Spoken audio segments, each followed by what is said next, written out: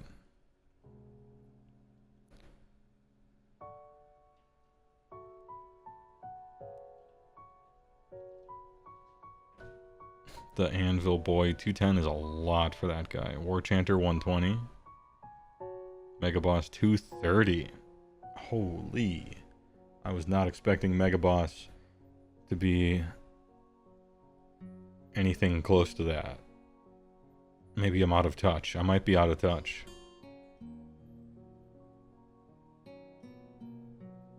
And then War Chanter, what is this? War Chanter 120, Weird Knob 130.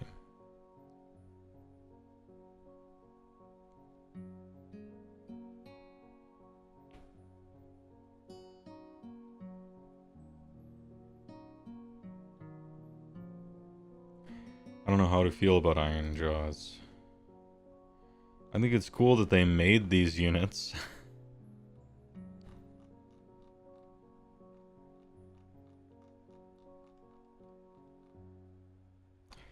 I just don't like having to roll so many dice for random ass stuff to land.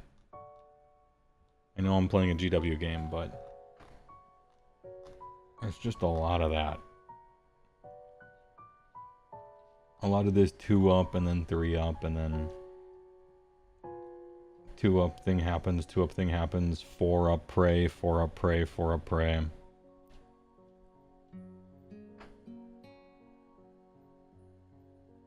I know nobody wants to do that. Everybody wants consistency.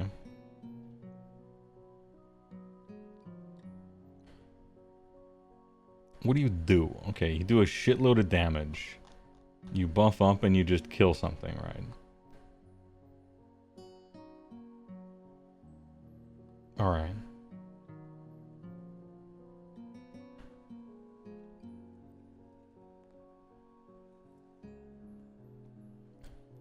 Wizards and priests all seem weirdly cheap in the indexes you've seen, and combat foot heroes seem way too high. Yes. I think their points are, if you were trying to make points balanced, then I don't know if they are. Every wizard that's 130, and every, like, random ass foot hero who does nothing that's 180, those 2 points should be flipped entirely. And even then, no one would take the 130 ones. Even then, no one would take the ones that aren't wizards and stuff. It's like, I think the wizard stuff is fine at those costs because they're good and people are happy to take them, and that's fine. And everybody's are about the same price, so it's even, quote unquote. But I don't know what the who's like can't wait to take the other ones. I feel like some of the pure combat do nothing foot heroes should be regimented options. It feels like they took a guy out of a champion unit and then just put him as his own unit and his own drop. And I'm like, don't do that. Just put him back in the unit. Hold on, I gotta blow my nose.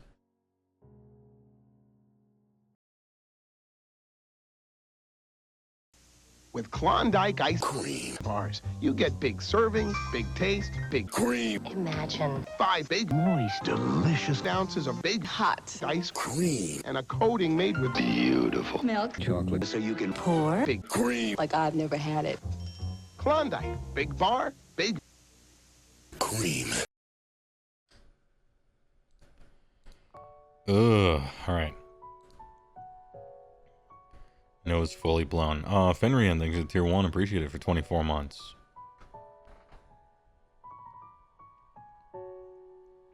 Foot heroes shouldn't have taken up slots in regiments if they wanted us to take more than 2 heroes anyway. I mean, I have heard this complaint, and I have watched people never take... I have watched people never take random-ass foot heroes that aren't trying to cast a spell or pray. I've watched no one ever take those. For going on 10 full years. It's impossible that they don't know what the problem is. Or that it exists at all, I guess. In first edition, no one took that shit. That's it. They just never took. If it's not a wizard and not a priest, and it doesn't have a, at the time, command ability, then it's out. Not a 1. Okay. Second edition, same thing.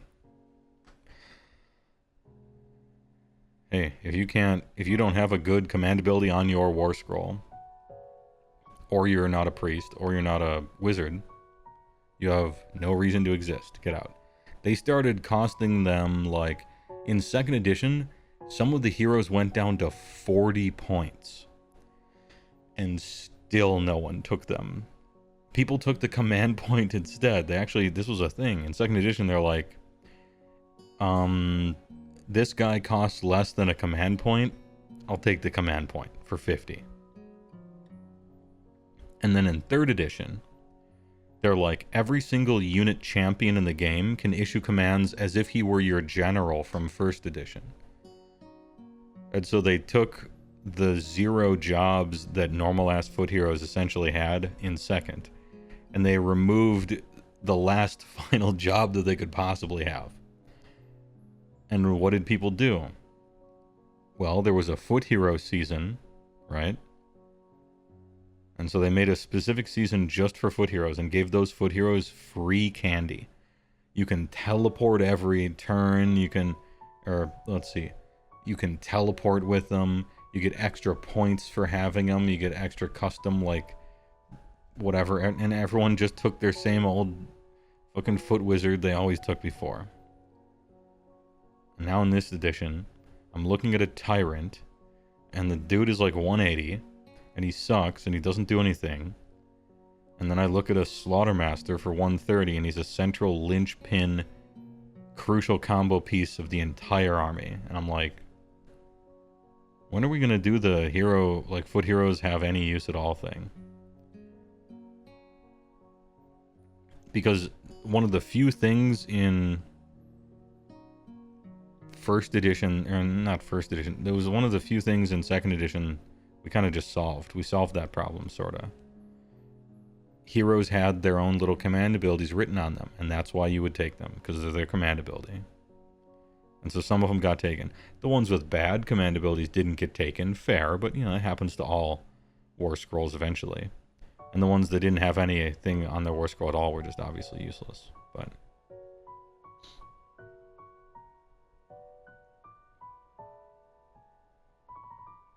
Matt Rose must surely know the foot hero issue. It must just not be a very important issue to solve. There are bigger fish to fry. It must be. And every time they end up working on the editions of games, it must just not be that important of an issue to solve. You know. Now it's even harder. I guess. Because everything's like drop related. It's like, hey, do you want to add another drop? No. I wasn't going to before, but now I'm even more not going to. I have extra things pushing me away from it. It would be to the point where, like, if you wanted people to take those useless ass foot heroes, you make them cheaper than the wizards, and then you make them an entirely free drop. I mean, like, completely free. Like, for any hero's regiment, you can put any hero in it at all, as long as that hero is useless. And by that, well, that's a game terminology, okay? In game terms, it's this infantry hero is not a priest, is not a wizard, and has no ability on his war scroll that affects synergy or buffs or anything. Like, they get the bolded keyword useless.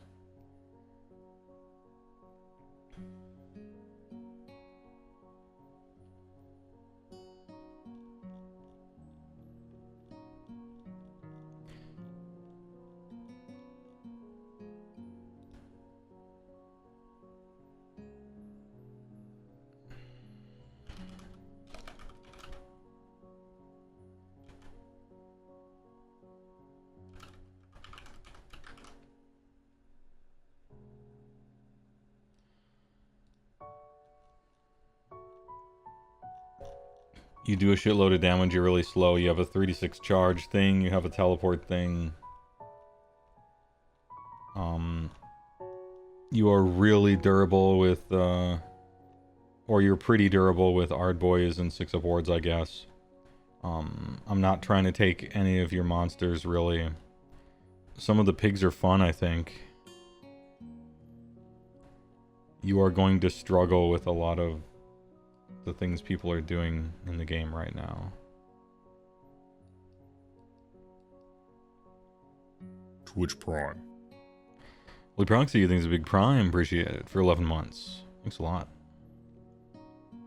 TYVM.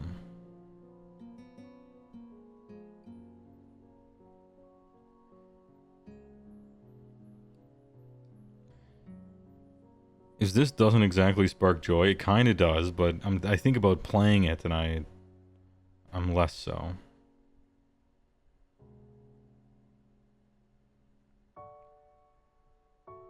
Too many question marks. I think it just doesn't spark joy. It almost sparks joy.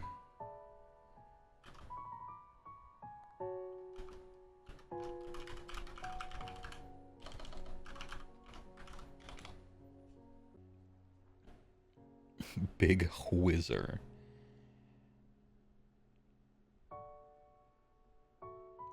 Somebody asked me about Sylvaneth today, and I had to answer, I don't know.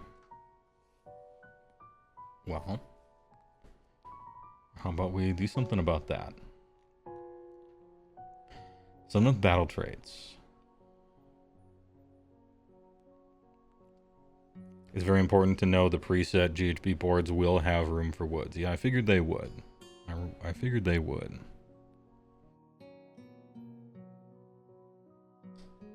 Ahem.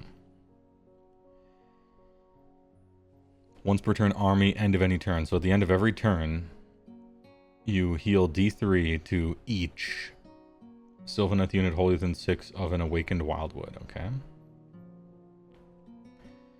And then also at the end of any turn, pick a Sylvaneth that's wholly within 6 of an awakened wildwood and they teleport more than 9 from all enemy units and wholly within 6 of a different friendly awakened wildwood. Okay.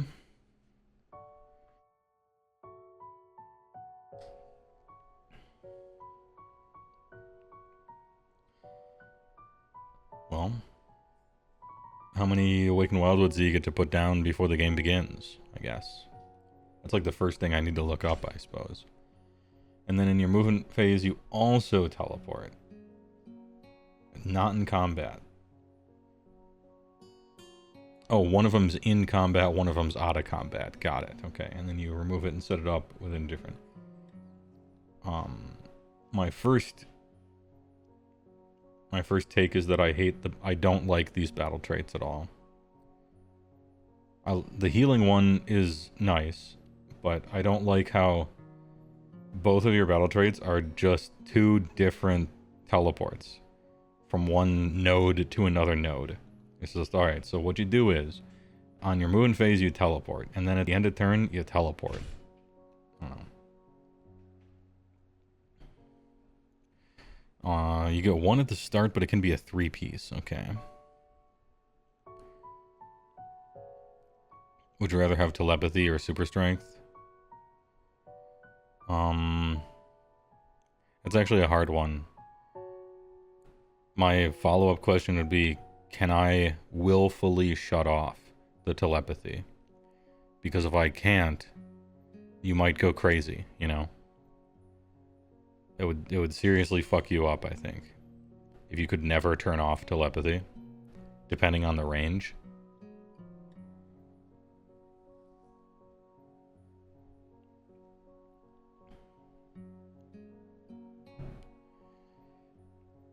Seems good for shooting units on your turn. Teleport into range to shoot a thing and then teleport back home. No caster rolls. Yeah.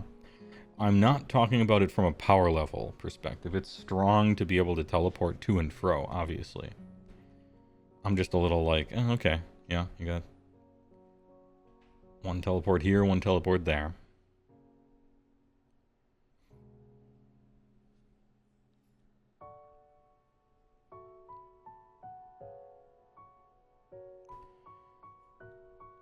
I'm going to skip.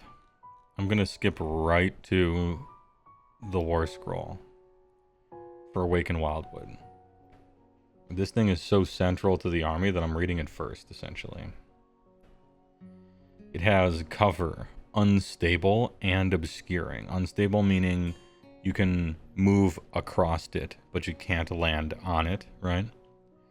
Obscuring means can't draw line of sight, and then cover, you know. Deploying it. More than 3 from all objectives and other terrain features. Okay. Each time you set up an Awakened Wildwood, it can place 1 to 3 scenery pieces. If you place more than 1, the tips must touch. Add 2 to the health characteristic of this terrain feature for each additional scenery piece that is placed after the first. So it has 8 health for 1, 10 for 2, and 12 for 3. Overgrown Wilderness. Enemy units can be targeted by shooting attacks made by friendly Sylvaneth units, even if they are behind or wholly within this terrain. Okay, so it's not obscuring for them, in other words. Only for you. Once per turn army, any combat phase. Pick each enemy unit within this terrain feature's combat range. Roll a die. 4 up D3 mortals. Okay. So the goal of the game for the enemy is to never be within 3 of it. And the goal for the game as you is to always make sure your enemy is within 3 of it, or your guys are.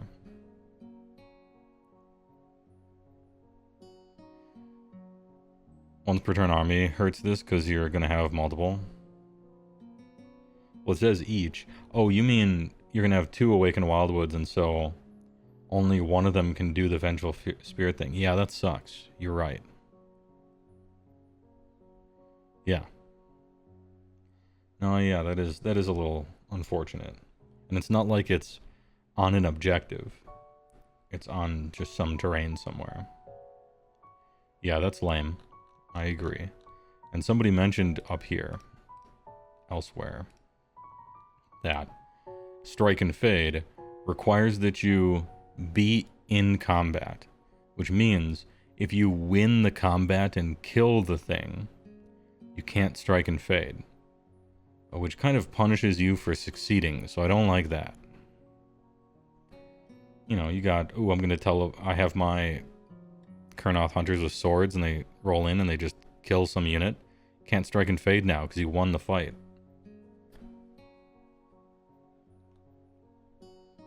I guess you can walk the hidden paths in your movement phase, but that's the opportunity for you to do that has already transpired.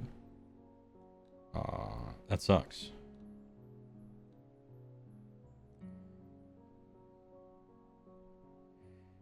Yeah, Woods being once per turn army, unfortunate, and winning a fight and getting punished for it, I don't think, in general, I don't think you should be punished for winning a fight. And maybe you don't want to consider this a punishment, but I do.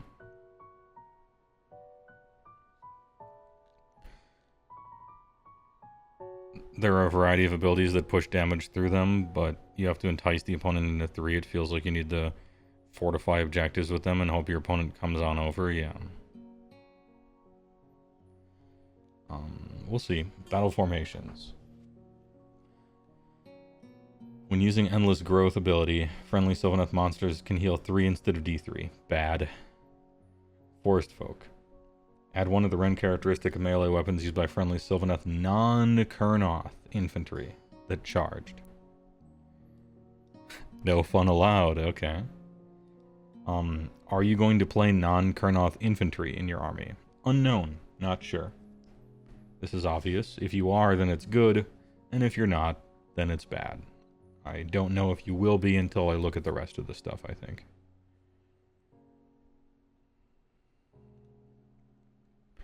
Outcast. The Terror in the Eaves. Subtract 3 from control scores enemy units while they're in combat with friendly Sylvaneth units, whatever. Free Spirits. Once per turn army. Your charge phase. Fleet and Swift.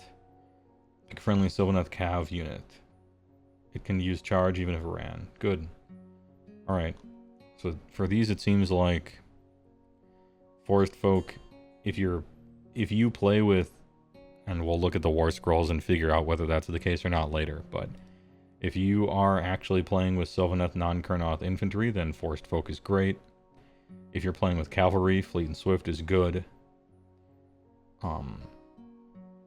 I don't rate Outcasts very highly, and I don't rate Lords of the Clan very highly. Now, it's the difference between 2 and 6, and it's a sure thing instead, so, like, maybe, but... Alright.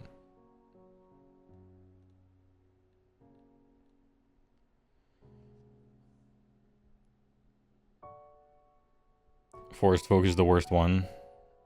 Somehow I suspected that, with all my disclaimers. The only viable builds have named characters, Alariel, Belthanos, or Lady of Vines. Need at least 1, preferably 2. It limits builds a lot. Okay.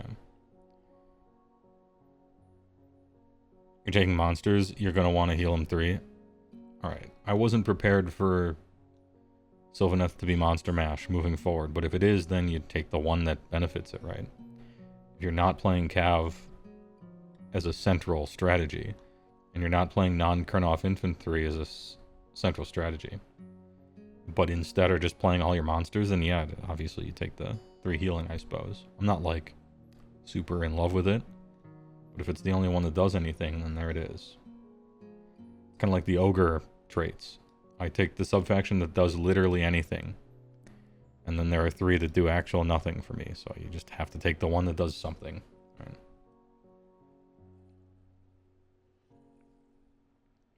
Ahem. Heroic traits. Opponent declared a spell or prayer. If this unit is wholly within 12 friendly Sylvaneth unit, pick to be the target of that spell or prayer. Already pretty uncommon, but it's not like once per game or anything. It's just a reaction, it seems. Roll a die, 3 up, ignore the effect of the spell or prayer. You can use this ability more than once per phase, but only once per spell or prayer ability. Neat. Okay. I still think the best spells in the game don't target the enemy. But it's nice that you can just keep doing it. You have a 3-up spell ignore, essentially, always. As long as you're very close within 12, right? Your movement phase, Warsinger. Friendly Sylvaneth unit wholly within 12 of this unit, add 2 to the move characteristic of the target for the rest of the turn. Okay. Only 1 guy. I guess 2 inches of free movement is good.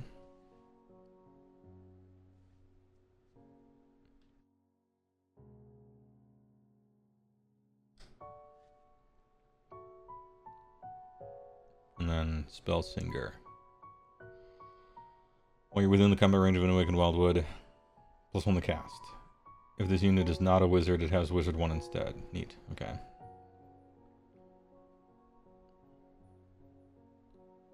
I don't know how you're building your army.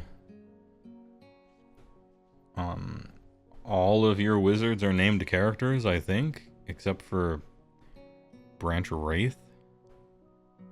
Right? No, Tree Lord Ancient. That's a not named wizard. I like getting +1 to cast, but who knows who your wizard will be. Alright. Artifacts of Power. Seed of Rebirth. If this unit would be destroyed before removing for play, roll die, 3 up. It is not. And any remaining damage points have no effect, then heal 1. Can I use this ability again for the rest of the battle? Nope. Greenwood Gladius. Roll a d3 on a 2-up, inflict the amount of mortal damage to target equal to the roll. Pick an enemy unit in combat with it. Okay. It's like a free impact hit, except you don't have to impact, you just have to like be in combat. If you have a combat hero, sure. I guess. Crown of Fell Bowers. Pick an enemy unit in combat with this unit to be the target. Roll die, 3 up, add 1 to wound rolls for combat attacks made by friendly Sylvaneth units to target that enemy unit this phase. It's weird that they would print the same one, kinda, right? Like one is 2 or 3 mortals, and then another is probably more. Like probably more damage. I guess this one works on a 3 up, and this one works on a equivalent of a 3-up. Warsong Revenant. Oh, that's right, the Warsong Revenant. Yeah, yeah.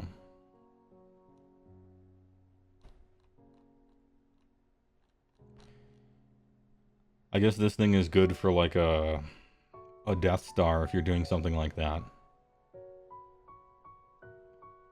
You have to be exactly in combat with that unit, though. You can't just be hovering next to a squad that is. I don't think any of your heroic traits or artifacts of power are what I would call exciting. Moving on.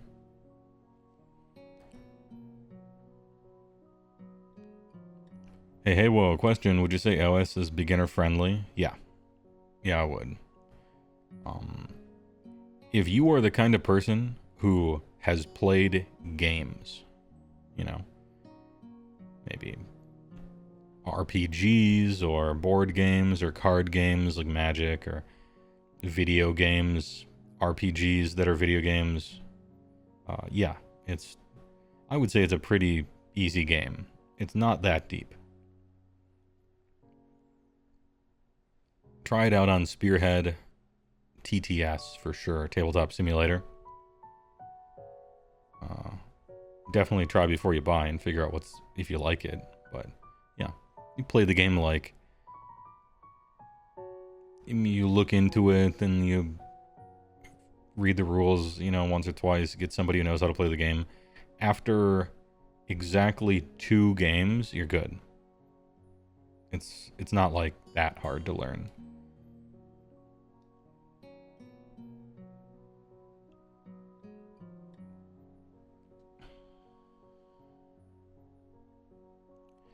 People mostly take the free denial roll. Yep, I think so too. If I had to choose one to play without exactly knowing what wizard you're going for, even though most of the best spells don't target you, you might as well just take the 3 free up. Like, hey, I ignore this sometimes.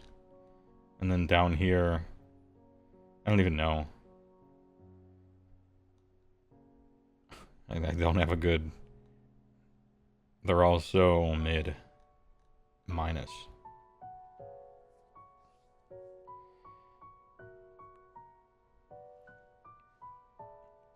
Favorite model is the Velocita and Soulblight, but you're not sure what it should be used for in 4th thoughts, just tanky disruption. I have looked through Soulblight, and Velocita seems good. I don't think there's like... What did we decide? Was there a crazy-ass artifact to put on that thing? Not like the old days, but worth it to save the points off of Prince Longdong.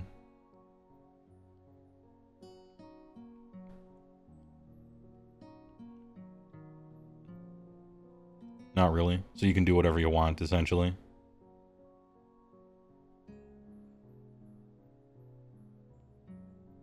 Alright.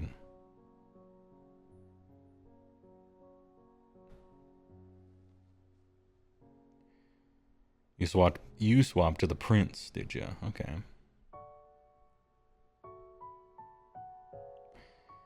Do you still get a good feel for them, or is it wholesale changes? I think you get a feel for the core feeling of the army, even if some of the specific rules end up being different.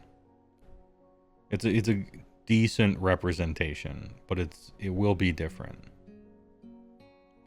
Are you going to Nova? No, I'm not, Trollbear Cat. Apologies. It takes a lot to get me out of the Wizard Tower. What would you say is the hardest army to play? I had a real good answer for you in 3rd edition. But now in 4th edition, everyone's kind of scrambling to even learn everything about all these armies. None of them seem very complicated to play, necessarily. But...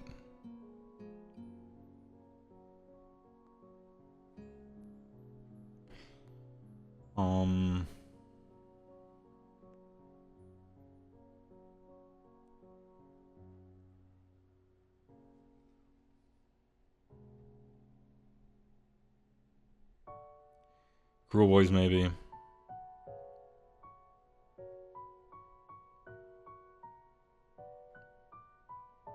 Corn maybe, Fire Slayers maybe, KO maybe, Lumineth maybe. There's just a bunch. I think I just don't know enough yet. But I'll give you an elevator pitch, I suppose. The armies that from a 30,000 foot view seem to have the highest reward for skill expression. I would say probably Cruel Boys and Nighthaunt.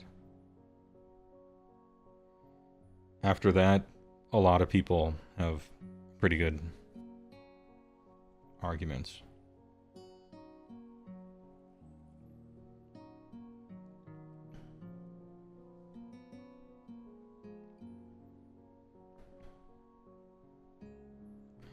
Spell lore. Your hero phase. Tree Song is back. Pick a friendly wizard. There are fewer than 3 wildwoods. You can set up a wildwood. Wholly within 18 of the caster more than 3. Okay. If there are already 3, then they all heal 3. Neat. Unlimited. Cool. 6 is castable for sure.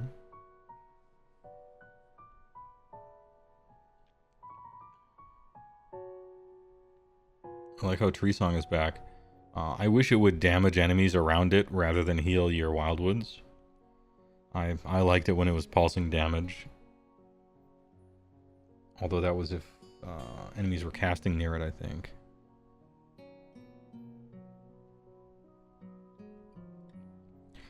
Pick a friendly Sylvaneth Wizard to cast a spell. Pick a friendly Awakened Wildwood wholly within 18. Until the start of your next turn, add 1 to rend. While they are wholly within 6. Gross. The dwellers below.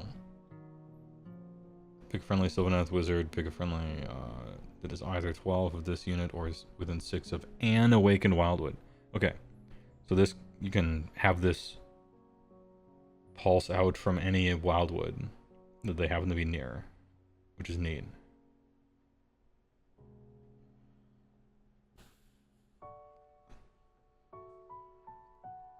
And then it's a 5-up Horde Breaker.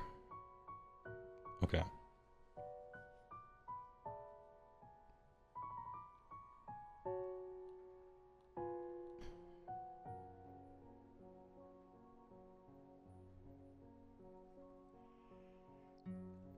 Man, they want you really close to those woods all the time.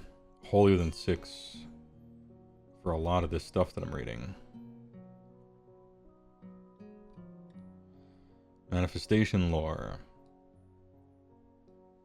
Summon Spite Swarm Hive. This thing used to be really good. Roll a die to get run and charge and all sorts of other stuff. Or no, sorry, charge bonus, which would make your strike and fades good. 7 is a little rough.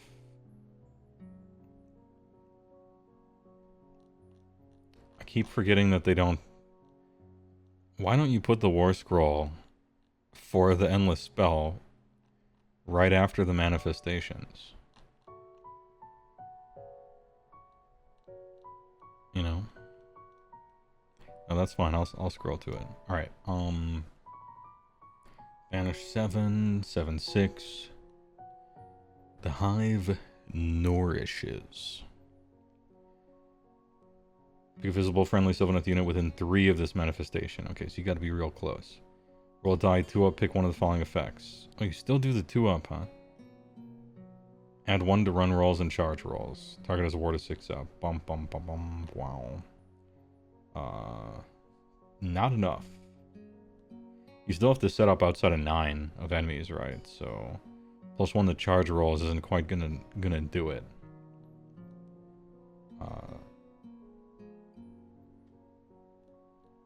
Spite Swarm, the Shelf Swarm Hive. Awaken Wildwood. Oh, this is just that same thing that we looked at. And then Spearhead. The Glade Wyrm. 8-inch move, 7-4. Wait, this one still can't move, right? Yeah, can't move. Fearsome Mandibles. 6 attacks, 4s and 2s, 1d3. Anti-Wizard. Alright. Burrowers below. If this manifestation is not in combat, removed from the battlefield, set it up again. more than 9 from all enemy non-wizard units, and more than 3 from all enemy wizards. You can set this up 3 outside of wizards, huh? A wizard hunter, anti-wizard, your movement phase specifically. Interesting. Feed on eldritch energy. The enemy wizard in combat with this manifestation. End of turn. -1 from casting, unbinding, banishing. Until the end of your next turn. Nice. It's cool that the Glade Wyrm is like a heat-seeking anti-wizard missile. This thing is funny. I think this thing is funny. I like it. And then the Vengeful Skull Ruet. Lumbering Bulk. 3 attacks, 4s and 2s, 1d3, nothing. Okay. Pick an enemy unit within 3 of it to be the target. End of any turn. Subtract an amount from the target's control score equal to the number of friendly units that have been destroyed this battle. Not including manifestation. This battle. Friendly units that have been destroyed the whole game. Which, if it's more than 4, like, you're almost... Yeah. Okay. You're gonna have to tell me what the Sylvaneth players think about this, but I am not impressed by this lore. Like, the Glade Wyrm is funny and kind of cool, but I'm taking a generic lore, for sure. And I'm not super thrilled about the Awakened Wildwood either. It does not spark joy.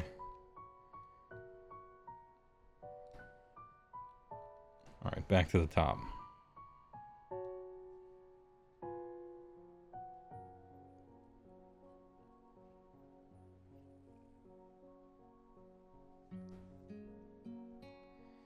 $16-3 up 14. Alariel. Oh, let's bring up the points, shall we? Bodies of Corn. Storm Chased. Sylvaneth. 680. Any Sylvaneth plus a Forest Sentinel. What's a Forest Sentinel? A Tree Lord. Maybe just say Tree Lord. I don't know.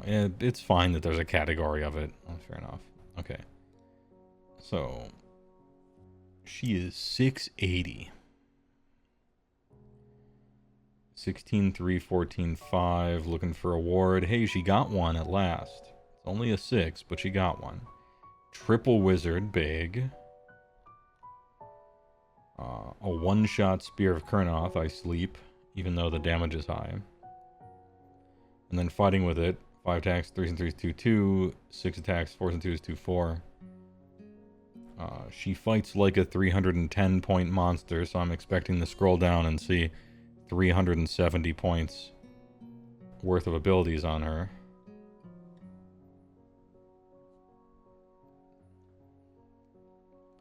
Life Boom. Pick one of the following effects, any hero phase, so it's each hero phase. Add 1 to casting rolls or heal 2d3. It's good. Hey, that's nice. Metamorphosis. Visible enemy unit within 12. Too close. Don't like it. Inflict 2d3 mortal damage on the target. It's a lot of mortal damage. If the target is destroyed by this spell, you can immediately resolve the effects of Tree Song. Yeah, just kind of like how it was before.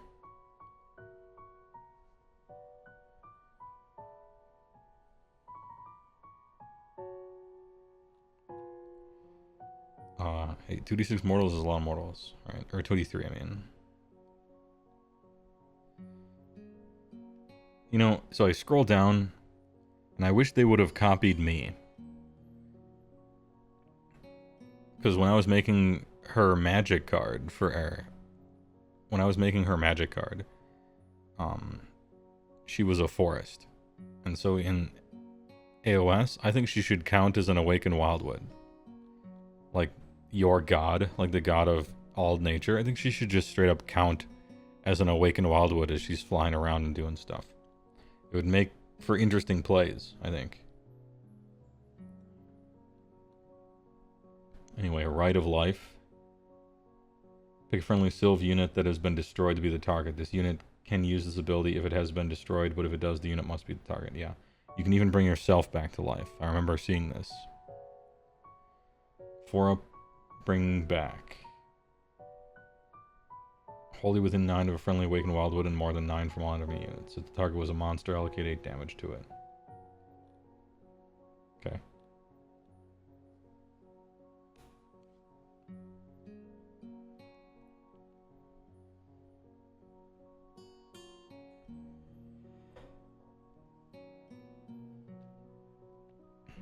Living battering ram. If this unit charged, pick an enemy infantry.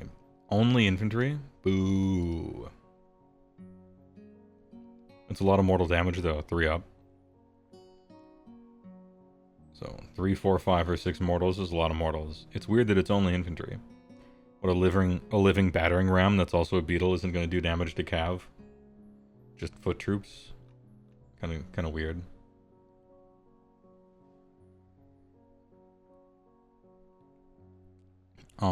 Coming back to life eventually, because you get to use this, I think, every turn until you succeed, right? Flip a coin. So you have to kill her twice, essentially. Her damage is okay. For her points, right? 6 attacks, 4s and 2s, 2, 4, pretty good. 5, 3, and 3, 2, 2 is alright, yeah. Like, the healing and plus on the cast is decent. Her spell is decent. Wizard 3 is big. Triple Wizard.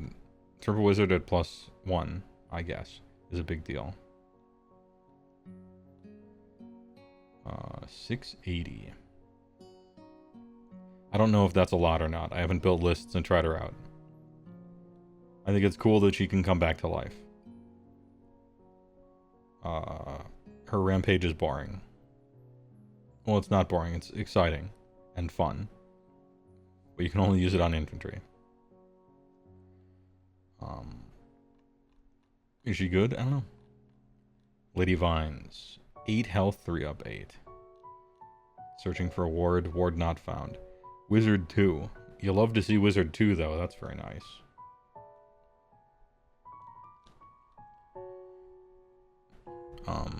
Cur not heals Wrath. 12 inch range, 1 attack, 2 to 1d6. Stop writing things like this. I hate this. Cur not heals Wrath and Lashing Vines. 6, 3, 3, 2, 2. Oh, crit mortal. Neat. You'll get one of those. Is she a Monstar? She is.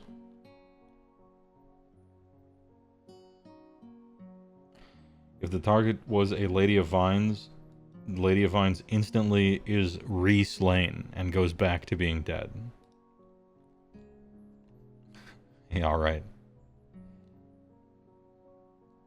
This unit counts as an awakened wildwood for the purposes of endless growth, walk the hidden paths, and strike and fate abilities. Cool! You should have done this with Alariel. Hey, they did the thing. Did you guys know? I appreciate the slow rolling. They did the cool thing. Definitely should have been Alariel if it had to be one person. Or like, anyway. Cool though, that's cool. Good idea. Whoever came up with that idea is a genius. Good idea.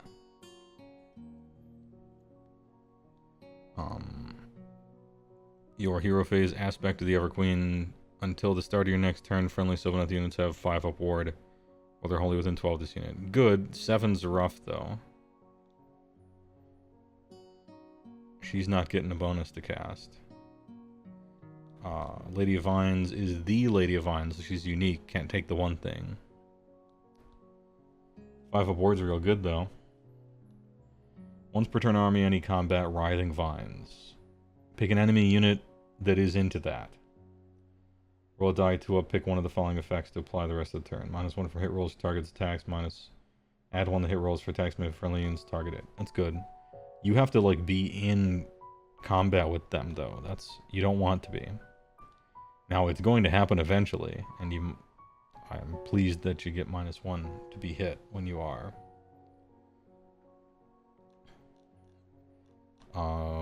Double Wizard counts as a Awakened Wildwood. Tempting.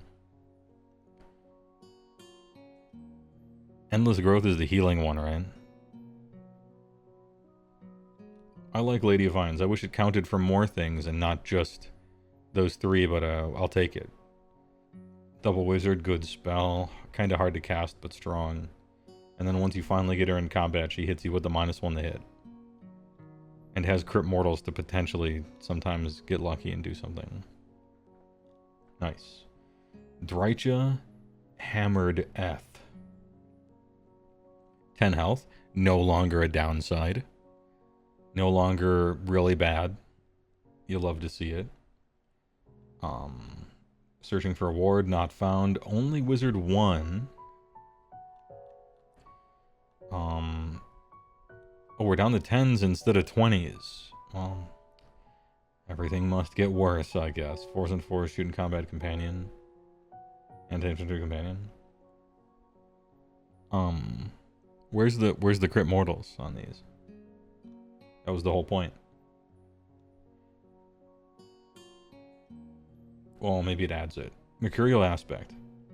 Pick one of the following effects. Either add 10 attacks to the Flitter Furies if she's enraged, or 10 to the Embittered.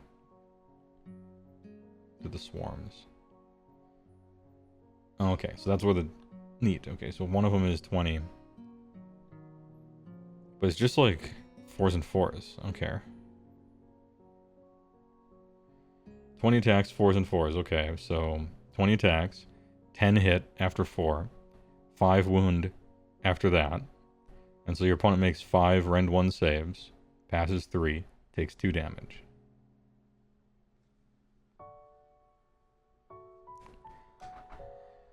Alright.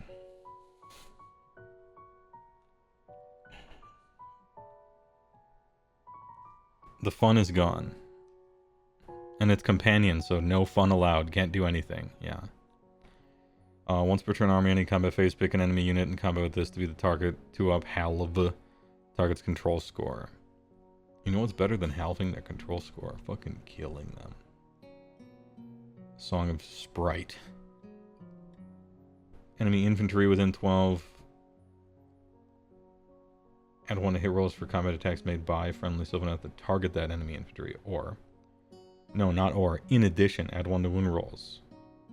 By Spite Revenants and the Twist Wield. So essentially +1 to hit and wound if you're using Spite Revenants and Twist Wield. Or just 1 if you're Sylvaneth.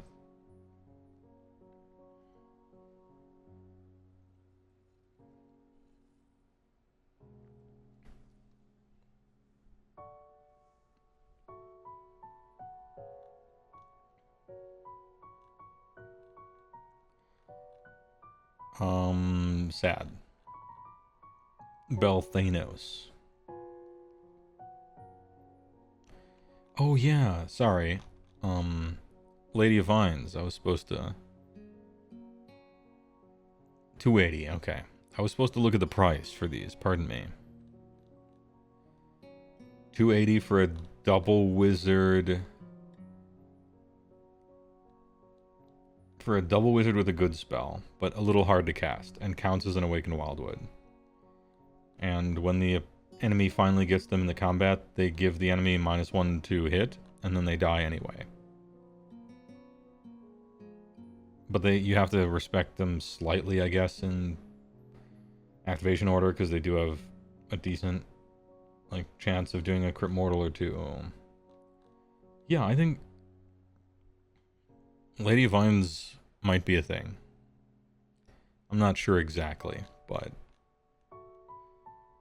she might be a thing. Drycha Hamadrath.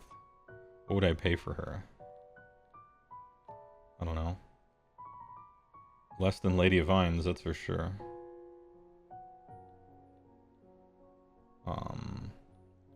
Considering her spell is worse, arguably. And she's not a Wildwood. 240. Drycha, 310. Into the trash it goes. Too bad. Drycha looks cool. Belthanos, First Thorn of Kurnoth. 14-3-12. Kurnoth Glaive. 5-3-3-2-2. Charge 1 damage. Carnelian Great Spites. Razor-like mandibles. Very descriptive we're getting here. 4-2-4-2-3 companion, okay.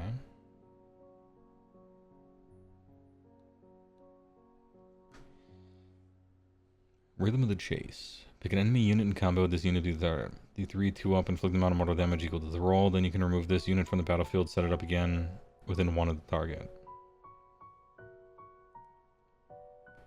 Once per turn, army any combat. Pick an enemy unit in combat with this unit. On a 2 up, you do like 2 mortals, and then you pick it up, and then you just... Interesting. Literally teleport behind you, nothing personnel kid. It means it's very hard to keep this guy like off of piling in onto an objective, right? Because he has a chance to pile into it, and he also has a chance to roll the 2 up and just like land on it and still be in combat with you. That's kind of cool.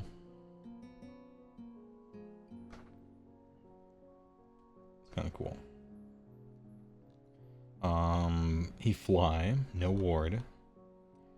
Once per battle, start of any turn. Naturia Theric.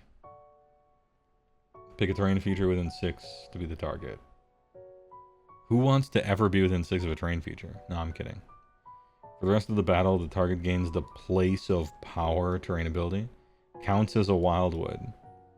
For the 3 purposes, but not the others. Cool. I like him.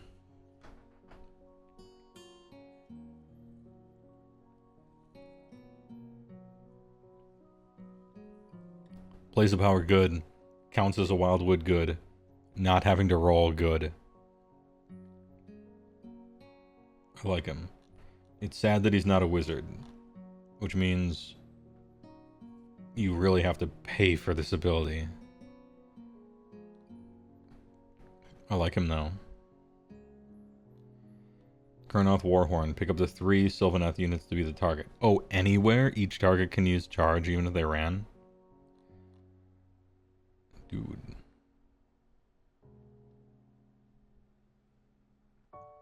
This guy is good. He's a kid, you're hired. Get off the bench. You're starting. What do you cost? 300? Yeah, 330? Sure. As far as I'm concerned, the abilities printed on his war scroll in the rough draft of the rules of this index phase used to be in the battle trait section. And they just like scooped them out with a snow shovel and just poured them onto this guy's war scroll. And so you have to play this guy. That's what it feels like anyway. Kid, you're in. Yeah, Belthanos, comma, first guy on the list. Yeah, exactly. Next, Warsong Revenant. 7 health, 5 save. Ooh, what are you, an ogre hero? Jesus. 7 health and a 5 up save. Hey, you got a 6 up ward. Never mind. Not an ogre hero. Wizard 2. You love to see it. Infantry and fly. Man, this is a whirlwind of emotions when I'm reading this guy's war scroll. And he's not unique, so you can give him a thing. And double wizard too. Okay. Aloriel's Song. Friendly Sylvaneth units have ward 6 while they're wholly within 12 of this unit. -1 from ward rolls for enemy units while they're within 12. Neat. Funny little thing. Funny little thing. Unleash the Beast. 7. Pick a friendly awakened wildwood wholly within 18. Pick up to 3 visible enemy units within 9 of that terrain feature to be the targets. Well, at least it's 9. D3 for each, 3 up, mortal damage. Okay, so if your opponents are not staying away from Awakened Wildwoods, you can kind of blast them a little bit. And then Wildwood Revenants. Add 1 to Unbinding rolls and Banishment rolls for this unit while it's wholly within 6 of an Awakened Wildwood. Okay.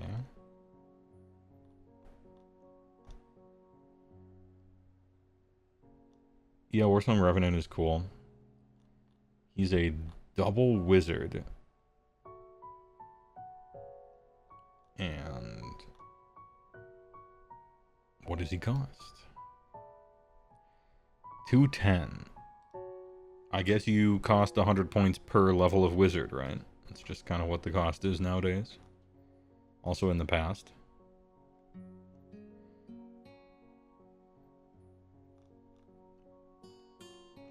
I don't know if you play that guy. Because, like, you're taking Lady of Vines. Because she counts as a Wildwood. And she's also a double wizard. And then you're taking Belthanos. And that's 2 heroes already. They're both named. And that's like over 500 points already. How many more points worth of heroes are you trying to take in this army? I guess you need somebody to be able to hold on to an artifact and a trait. But I mean, Arch Regiment, I suppose I don't know what Arc Rev does now, but if he's anything like he was before, well, we'll see. Hero Infantry Fly. Revenants, Glaive, and Tail Pincers. Any combat phase, Crescent Shield, pick one of the following effects to apply. 4-up ward. Or 1 to the tax characteristic of this unit's melee weapons and 1 to wound rolls for this. Brother, it's defensive stance. No, I'm not adding bonuses to his combat attacks. Are you crazy? Interesting. So, like, in combat, he has a 4-up ward, but outside of the specifically combat phase, you can just shoot him. I guess you can't shoot him because of the new hero rules. Champion, add 1 to wound rolls for combat attacks made by Kurnoth. The wholly within 12. Is that even that good anymore? I thought Kurnoths are on 2s. Clearly they're not, otherwise he wouldn't get this bonus. Hold on.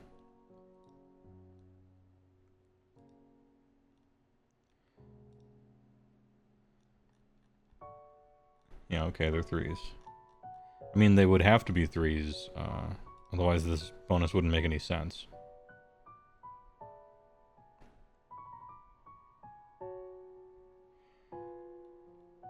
But he's not a wizard, so maybe not. You need to be pretty damn good to not be a wizard this edition. And last edition. And second, and also first. Basically for the game. What do he cost? 130? What is the name? Oh, yeah. 170. Seems high. No thanks.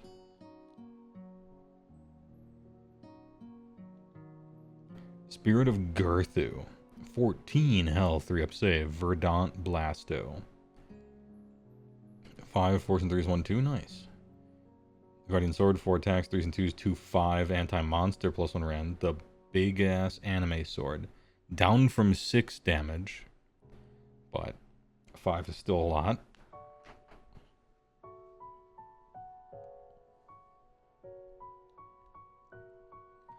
Titanic Duel, just like the old monster action. Pick an enemy monster on a 3-up, subtract 1 for attack characters that targets melee weapons for the rest of the turn.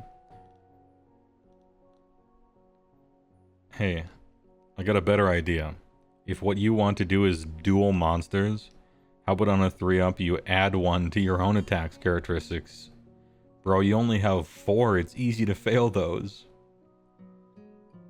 Massive Impaling Talons are kind of legit now though, that's cool. 4-2, 2-3, crit mortal. Like, Massive Impaling Talons are kind of nice, though. And Wrathful Guardian. Add 1 to hit rolls for this unit's combat attacks while the target, not you, but while the target is within 3 of an Awakened Wildwood. Which your opponent knows probably that they never want to be.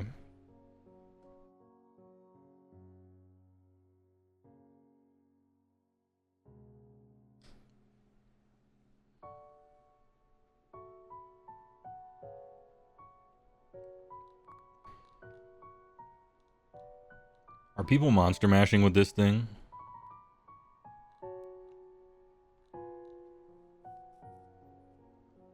I mean, he has big swinging attacks, but I don't know if I want him.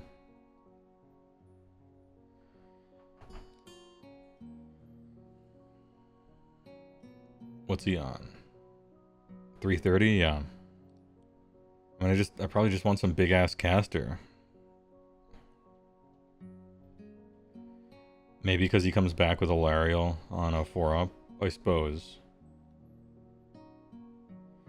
You just like, he's a guy who, okay, dueling monsters, I don't care. Add 1 to hit rolls if your target gets itself within 3 of a Wildwood, which it probably won't. Whatever.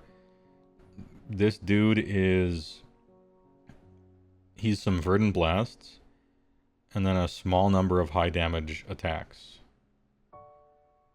I probably just don't want to spend the hero slot when I could take a unit that does an equivalent or greater amount of damage, if damage is all you care about.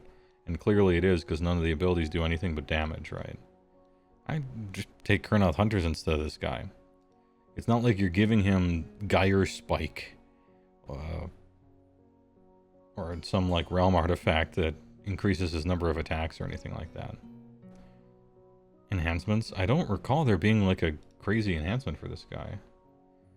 You're not giving him like bonus attacks or +1, you know, well, let's see. Maybe you are. So you have a spell ignore, which could go on anyone. +2 to his movement is nice. And oh, becomes a wizard, okay. No, alright, spell singer, yeah. I forgot you can make a wizard in this army.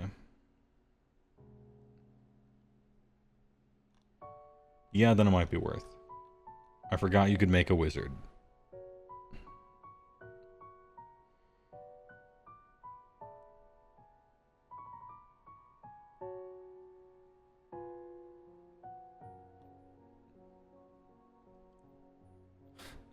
Take Cedar Rebirth just for the meme?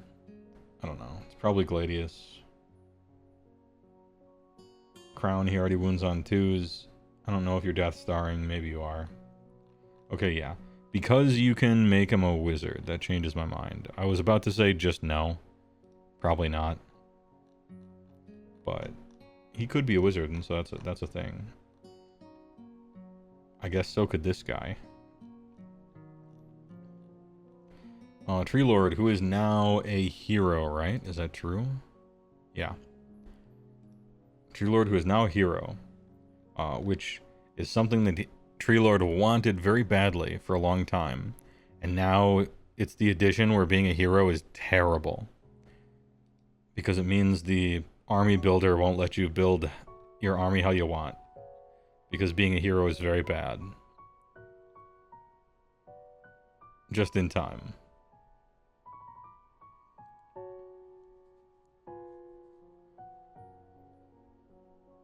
Pick an enemy unit in combat with this. 3-up, subtract 1 from wound rolls for target attacks. Entangling Grasp. Pick an enemy unit that had any damage points allocated to it by attacks made by this Strangle Root.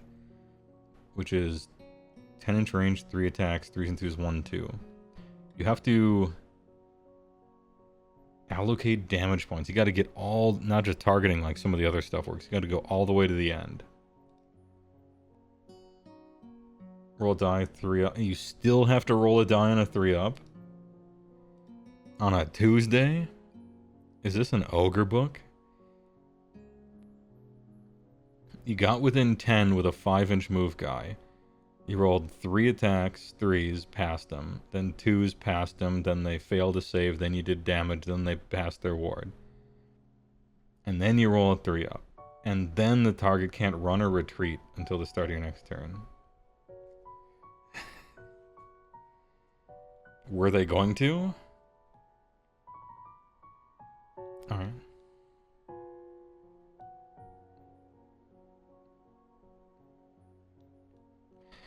Looks like there's a detachment regiment where he's not a hero. You can include him as a forest sentinel for Ilarial and Tree Lord Ancient, and Spirited Dirthu. I don't know if you're playing Alariel or not. Well, what did we say? Belthanos was good, you're thinking about them. Lady of Vines was good, you're thinking about them. Tree Lord Ancient gets him, Spirited Dirthu gets him, and Alariel gets him. So you can take him. You can take the Tree Lord sometimes if there's another thing. Is 260 cheap enough for... Is 260 cheap enough for a guy this kind of whatever? Maybe.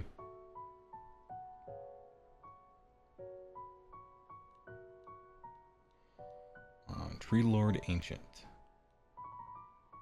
Doom Tendril Staff. Nice range.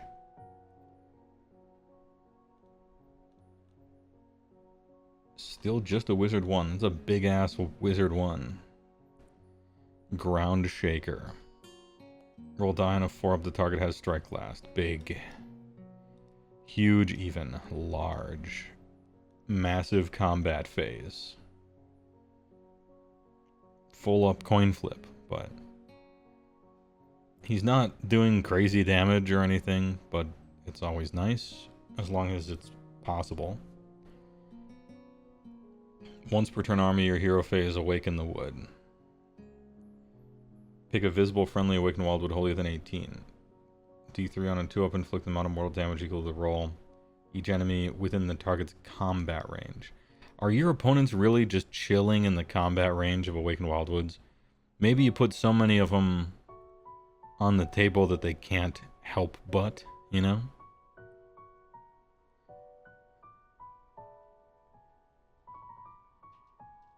Anti-charge weird, you hadn't seen that one before? I think I've seen anti-charge, but it's cool. It makes sense. It's like you immediately know what it does, right? Yeah, there's max 3 Wildwoods this edition. I just don't know how much... Are your opponents just straight Mr. Magooing their way onto your Awakened Wildwoods? I guess they'll learn.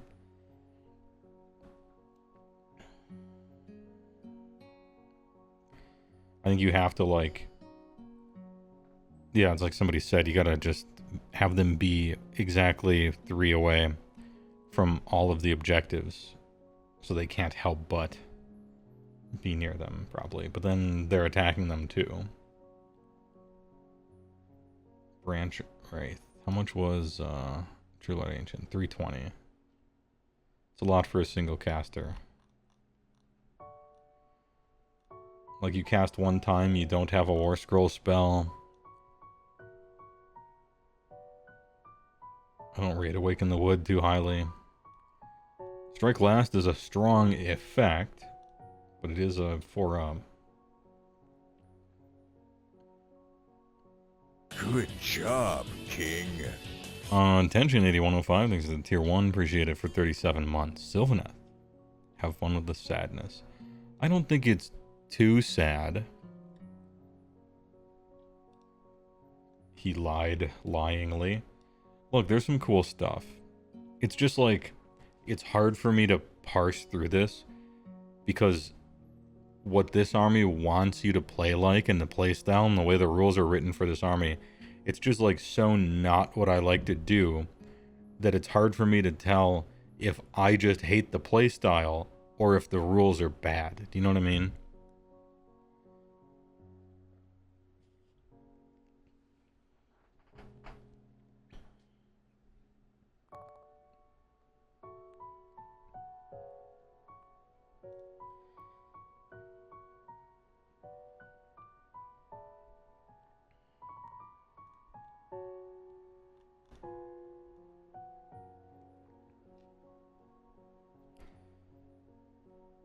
If this unit is wholly within 6 of a freaking Awakened Wildwood, any friendly Sylve unit wholly within 12 of it, strike first on a 3-up. Once per turn army, enemy combat phase.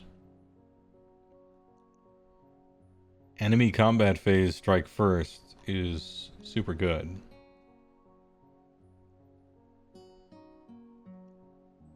Like you get 6 Kurnoth Hunters. 6 Kurnoth Hunters like chilling on objective with strike first. I don't know what Ogres is going to do about that. Charge in and get killed in their own turn.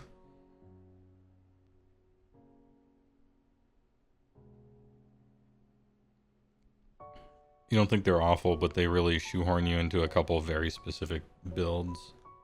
I mean, that's what a lot of the armies seem to be. Not saying that sucks, or not saying that doesn't suck. As someone who doesn't like to play named characters. Really? That's weird. How come? I want to know. What don't you like about playing named characters? You like your guys to be your guys? Well, I mean, that's why you build them and paint them, right?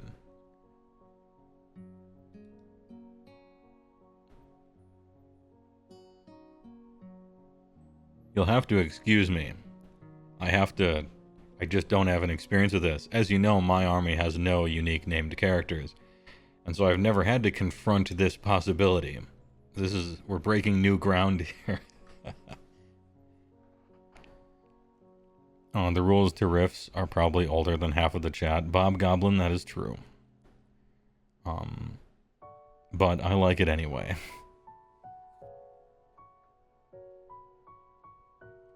Yeah, you want it to be... Well, I don't know.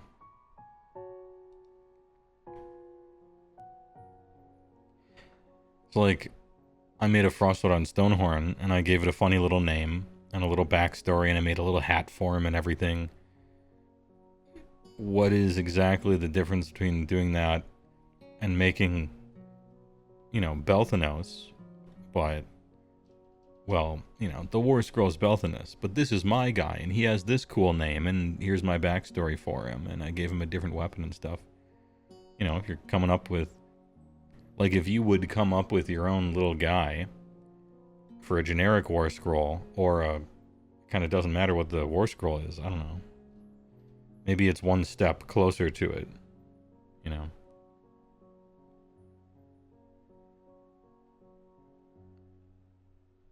I think it makes sense. After thinking about it, I think it does make sense. The not wanting to use a named person thing. There's like half a step different. There's like a shade difference. Even though you're kind of making up whatever about your guy anyway. I just feel it's to me it's as throwaway as all the other what you see is what you get. Like, technically, the guy has a spear. I gave him a scythe made out of a jawbone of a dragon, right? And technically, you're supposed to do a wield, but I thought the Iron Fists looked cool, so I just gave him Iron Fist. I used whatever rule. Like, who cares? Like, I don't care which one the rules want me to play. The rules are the thing that are interchangeable. I want my dude to, like, look like this and be like this, and I gave him a little name. And then whatever, like, rules you use, it's like, okay. If it was a generic guy or a Belthanos, it's like, whatever. But no, I think I do get it, though. Even though I think, at the end of the day, it should probably be kind of whatever, it's your guy anyway. But I think it is a little different when it's a unique thing that you're ignoring, rather than a generic thing that you're ignoring.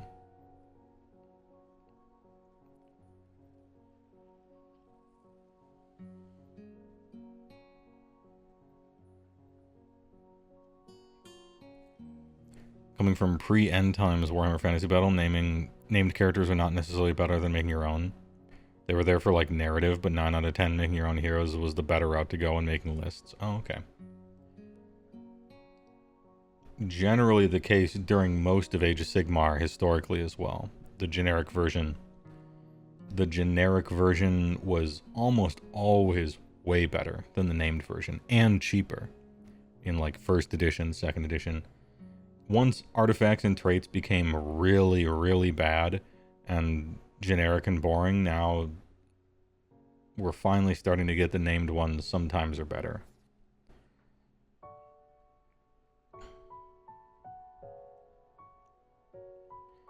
Gosa mid archers. Are these Gosa mid or Gosa high? 120 for 5. Cheap. And they have bows. Crit auto wound. That's good on a wound of 3 up. Shoot in combat. Sure. 2-inch coherency. This unit uses shoot. It can move d6 once per turn any shooting phase. It cannot move into combat during any part of that move.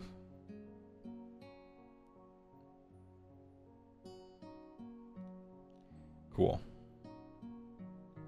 12-inch flying chaff. Not bad, actually. There could be uses for that. Do tree revenants still teleport?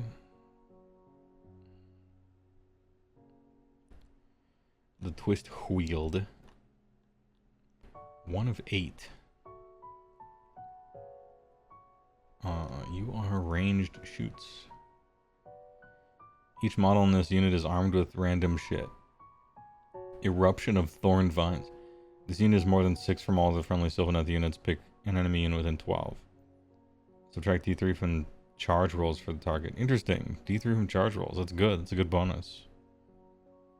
Any charge phase. Neat. Cool.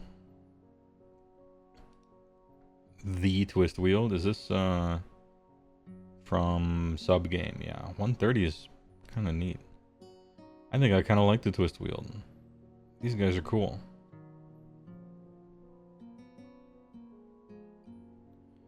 They're kind of neat. They're so cheap too. Yeah, actually, I like both of these funny little units here. Spiter Eider Lancers. 5 health, 4 up save. 3-man units. They're little eels. They get all their musicians and standard bearers at their base size. Fascinating. Charge 1 damage, anti-cavalry 1 rend, charge 1 damage, and also companion.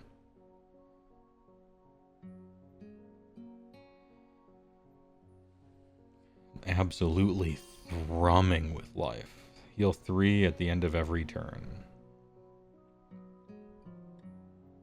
If this unit charged, roll die on a 3 up, it has strike first. Okay. 6 attacks. 4s and 3s, 1, 2, essentially. 6 attacks a model. The unit size is 3. 12-inch flyers. 5 health, 4 up save.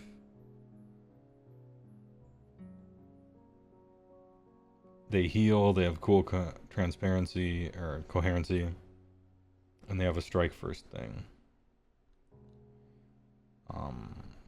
They can absorb some synergies too. What do you think these guys cost? I kind of like them. I don't know what all synergies they can absorb, but I kind of like it. Spider Eider Lances. 3 for 210.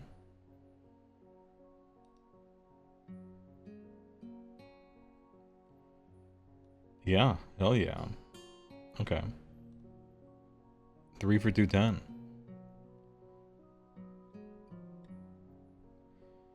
Guys are basically 70 points a model or something like that.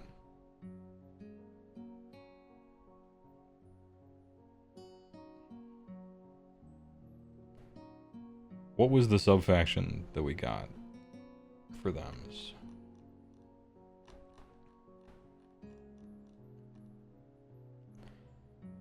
Run and charge. Okay.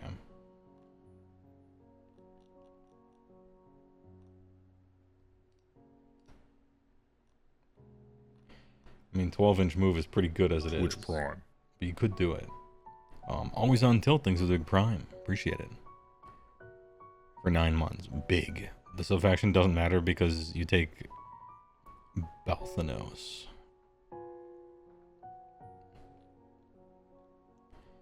Revenant Seekers. Oh yeah, these are the opposite types. Crit Mortal. Ooh. No charge 1 damage though. They thrum, they fight, they harvest. Each time a friendly unit wholly within 12 of any friendly Revenant Seekers uses Rally, you can make 3 additional Rally rolls.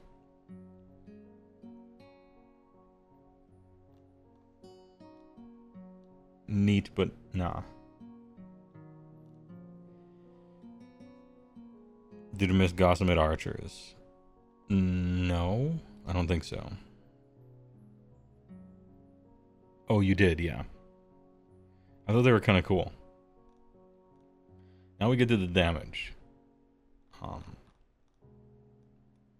5 move, 5 health, 4 up save, 4 attack, some model. 3s and 3s, 1, 2. Crit mortal, you love to see it. Infantry champion.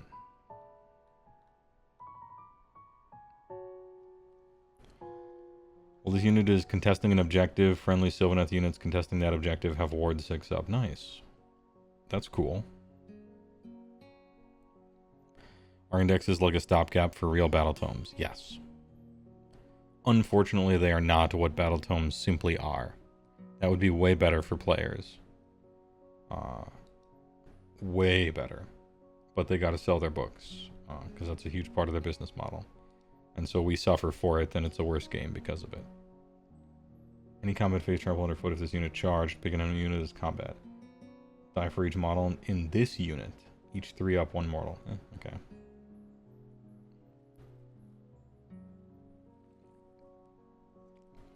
Ahem. So you get 3 dudes. 13 attacks, 3s and 3s, 1, 2, crit mortal. It's just good. 6 up ward for them and everybody else if they're near an objective, and like 1, possibly 2 mortal wounds, mortal damage I mean, on the charge.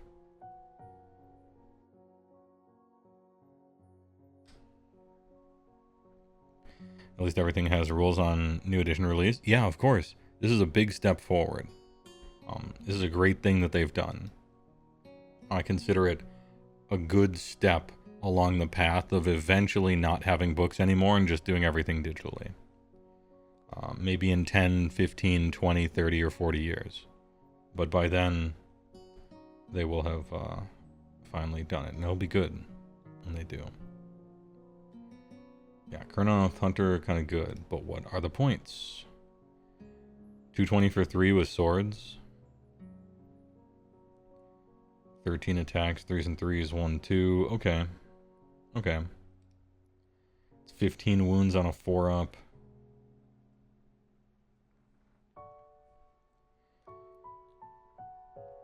They're not the killiest unit I've seen in Age of Sigmar. But 2 damage, crit mortal, and 4 attacks a model. That's all good, right?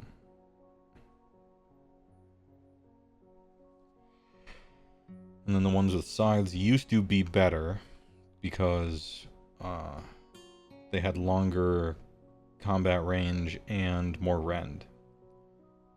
And then later on they made crit mortals for the sword ones. And they became better. And now they are way worse. Alright. Chronoth Hunters with scythes are dead. I mean, they were dead already, but they're extra dead. You making swords. Or rather, the ones that you have that are modeled with scythes because you think the scythes look cooler. The War Scroll is swords. I mean, I'll look at points, but it doesn't matter. Yeah, dude. No. No. No thanks. And then Chronoth Hunters with bows. 2 attacks a model only. Very unfortunate. I played a game or two of Spearhead against Sylvaneth, and the 2 attacks a model thing felt very bad. It felt bad. They do have the best type of steady aim, because it ignores guarded hero ability for the rest of the turn. Some other shooting phase things are like you draw visibility or blah blah blah, but this one is you ignore the whole ass guarded hero ability, which means you don't suffer the penalties to hit either. And then envoys. Are these like one? Oh, you're just 200? Okay.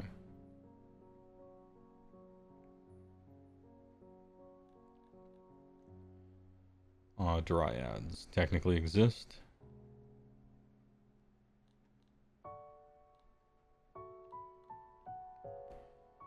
-1 for hit rolls while they're wholly within 6 of an awakened wildwood. And then they're just chaff. They're essentially screens.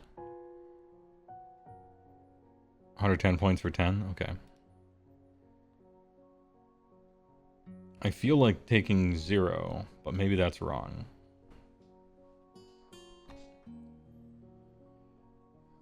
-1 to hit and wound? That's what it used to be, yeah. Oh, I just didn't read it carefully enough. Yeah, it used to be -1 hit and wound. Now it still is. I thought it was only hit. Yeah. If I charge these guys, I will do 0 damage. I will do nothing. I'm hitting on 5s and 3s. It's over. As long as they're wholly within Awakened Wildwood. Come on.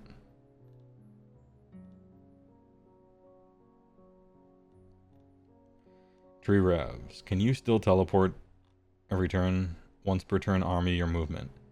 If it's not in combat, true teleport. You love to see it. Victory point machines.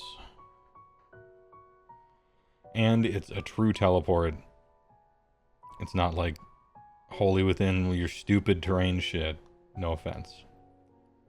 Tree Revenant's based. Absolutely based. 10 out of 10. What do you cost? 110? Kid, you're hired. You guys are in. It's great. Spite Revenants are tiny, shitty infantry that they keep riding them expecting you to fight with them and no one ever will or does. But they have Crit Mortal now. That's the ability you're looking for. 3 attacks a model. Unbridled Malice. Can I use commands? Whatever.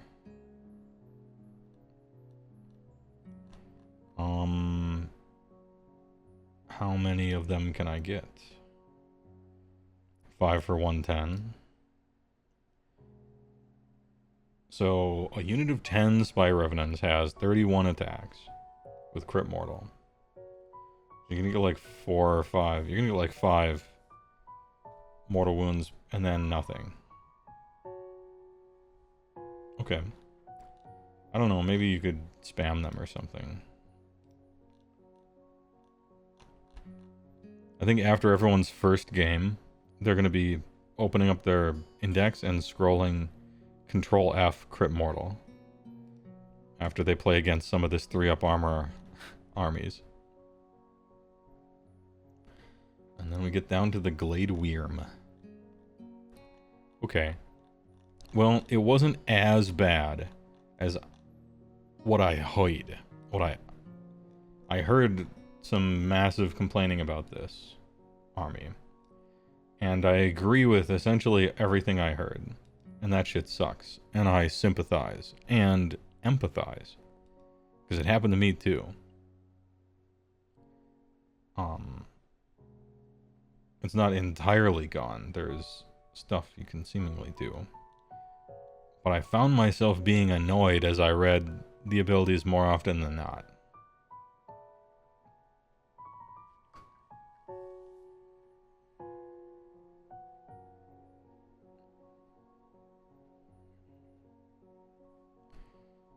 Even the dry chest synergy with them isn't very good. Yeah, there might not be enough juice. The fact you can only get 10 of them, if you could buy them in 10s and then get to 20 and then maybe you could synergize something else, I don't know.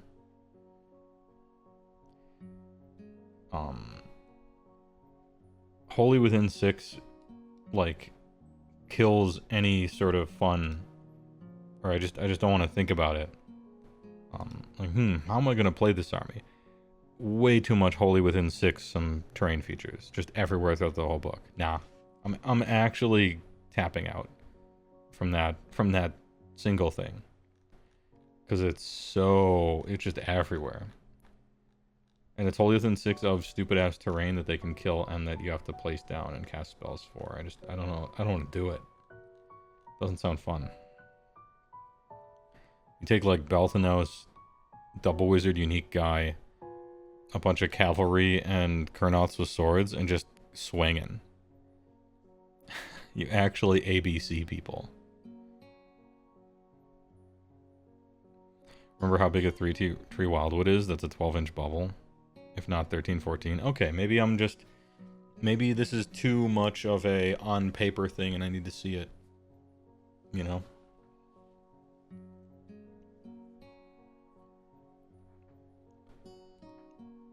Anyway. Which one is next? Which one do we look at next? Yo, alright. Apologies for the extra long wait. I had a phone call.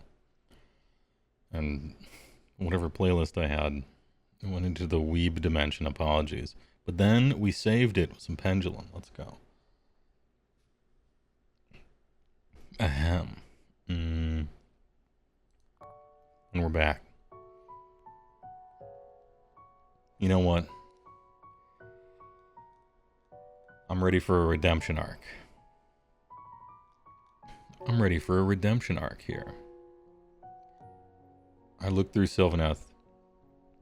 I didn't find it to look that fun. There are cool units and cool things you can do. But from like a basic structural level, I really didn't like a lot of it.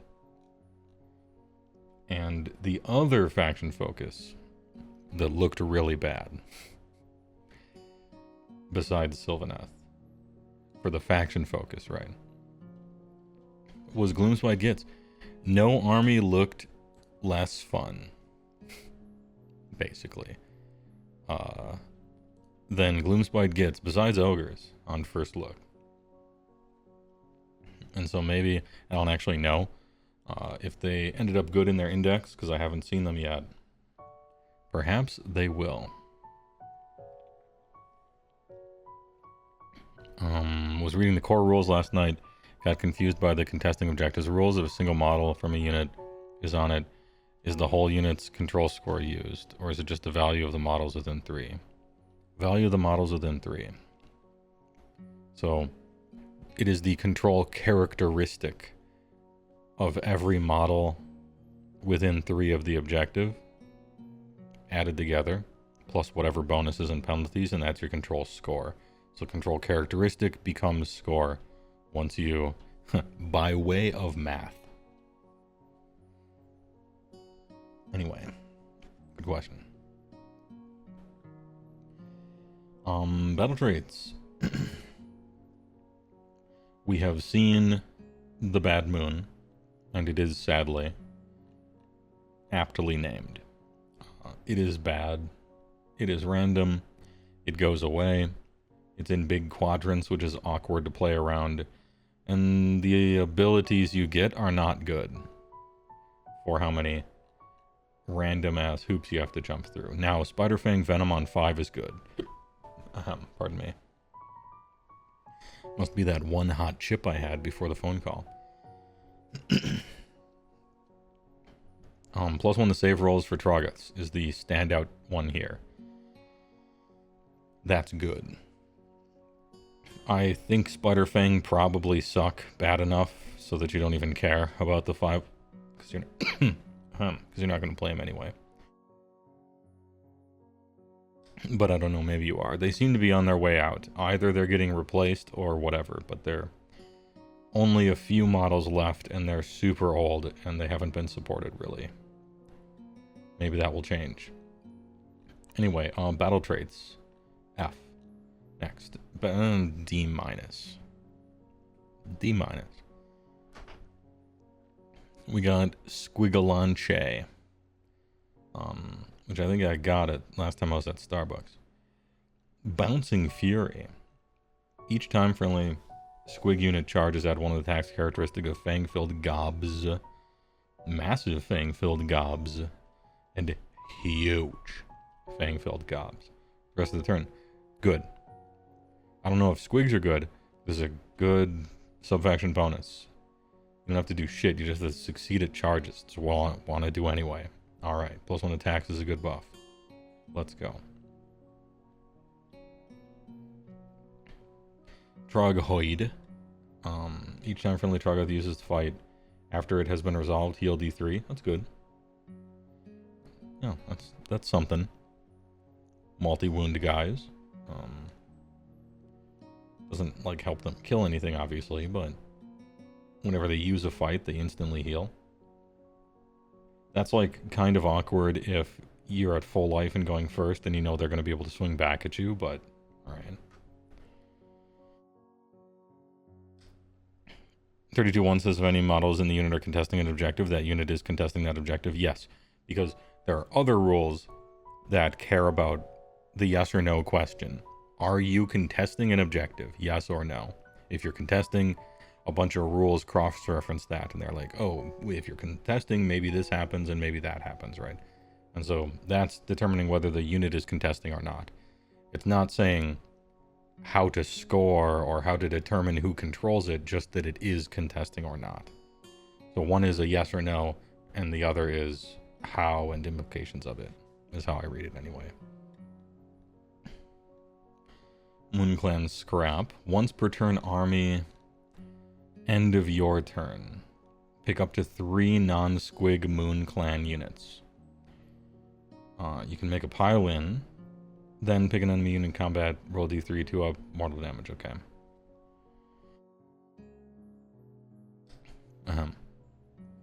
So 3 units of squigs, of Moon Clan that are not squigs, that end of your turn are in combat, and they didn't kill anything, because they're supposed to be a tar pit, I think. And they squiggle around a little bit and do some mortal wounds. Okay. Spiderfang Stalk Tribe. Each time friendly Skitterstrand Ragnarok uses Realm Web Lurka. You can pick another friendly Spiderfang unit to also use that ability. In addition, each time friendly Ragnarok uses Ambush from Beyond. Pick another friendly Spiderfang that is skittering through tunnels in reality to also use it. I assume that's a deep strike, right?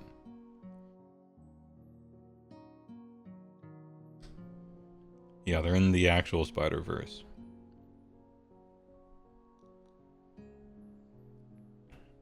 Well, just on power, Bouncing Fury is the best one. Bigly. But who knows what it'll trickle down. Blessings of the Bad Moon. The Clammy. Oh, they still have the Clammy Hand. Each time friendly Gloomspite gets unit hole within 12 of this uses Rally, you can make 3 additional Rally rolls of d6. Okay. Loon Touched. Become a wizard. Big. Very good. To become a wizard. Fight another day. If it's in combat, roll a die. 3 up, it can immediately use Retreat. Without any mortal damage. Any combat phase. This used to be cooler, kind of, because you could attack first. You could attack and then peace out of combat, and it was sort of funny. You can't do that anymore, but since it's any combat phase, on the opponent's turn, you use your abilities before you fight. And so on a 3-up, you can essentially bounce out of combat before your enemy can fight you on their own turn, which is super annoying. And I think cool. So that's kind of interesting. Sadly, it's going to be Loon Touched almost certainly. But this one's funny. The Clammy... Double Clammy? This guy's got a clammy hand and a clammy cowl. Why can't you fight before using this? Because the combat phase works differently than every other phase. Combat phase is the special phase. Unlike every other phase. Both you and your opponent use all of your abilities that aren't fight first. only once you've both finished using all your abilities, then you fight. And because of that, it means that on your opponent's turn, they charge you. They do their fight, or they do their combat abilities. You do yours. One of yours is this. You peace out, and then it's time to fight, and you're out. So you're like invincible as long as you roll a 3-up, and there's room to move away, and some other stuff. But you're probably taking Loon Touched, I bet. I mean, maybe not, but... Do we do any others, or is this the first one? This is the second one. We did Sylvaneth. And a nice long walk through Japan, which was nice. -1 for hit rolls, attacks target this unit. Notice how it's ranged as well. You love to see it. Leering Giat Shield. Each time an unmodified hit roll for an attack targets the unit is 1 inflicted mortal damage. No. Once per battle, end of any turn. Backstabber's Blade. Made from the pure shadow and malice. This blade always finds its victim's weak spots. Pick an enemy hero in combat with this unit. Wait, an enemy hero in combat with a Gits hero? 2 up inflict amount of mortal damage equal to the roll. So d6 mortal wounds once.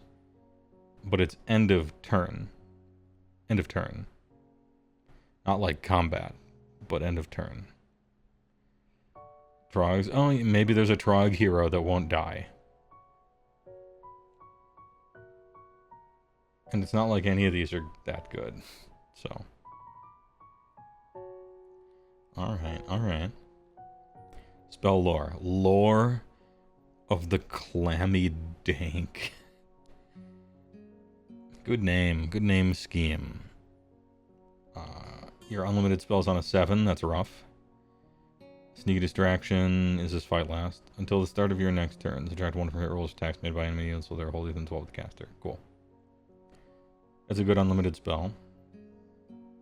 In that it's like a bubble, but I wish you could cast it on those units.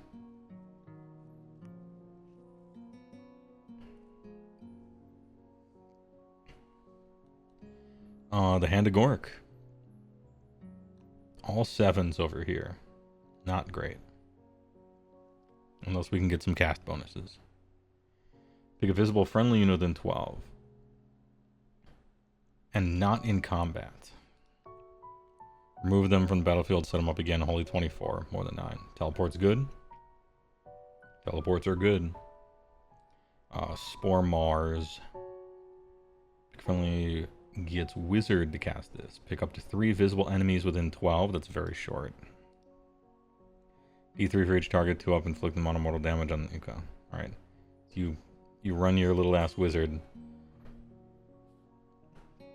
very close to multiple enemy units and deal some mortal damage. Concern.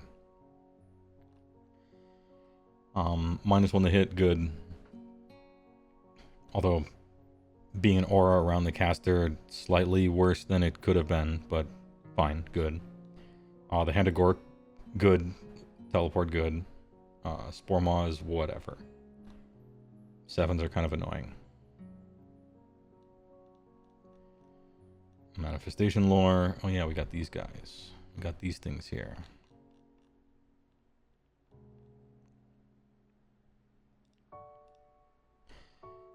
Scuttletide casts on a 7.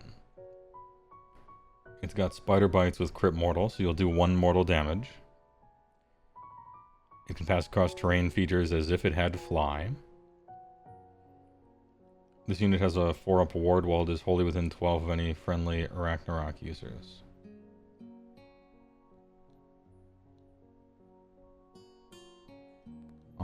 I need to... Actually, I shouldn't have scrolled. I need to see if this thing is still summoned onto any terrain on the board. If it's still like that or if they changed it. Not a friendly Scuttletide. Pick a friendly, yeah. Set up a Scuttletide. Hold within 12 of the caster. Nope, it's trash. It is bad. Next. Mork's Mighty Mushroom. So, 7. 3 enemy units within 6 of it. For each target, roll a number of dice equal to the number of models in that unit that are within 6 of this manifestation. Boo. 5 up, Horde Breaker. You can, like, break a lot of hordes if they all happen to be absolutely just surrounding each other, right? Up to 3 friendly units within 6 of this thing, but nah. Don't like it. The moon. Lurid light. Friendly Gloomspite Giots are under the light of the bad moon while they're wholly within 12 of this manifestation. Okay. Okay. So there is a way to be able to use your battle trait somehow. Kinda. You summon this thing. And it's got a 12-inch move. It's booking it. And your opponent can kill it if they're capable of doing 6 damage to a 6-up save at range. They have to be wholly... Alright, yeah. So, do you have to choose this spell lore to be able to use Moon whenever you want it? I don't know. I'm evaluating this stuff differently now. And then Scrap Scuttle's Arachna Cauldron. Does it give you... It doesn't give you the spider lore anymore because there's no spider lore. Big friendly Gloomspite gets wizard within 1. Add 1 to the target's power level. Alright, becomes a double wizard.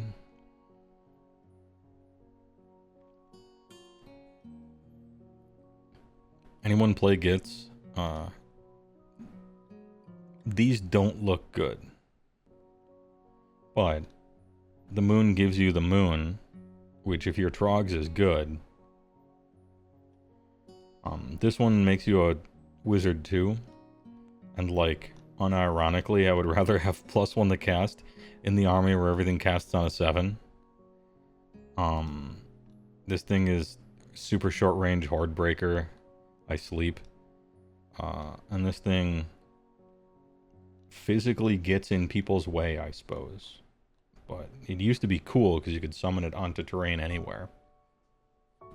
Now it's 12.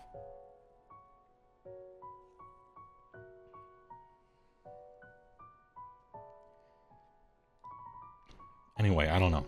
I don't know what to do.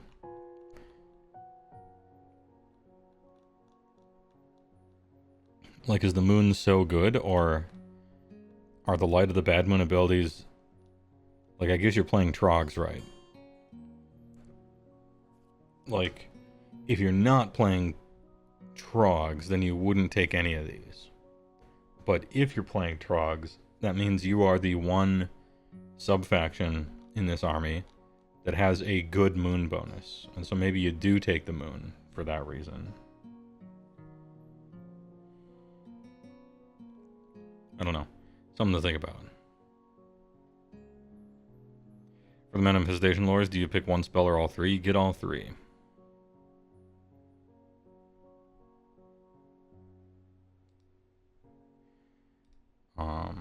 And...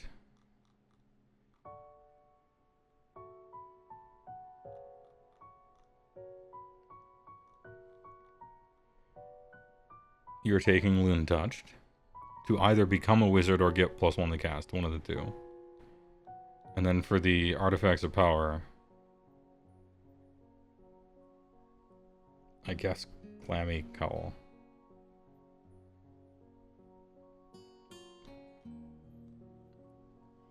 Kind of depends on what the hero actually is.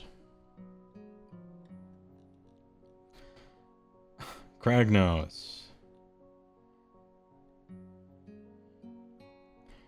Scrag go Ra to the Loon King. We saw this guy.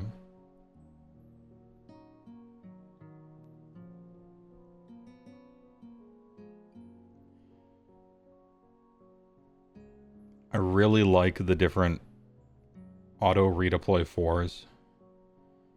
Like, I think redeploy guaranteeing of a 4 is super strong. At least on paper. And this guy's a double wizard.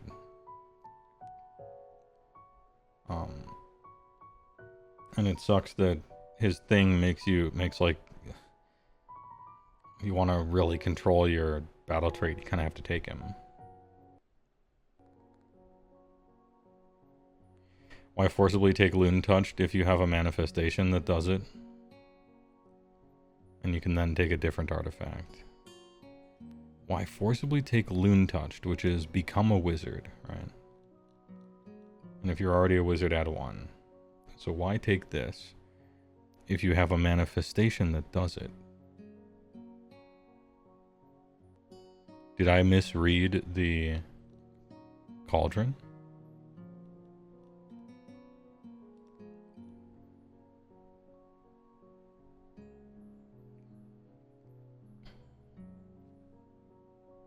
So this thing targets a friendly wizard. So if you're not a wizard, then you can't get it. But it gives you 1 to power level.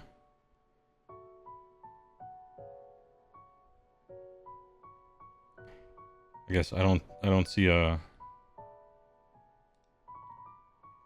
manifestation that gives you +1 to cast.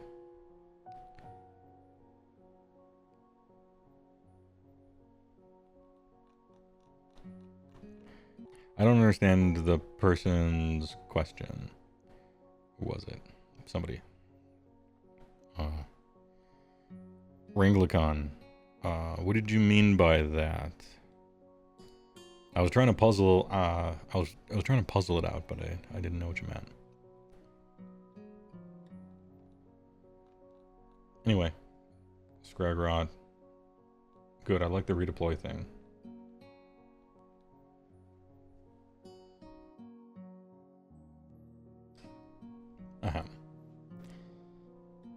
Loon Boss. Pick friendly non-hero Moon Clan infantry that has not used fight.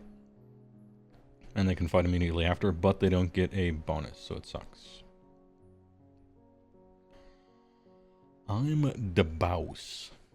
It says here, your hero phase, visible Moon Clan stab as unit holy 12. On a 2-up, pick one of the following. If it's not in combat, you can return d6 slain. Or add 1 to wound rolls for like 60 attacks. Okay.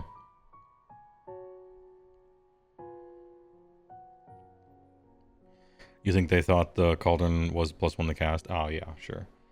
But even if it were, like, you know, there are going to be turns you just fail to summon the thing. I'd rather have the sure thing, like guarantee. And being at +2 to cast, not a bad thing either. Also, I'm not sure which kind of heroes we're trying to take yet. I don't know how many wizards we'll have.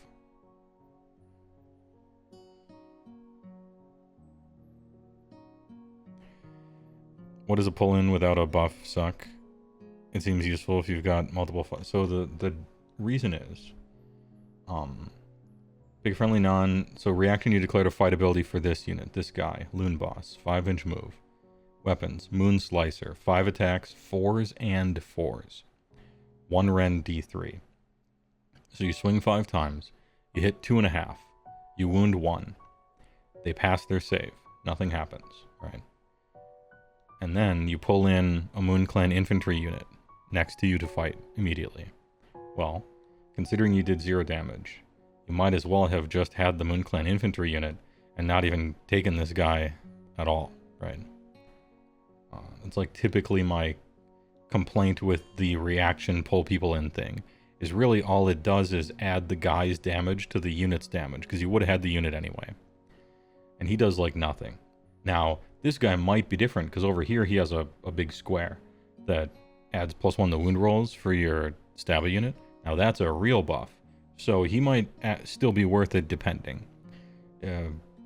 This used to be a thing that they would put on a lot of like Slaves to Darkness mounted heroes war scrolls, but then they had no utility. And so it was just like, hey, do you want to add 3 damage to your Chaos Chosen for 200 points because of this guy on a mount? Like, no. Anyway, but he has a buff here. Maybe stabbers are cool if you add +1 to wound on all of them. Ignoring I didn't finish reading heroic trait. Yes, it gives +1 to cast if you already have it. That's what. No big deal. It's so, like, I do this all the time as well. You know, you're skimming abilities and you don't see something. It's not Not a problem. He's got a 6-up ward, though, this little funny guy. Would it be good if a unit that can fight good has it? Yes.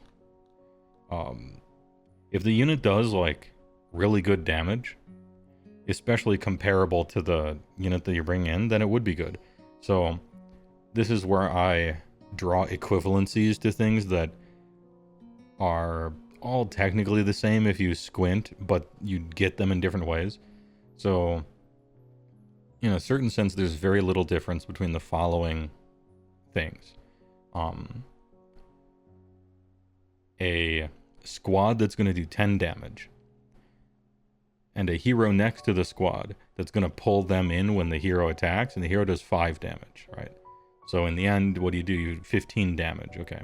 And now you move over here, and there's a squad that does 10, and there's a wizard, and the wizard has a spell that essentially adds 5 damage to what the squad is going to do eventually. And so it's like the same thing.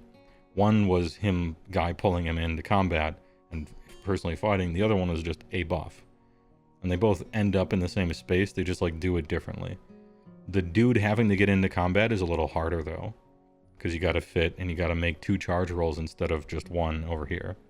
And then the third one is a unit that does 10 damage and then another unit next to it maybe that does 10.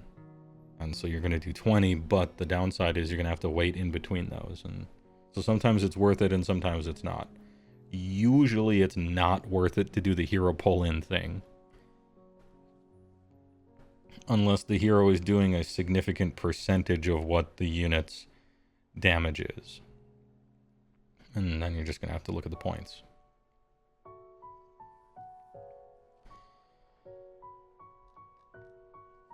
Gabapalooza. I'm like saddened by this. These used to be so interesting and cool, and they gave all of the little guys names and everything. And now it's just some stuff with Wizard 1. Your hero phase roll, die 3 up, pick one of the following effects. 1 to run rolls and charge rolls, meh. 1 to rend characteristic of units, melee weapons, big. Gloomspite gets unit. And then the other one, unit cannot use commands, whatever. So yeah, hey, +1 to rend's good. 3 up, cool buff, also a wizard, Gabapalooza. 3 health, 6 up save. Possibly the weakest unit in the whole game. Yeah, I know it has a 4 up ward.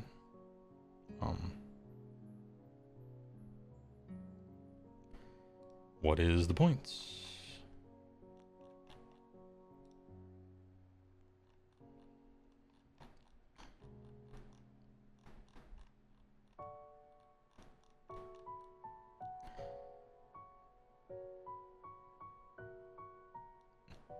Oh, it's not even a hero. Okay. 150. So for 150 points, you get Wizard 1. And you're not a hero. So no artifact. Wizard 1 plus a cool little buff.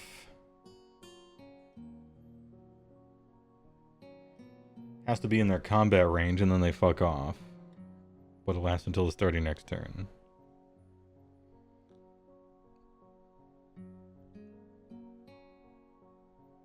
Technically a wizard, not a hero, so you can fit it into... You can just throw it into regiments pretty easily. Even though it's a very sad war scroll from how fun, characterful, and interesting it used to be, it's still like a 15 wound wizard with a buff. It's like good. So I think it's like good, I think.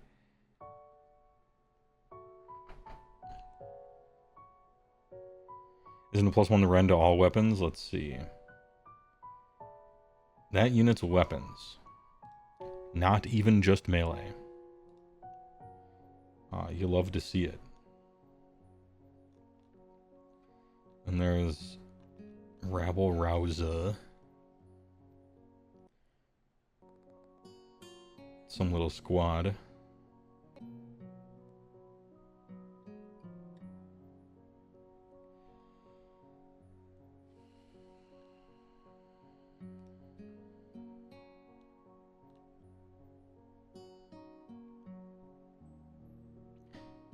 This hero can join an eligible regiment as a Moon Clan agitator, huh? Rabble rouser.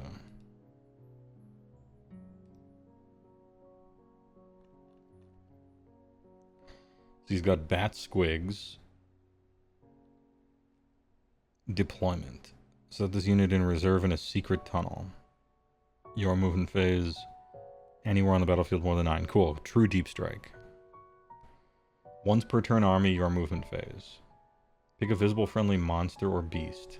Friendly. For the rest of the turn, the target can use charge even if it ran. But each time it uses a move, it has to end closer to this unit. In addition, for the rest of the turn. The first time the target ends a move within the unit's combat range, inflict d6 damage on it. Funny.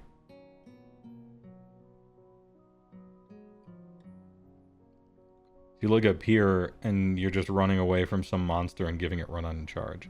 This is like a fun, flavorful little ability. Is this ability good enough to give extra life to the nothing hero that just deep strikes and that's it? That's kind of cool. Are your monsters good? The Rouser Kragnos combo? Yeah, that actually does work, doesn't it? Because it's friendly monster. It's not gets. So now Kragnos gets run and charge. So he could go like 16 and then roll 36 to charge. That's funny.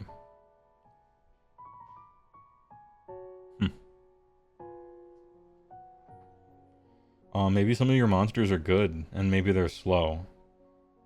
And Rabble Rouser is not unique.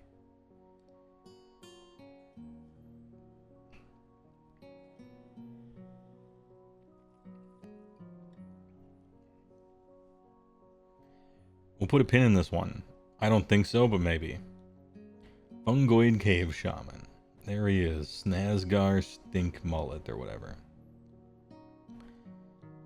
And 1 to unit's power level for the rest of the turn, once per battle hero phase. That's it. He's 1 wizard, once a game. You can cast 2 spells. This guy used to give you a command point. When I painted one. Squig Boss. Feeding time. Look at how cool this guy is. He's funny. 4/6. On a 2-up, pick one of the following effects. Once per turn, army your hero phase. Add 3 to move. That's good. Only squigs, though. Targets blah have crit mortal. Oh, that's good, too. Okay. Yeah, you know what? Crit mortal is kind of nice, and fast movement's kind of nice, too. So if you're trying to play squigs, maybe you take a squig boss and make him a wizard or something. And you could put some heat on those fang-filled gobs. Unless they only have like 2 attacks or something, and then it's not worth it. Loon boss on Mangoler squigs. D6 plus 8. I mean, 8 is a highly decent starting amount, right?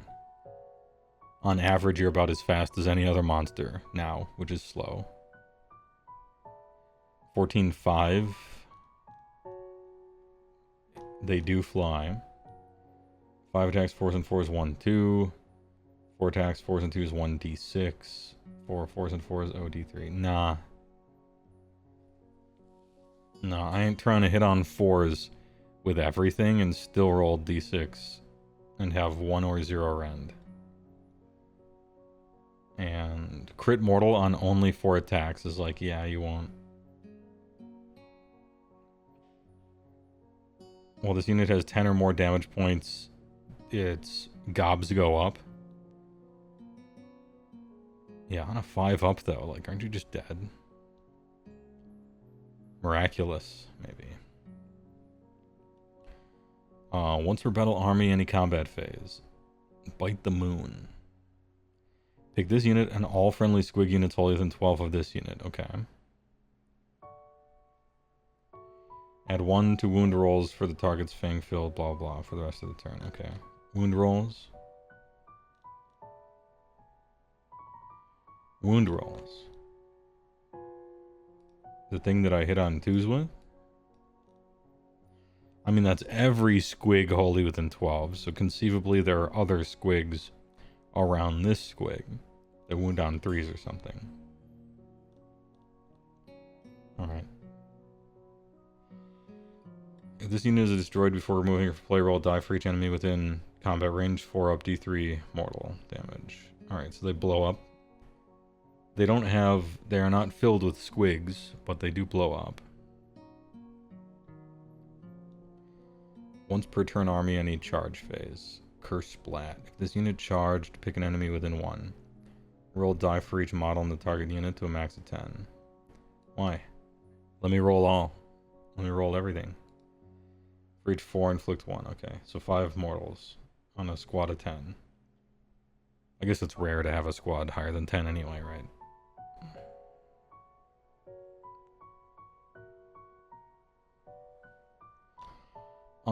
I am sad. I don't like it. Random, horrendous armor. So easy to kill it. I don't even know. Attacks are bad and random and super random.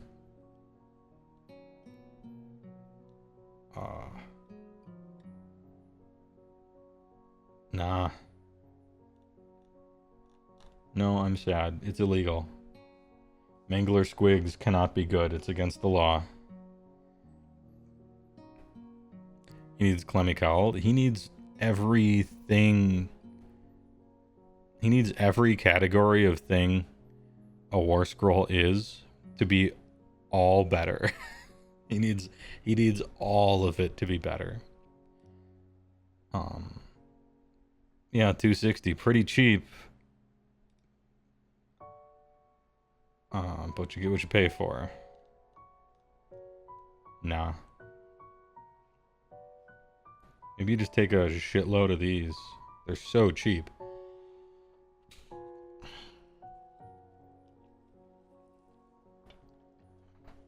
He's paying for the sins of the original 3rd edition. Dude, he sucked in 3rd too. Oh, you mean the whole army, I guess. Maybe.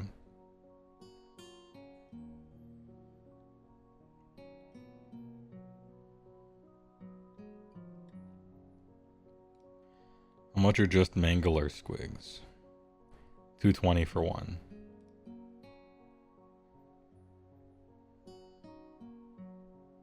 Still no?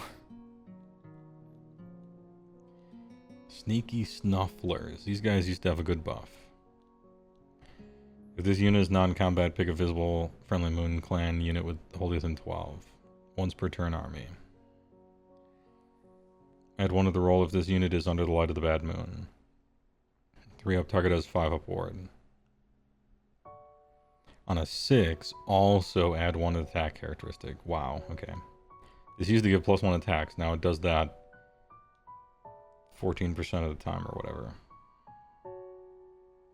Yeah, no impact hits at all on the non-hero version.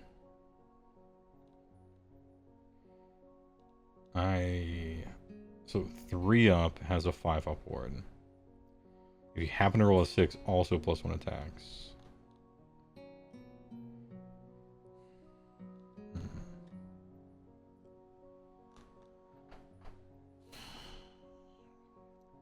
I guess if you're under the moon, it's a 5 up. Moon Clan specifically.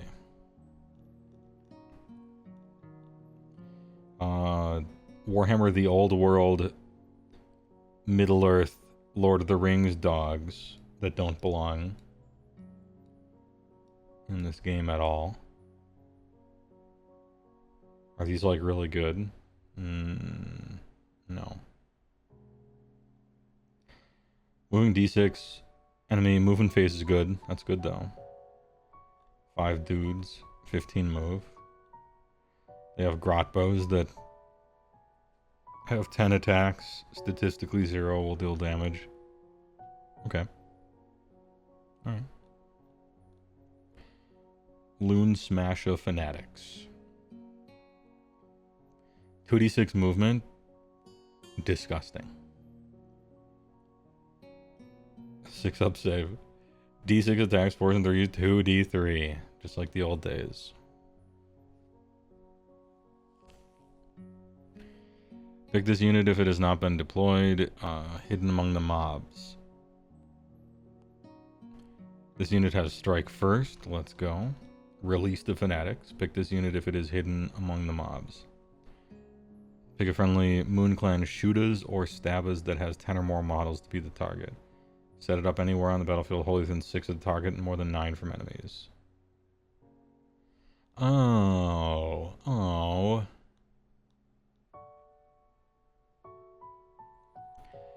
I've become sad. This thing used to be sick. You got charged, and then you like put them in a line right in front, and they got to auto hit or strike first when, I don't know. This used to be fun. It is no longer fun.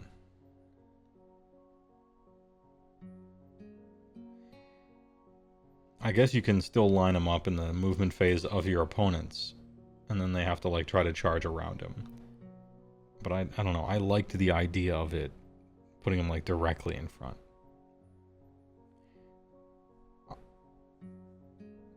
If I recall, the assassin got changed.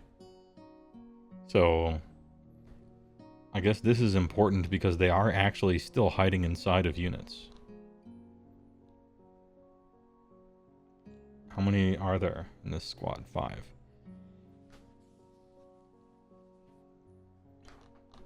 How much fun can I have? Loon Smash of Fanatics.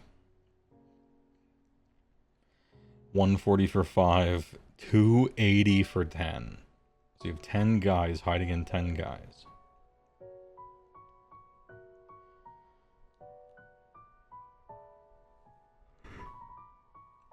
No champion. So 10 d6 attacks. 4s and 3s, 2d3.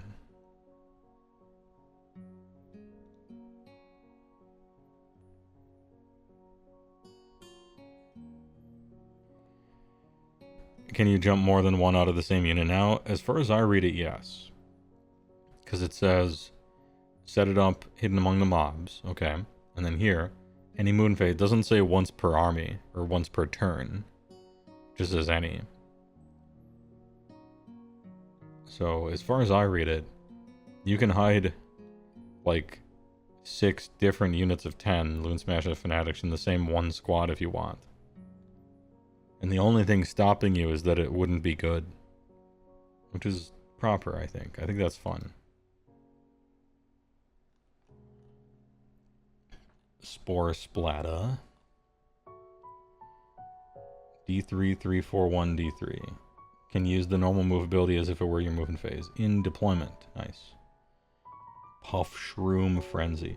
Add one of the tax characteristic of melee weapons used by other friendly Moon Clan units while they're wholly within 12 of this unit. Subtract 1 from the tax characteristic weapons used by enemy units. I like these guys. These are good. Spore Splatta Fanatics. 120. They're cheaper. Cheaper and better. Yeah. Plus 1 attacks characteristic for some huge ass Moon Clan unit. Let's go. Nice. 2d6 move. 1-6. Yeah, alright. Moon Clan Shootas. 18-inch. Oh, hey, they still have kind of a range to them. 18-inch.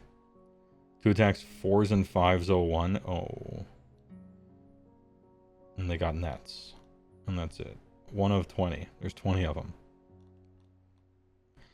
Now, you can get a bonus to wound from the Loon Boss on foot ride. So 4s and 4s. That is...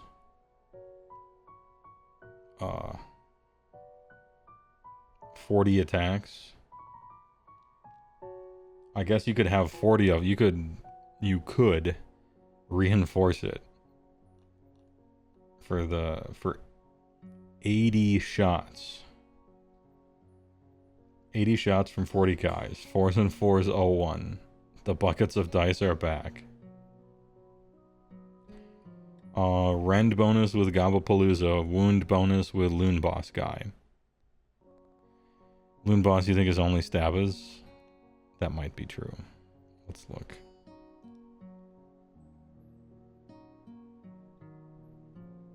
Moon Clan Stabba's unit. Fun, detected, and destroyed. But this is +1 to rend here, so we did get a rend at least.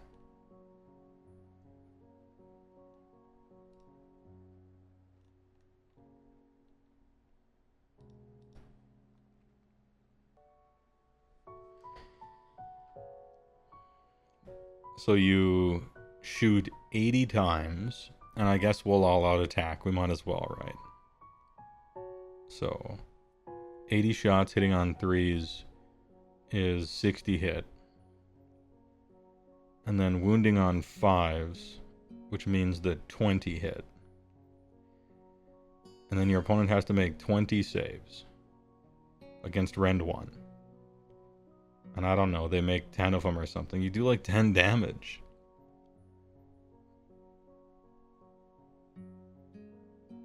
I don't know, that's with 40 of them.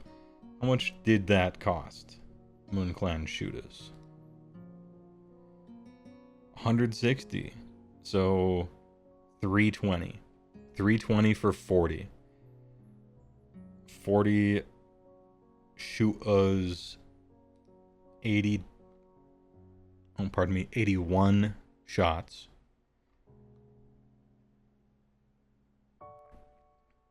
Yeah, and nuts don't take away bow shots anymore. Chad, is this real? We are so back. Alright, my Moon Clan list is materializing. 320 for 40 shooters. 320 for 40 shooters. 320 for 40 shooters. 1 Gabapalooza. And we still have 1,000 points left.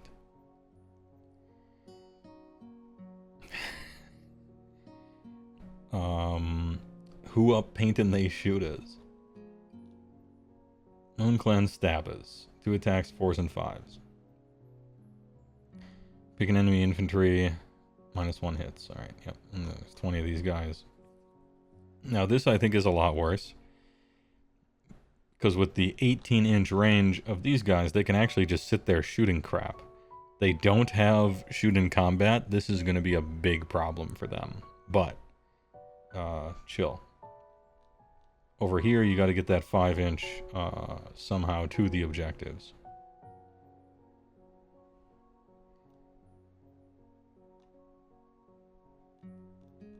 Anyway, Squighoid.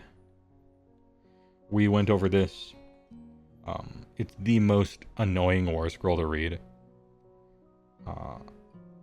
Just fucking nonsense. Not good. It reads as the extremely nerfed version of something that used to be maybe fun, but only for one person. Which is what it is. Warp Lightning Cannon just called you crying. What, are you gonna do 8 mortal damage? Okay. They have 32 shooters left. How much did you pay for those mortals? This is value. Loon Boss on Cave Squig.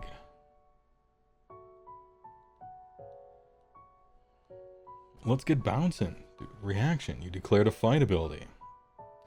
If it is picked to do so, add 1 to hit rolls for the target's attacks. Nice, okay. Non-hero Squig Cav. Now this one gives a bonus. See, it adds +1 to hit rolls. So it's whatever his damage is +1 to hit on all those. And that saves you command point, which is kind of nice.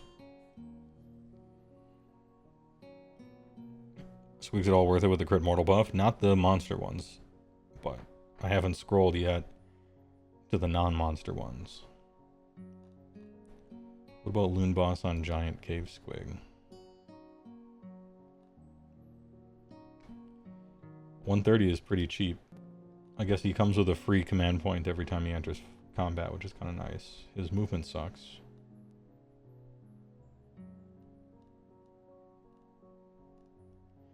Squig Hoppa. They boing.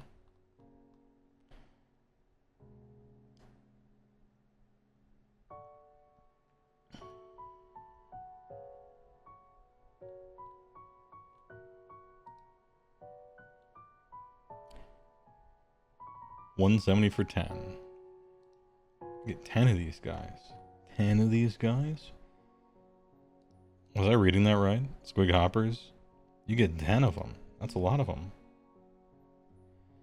These guys have 5 attacks a model. Now, 2 of those attacks aren't good. The other 2 could possibly get crit mortals, though.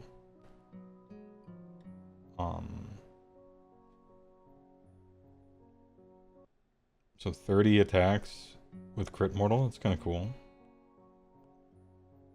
I don't know if that's enough, but...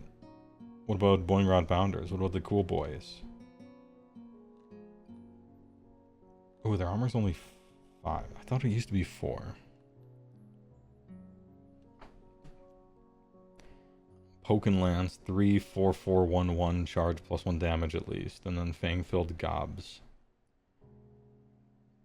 And they get impact hits. Is this also 10 guys? Boing Rod Bounders? The Boingy Boys? It's only 5. Okay.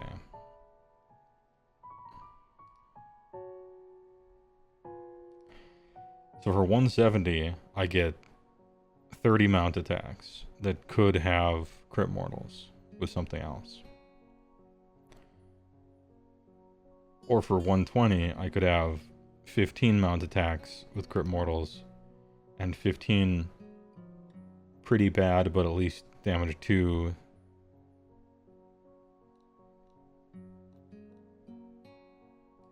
This is the same box. Like Squig Hoppers and Boing Rod Bounders are the same box you can purchase. I feel like Boing Rods, either they both should come in 10 or they both should come in 5, really.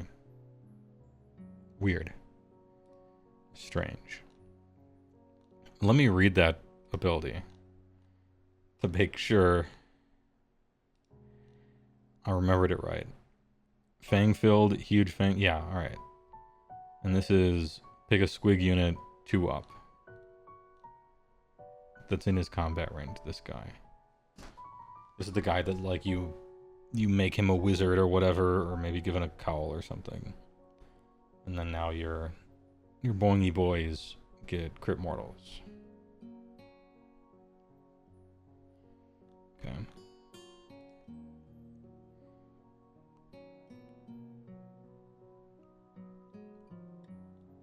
They're like 60% the cost of Bounders. That's a weird comparison to make. Somebody's going to do the math, though, and eventually figure it out, I'm sure. Alright, the Tug Man. Tug the Trug-Uth King. 16 hit points. 4 up save, 6-inch move. Jesus. That's slow. This man's slow. His attacks are very small number of attacks. They do big damage, but yeah, not a lot of attacks. Big dam, though. And you roll 1 die instead of 3 when he's super wounded. Okay, big tuggies. Once per turn army, any combat. Roll die if the roll equals or exceeds the target's health characteristic, 1 model is slain. Nice, that's good. Slay whole is good. And then start of any turn, so he heals d6 every single turn. Nice.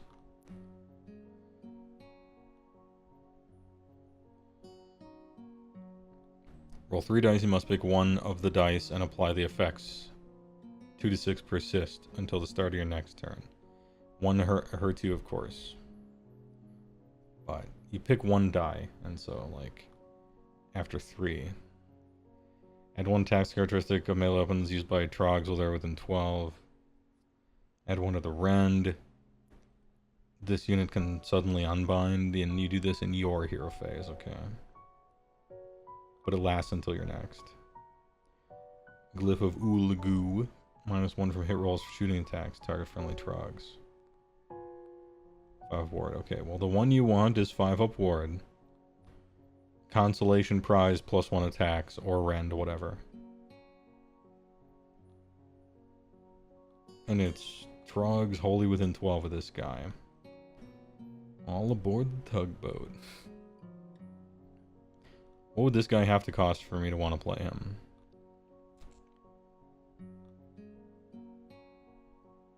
Three...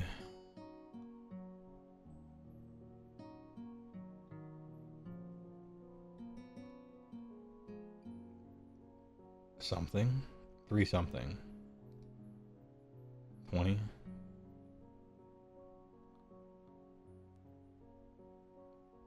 Pretty close, 360.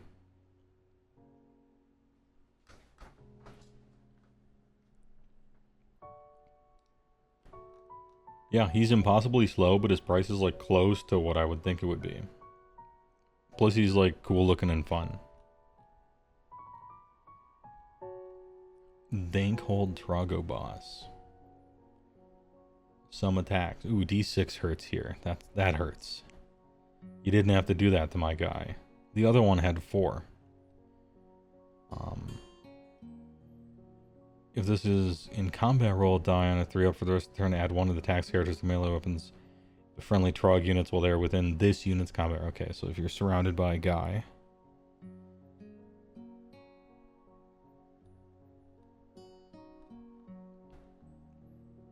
I mean, it counts himself too, I suppose. This unit is picked to be the target of a spell. Roll die, 4-up, ignore. Okay. Don't think I want to Dankhold Trog Boss. No thanks.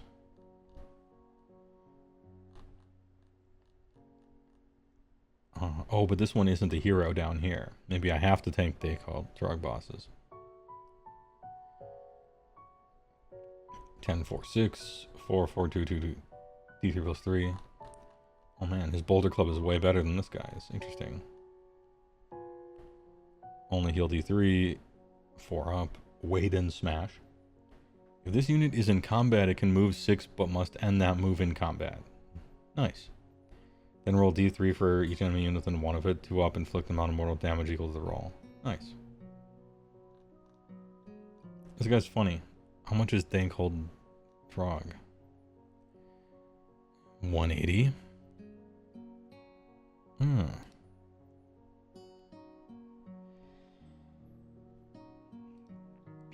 What about the boss? 220 for 1. Regiments are in regiment options, any Trog. This hero can join Trog's regiment. Alright. So you can play Trug and you can play Dank, and those are the only ones that allow. Aside from like Kragnos or some shit. What about Scragrot the Pimp King? Any Gloomspite gets. Okay, there we go. So you can take that guy as well. You might even want to because of the Trog's Bad Moon ability is actually good because it's +1 saves. So you might even want to take Scrag, and in which case you will be able to add Trogs to it. He's the same points as the Dank. And if you had to choose between Dankhold Trog Boss and Scragrot the Pimp King, I would like 10 times out of 10 choose Scragrot and not Dank. I would choose Scragrot as your number 1 hero and the Tugboat as your number 2 hero. Third being questionable. Fellwater Troggots, these ancient things. 5 and 5, 4 under the moon. Noxious Vomit is down to D3, 2, 3, 2, 1, shoot in combat. 4, 4, 3, 1, 2.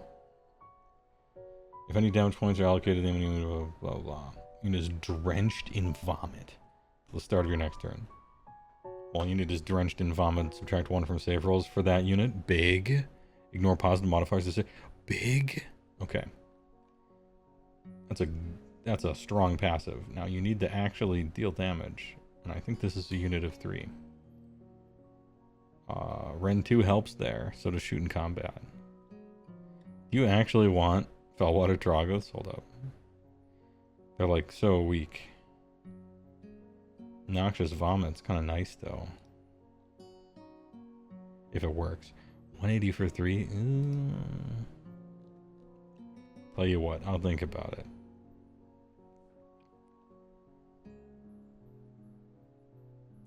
Yeah, that's what you saw me scrolling, right? I was looking for the -1 to hit, which it used to have, but doesn't anymore.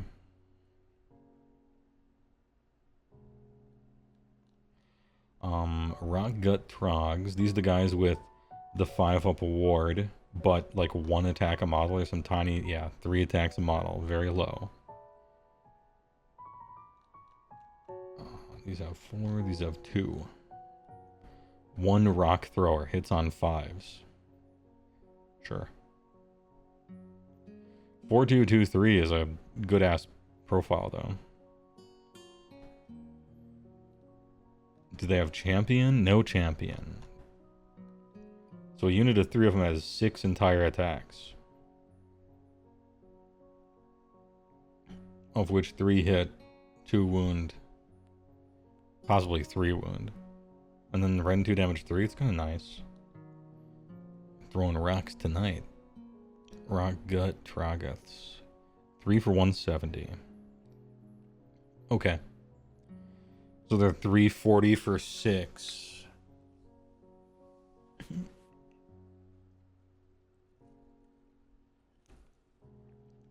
Ahem.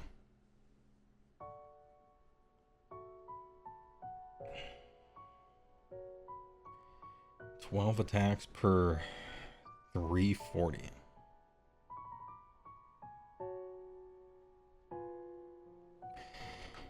Will this include a look at the Army of Renown for these guys? Yes. I think I'll just do it all at the same time for SJ's sanity, so he doesn't have to chase down a Cleop. I think they just follow Trug around. Yeah, you know, I think they just follow people around and have 3-up armor underneath the moon. 3-up, 5-up, and make a tiny amount of really good attacks. These dudes try as hard as they can to just vomit on people. Maybe like 1 squad as a potential, I don't know, maybe.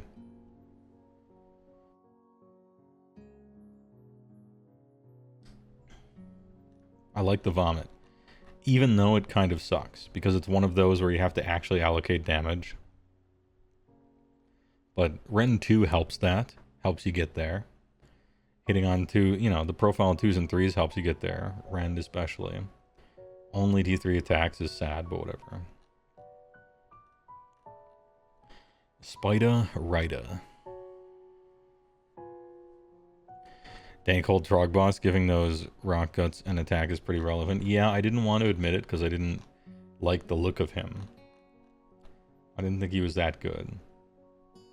And he's not. And it's random. But adding +6 attacks to a big unit of rock guts is very...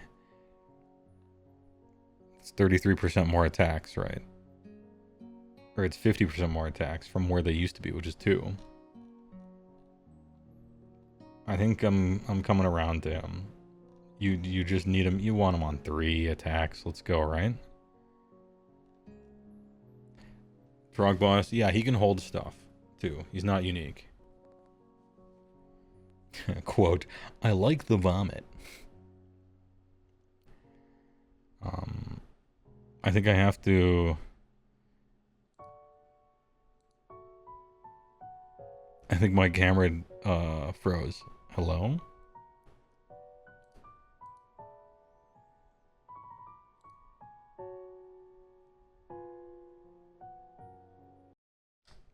You're just wondering why such the hard split between the lores to the point where if you're playing dad bods, there's no point for a priest. I mean, I don't know, it's really just it's like a philosophy thing. You could mix them a lot, or you could keep them separate, and there's good reasons for doing both that I probably should have touched in the video a little more. Here, let's go to DT.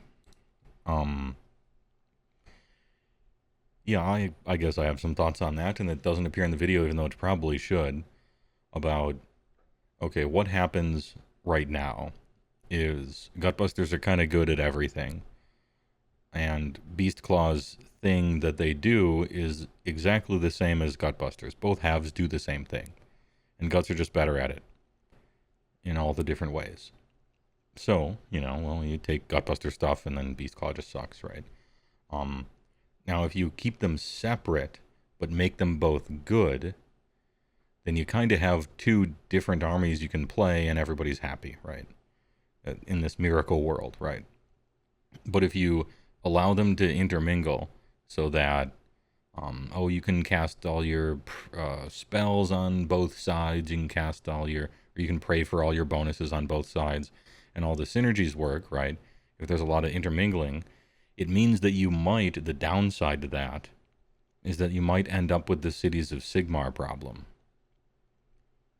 which is when you can use anything with anything, then suddenly all of your choices boil down to just the single best one for whatever role it is, right?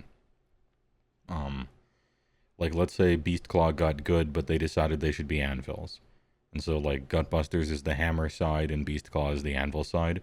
Now, you have, like, 30 different units, and everyone's army is exactly the same. You have one hammer, which is a Gutbuster, and you have one anvil, which is a Beastclaw, and then you have heroes and chaff and stuff.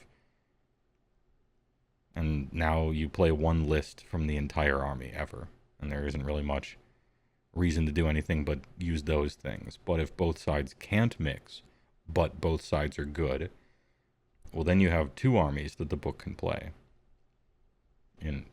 Conceivably, right? Which is probably better if you're trying to have a book like that. Heywoah, you played against Fire Slayers, and they also got purely outdamaged. The corn damage is just running wild. That could be. I know that you played against Fire Slayers, and I want to say Frank played against Fire Slayers as well. And you're both like, Fire Slayers are good. They just got smashed. That's all. Like, they're not bad, necessarily.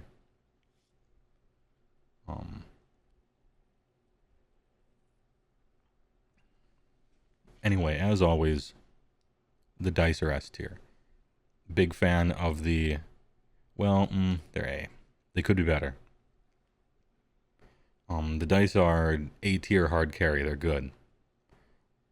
There's only one symbol, and it's a symbol for a 6, right?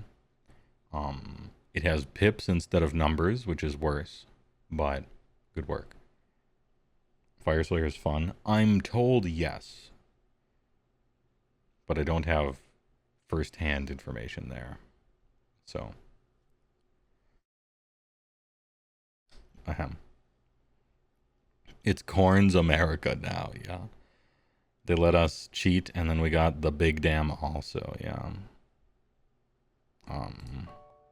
Should we have some background music that everyone's probably very sick of on the VODs? I see you. And I think you're probably right. However, I haven't had a chance to find another DMZA free song, so eat shit. Also, apologies. Big Wah ended up with only take the best issue. Yeah, that's why Big Wah was a bad idea.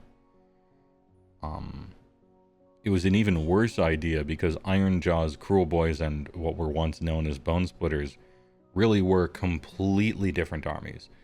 Beastclaw and Gutbusters are technically the same army, they're just two factions, with more of a hard line between them than normal. But the different orcs are like, shouldn't even be in the same book, right? Having Cruel Boys and Iron Jaws in the same book is as stupid as if Fire Slayers and KO were in the same book. If they don't do it for them, they shouldn't do it for orcs. It's racism or whatever. It's bullshit.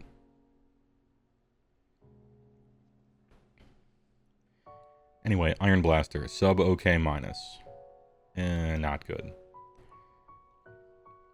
So the tiers are S tier game wide, hard carry, B good, C OK, sub OK minus zone, not good, and trash. Iron Blaster is right now in not good. I don't see playing it for any reason.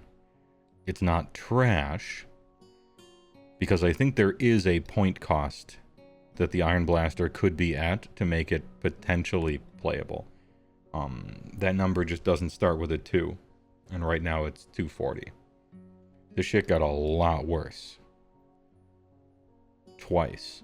It got a lot worse when they changed the rules in 3rd, and then it got a lot worse when its points went up. And in 4th edition, it got a lot worse. The scatter shot became worse, fewer attacks, more less reliable damage. Its range got reduced by a lot. You can't snipe people anymore. The gruesome trophy rack doesn't add to it. It lost a rend from the sub-faction. It got a lot worse. And then they priced it at 240, and just ain't no way. It's not good. Points could potentially save it, but damn, dude, even if it was like really cheap, like really, like 150 or something, like crazy cheap, what does it do? It misses twice, and then you pass your turn. You know?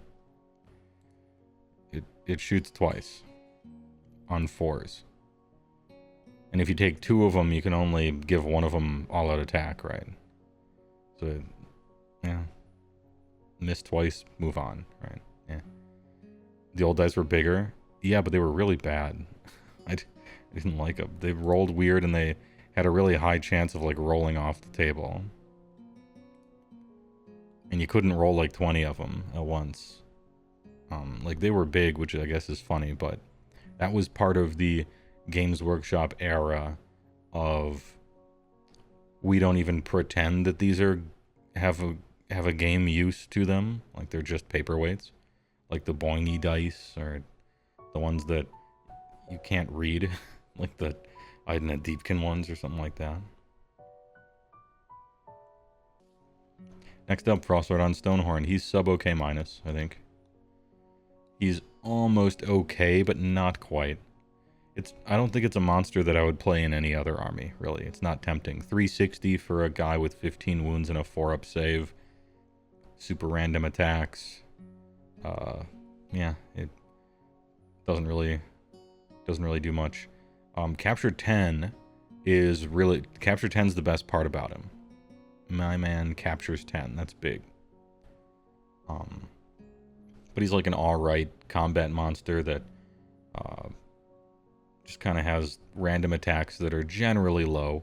You can spike high, but consistency is king, remember, right? He's okay. And, you know, technically he should probably cost less, but I don't want to be the army of cheap, bad monsters.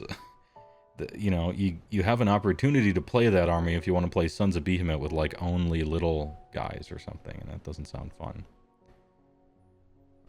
Yeah, Frostward on Stonehorn, kind of okay. His Frost Spear ability sucks, but it sucked last edition. Nobody liked it when it was an artifact in second, and they put it on his War Scroll for some reason. His Overwhelming Charge only goes 2d6 instead of 3d6 now, which admittedly was nuts in 3. Right. Leaping 12 inches, like possibly even average, over chaff lines, landing somewhere, doing some bullshit. At 2d6 with his base size, typically you're just kind of piling him in again. You do it for the D3 mortals, I suppose.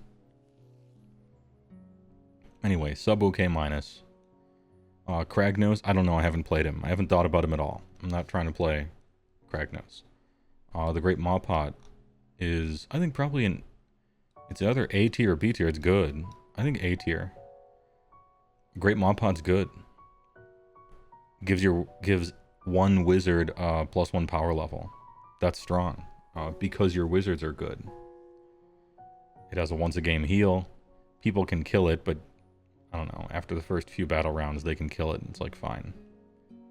Still probably no one's dying close enough to it to refill, but since your 2 wizards are a build around me, giving them an extra power level is just a good bonus.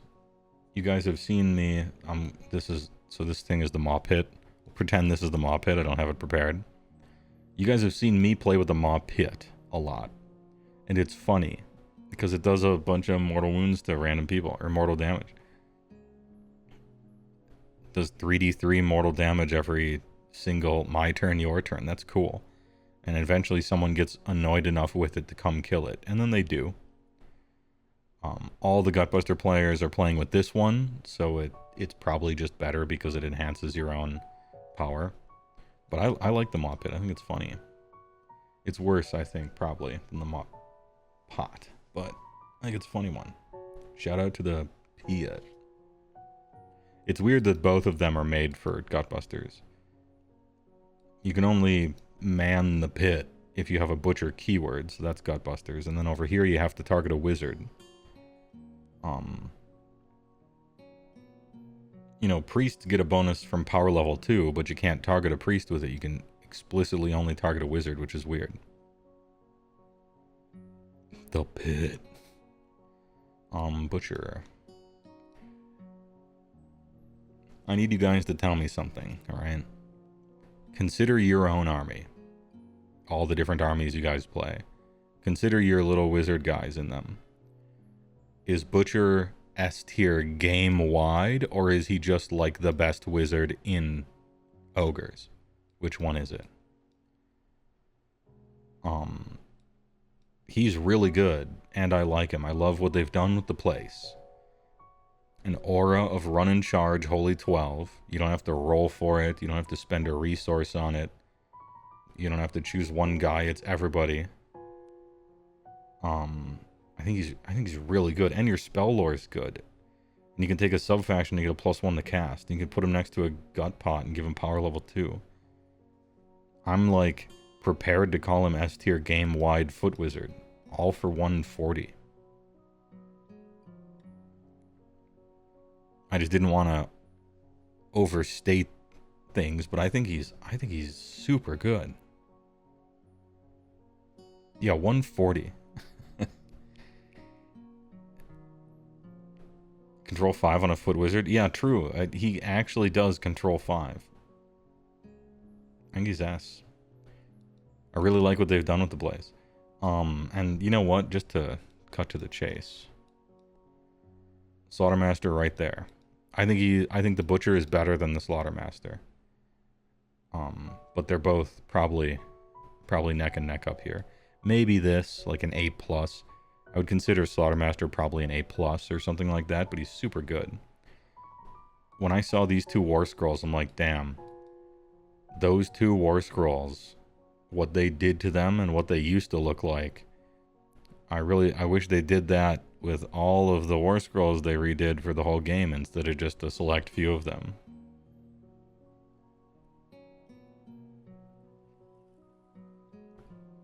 Ahem. Next best is maybe Slays the Darkness Gaunt Summoner with 2 casts and a sneaky powerful alpha drop trick. At 140, his is probably top 5 in the slot. Slaughtermaster's base is an advantage, you know, because it's super huge. Yeah. S tier rules, dog tier models. Yeah, these are unacceptably bad looking, right? They're so bad looking.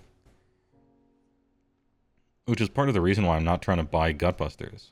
Like, look at this shit. Nah. You are James Workshop. Injection mold plastic. High prices. Your brand new models in Age of Sigmar are all fucking goated, actually. And the sprues are clean.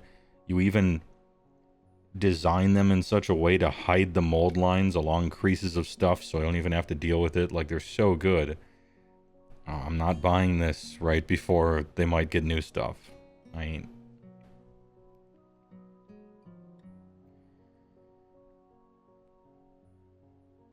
Gracier on foot can't be unbound if you get lucky, which is rando, but yeah, it's super good when it happens. Gracier is pretty nice. Next up we got Nobolars, and the problem with Noblars is that I would put them in A.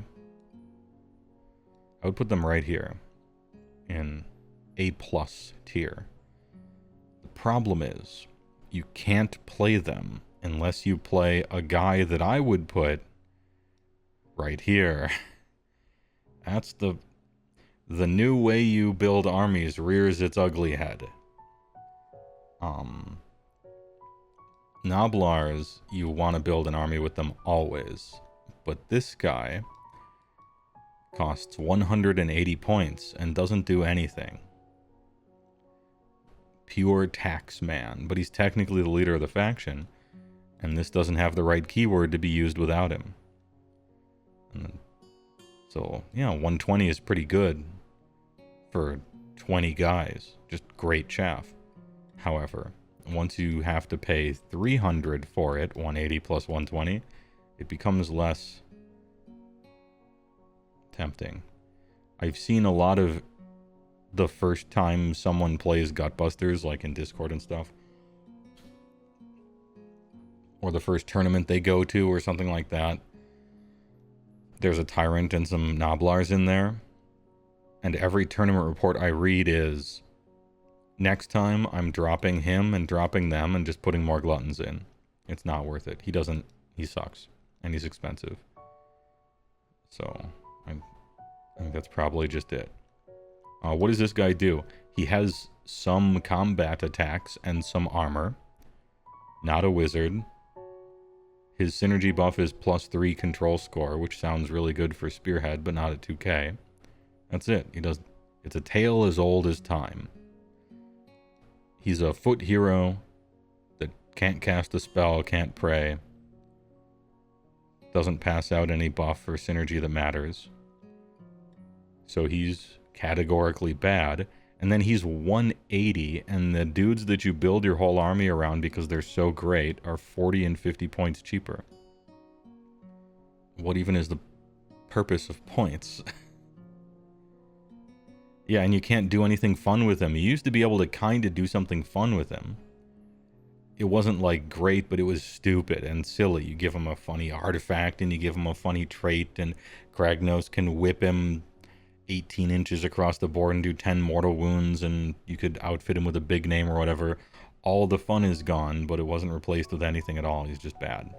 Doesn't do anything. Why is he 50 points more than every other foot hero? Because he has 8 wounds on a 4-up save and 5 attacks that hit on 4s or whatever, and then half of them have 3 damage and the other have 2 damage.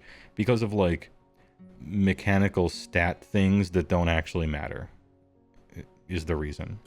Because the algorithm they put the points into the game to spit out how much he should cost works really well, or even pretty well, for like cavalry and infantry and just stuff like that. But when it comes to things that have synergy, the points, whatever algorithm they use, doesn't consider how people play the game. So yeah, he's control 5 as well. Once again, pretty good in Spearhead.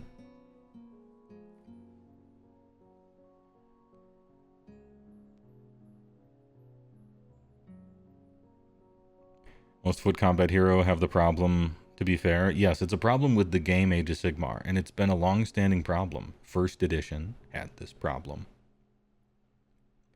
First edition, second edition, third edition, and fourth edition all have the problem of the do-nothing foot hero that's, I guess, supposed to fight. Has always just been awful. And a lot of times expensive for some reason. So is the Ogre Spearhead box worth getting to get into the army? Hard to say. It depends. Leon Duval. If you like Spearhead and you're going to play it a lot, then absolutely. And Spearhead's cool. I like it. If you're specifically only buying things to build your way to 2k, then you won't be using the Mournfang. And you won't be using the Iron Blaster in there. You won't be using the Tyrant. You'll only basically use the Gluttons, that's it, in the box. So really, the answer to the question is, it depends on what you'll be using it for. If you're trying to only make 2k armies, then no, save your money. You're buying too much in there that isn't worth anything right now. Unless it all changes. If you're trying to do a lot of Spearhead, then yeah, it's fun. It's a fun Spearhead. And if you're going to go halfways between both, then I don't know, soul searching maybe.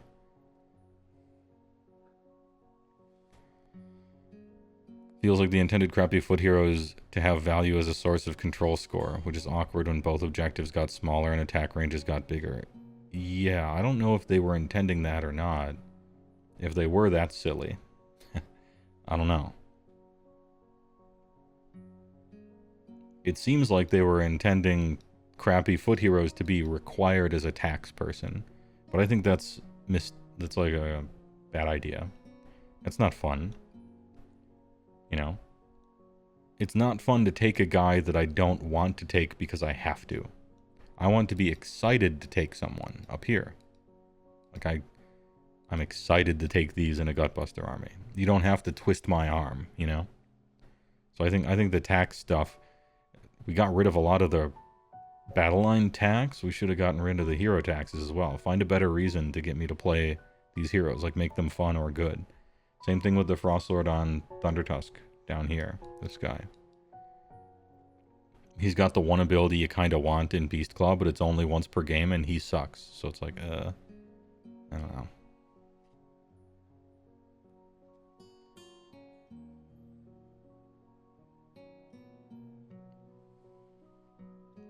The degree to which having more battalions is punished makes the tax even more...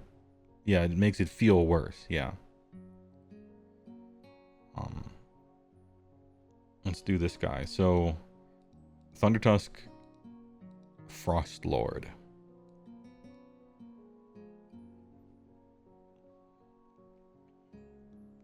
Not good. The Thundertusk monster sucks. He's got Frost Spear attacks. Those are pretty good. 4 of them at 4s and 2s. His Rampage is okay against anvils and stuff. Sometimes. But it happens in a weird phase. And the once per game thing, I don't think it's like worth it. I don't think it's worth it on a guy who's kind of bad. He's not good. And Thundertusk's, every edition I say that Frostwreath Ice is terrible now, and every edition they find new ways of making it worse. It's so bad. Frostwreath Ice. It hardly exists at all. It's a breath weapon that they can't use in combat. That's fucked up. It's also got a really short range, and it's a single shot that hits on 4s. Are they just kind of like operant conditioning, like getting us used to never using it? Well, joke's on you. I haven't used Thundertusks for like 6 years. I'm very used to not playing them. I've become very efficient at it. I'd like to. I have 2 that I have painted up and converted and stuff. I'd like to put them on the table, but give me an excuse.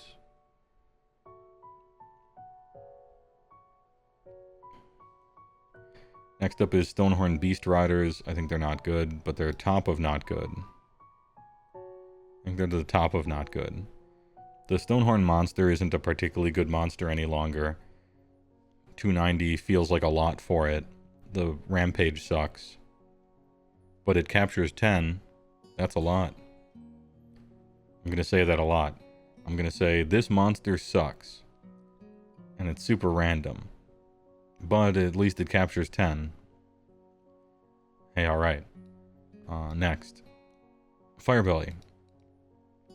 I think C tier is the lowest you can possibly put a wizard this edition. I don't think you can get worse than that, really. This guy does not have the right keywords, and his War Scroll is empty. And his, like, ability on his War Scroll is terrible. It just does nothing. It's so bad. And, doesn't matter. Firebelly can cast all your spells. He can summon endless spells, and he can unbind. That's way better than a Tyrant who can do none of those things. So he's C tier, even though he's like gruesomely overshadowed by these other 2 amazing wizards. The fact that you can even cast spells at all puts you above everyone who doesn't, especially in this edition with these manifestations.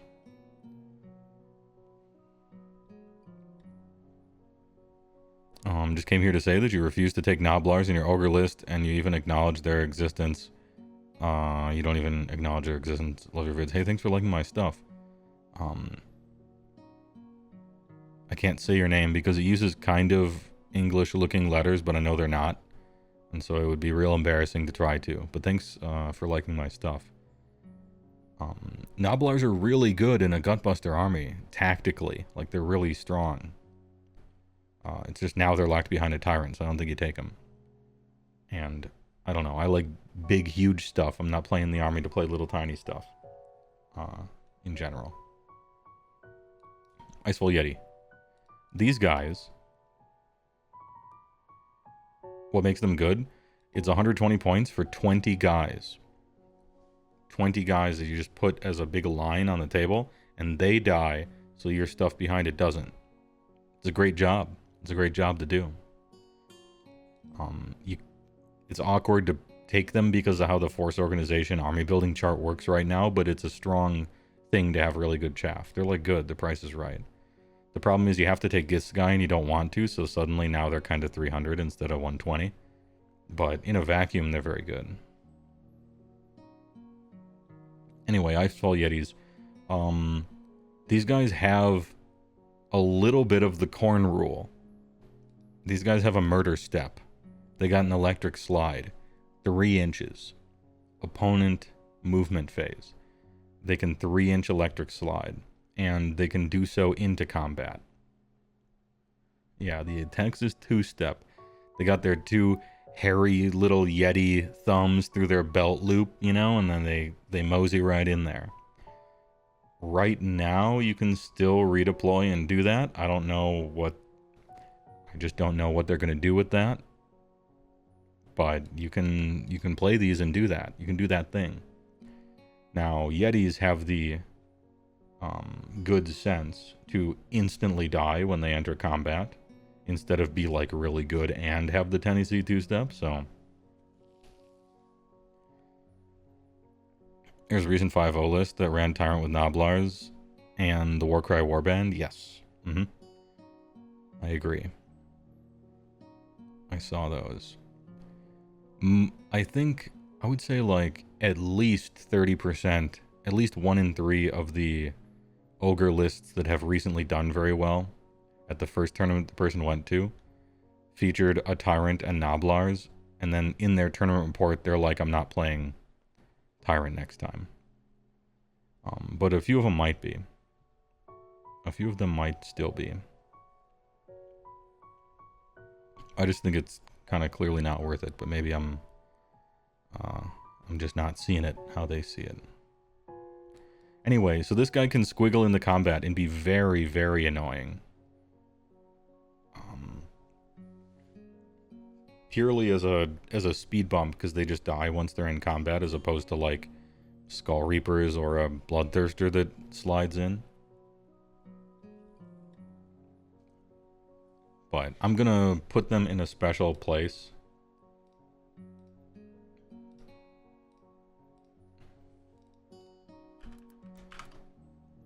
I'm gonna put them here.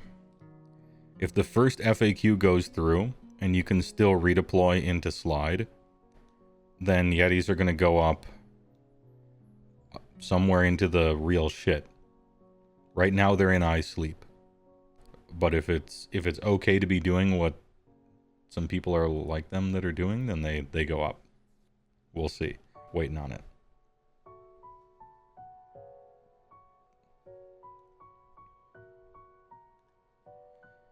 Man crushers or man eaters are trash. They have the wrong keyword. They cost 50% more than gluttons per model, and they're almost the same as gluttons. I think they've always been bad on purpose to like not cause people to want to buy Finecast. I think it's actually they're doing us a favor. And they're so clearly on the way out that I guess it's okay that they're trash. I don't have a new picture of Gorgers, but I think they're good.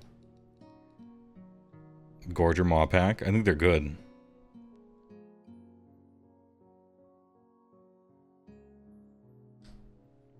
B tier. 260 is like, I think clearly way too expensive. However, depending on what job you have, if you do that job well, you can overpay for that job, but then once it's on the table, if it does that job, it does the job, you know? And I think right now Gorgers are that. 260 is too much, but they'll do what they're supposed to do. So I think it's worth it.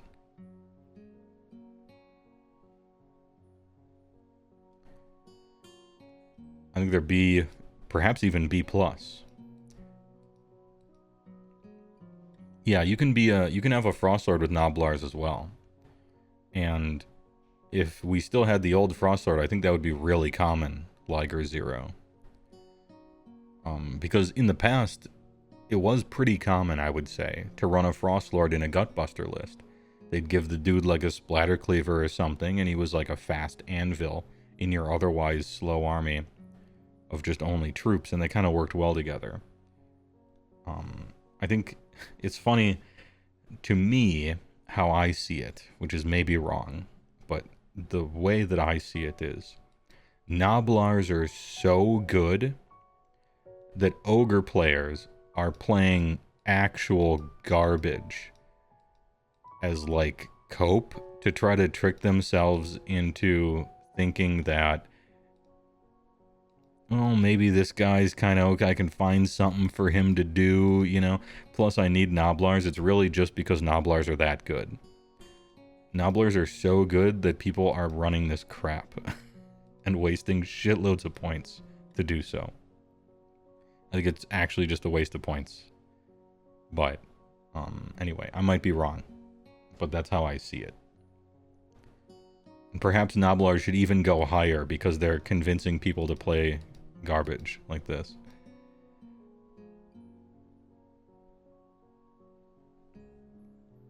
Next is Iron Guts. I think they're... Where would I put Iron Guts? I think I have to put them in good. Good tier might as well be called the overpriced, but you play them anyway tier. These are both too expensive, but they work. Iron Guts are technically worse than Gluttons, and they do similar damage, I guess, unless it's really, really low saves. But that double pile-in on them really is enough, I think, to give them their own use or identity in the army. It's a super fragile bit, because you only get 4 of them, and they have a 5-up save now.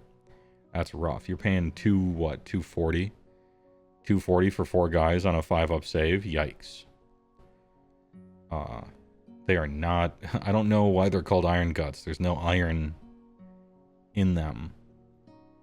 But I think they're worth playing anyway as a unit. A unit of 8 Iron Guts will like kill anything. And once a game, you can hold the shoulder buttons for the X-ray move. I think they're good. Again, they're too expensive, but once you put them on the table, they'll do whatever job you want them to. And sometimes they accidentally do the job of dying right away, but whatever, that was your fault. They should be 220, I agree. Gorgers should be 220, Iron Guts should be... I would actually keep Iron Guts at 240 and put them at 5 wounds instead of 4. Just so the Iron Gut, like the iron is represented some way in the game.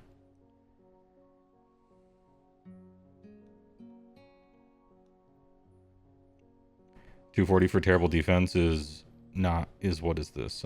Most of KO this edition? Oh no. I don't know how KO is. I remember looking at the, hold on, 4th edition faction tier list. I put KO in the doesn't exactly spark joy tier, but I'm an outsider. Perhaps you play KO. After looking at the faction focus, I put him in doesn't exactly spark joy tier. Do you think that's fair or unfair?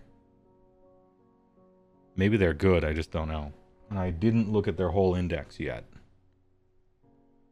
So... Sky Wardens are too expensive, okay. Mornfang and MSU are sub OK minus.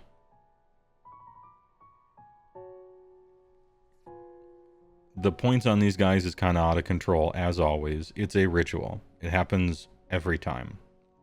It has to. The start of every edition, Mornfang are 200 points for 2. They're 100 points a model. They're never worth it. You can never put any synergy or buff on them from either side of your whole army.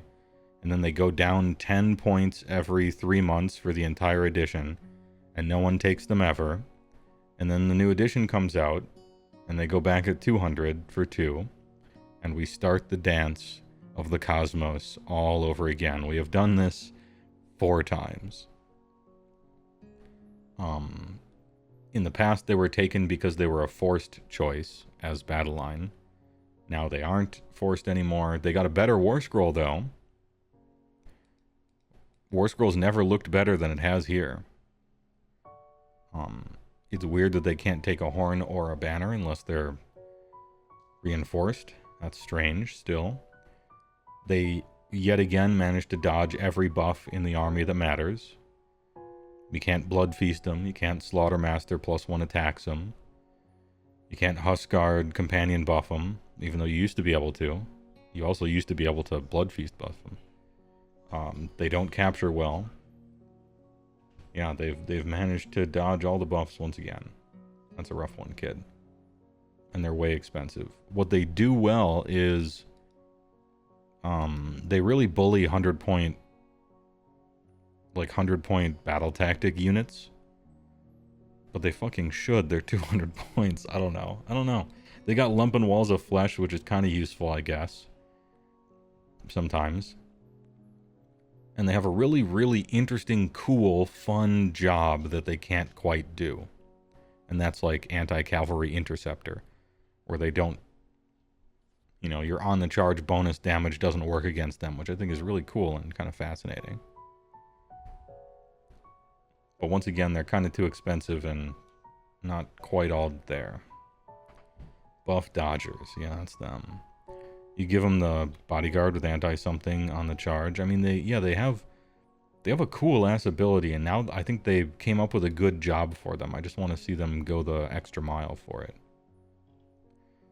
They are able to get run and charge from the Priest. That is true.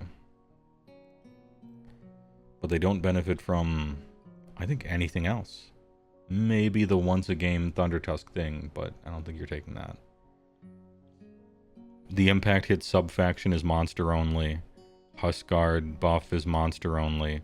Blood Feast is infantry only. Slaughtermaster is Gutbuster only. They're Neo from the Matrix, absolutely dodging. A unit of 4 of them isn't quite enough to be like an actual hammer. They don't accomplish enough. And 2 of them is in an awkward space where they can't really fight against Cav, and they don't really do their job very well. Yeah, they're just...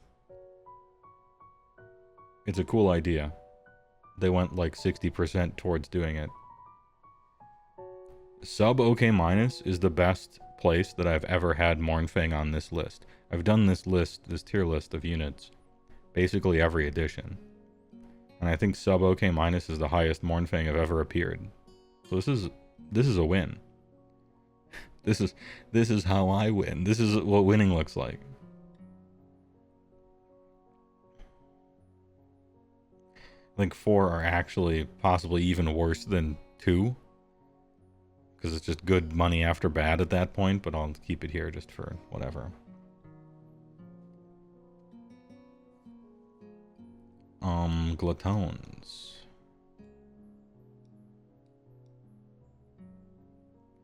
Hard carry. Hard carry, and I'm gonna wait for some more tournament things happening, but we might be in a conversation. We might be in a conversation of just infantry hammer unit game wide. I'm gonna put them at the top of A here. They don't do anything. They do one thing. But they do that one thing real good. No, it's not true. They do 2 things, and it's actually really interesting, I think. So what they do is, they're a glass cannon. But the cannon part of that is real shit. Like, they do grown man damage. They really do a shitload of damage. And they capture really high too. Glass cannon capturing, I don't think is a like a army theme that we've explored in AOS before. Maybe. Unless I'm mistaken. Like, glass cannon capturing is a weird mix. It's not like peanut butter and chocolate, you know? It's like pineapple on pizza or something. Like, it sounds weird, but with enough damage, it works. And brother, they got that. I think it's cool. I think this is a very, like, it's a cool, interesting way to move Gutbusters in the future. Yeah, they're naturally anti-horde, pretty much, but they're anti-single target guys as well, just from weight of dice, really. Weight of bod. And if you need a can opener, these guys are right here. A little more risky, perhaps. Fruit on pizza? Sure, tomato. 3-inch range is helping them. 3-inch range causes them to exist at all. If these guys were 1-inch reach, literally not good. That's the difference. If these guys had a reach 1, they're not good. Instead, they're A+ game-wide. But that's every infantry and cavalry unit in the whole game right now. 3-inch range. I don't know if they didn't realize what they were doing or if they intended on it, but that's a big deal. You wouldn't call them a hammer, but God, they have so many wounds. To me, I would call them a hammer. I think they're a glass hammer. I would use your sentence in the same way, except replace hammer with anvil. Like, I wouldn't call them an anvil, because their armor sucks and they die pretty easy, but that's a lot of wounds. You know? I wouldn't call them durable necessarily, or an anvil necessarily, but they have a shitload of wounds. If you are relying on, like, proc mortals or something, or you're overpaying for high quality damage, their bodies are going to absorb that. They're good against mortal wounds, in other words. Because their armor was shit anyway. They don't care, you know? It's one of those kind of things. So they're, like, secretly good against technically the best hammers and stuff. They're deceptively almost not even not durable. The most hidden compliment ever. Yeah, there's 2 ways to give them an extra attack over as many as 12 different bodies, which is nuts. And they capture 3 per after you use your thing. They capture, what, 37? 40 with the spell? It's a big capture. Anyway. We got the scrap launcher, which is better than the Iron Blaster. Technically, the scrap launcher is the best shooting unit in the whole book. It kind of sucks for 2 reasons, but it is technically the best shooting unit in the book, I think.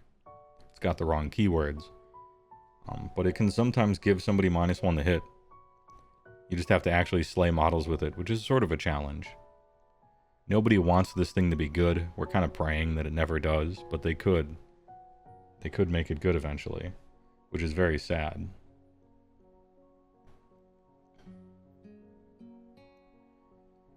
Frost Saber is legitimately great. The best Beast Claw War Scroll in the book, or in the index.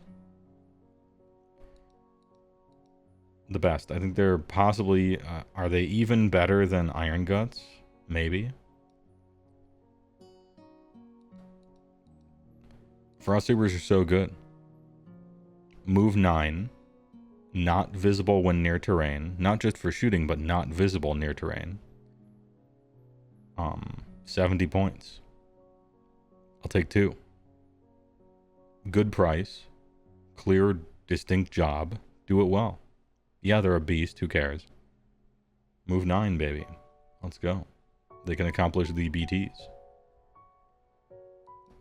These fucking idiots, for 140 points, give me 4 victory points a game. Sorry, 8 victory points a game. That's good.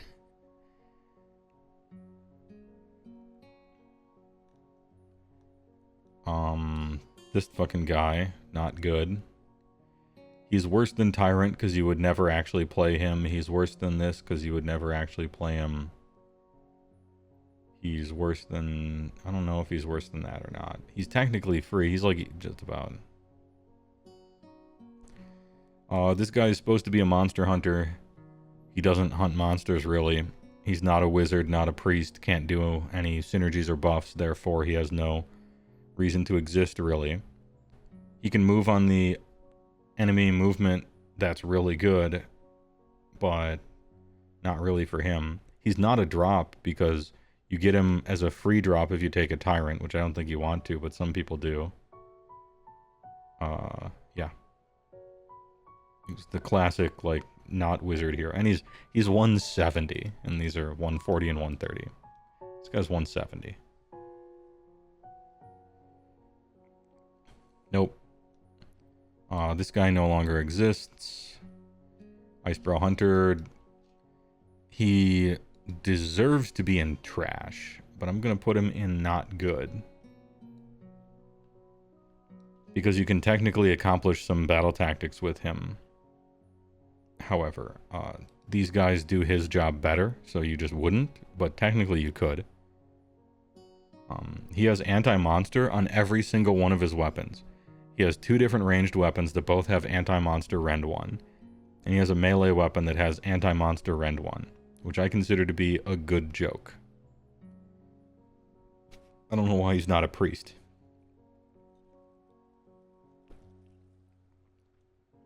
It's kind of silly that he's not a priest. Guy should probably be a priest. He might have a reason to live. Can you announce the name of the unit you're talking about before you talk about it? Oh, sure, yeah. Yeah, Icebrow Hunter. He's trash. Next up is Thundertusk Beast Riders. They are trash. I put them in trash because they are on the end point of the race to the bottom, and it's the start of the edition. They're 240 for a monster with 15 wounds. Or 14. Yeah, this is like a the exact thing that I never want my faction to be, which is really inexpensive monsters that suck at literally everything, but they just capture 10, I guess. Very sad. They suck. The rampage sucks. The monster has 3 attacks total that hit on 4s and have rend 1, so they just do no damage. Frostwreath Ice has only a 12-inch range now. They can't shoot in combat, even though it's a breath weapon. It has 1 attack that hits on 4s. I don't think I've hit with it in my life. You can't run and shoot. You can't shoot in combat. You can't shoot if you're dead. Thundertusks are trash. Huskguard on Thundertusk is probably in not good tier. I mean, he kind of is trash, but I'll put him in not good because he could be a priest. His rampage sucks. He is technically a priest, I guess. The Thundertusk monster sucks. And there you go.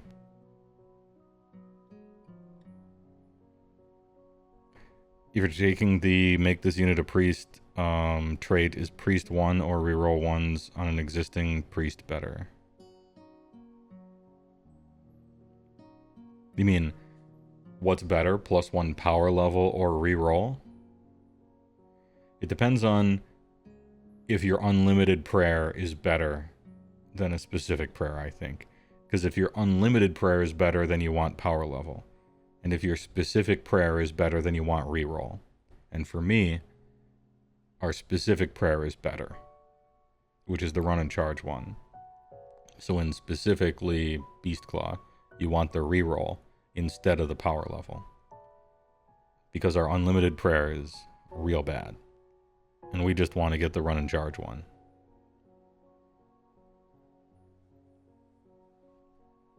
But if your unlimited prayer is good, then you probably want power level, because you always want to be doing it. So, I think it depends. Huskguard on Stonehorn. I think he's the best one. Now. I think he's the best one. This guy. At the very top of sub OK minus.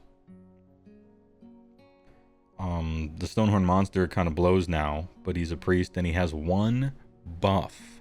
They gave us a buff. It works on monsters, and specifically their companion attacks.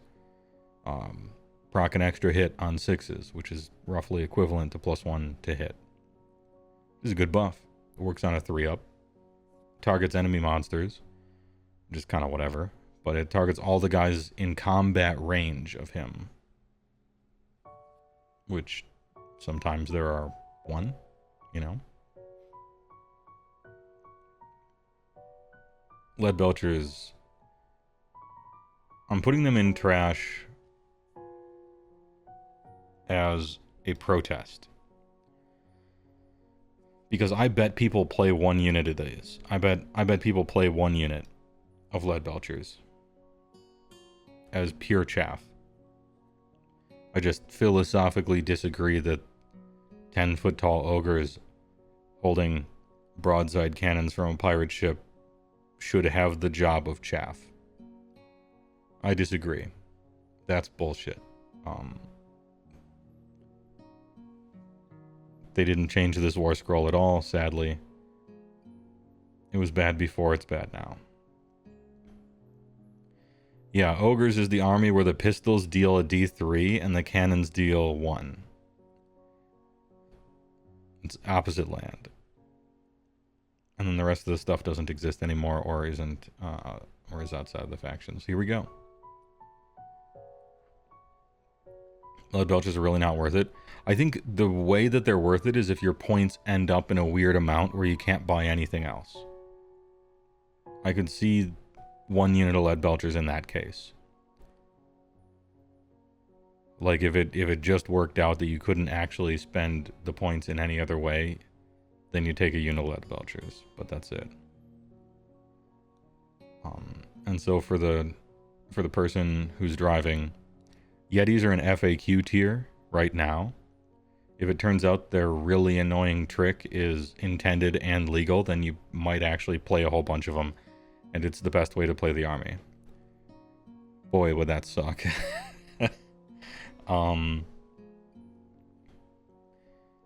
Then in F tier is Lead Belcher, Thunder Tusk Beast Riders, and Man Eaters. In not good tier is Stonehorn Beast Riders, Tyrant, Icebrow Hunter, Thunder Tusk, Frost Lord, Huskguard on Thunder Tusk, Bloodpelt Hunter, Iron Blaster. And then in sub OK minus tier, which is like E, Huskguard on Stonehorn, Frostlord on Stonehorn, both types of Mournfang, although I think 2s are better, just because you're spending fewer points total on Mournfang, and the Scrap Launcher, sadly. In C tier, which is okay, is Firebelly, because he's a wizard, and that's useful. And then in B tier, which is good, I have Gorgers, Frost Sabers, and Iron Guts. In A tier hard carry, we have Gluttons, of course, and Noblars, which is a bit of a shame you have to take a Tyrant to play Noblars, otherwise absolutely no one would, because Tyrant is trash. But you're conned into it. And then the terrain features on the dice, and then in S tier game-wide, Butcher in that order, then Slaughtermaster. Slaughtermaster is worse than Butcher, but it's not a competition. You take both, and you're very happy about it. Guts is cool and good and fun. Really, this is justice for them, because they sucked for like 6 years, and so they deserve it. I'm looking forward to them doing the War Scroll rewrites, and I can't wait for the index to come out for Beastclaw, though, someday. Anyway. You'd rather retool the list for Sabers? I'd rather just not play a Tyrant or a Frostlord, but maybe I'm irrationally against playing tax guys that I don't think are very good. So perhaps that's getting in the way of things. I just don't want to play a guy that sucks. Because I have to play some other thing. I don't like that. And so I'm recalcitrant against it or something, I guess. Do ogres want to get the 50 point under first round command point? Nah. Doesn't matter. If it means like materially reducing the strength of your list, then no. It's not worth. because you're kind of building an efficiency machine. And it's not worth losing that unless it's by chance and you end up not being able to take anything else. You've been playing 50 under to get the extra command to auto 6 sabers first round on certain battle plans. I have found a good use for the command point on my turn ones for sure, but I wouldn't do it on purpose. Like I wouldn't take something I wasn't going to already. But if I get one, I can find some good uses for it for sure. You know, it's kind of how I feel about it. Is I can find uses for suboptimal choices. I just don't really like them on purpose, I guess. The Maw Pit has the biggest glow up. Yeah, I don't know if anybody else has even tried that thing. I look around, everybody's taking the Maw Pot, probably because they own it. Probably because it's good with butchers and slaughtermasters, right? I don't see anybody else trying that thing. This might be like I'm too beast claw pilled, and so that I think something like Maw Pit is good, but they're like, you don't understand. Like, we're Gutbusters. We're actually we're good for real, not just like kind of neat. Like, we're good for real. So maybe it's that. I'm not sure. I like the Pizza Pit. I think it's funny. I've been having a lot of fun with the Pizza Pit. It's been an all-star standout unit in my army. Every game it way overperforms. But maybe that's just relatively speaking, I'm not sure. Absolutely claw-pilled, yeah. I can't wait to get some Gutbusters on the table, though. They look really fun. It looks fun to do a lot of damage and be a bunch of big dudes just running around. I'll probably get myself killed a few times, you know. It's not like easy, right? Surely.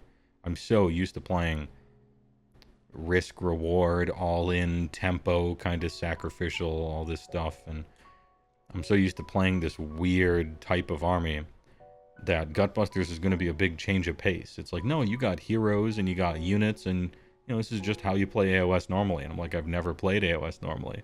I only play the weirdos that play the game differently than everyone else. So it'll be interesting, I think. The Grombrindral book made you respect BCR a lot and think about making mixed ogres. I haven't read the book. Should I pick it up? Would you recommend it? Are you playing Gutbusters? No, but I will on stream once or twice on TTS. Just to mix it up. Zach Maples, thanks for the 3-month. Sorcerer Supreme on YouTube. I appreciate it. Monster Trucks to Monster Truckers. Yeah.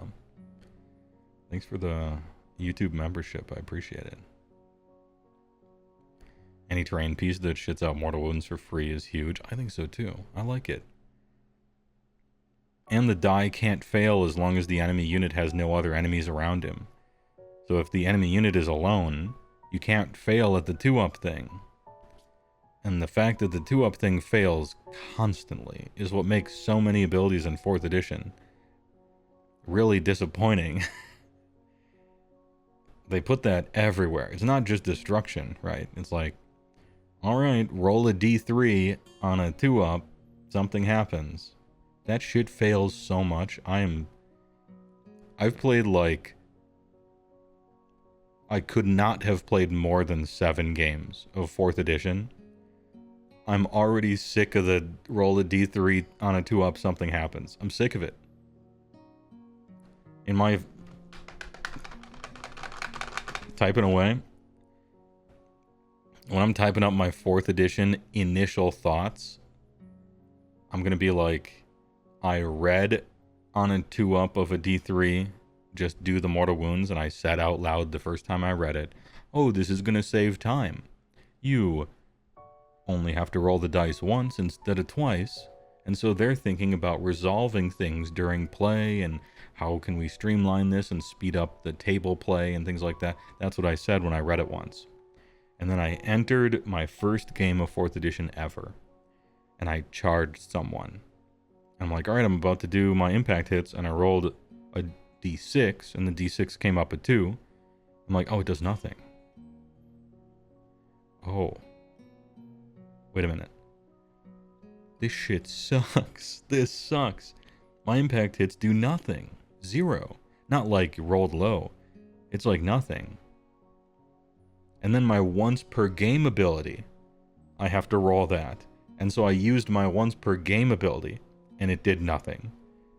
I'm like, oh, I don't like it. I don't like it at all. And then I cast Pulverizing Hailstorm with 10 points saved up. And I succeeded at the prayer. And then I immediately had to, after succeeding at the prayer roll, I had to roll a D3 to see if it did anything, and it didn't. And I lost all my prayer points because it succeeded even though it did nothing. I'm like, I hate it.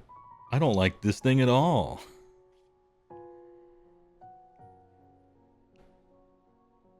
What was the book? Grom Brindle, I think, says, according to Leon Duvall.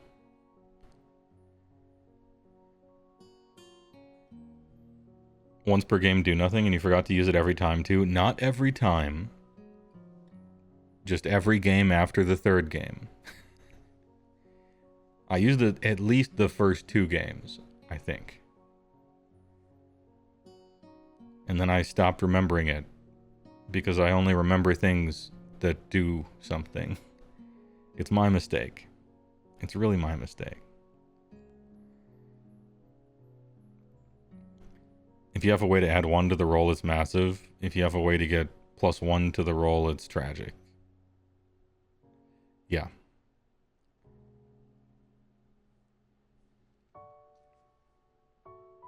The overs in the last story are pretty well written too. Dude, I could listen to an audiobook. Go on a hike or something. And get on the Nordic track, you know. It's weird that we've adopted the D3. Because I don't like that. I don't like rolling a D6 and looking at it and being like, wait, okay, that's a 2, but that doesn't, a 2 isn't a 2, a 2 is a 1. I have D3s in real life where it's like a D6, but it just has 1, 2, 3, 1, 2, 3 written on it. It's a lot easier to resolve in real life. I wish I could get a custom die in TTS that's like yellow or something, and it just has 2 3s, 2 2s, and 2 1s on it. Just so the number is not a lie.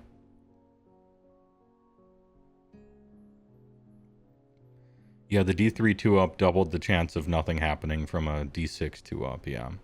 There was a bunch of D6 on a 2-ups, but on a 1 nothing happened, and now it's a 33%, which is a lot more feel bad.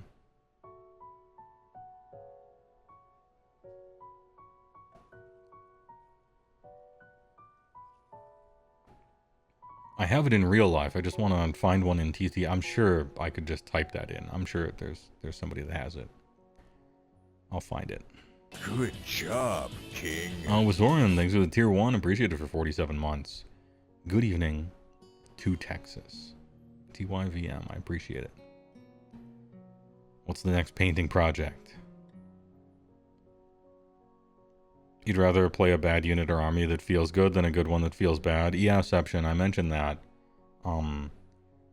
Beastclaw Raiders have sucked before. That's no big deal. Beastclaw Raiders have been really bad sometimes. Whatever. Back when monsters could only capture 1, the army really sucked. Couldn't win a game to save your life, basically. But it was fun. You know, I'll take it. I think it's really special when you can find an army or maybe even a game that you can lose but still enjoy.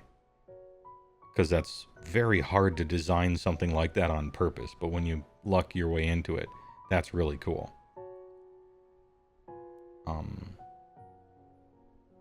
So there's that. That's not the case. No, they're bad and not fun at the moment.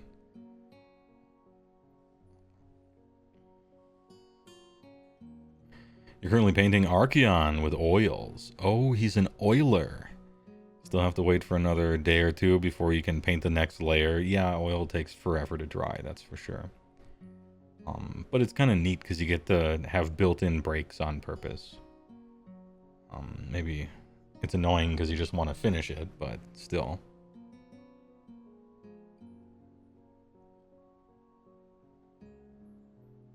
Mr. Van Gogh over here.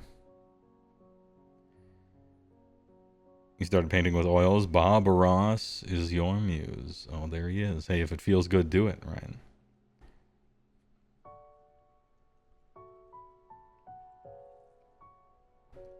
Be right back. I think it's time. I don't want to overuse this music, really. Go back to a walk, shall we? Novel Horizons. We are excited to officially announce our next collab featuring a certain professional hikikomori genius. That's right. It's Hanya the Genius. Pre-orders coming soon. Oh, shit. Novel Horizons figurine. Alright. Hey. We've been talking about KO a lot. Let's stay on topic. Apologies, Skaven enjoyers. And Death P. Remind me next time. Alright? Remind me next time. I don't think I've done a Death Army on stream yet. Justice for Death next. And as to which one, we'll figure that out. But Death is next. Today is KO. And we looked at these in the faction focus, so we're skimming. We got Flying High.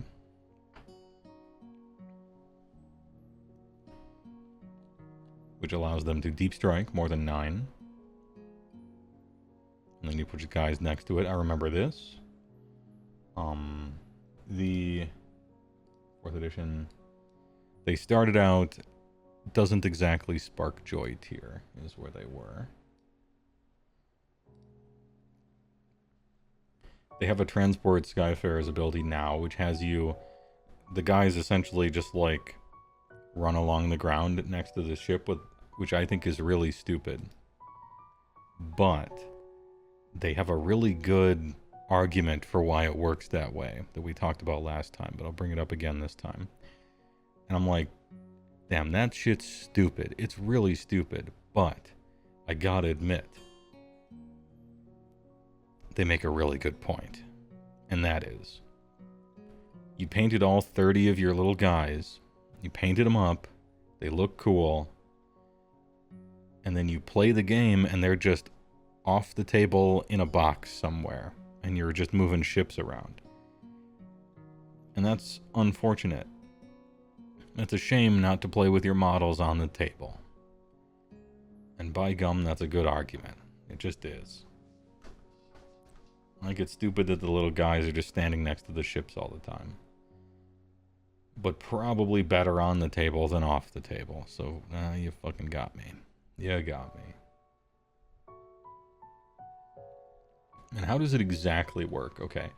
Reaction, you declared a non-charge move ability for a friendly sky vessel.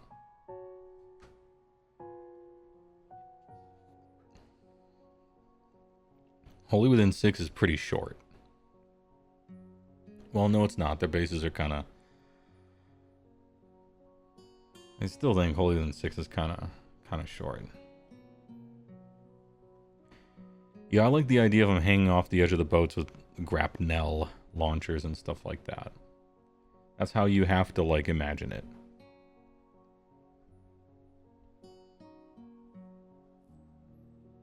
Those units have been transported. A unit cannot use charge abilities if it was transported in the same turn. Subtract 1 from hit rolls for shooting attacks, target friendly, Karate, and Overlord infantry while they're next to your stuff. So it protects, it gives them cover. That's kind of cool. Alright. Did we ever find out an answer to that one question that we had, any KO players? There was the frigate's like charge ability, and I wasn't sure if it allowed your guys to charge or not, because this thing says you can't charge, but it's specific, and now we care about keywords and exact wording of rules and stuff, and so I wondered if that thing worked or not.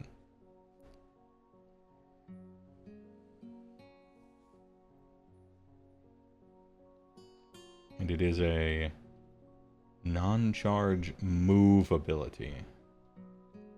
which is not a core move ability. Can you redeploy?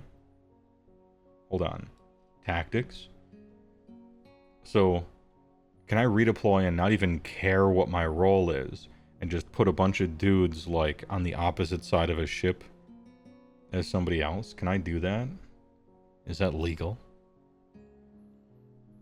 Frigate charge puts them in the combat if you want them to, but they have not specifically charged. Okay, so they haven't technically charged, but you can, like, get them into combat, which is kind of a charge. It's just not a keyword charge. Okay. Yes, the boats work with redeploy, and you can pull them out of combat to do so. It does work. If the units aren't using the charge ability, the boat is, yes. Cool, okay, so that's kind of neat. You can pull them out of combat doing that. It's kind of sick. Just a cool little tactical thing. You think it gets around it because they're not using the ability, they're just being targeted by something else's. Yeah, that's what I thought when I was reading it at the time, but I was getting a lot of pushback on that. And we didn't all really fully get the rules in any case.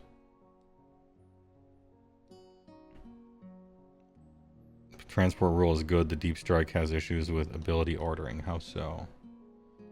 So, you deploy and you do the thing deploy, right? Your movement phase. Pick a friendly sky vessel in the clouds. Your movement phase. Effect. Set up the sky vessel anywhere on the battlefield more than 9.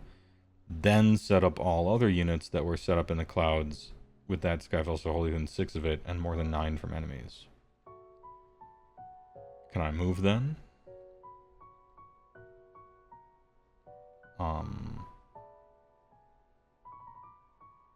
No, right? Because core, you can't core move after a setup.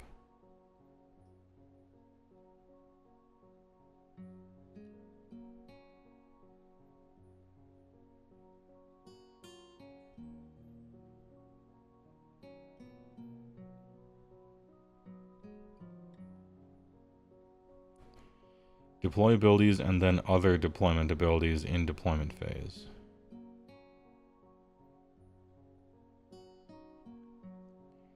You can't move a boat in with guys and then power through and move them out since it's only once a turn. Redeploy does work though. Okay.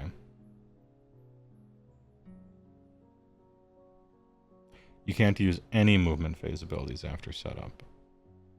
Not even just core. Okay. And then battle formations. Meticulously maintained. Ignore the first damage point that would be allocated to each friendly sky vessel each phase. My opinion of this ability has been tainted forever.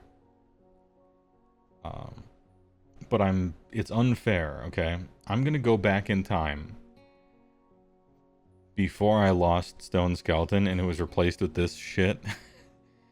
And I'm gonna say about this ability what I said in first edition when I was talking about one or two of the units that used to have it, in second edition when I was talking about Chaos Dwarf Heroes, I think had this ability back then as well. And I'm gonna say what I said about it then so that there's no so it's objective, okay? We're being objective. This ability fucking sucks. However, it's better than people think it is, and it can add up sometimes. But it's not really that good. Which is what I said about it in second edition. Anyway. But it can add up. And it's better than people think, but it isn't good. Aether Runnas. Fastest vessels in the fleet. Add 2 to the move characteristic. I like that. That's just good, right?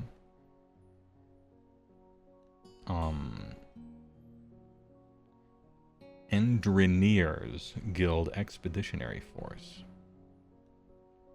Once per battle deployment. Special procurement. Pick a friendly, non-unique Corrado Overlord's hero that does not have an artifact of power, and give it an artifact of power. This artifact of power is given to the unit during the deployment phase, not during any army composition. I gotta do my 4th edition react video soon, because I want to make the suggestion that we should be able to do this for just everything. We no longer even have battle line if anymore. It'd be cool. This one sounds good on paper, but you can't give them artifacts when they are in the sky. Really? Wait, what? Hold on. Let's talk me through this. It's not that I don't believe you. I just want to check the tapes. Oh, I bet we have to cross-reference the rule specifically that talks about what units can be affected by something if they're not on the table. Is that where we're going with this? Core rules deployment and rule 28. Okay. So if you are in the sky, you can't do this thing. I hope the KO players have submitted an FAQ about that. Because you like, obviously should be able to from, like, I guess a balance perspective or something. And it's also something that I bet a lot of people wouldn't have noticed. I mean, I would play it how it's written, you know, but it's probably an oversight. It's the same in 40k. Units not on the board can't be selected for abilities, which is no fun. It comes up 2 more times in the index. See, it leads me to believe maybe it's a...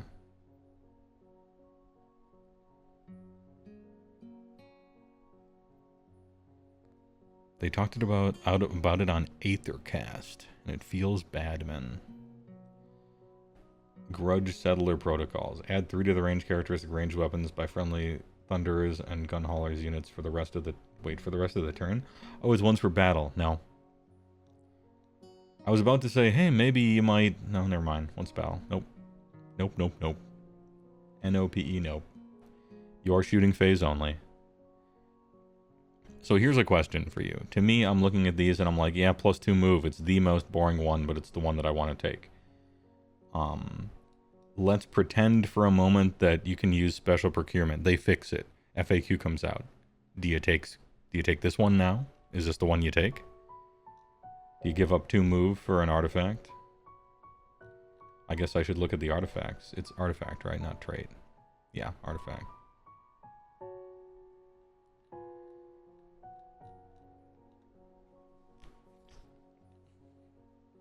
Once per battle, any shooting or combat. Pick an enemy monster with... Nope. Monster? Not this edition. Once per battle, your shooting phase. Stop writing once per battle. I hate it. Okay, pick an enemy unit within 12. Ward rolls cannot be made. Okay, your shooting phase once a battle.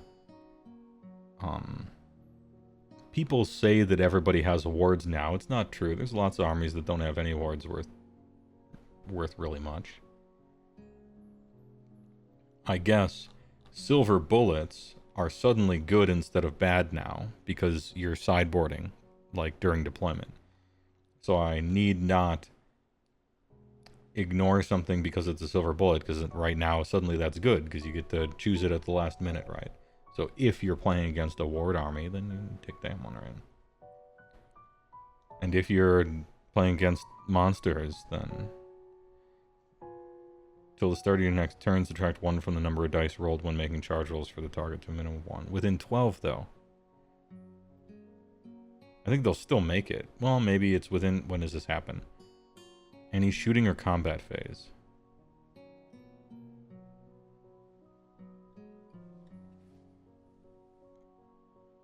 Well, it wouldn't be combat phase. It would be shooting. Which is after move, which is after they've redeployed.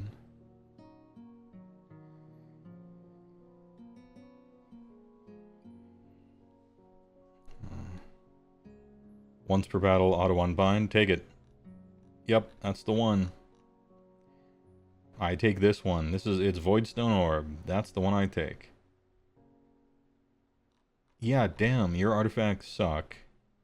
One of them is very good, even though it's once a game. I don't think you want I don't think you want this thing even if it does work. As I see it. I mean, I'm kind of an outsider, but...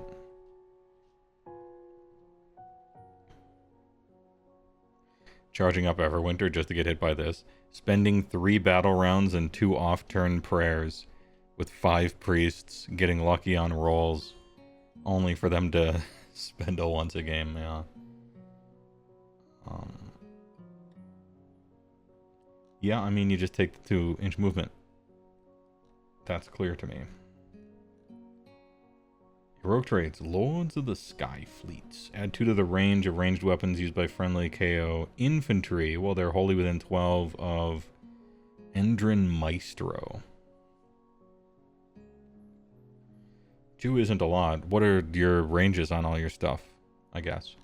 Are they like painfully short, like less than 18?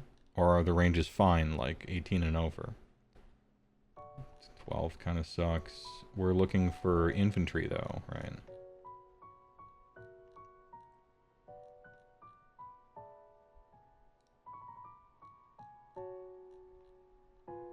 Arcanaut Company. Privateer pistols on all of them. Crazy short range. This unit actually sucks. Because 10 inches is nuts. No. Bad. Rapid fire rivet gun. 2/3 of them get to have 15-inch though. So it would make it 17. Just maybe something. Thunderers are chilling at 18. Okay. Which is good. Makes it go from 18 to 20. And this thing goes from 10 to 12, which is not nothing.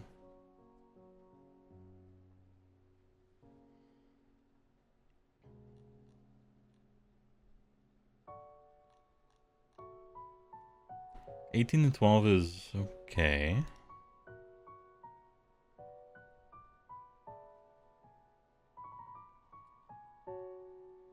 Grudge Bearer. Pick an enemy unit to be the target, double the damage characteristic of this unit's weapons for attacks, target the enemy unit for the rest of the battle. That's cool, but do any of your heroes... Are any of your heroes like damage guys? Like good shoot damage guys for this thing to matter? It's gotta be this unit's weapons. Seems to be a fundamental misunderstanding about how the game works. Cunning Fleetmaster. Each time a friendly sky vessel within 12 of this unit uses redeploy, roll 2 dice and use the highest. Ding, ding, ding. We have a winner. It's this one. To me, it's Fleetmaster, no question. But Endrin Maestro is second place. Grudge Bear bad. Okay. Interesting. Brock Grungson. We've seen his war scroll, I think, right? 18-inch, but only 1 attack. Dumb. Don't like it. 6 magnate pistols is alright.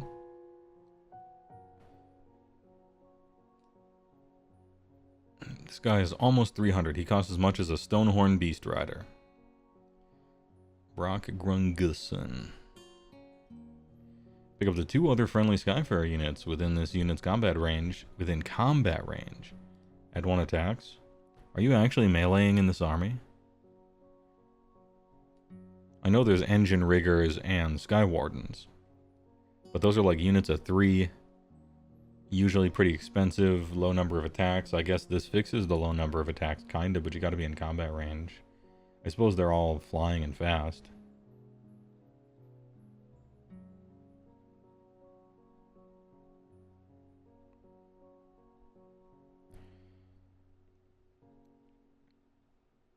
Maybe when everything is meleeing into you, it would help. I suppose you do have a 3-up save.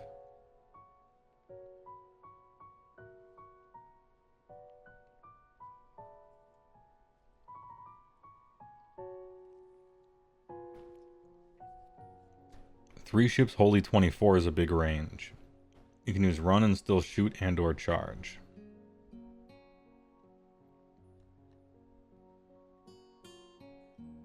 And then end of turn, 2 up, mortal damage equal to the roll. Okay. He's got gruesome bite.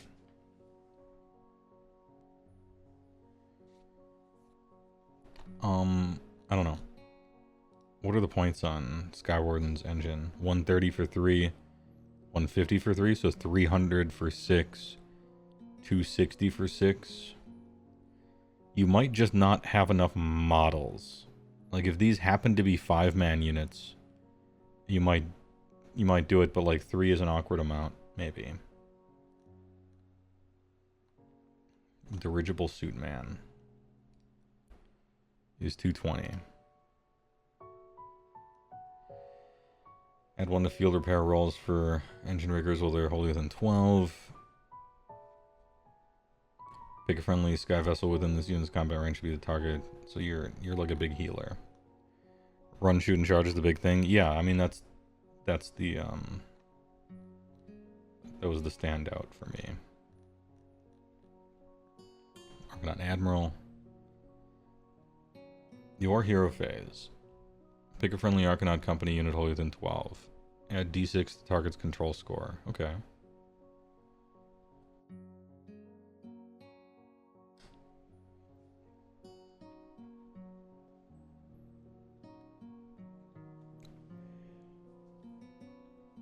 Pick a friendly sky vessel wholly within 24 that is not in combat. Add 1 attack characteristic to target's ranged weapons. I like the sound of it. It's once per battle. But I'm no longer in the Ogre Maw Tribe's book, so the once per battle effects, you don't have to roll to see if they still work, which is refreshing. I like that part about it. Holy 24 is pretty big too. It is Sky Vessel specifically, which is not also the guys inside, it's just the thing outside. Does a Sky Vessel shoot enough to make this worth it? I wonder. I'll look at it later. Once per battle deployment. Each time the target uses all its attack while it's wholly within 12 of it, no command point is spent. Oh, free? Yo, you're good. Something like 5 or possibly even 6 or 7 free command points throughout the whole game. You'll love to see it. Bonus shooting, sure. Control score, sure. What do you cost? 180 is a lot, but that's a lot of command points you're buying. I like him. Admiral's another deployment phase issue. He can't use it on the deep strike ship. You know, I'm just going to assume they're going to figure all that out, but it is dumb.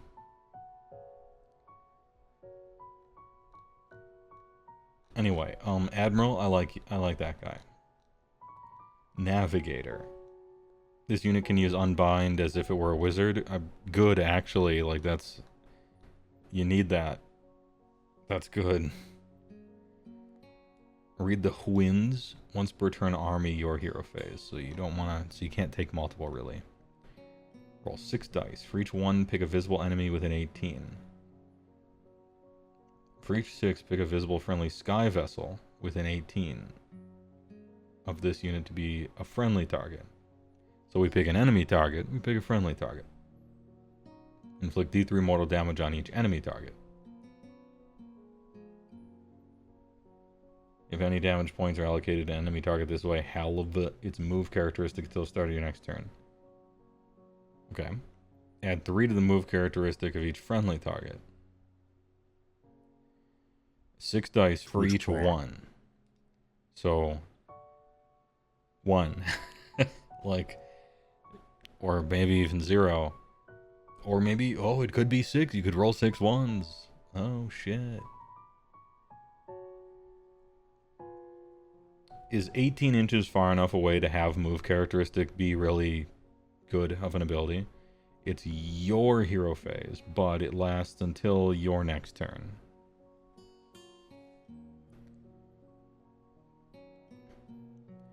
Maho Dan, thanks for the big prime. Appreciated for 4 months. Sorry, 5 months.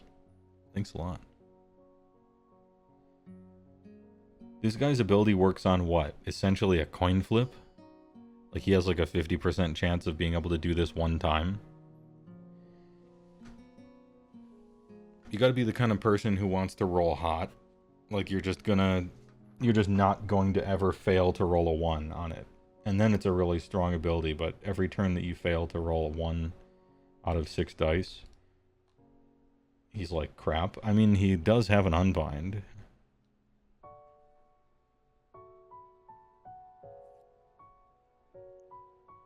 I just think the chances of rolling a 1 when you roll 6 dice is...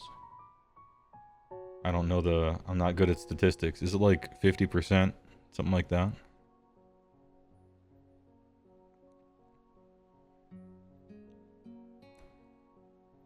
He's pretty cheap, 130, I guess. I maybe like him, I don't know. The ability's really strong, but I don't like how you resolve his ability. But then again, he's an unbind, which is super helpful. He doesn't take a... Oh, he doesn't? Hold up. Oh, he's a guild officer. Let's go. Is it like in the Ogre book where you don't want to take your main guy, or do you want to take your main guy? Like Derek, Flint, Arcanaut. Oh, Arcanaut Admiral is one of them. Never mind. Yeah, we do want to take one of our main guys. Okay, we're safe. Alright. I'm not 100% on resolving this ability, but the effect is really strong, and I think I want an unbinder anyway. So, Navigator, you're in. The price is right at 130. Alright, Dreki Fleet. The Aethermatic Equalizer Mark III. Hey, let me know when you get a Mark IV that has more range than 10, though. Captain of the Ailsling. Picker-friendly Arcanaut Frigate to be the target. Another deployment phase ability. Does this one work right? Target has the Aisling keyword, add 1 to the damage characteristic of its melee weapons for the rest of the battle. Cool. Pick an enemy monster in combat with this unit to be the target. Probably won't be, if I'm honest. It's the end of the turn, too. She can handle it. You can re-roll run rolls and charge rolls. Cool. What a way to spend the end of National Wing Day with the flats. Is it National Wing Day? I'm going to get some wings. I'm going to do it. Do people like this guy? Add 1 to the damage characteristic of its melee weapons. You can re-roll run and charge rolls. Kind of like that with redeploy. Wait, no. Does that not count as a run roll? It's not. Never mind. That's a redeploy roll, not a run roll. Pardon me. It has the run keyword, but it's not a run roll specifically. That's the reason there.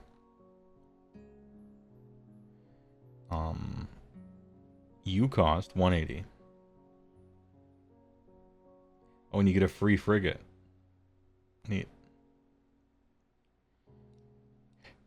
Actually,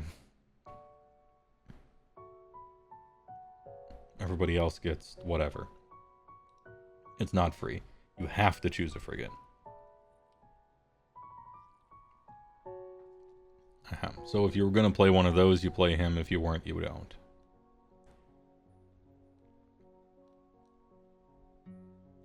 This goofy guy. Yeah, there's a lot of guild officer options now. Once per turn army or hero phase, pick a friendly sky vessel.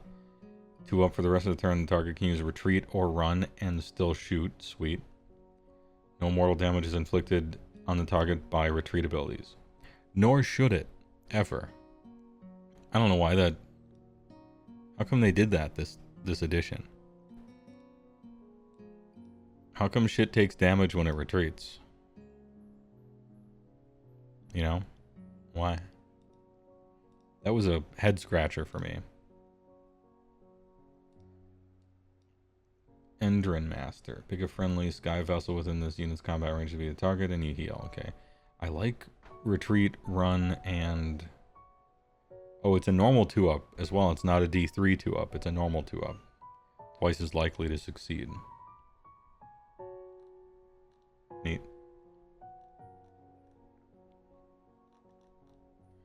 Once per turn army. Code right. This is the Bookman. I like Bookman. Advisory roll. Once per turn army or hero phase. Pick up to 3 visible friendly KO units. Roll a die for each. On a 3-up, pick one of the following effects to apply to that target for the rest of the turn. So your hero phase. Your turn only. 2 to control score. 1 to run and charge. No mortal damage is inflicted by retreating.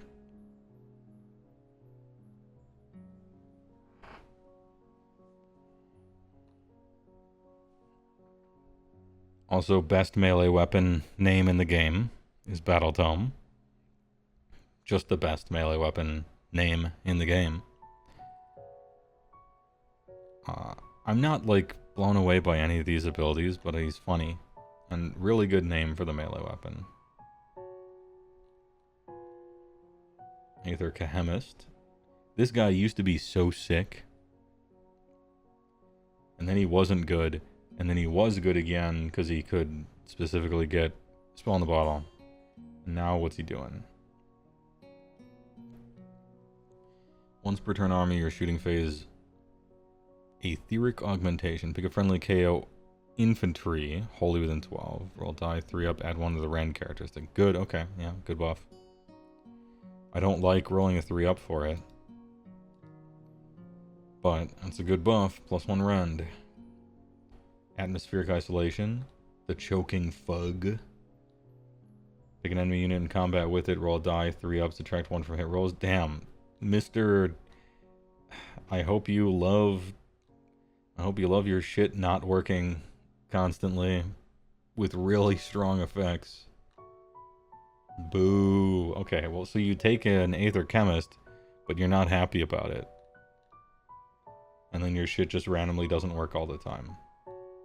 Is that what this guy is? Or do people just not take him? Because I want -1 to get hit. I want +1 rend. Mr. Fug. 3d6, 4s and 4s, 2-1. He always did have the 2 rend 1 damage, which is weird. No, he's awful. Nobody is using him. Good. Send a message that this shit is not okay. I agree. Argonaut Company. These guys always make me sad. Because they were modeled with little pistols, and I think they should have had little rifles. Because since they're modeled with pistols, they think they should have no range. Instead of range.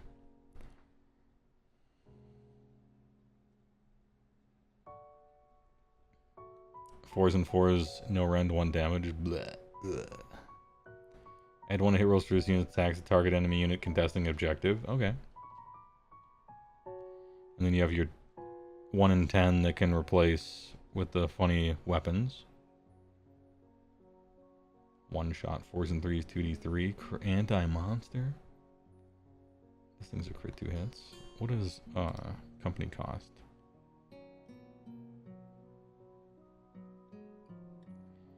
Probably just 100? Yeah, 110.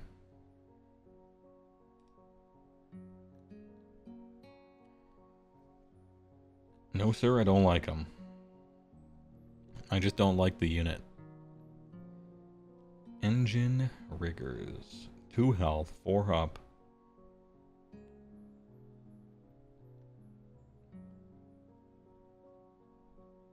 They either have saws or what did they replace their saw, right? With the cool guns. So they have to either be... What's the cost on them? 260 for 6.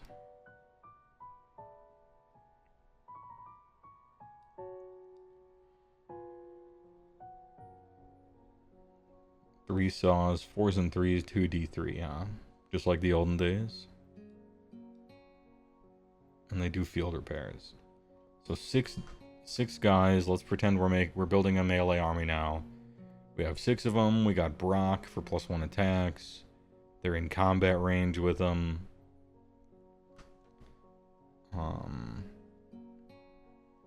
There is a unit champ, right? Oh, cool. It says champion, not champion 1 of 3. So there's just 1 champion then. Even if it's 6.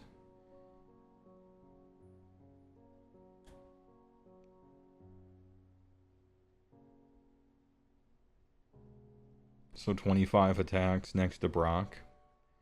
25 attacks, 4s and 3s, 2d3. We'll all out attack him.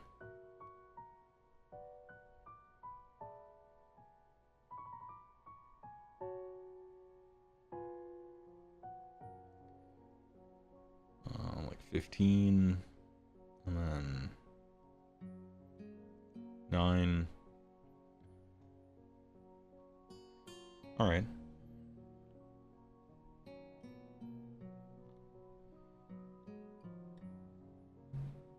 You can, like, maybe produce melee damage with these guys. If you're all in on it. And you don't use any of the funny guns. I don't know if the points are worth it, but... And then there's Sky Wardens. Who... Their Sky Peg is way worse. Well, it's not way worse, but 2 attacks. Crit Mortal, though. Interesting. What I like with Crit Mortal is high volume of attacks. Not a very... Like, 6 of them, 12, 13. 2 of them are gonna do Crit Mortals, maybe. I don't think that's enough. You could do 3 per with man. Pick an enemy unit. Oh, end of any turn, though.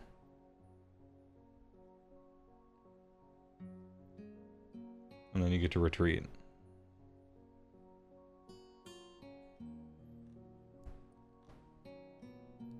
So the difference in cost is 1. These are more expensive than engine guys, huh?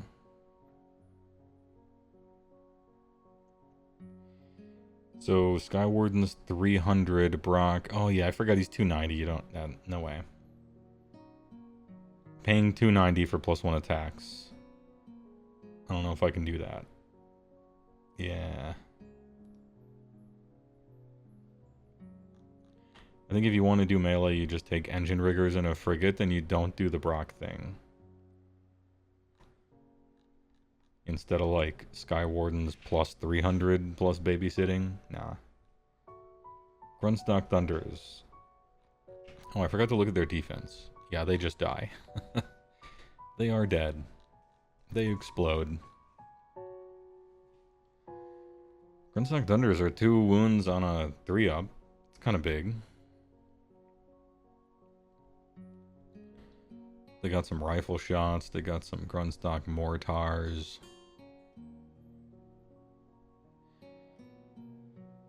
Is this like last edition where Aethershot Rifle was just actually pretty good? I think you take the mortars still. Shoot in combat with the fumigators. If this unit has not used a move ability this turn and was not set up this turn, its ranged weapons have shoot in combat for the rest of the turn. Oh, well, you get that anyway. Yeah, why bother? You get that.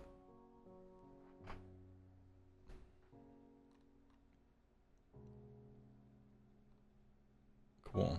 What do you cost now? The Thundies. 140 for 5, 280 for 10.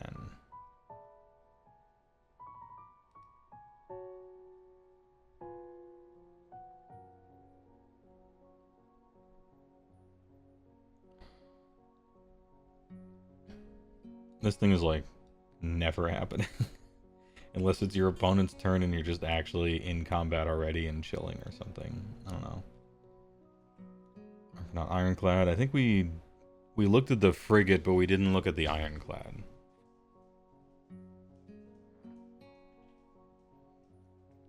$20 health, 3-up save. 5 control. No ward detected. This unit is armed with Aether Shot carbines, Aether Shot torpedoes, boarding weapons, and one of the following 3. Great Sky, Great Sky, Great Volley. So all 3 of the greats, those are the choices. Either 24-inch 2 attacks, 4s and 2s, 2d3 plus 3, or 24, 2, 3, and 2, 2d6.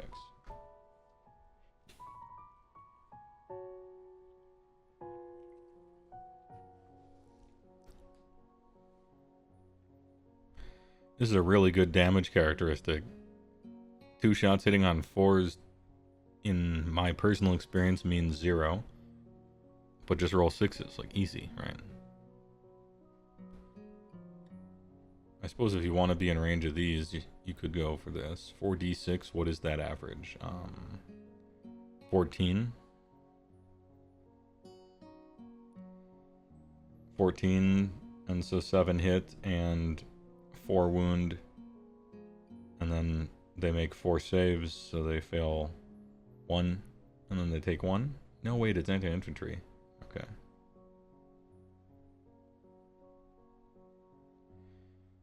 Oh yeah, you get free AOA every single turn your rights attorney. You get AOA for absolutely free all the time. Let's go. Which is cool. The enemy unit does not have to fly. And this unit passed across. Roll 10 dice for each 4 up. Inflict the mortal. Passing across an enemy in your movement phase. Like, 10 is not a lot. 10's very low. If you're outside of combat, 3.1, and you pass across them and land, that's already 6. A little more even. So passing across someone and landing is actually pretty hard. You have to be really close to them to do that. Well, no, you're right. Person. Yeah, Leon Duval. They are 12 because of our sub-faction, which makes it a lot more doable. I'm just looking at this and seeing 5 mortal wounds, and I like the sound of that. Although I should learn to start calling them mortal damage instead of mortal wounds. But I've had 8 years of saying mortal wounds, and I need to break the habit. Combined model count to 22, so you take Admiral, Navigator, and 20 Thunders. Like, that's the big shoot. That's what I secretly want to be good, right? Great engine works. Pick one of the following effects to apply for the rest of the battle. Oh, they put your mount traits on the war scroll. They're like, you can't live without your mount traits. We're gonna print them right on the war scroll. Interesting. Add 2 to the unit's move. Oh shit, can we go 14 with this thing now because of our sub-faction? Hold on, let me cross-reference here. Add 2 to the movement characteristic of all friendly sky vessels. It's just all friendly sky vessels. Which means the Ironclad is cruising speed at 14. Add 1 to the total number of units and 10 to the total number of models this can transport. It's got like a double-decker thing on top of it. This unit can use the Unbind abilities if it has a wizard. Actually, that's really useful. That's really useful. This edition? When your opponent's summoning some fucking bullshit on your own turn every time? Anyway, cool. How many Ironclads can fit in one army? I don't know. It depends on how many turtles this costs. As you know, a turtle is 500 points, and so the unit of measure for points that we use is more or less than 1 turtle. TU. Ironclad is 1 turtle unit. 1 TU. It's a turtle. Hey, alright. So if you wanted to play 2 of these in the army, that would be a lot. I don't know if you could fit that. Yeah, what's the TQ, the turtle quotient?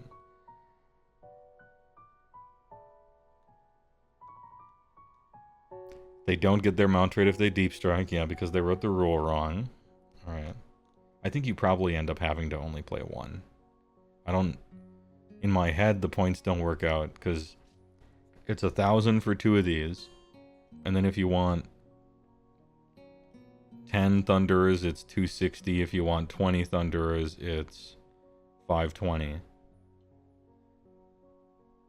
And you can't really fill the other Ironclad up with anything. You don't have enough points for that. You play a few heroes and you're already at like 17 something. It's probably 1 full Ironclad and then a bunch of like stuff. But that's what I would do. That's what I like. Like if I'm playing KO, it's Ironclad 20 Grunstock Thunderers all the way. Because it's like the thing, right? It's the shooting army, it's the ship army. So you take the biggest shoot guys, and you take the biggest ship thing. It's like you play Iron Jaws, you want to play Brutes and Maw Crusher. It's just like it's the thing that you do. Anyway, that's cool. The frigate, it's cool that it has like an assault thing and melee. I just don't want to do that in this army, really. If I want to fight, they'll choose a fucking Gluttonen. I will bust guts. Or play whoever, Corn, so I don't know, whatever melee army. Every army's melee. Is it weird, chat, if you play the literally every army is melee, the game, and you choose the one, like, ranged army, you play melee in it? Is that weird, or is that, like, you play EverQuest and then you choose a Necromancer and just solo? You just like to do the thing that you're kind of not supposed to. I think that's reasonable. I think a lot of people like to do stuff like this. Like, I want to play an MMO so I can solo and never talk to anyone. But that's actually, like, really common, I think.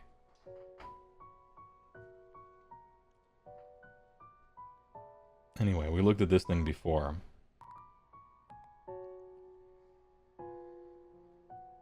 And it gets to charge, and the setup targets get strike first, which is cool. And you just put some engine riggers in here and Derek Flint.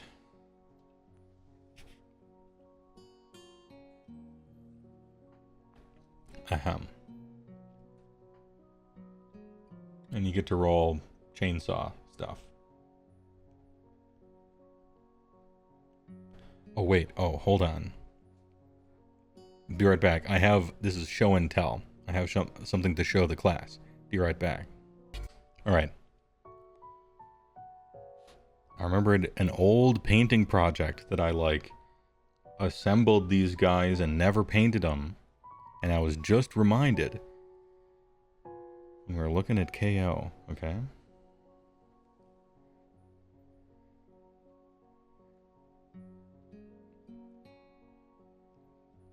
I gave him...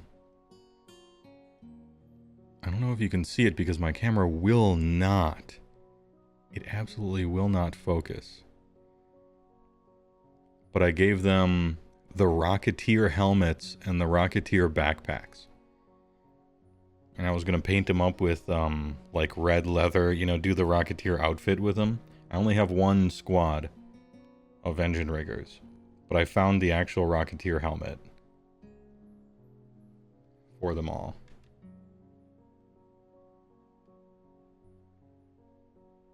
And the little backpacks. And I never painted these. I, like, kind of forgot about them until just now.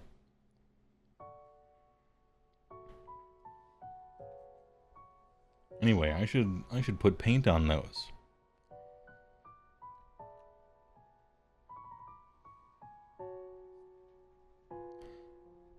And then have, like, the blimps be the... Well, actually, I guess you couldn't do the blimps, because it's like a Nazi blimp, and you don't want to be that guy. But everything else could be pretty cool. Anyway, I just have a little 3-man unit of them. Is Heywoah going to start playing KO? No, I just have 3 of them that I'm like, damn, I'm gonna do some engine riggers because they came out with KO, and I'm like, oh, those guys are cool. I'm gonna make them just a little 3-man unit, give them custom helmets, and have it look like the Rocketeer, and paint them up, and it'll just be a nice little thing.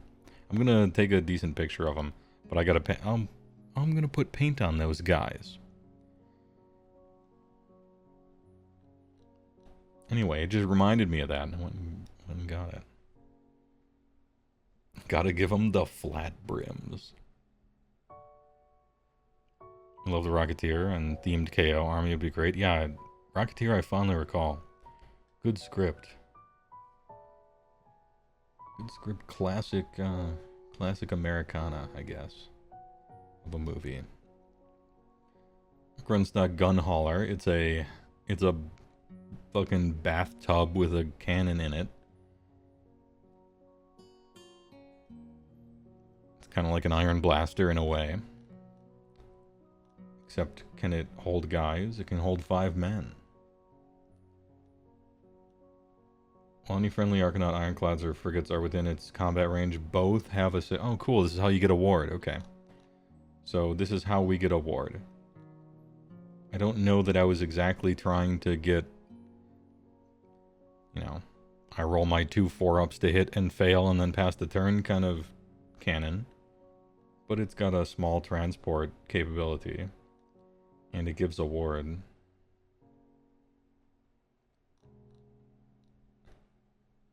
How much do they cost? 200. No. Alright, and that's it.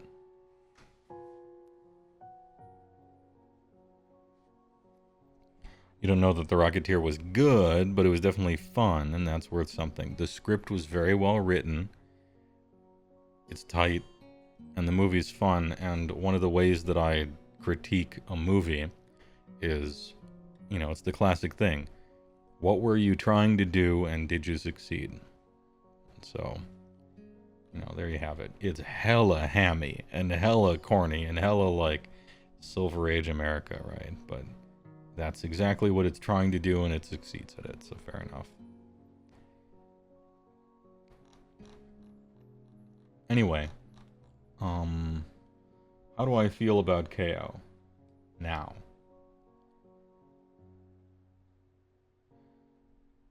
Can we say 1 broken ability, except it's 5 broken abilities, but it's the other definition of broken, as in straight doesn't work?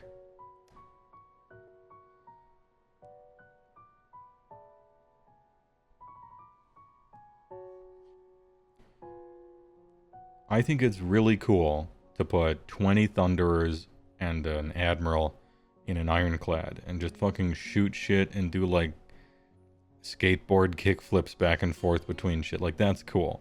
Everything else the army's doing is, like, expensive and weird, and the puzzle pieces don't work right, then you don't have a wizard, and you don't have a priest, and you can't really interact with manifestations, and it's spaghetti. Spaghetti's just kind of fallen out of your pockets, this edition. It still does not exactly spark joy.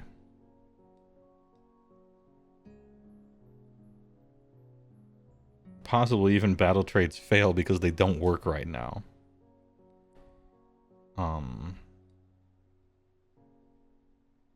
You know what? I'm going to put them in D tier as a joke.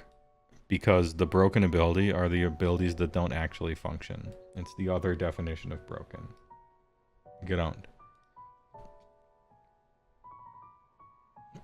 And so I bet what you are is you are an expensive spaghetti rules, can't interact with most of the game, but I bet you're really annoying to play against. So it's the worst of everything. Like, you end up losing, but your opponent complains about you after beating you. It's one of those, I think. Is this tier based on vibes or power level? Vibes, for sure. It's explicitly not power level. It's a excitement to play it or hype tier list. When I was making the tier list, I'm like, this is not power level. It's not win percent. It's not how strong you are. It's just how fun you look. Like, that's it. how fun you look to play. Like, how excited am I? I read your rules. Do I want to go out and buy the army? You know, it's pretty vibes based, right? But I think that's almost all we can do at this point anyway, and I think that's really important. Especially if the stuff is true. Yeah. You're gonna win, and you're gonna hate every minute of it. Against me. Alright. Norgrim's fine too, but it gives them more of what they already have, and a priest. Black Talon is really what they should go for. Chaos Transport rule is their actual good rule, but it's also super annoying. Yeah, I think it works that way too, you're right. I think it does. Alright. That was shorter than I thought for KO. But I guess it worked out anyway. Remind me next time, chat, that we're doing death. We haven't done any death. Justice for death. We've done a lot of destruction. We've done several order. We've even done a chaos or two. Bobby Briccolini. Yeah. Bobby Briccolini is somewhat diminished this edition. We got time for FEC because there's like 2 units in it, yeah. OBR next time, maybe. I'm hesitant about OBR because maybe I need to not listen to the hype. I got to go into it fresh. Clear my mind and just experience. That's what you should do, after all. So maybe I'll do that. I don't need to read Night Haunt because everybody says it's so good, so I don't care. You know? I don't need to see why it's so good or how it's so good. I don't care. It's 1 out of 26 armies. I'll never play against it. You gotta win to play against Night Haunt in the tournaments. I won't be doing that. Who cares?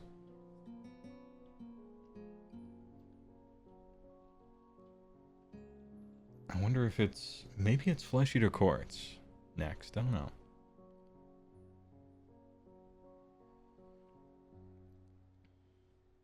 KO needs a few units to function this edition, to be honest. A melee anvil, at least. I've always said that the next obvious addition to KO is the... What is that? The Big Daddy from BioShock. Just some big brass scuba diving ass harness. Like, one of his hands is a big drill, kind of 12-foot tall exoskeleton thing. Just something like that. I think would fit pretty nicely.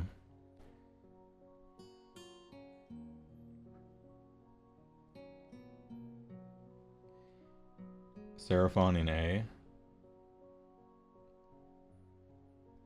I can't remember my reasoning. I would have to look and go back. I can't remember anything about Seraphon.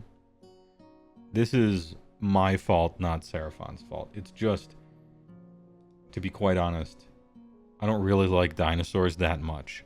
And Seraphon rules are always like stupid and annoying and good.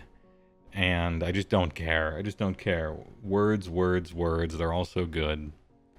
And it like goes in one ear and out the other. Yeah, you can do all this shit. Whatever.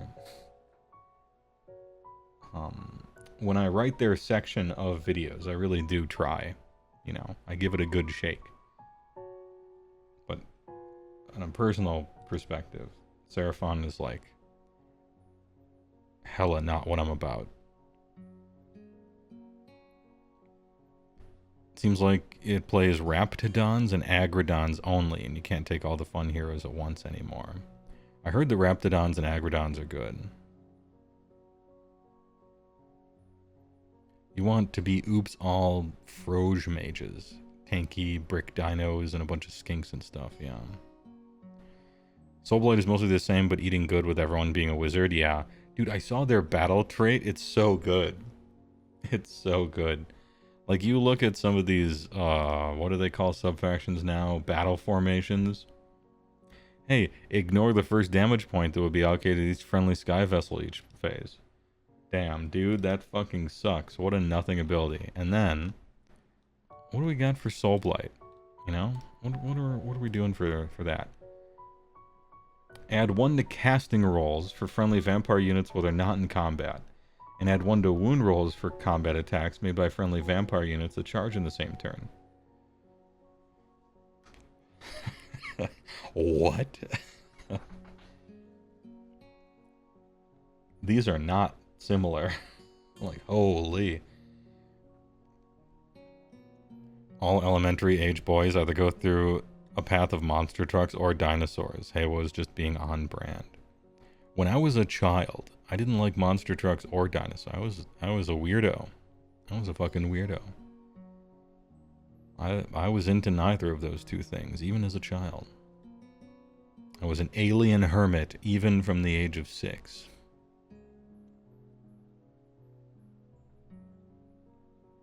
I liked Legos. I liked building stuff. Anyway. Oops All Vampires battle formation is the coolest. Yeah, this shit's kinda nice though. Anyway, I'm gonna hit publish. I'm gonna do it. Did you like Redwall? Are you excited for Bloomborough? When Redwall came out, I was a little too old for it. My brother read it, and he liked it. Am I excited for Bloomborough? I'm excited for the exactly 4 singles that I'll be buying from that set for my commander decks. Yes, for sure. I really like Bloomborough. It's got fanciful, characterful art. It's finally we're getting a Magic IP instead of just sellout, cash grab, slop, fucking Marvel garbage. Now I'm all upset. Anyway, I am looking forward to Bloomborough. It's nice, it looks cool, it's a Magic IP, they look like they're having fun with it. The cards seem very strong. There's a lot of good commander cards in it, and as a commander player myself, I appreciate that. And I'm going to buy probably 4 or 5 of the singles from there and slot them in my commander decks and have a good old time. I don't care much for bunnies and squirrels and rats and foxes and stuff. I don't care. Like, whatever, right? But mechanically, I like them, and I like the art too. It's a perfect time for my cam to freeze. No, all right, we're back. We're back.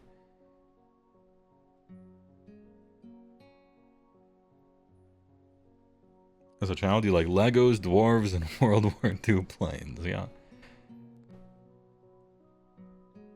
Yeah, overall, I appreciate it. Man, every time they print a set that's not Disney's, Marvel's, McDonald's, Fortnite, they'll remember this, you know?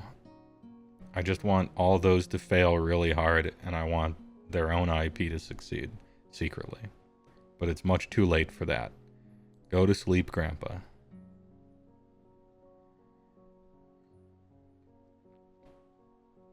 Anyway, TY for watching this fine evening. I will see you guys Thursday for Rifto Day. And then Friday for AOS Day. I hope you enjoy episode 2. And also, as soon as I'm done with this stream right now, I'm going to make a thumbnail and then click upload.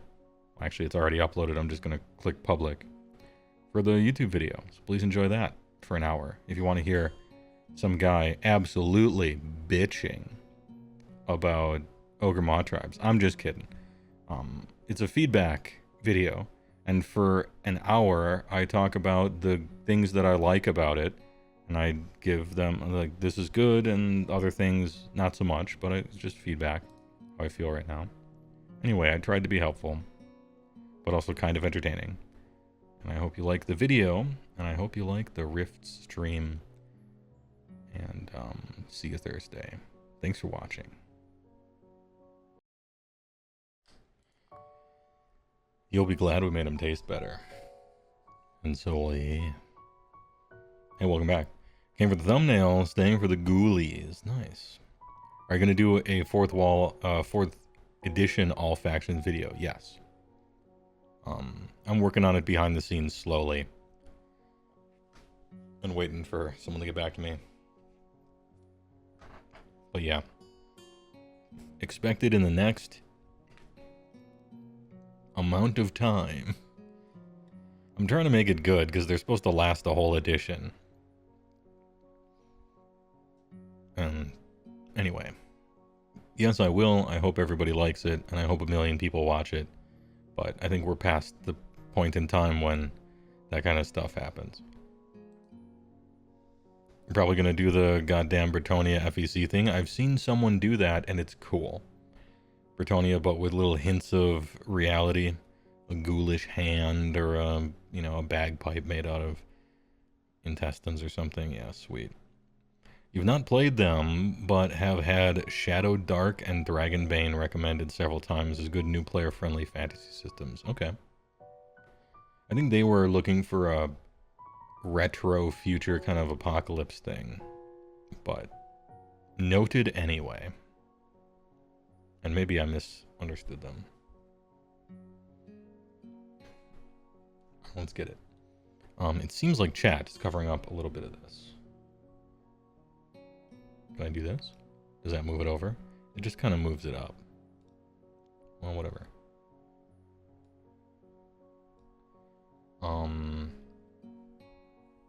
Noble Deeds. Each friendly FEC court's hero starts battle with 0 noble deeds and can have a max of 6. Each time a friendly FEC hero fights, so every time one of your heroes fights, that's hard. It's hard to get your heroes into combat, especially if they're foot ones. This is difficult. After that ability is resolved, give the hero a number of noble deeds points equal to the number of damage points inflicted by that ability. Okay. Do not count attacks made with companion weapons. Boo. Okay, that's a lot harder for your flying guys as well then. So your hero has to enter combat and deal damage, and then he has to like survive. That's bad. That's a concern. And he could just like get those noble deed points and then it's your opponent's turn and they just kill him. That's a rough one. Now maybe it works out better on the table for some reason, but as I initially read it, this sounds really difficult to do with a living opponent. Each time a friendly FEC hero priest uses a prayer and it's answered. 1 noble deed point. Okay, so this is your actual way of farming points. It's pretty slow because it has to be answered, which means you can't juice the points and still get the hero. Yeah, so it's really slow. Each time a wizard casts a spell and it's successful. Successful is probably keyworded somewhere in the core rules. Does that mean and is not unbound? Or is this before unbinding? I guess is my question to FEC players, without wanting to look it up. In any case, this is the one that you're going to be doing that for. Okay, so you can get like 1 on your turn, 1 on your opponent's turn if you're lucky with a wizard.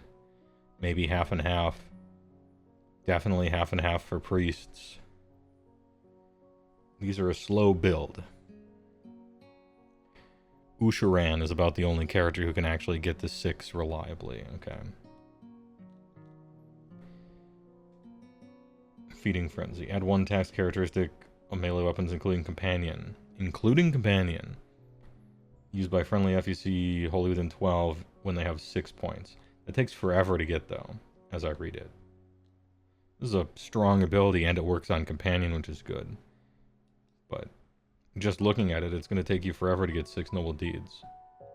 Like half the game or more. Because it's per hero. Movement phase, Mustard Guard. Pick a friendly Courtier hero that has 1 or more NDP. To use this ability and then pick a friendly unit wholly within 12 of it. Spend any of it. If the target's serfs, return slain. If it's knights, return slain for 2. Okay. So I guess you're either going for the 6 or you're returning stuff all the time. I guess you can... Does it have to be out of combat? It seems to work in combat. That's cool.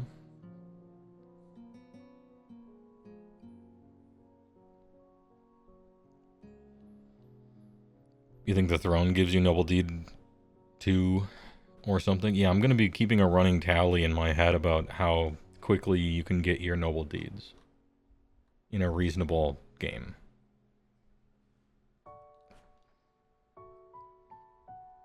You can spend 6 with an abhorrent to return a half-slain unit, but okay, that's pretty costly. So you get these points very slowly, and you have to keep 6 of them for your attack bonus. But then you spend that same thing to get your guys back. It sucks that it works off the same resource. Other armies, they just get buffs, and then also they just get to get their guys back. You have to pull from the same... You have to ladle from the same soup pot for both of those things. That's unfortunate too. And then once per turn army, your hero phase Royal Blood. Pick any number of abhorrents and they just heal. Okay. Heal D3. Battle traits. I'm not sure yet, but I think kind of not good. The bonuses and benefits you get are very strong, but it seems like it'll take you forever to climb there. But my opinion of them will change as we read the War Scrolls and abilities probably. All courtiers can be add-ons. All abhorrents are a drop. Okay, that's the distinction.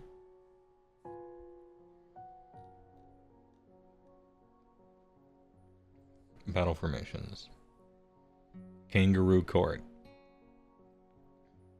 Once per turn army, end of any turn. Okay. 1 noble deeds point to each friendly hero wholly outside friendly territory. Alright. It's any turn, but wholly outside of your territory is kind of a big ask for all of your guys. You have a terrain feature, that guy probably wants to stick next to it. A little awkward. Lords of the Mana. Passive. Each time friendly unit uses an ability that returns slain models to a serf or knight unit, add 1. And the knights are getting 2 noble deed points to return 1 slain model. So the knights essentially get a bigger bonus to this than the serfs do. Depends on how many of these returning things we have and how durable your guys are. Ghoul Patrol. Gore-splatted hunters. When players are alternating picking fight, when it is your turn to pick fight, you can pick 2 Crypt Ghouls instead of 1. Neither unit can have strike last. Resolve the second fight immediately after the first. Aren't Crypt Ghouls bad though? This is like... I mean, I'll see when I get to the War Scroll, but I don't remember Crypt Ghouls doing any damage really. They're like a chaff unit. Maybe that's not the case. But getting a way, way, way worse version of the LRL ability for only your chaff is like whatever. My opinion of this will change after I read the War Scroll and other stuff, probably, as will some of this other stuff. Royal Menagerie. This was the Monster Mash one. Once per turn army. Pick a friendly FEC monster. Roll a die on a 3-up. The target has strike first for the rest of the turn. Your combat phase only. It's bad. If it was any combat phase, it'd be good, but it's not. Which one of these ones do you use? Maybe Cannibal Cord, just to get the points. I don't know. I'm actually not too thrilled about any of these. Not the best quality of attacks, but that's kind of a faction-wide theme. If there are buckets of dice, there's a quality to the quantity of it, right?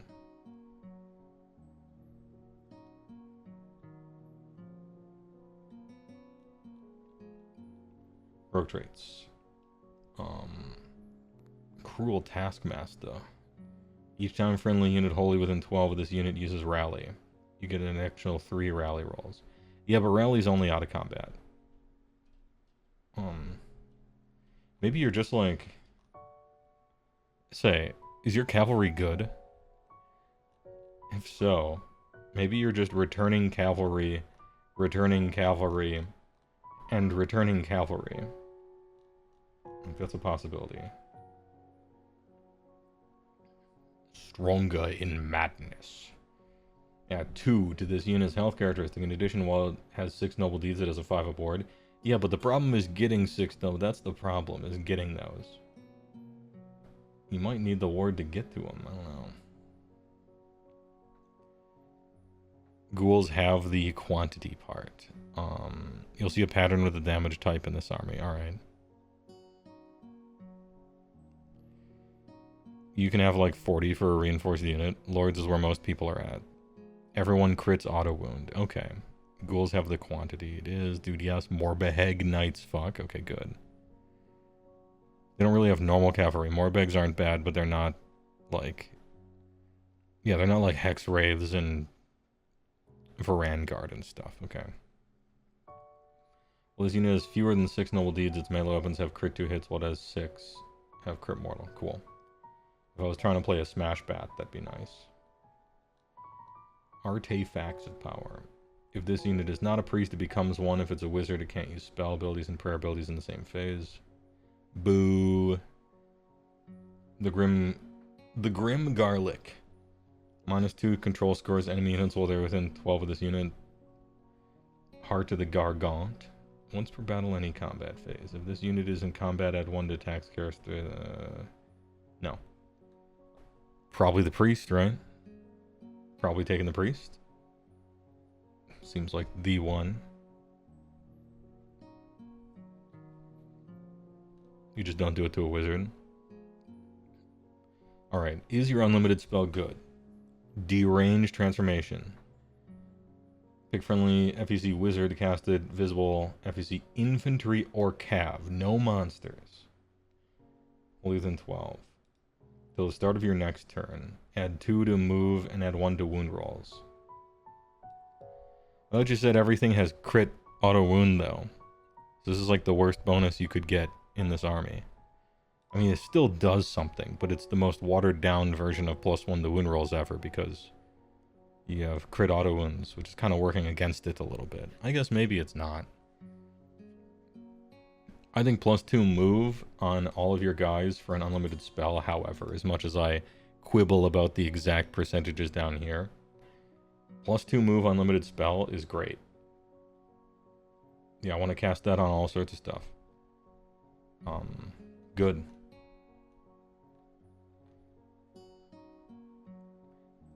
Miasma of Matnas. Cast on a 6-2, not bad. This is a 5. Enemy unit 18, good range. 7 dice and apply the corresponding effect. If 2 or more dice have the same value, 1 mortal. If 3 or more, subtract 1 from hit rolls. If 4 or more... I hate this. I hate this spell. I don't like it.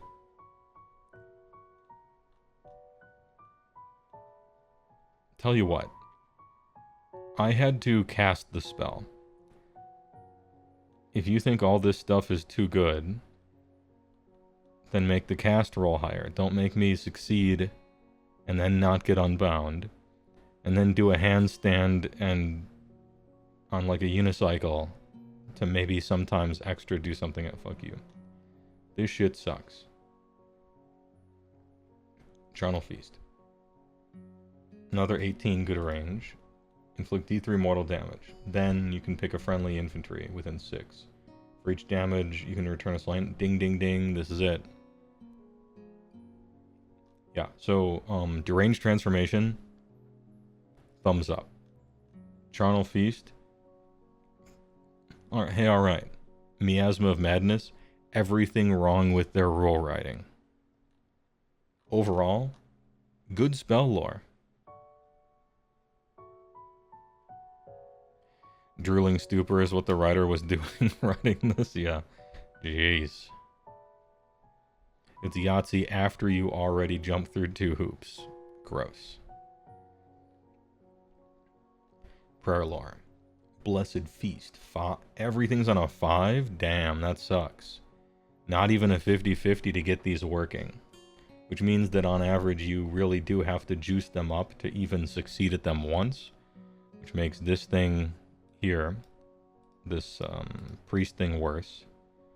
Because you're sub 50 to even succeed at them. You gotta juice them up first. Blessed Feast. Pick friendly fleshy record priest to chant the prayer. Visible enemy 18, unlimited. Until the start of your next turn. Each town model in the target unit is slain. Heal 1.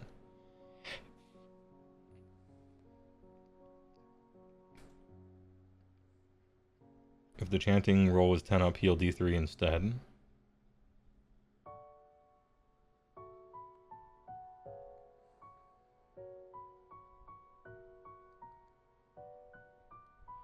Each time a model is slain, heal 1.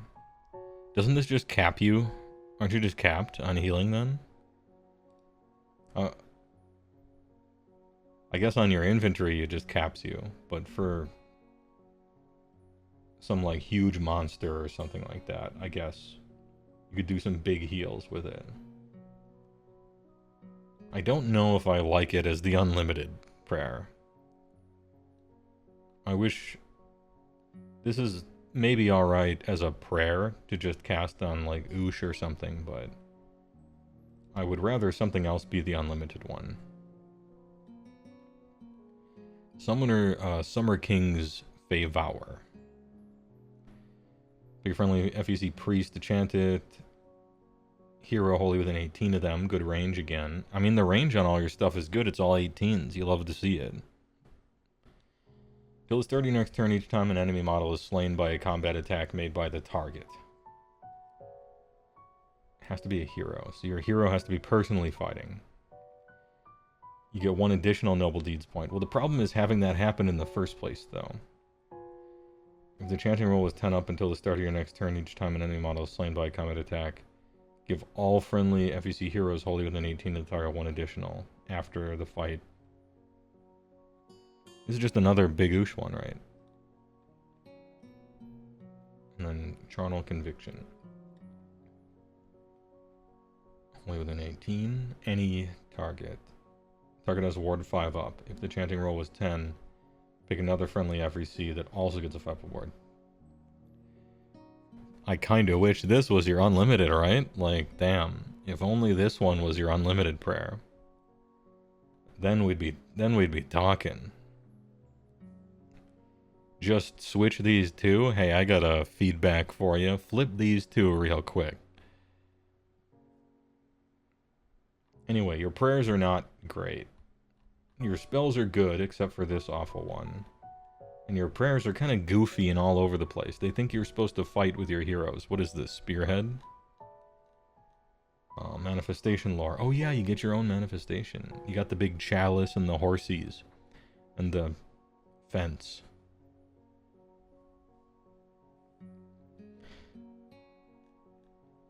And it's 6 to summon that, 5 for the fence, and 7 for the horsies. And I feel like the War Scrolls for the manifestations should be right after here.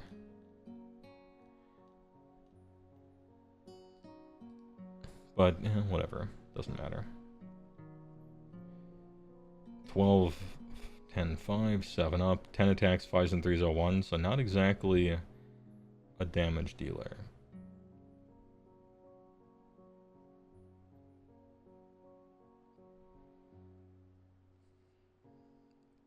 Okay, so you move 12 over stuff and they sometimes take a D3. Corsemare Stampede. Meh. Cadaverous Barricade. 10-4. Enemy units cannot use run or retreat while they are within this manifestation's combat range. Combat range, okay. In addition, if an enemy unit is picked to use move while it is within this manifestation's combat range. Hell of the move for the rest of the phase. How far out can we throw this thing? Can I put this thing in combat range with my opponent on his turn? Can I do that? Is that against the law?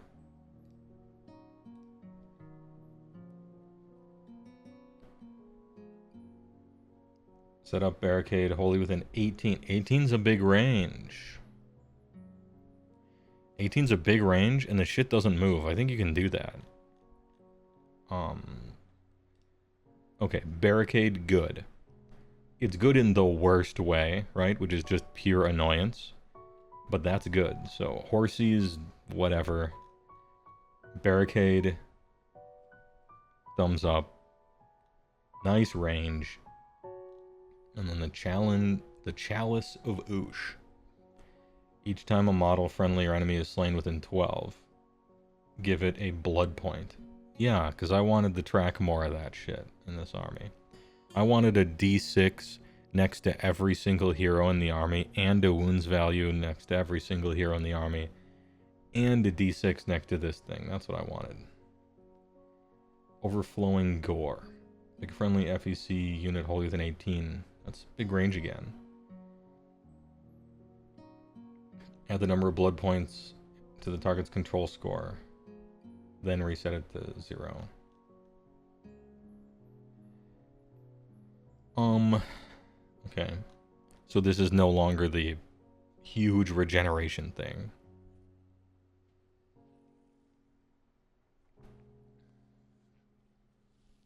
Yeah, this used to be the big healer. I don't know if you care about control score or not. So, whether this thing is good or not depends on that. I think you would rather just kill the stuff. Barricade is excellent. The other two, bad. Other two, bad. Alright. Nagash, no thanks. Now, Big Oosh. Oh, hold on. We gotta... I need these points. Let's get these points up here. Alright.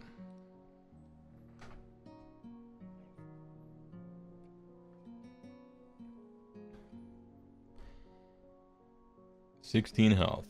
4 up save, 10 move. Big Oosh. Sceptre of the Carrion King. 4 attacks, 3s and 2s. Let's just all out attack here, right? 4 attacks, 2s and 2s, 2 D3 plus 3. Big damn. 8 talons, 2s and 3s, 1, 2. Not companion, because he's himself. He is battle damaged though. Talons go down 6. No big deal. It's the worst weapons, right? 10 move. Yeah, 10 is... He's not a fast guy. Man's slow. With a base that big. Control 5. Oh, beam! Cassie Pog, beam! He has a 5-up ward. You love to see it. Oh, double Wizzy, too. Nice. He is not a priest. Which I guess makes sense. Double Wizzy. You love to see it. Well, this unit has 6 noble dude points. The effect of Feeding Frenzy applies to everybody within a shitload of area instead of a big area. Awesome. Great. And this is like the one guy potentially capable of farming up those noble deeds and not getting himself killed. Glimpse of Delusion. Pick a visible enemy model within 18. Pick one of the targets... Oh, I remember this thing. Pick one of the target's melee weapons and then resolve it. Quit hitting yourself. This is hilarious.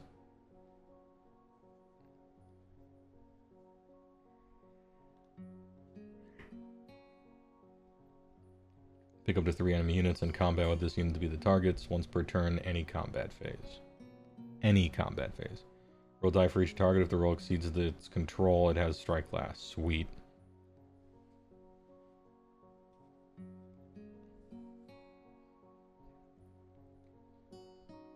Epicenter of Delusion, your hero phase. Pick one of the following.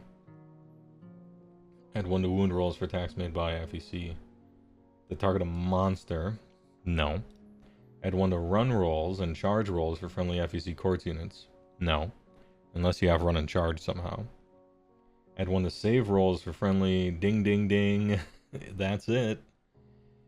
FEC units while they are contesting an objective you control. Nice.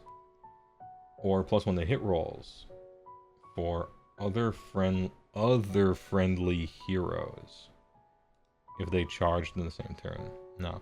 Defenders of the Realm. That's the big one.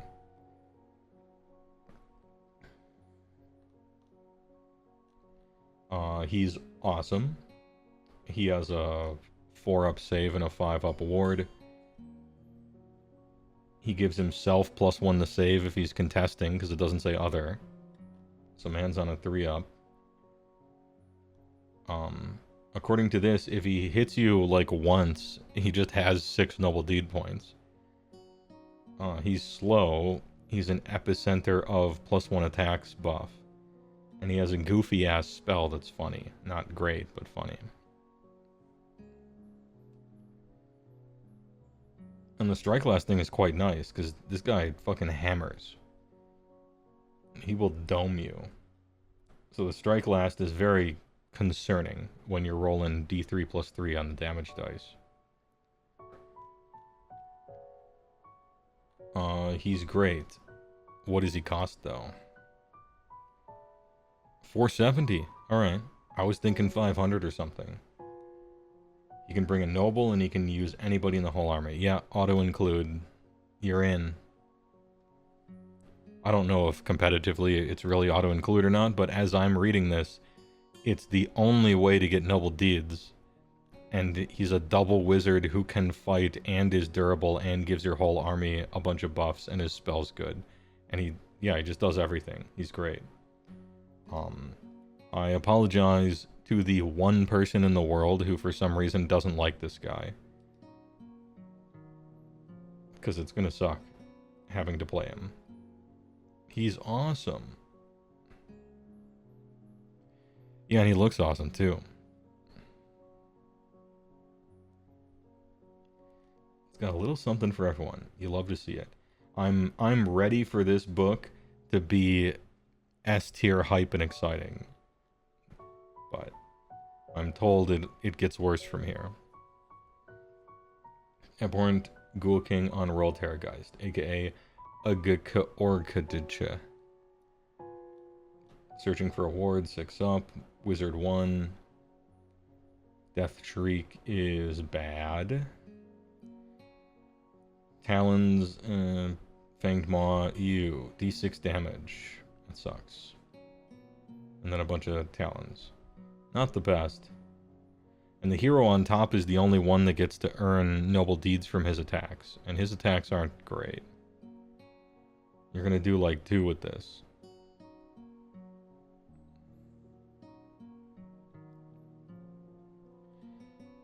Each time attack made with it, Maw scores a critical hit. It's just 6 mortal damage. Oh, okay. How many Maw attacks? 3. So on average 0. And sometimes just 6 mortals. Sure. Pick an enemy hero in combat with it. Nah, you won't be. Oh, it crits on a 5-up against heroes though. You probably won't be, but neat. What does this thing cost? 12 flying, 16 4, 6 up. It's a wizard, that's important. Attacks are not great.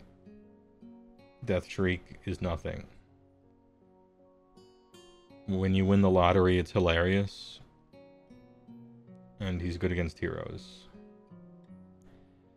I don't know. 400 maybe?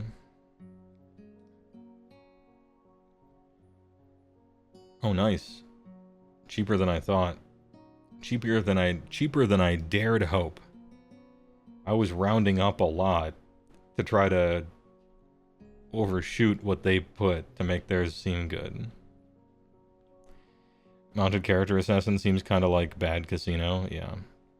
If you kit bash a dragon head on Usharan's arm, you're legally allowed to have an extra flame breath attack. I'd allow it, yeah. Abhorrent Gaka. Pestilential breath. Weird.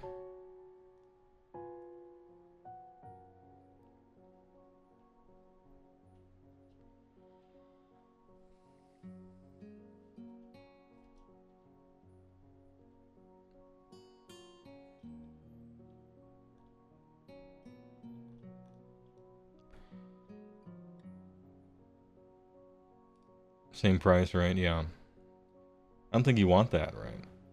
Take Ushiran and fuck off with this other stuff. Grand Justice Gorman. This guy is funny. I like this guy.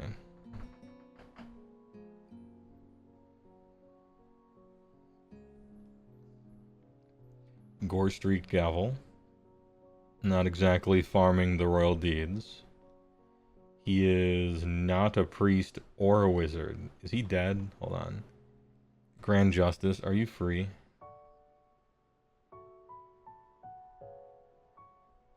He's not eligible, so you just can't play him then? Once per turn army, your hero phase. Pick a visible enemy. On the 3-up, pick one of the following effects. Add 1 to wound rolls, good. Friendly non-monster Flesh Eater Courts can use charge even if they ran. Okay. So we now have a reason for +1 to run and charge exist, right? We found a run and charge. While the target is in combat with a friendly abhorrent, add 1 to hit rolls. Protects me by friendly FEC units. Target that. If the target is destroyed by a friendly abhorrent this battle. Add 1 to the damage characteristic of melee weapons used by it.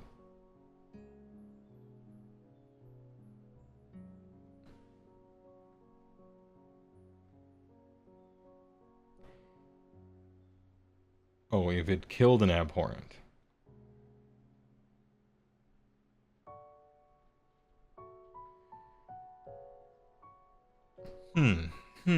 Okay. I like run and charge. I like +1 to wound. I don't like that he isn't a wizard or a priest, and I can't make him become a priest because he has a name. That might kill him. That being said, all his abilities are visible range, so maybe you... If you actually have room for a non-caster, maybe he sits in the terrain feature.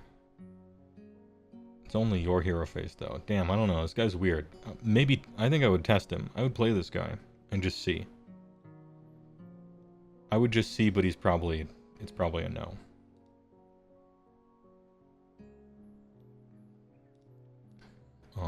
Abhorrent Gore Wardan.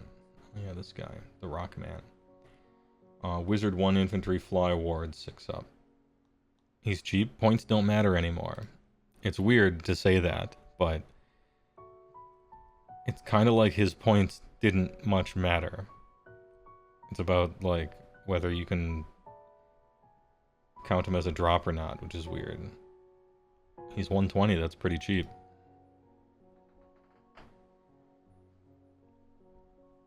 If you don't care about drops, is he okay? I think so, I would try him. Yeah, he seems kind of neat.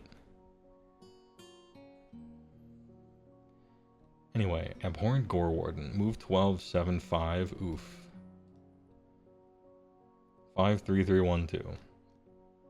6-up, Wizard 1.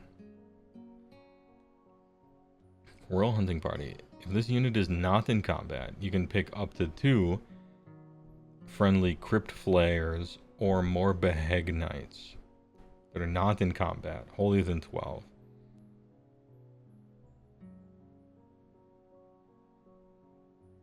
Set up this, remove this unit and the targets, and then set up this again on the battlefield more than 9, and then them. Oh, neat, okay. It's kind of cool. He has the abhorrent keyword, so we have to care about keywords here. 12 flying wizard detected. If you cost anywhere below 200 points, I want to take you. 160, you're in. You get a free noble out of the deal, and some serfs and any knights. Great. Kid, you're in. Here's a wizard. Next, Marrow Scroll Herald. 5/5. That's this guy, right? Yeah, I don't like this guy. I don't like him. Hero Infantry Ward. No wizard detected. Don't shoot the messenger. While this unit is not in combat, is wholly within the combat ranges of 3 or more. It is not visible to enemy units. I mean, that's kind of normal. Now you can't even get within 12 to target him. So, okay. Once per turn army, any charge phase. So each charge phase, that's kind of neat. Roll die, 3-up, pick one of the following. A lot of roll a die on a 3-up, pick the followings in this army.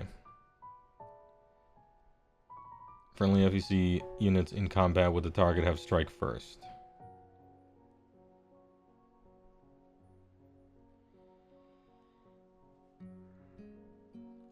That's good. If the target has the infected keyword for the rest of the battle. Each time your opponent declares a command, spell, or prayer, roll a die on a 5-up. If they declare a command, the command has no effect, and it still counts as being used. If they declare a spell or prayer, it still fails. Neat. So you can one final fuck you, you know, I guess, if somebody catches him in the charge phase. You can infect them, and then that's kind of neat. Marrow Scroll Herald. Can I, like, make this guy a priest and then take him?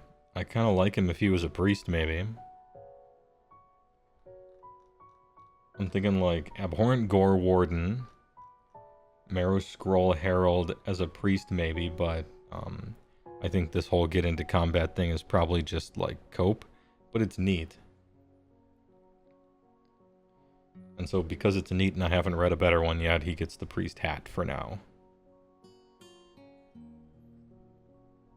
More oh, is that it? Are we done with heroes already? Hold up. Are we done with heroes?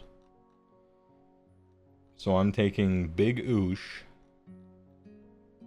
Gore Warden, and Herald. And those are my 3 drops, I guess, for the army.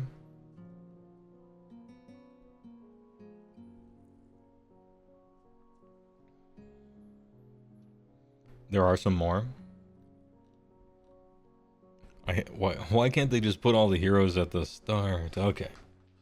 Alright. Chill. It's fine.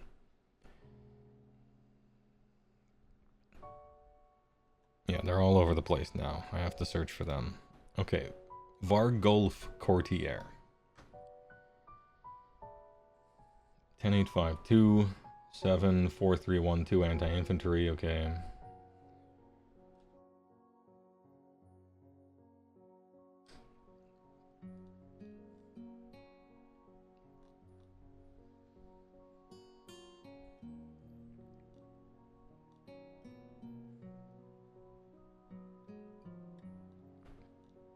No.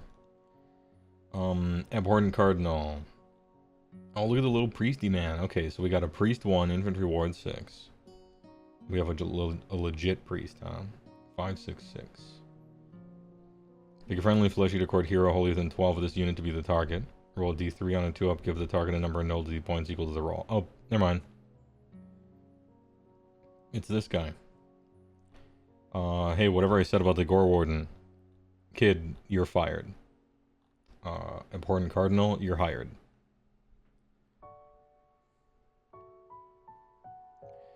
Marrow Scroll isn't a drop, as he is a bonus hero for Big Oosh and other aberrants. Oh, okay, okay. A character everyone has in their list and you have no idea why. Vargulf, really? You just move 10. Some attacks with a lot of rend against infantry. Can heal himself. Are you actually taking like a fight hero in this army?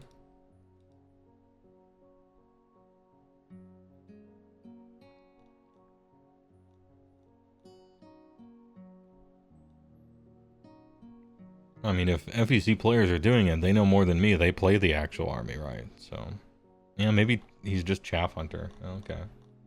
And he's free, supposedly. So that's nice.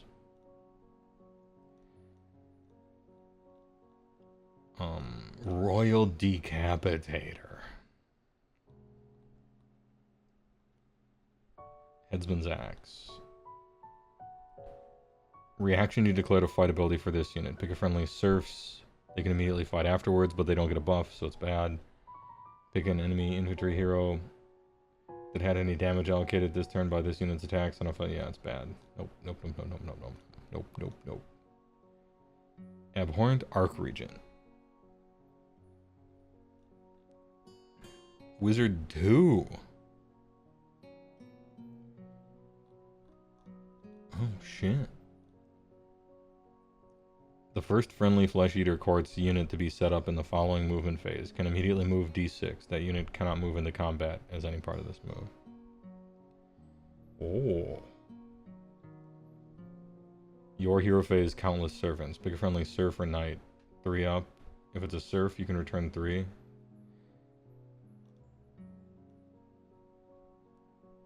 Cool. Double Wizard. A double Wizzy. I don't know about this thing. That's good if you have a Deep Striker, right? This thing regens. I don't know. Abhorrent Archie. 190's a lot. He's a double wizard, I guess.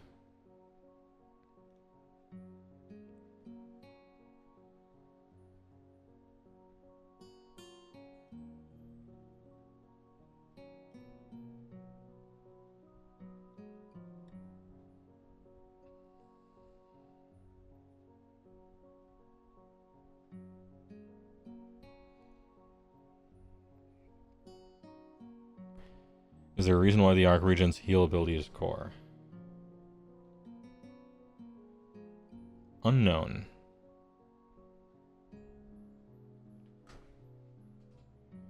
I don't know.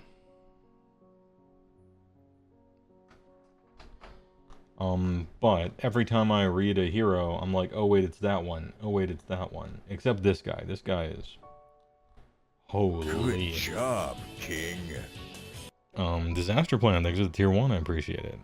Thanks for the 11 months. That's almost 13 months. Thanks for the sub. So this guy is the new king because he's a double wizard. So 2 wizards are better than 1 priest. So I'm taking this guy now. My opinion on the hero selection of FEC keeps evolving as I read more and more things. This guy's a wizard 1. I don't know who thought this would look good. Pick an enemy hero in combat with this unit to be the target. I don't think I will. Unnatural speed. If it charged, it has strike first. With all of its 5 attacks... What? Moving on. Jesus. Oh, and this is also a hero. Man, there's heroes and units just everywhere. You gotta organize your room.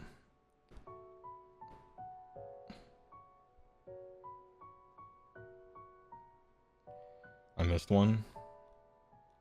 Oh, this is a hero too. I thought this was a unit. It's a Crypt Honker. Okay. I thought it was a unit. Because I saw a bunch of different wings. 1265. Piercing Screech. 4-4-3 2d3 shooting combat. Not bad.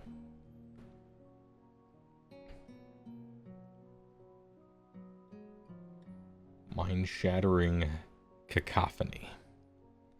If enemy models are slain by this Death Screech, add 1 to the damage characteristic of ranged weapons used by Crypt Flayers. Okay. So if you actually kill something with this, then all of your other screamers start screaming. If you're trying to go full honk, maybe. I don't like it. Crypt Honker Courtier. So this guy heals D3 from Noble Blood, and then he also heals D3 from that other thing. Hero Infantry Ward. Pick a friendly Crypt Horror that is not used to fight, and fight immediately. If you do, add 1 to hit rolls. Nice! Free all-out attack.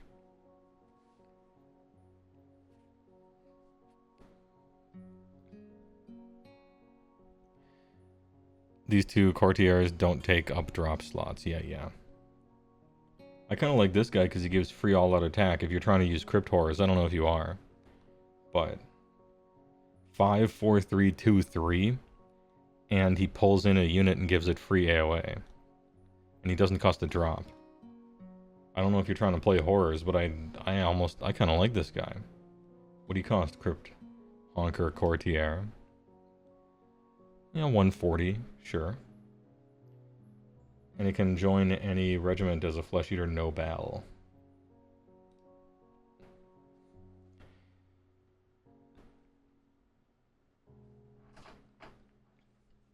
Anyway, not bad. I don't know if I'm playing with horrors, but hey, not bad. And then just the normal zombie dragon, and alright, I think we're probably out of heroes. So it's time to go back to the top and now do the units. So what am I playing? I'm playing Big Oosh.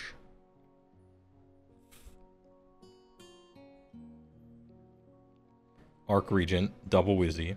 So we have Oosh is a double wizard, Arc Regent is a double wizard, and then somebody else who is either a priest already, or I can make a priest.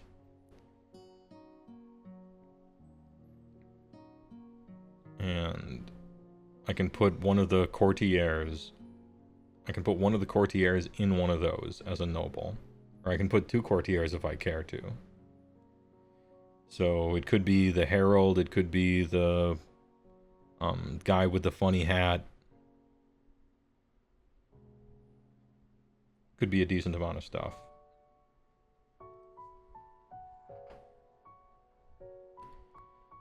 Yeah. This guy's like interesting and neat, and I would try him out in TTS. I don't think I'm doing a drop for him though.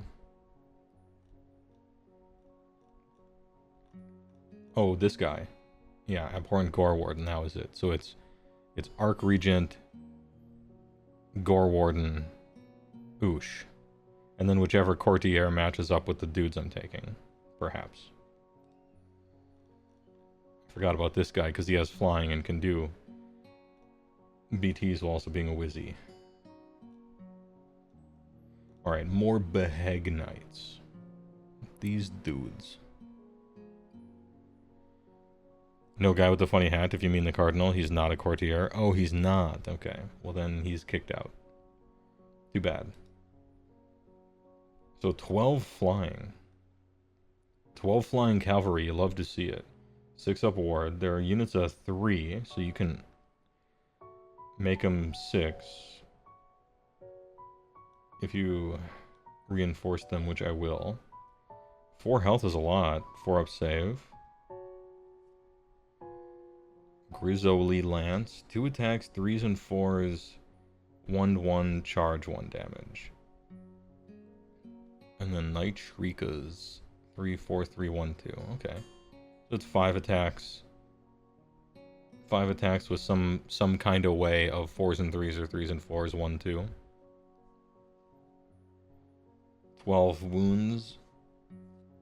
24 wounds if reinforced, 4 up, 6 up, perhaps 5 up if you cast the spell. If this unit charged, pick an enemy within 1. Roll a d3 on a 2 up, inflict the amount of mortal damage equal to the roll. Sorry. That shit sucks. I would know, that's what mine is too. Doesn't this look like it was photoshopped? To be the guy screaming?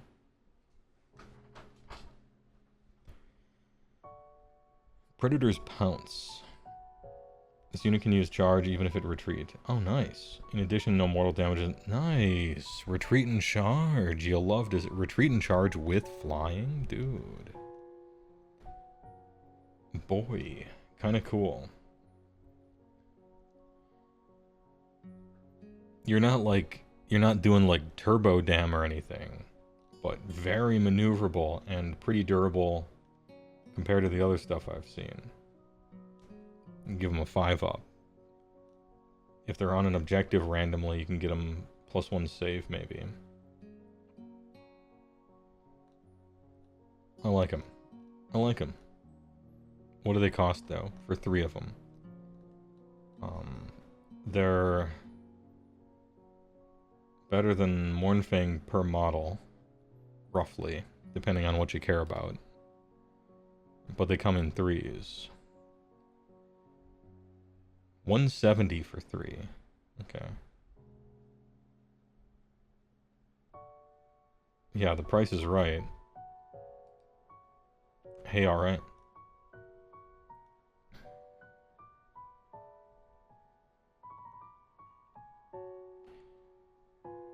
Did they get nerfed? I don't remember what they used to be. But almost everything got nerfed. They don't seem to be, like, destroyed from nerfs, I guess. They popped it up from 160, okay. Cree up the guard. These are the new wigglies. Yeah, the little wiggly guys. 1 health, 6 up save. Oh, 3 attacks a model, though. Rend. Alright. Armour of Madness. If any damage points inflicted by attacks made as part of that fight ability are allocated to any enemy units. Those enemy units cannot use commands until the start of your next turn.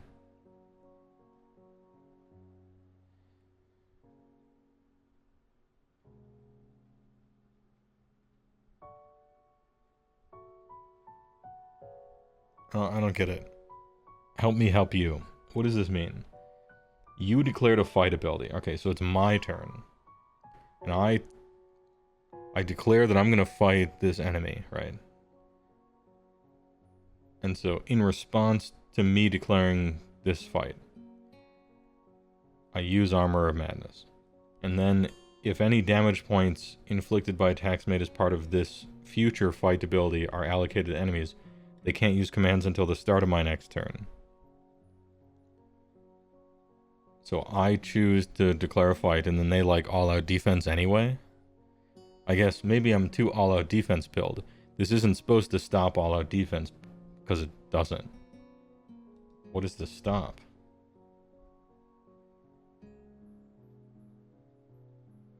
So if it's the opponent's turn, they just kill the Crypt Guard, and this ability never triggers. If it's the opponent's turn, they all-out attack, and then attack the Crypt Guard, and now I'm declaring an attack, but they've already used their command, so it doesn't stop that. It stops... Yeah, I guess Killer Squid, it stops power through, I suppose. That's it. And only if you're able to activate them. It doesn't stop all-out D, and it doesn't stop all-out A. I guess it stops stuff on your opponent's next turn if they double you. So if you use this thing, and then your opponent double turns you, it stops a whole bunch of shit.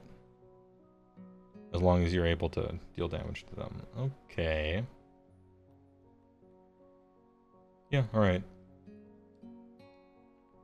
As long as you get it out of your hand that it matters now, you know, it matters if you get double turned or something.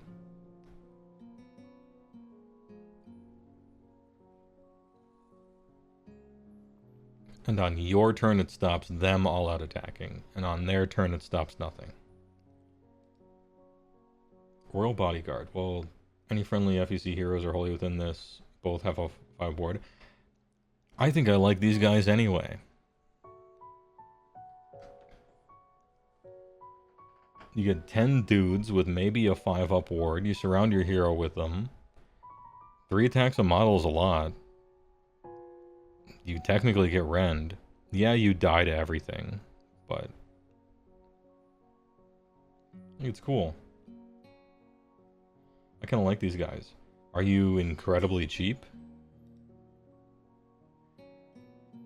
Yeah. Alright.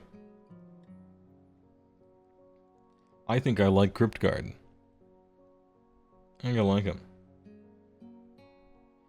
You get a lot of wound bonuses. You get a lot of other stuff. Sure.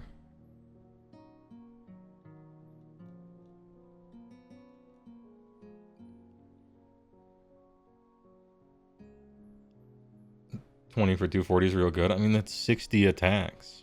They're not good attacks, but I don't know. They have rend. There's 60 of them. They get a 5-up ward and they give the hero it too.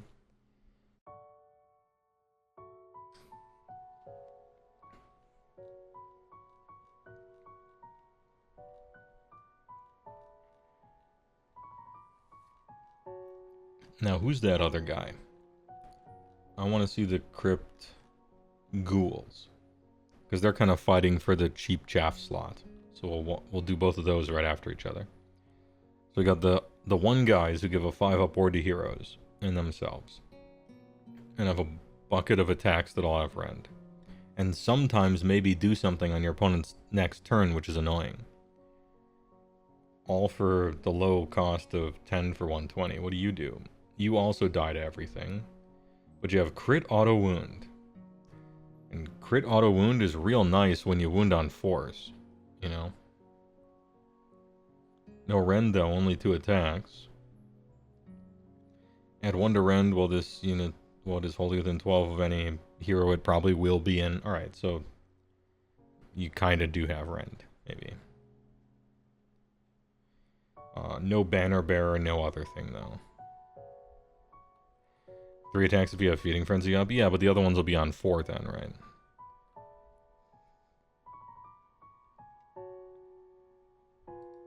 What are these guys? Crypt Ghouls. Oh, you're 20. Okay. Alright, I thought I was comparing 10 to 10. I'm comparing 10 to 20. This is different. Now I like Crypt Ghouls again.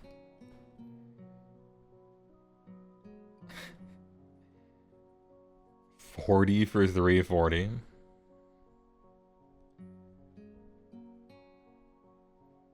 $120 attacks with crit auto wound. I mean, we're actually pushing the limits of what 3-inch combat range can actually do at this point when there's 40 of them.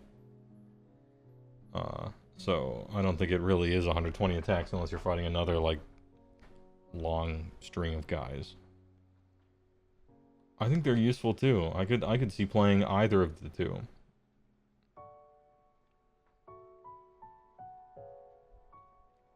Cool.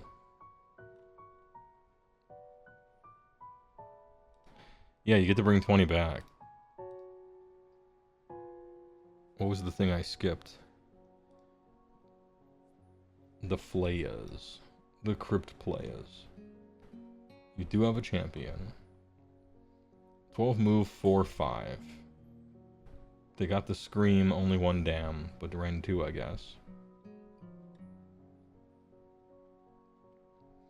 Piercing Talons 4, 4-3-1-1, boo. If this unit is not in combat, pick a friendly courtier. Or rather, an infantry hero that does not have fly.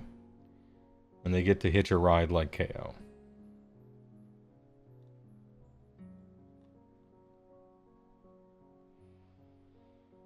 Units of 3, you get 13 attacks. 4s and 3s, 1-1. And then you have a Scream, control 1. 12 flying is pretty fast, though.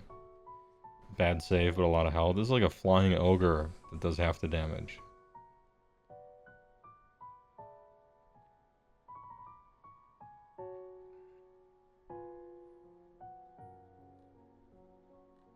What do you cost? 3 for 170. I could have had 20 ghouls for that.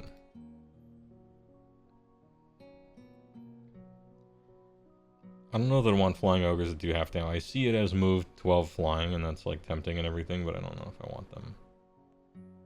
Maybe I'm like gutbuster pilled now, and so I'm like, I'm not trying to take an ogre that can't fight.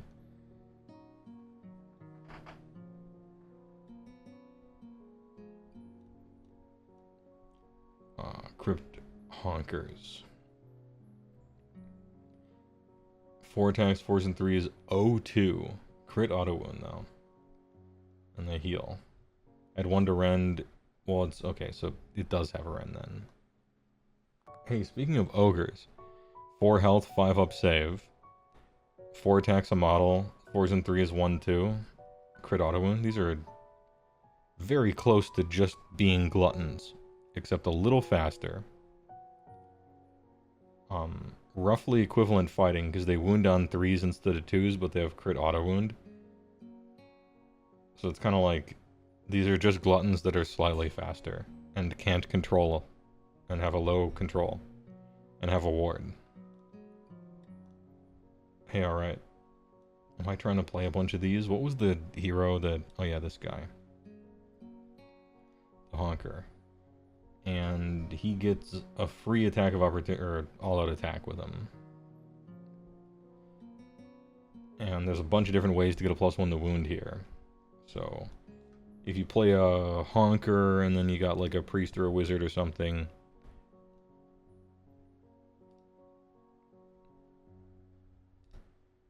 You got a unit of 6 of the boys. On 25 attacks, 3s and 2s, crit auto wound, rend 1, damage 2. Sometimes +1 attacks somehow.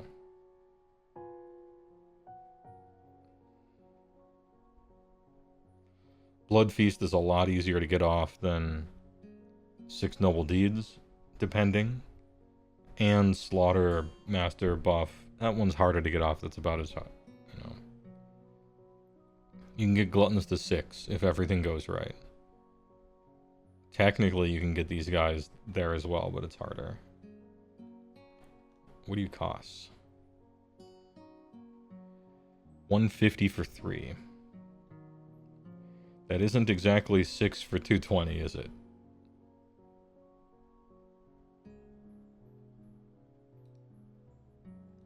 Hey, alright.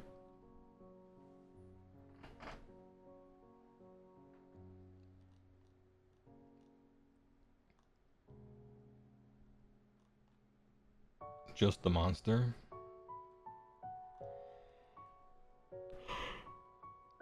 Ahem. You can deep strike this thing. If the unit charged, roll die on a 3-up. This can move 2d6 and pass through. This isn't actually that great. 2d6 kills the crab. You get the big playmaker plays if you roll 10 or higher, but in general it's just a big pile-in that does d3 mortals. Which is good, I guess, but a lot of times I don't even pile them in the extra. I don't think I want this thing for almost any price.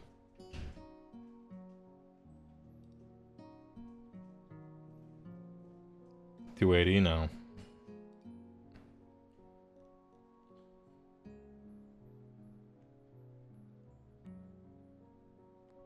Once per turn in any combat, pick an enemy infantry.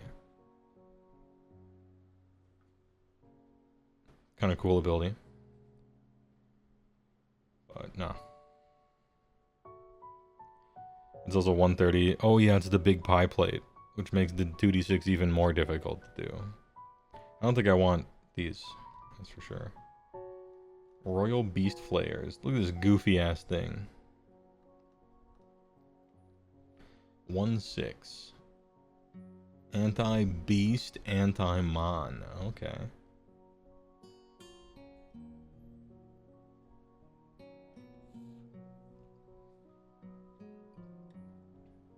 Infantry Champion Award.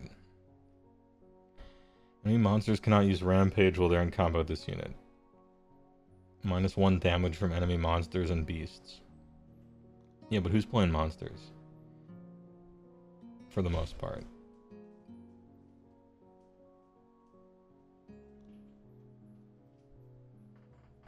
Royal Beast Clawers. I don't know that I want this thing. 10 for 120, okay. Nah. Nope. Nope, nope, nope. Their job is anti-stuff that isn't good, this edition. I'd rather take the 5-up ward from Crypt Guard, which are the same thing. And I can potentially reinforce those if I feel like it. And now we get to this. Okay, so... Damn, this shit's all over the place. I don't know if this is good or not. I have to play it. There's too many moving parts. And a lot of stuff is like 3-up it works, 3-up it works. You're supposed to want your heroes to get into melee combat. I don't know what game they're playing, but I don't want to have to do that. Big Oosh just... as long as Oosh can enter combat, you're just at 6. And then he projects a huge ass aura. And it's clear what you're, you know, you got a little double wizzy up here, you got a other funny guy, you got a honker or a courtier that can join something. I don't think I want to play worse ogres that cost way more. I don't want to play flying bad ogres that cost way more, even though their movement is fast. I like Crypt Guard, I like Crypt Ghouls, and I like more Beheg Knights. Not as a humongous hammer, but just as a really solid unit in all ways. Retreat and Charge is super good on them too. Pretty durable. Yeah, so it's like, it's Morbeg Knights, and then a split between Crypt Guard and Ghouls, just a billion dudes, Usharan, and some like Giga double wizard chads, and priest somewhere. With a lot of shit going on. Interesting.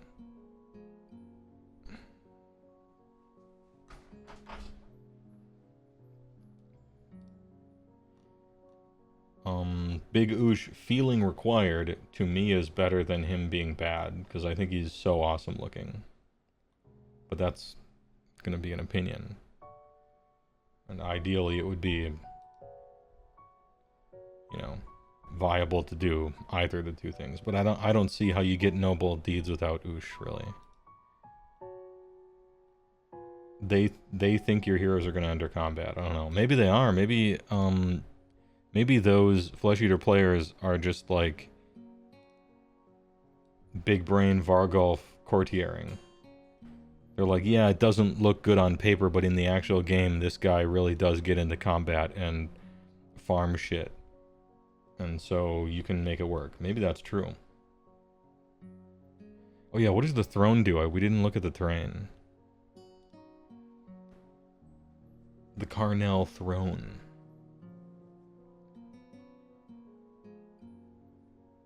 You can put a steward in it, which is any infantry hero. Steward can only use move, measure, blah blah, all attacks that would target him.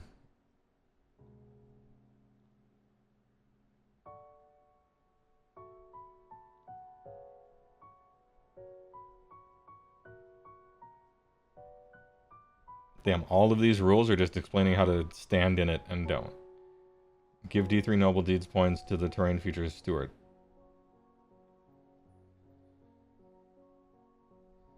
Oh. Yeah, but isn't there like isn't there a 12-inch for the hero? What's the range on that?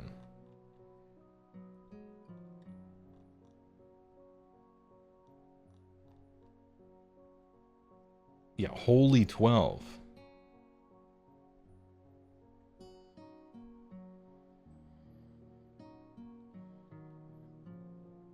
Okay, all this stuff is holy 12, but you're sitting back behind the whole army, farming noble deeds so that later you can get off of it and move up to where the fights are happening and then deliver this bonus that you have farmed.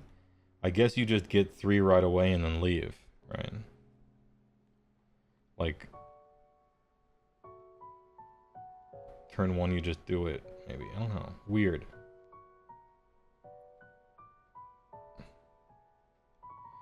Yeah, maybe Gormain sits on the chair, issues some decrees from atop the throne, and then just restores units with the thing. Yeah, I think it's a turn 1 boost. Alright. I'm kind of seeing how it's all working together. Are they good? I don't know. Am I hype? Maybe.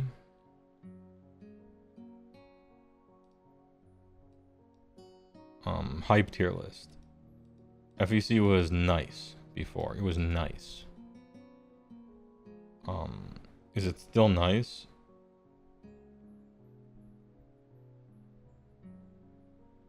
I don't know. I really like Big Oosh. I don't like Noble Deeds at all. A lot of the other stuff seems neat. Having a bunch of double wizards and priests and stuff is cool, and having your free heroes be actually useful is nice. My free heroes are useless, so it's cool that your free heroes do something. Your troops are all, like, kind of flawed, but you have the means to buff them up.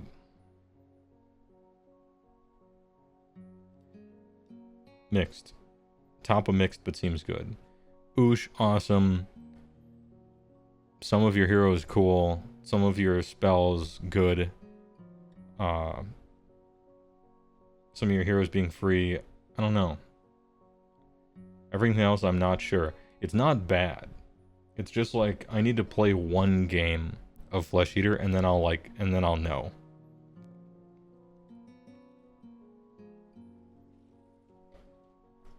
I think.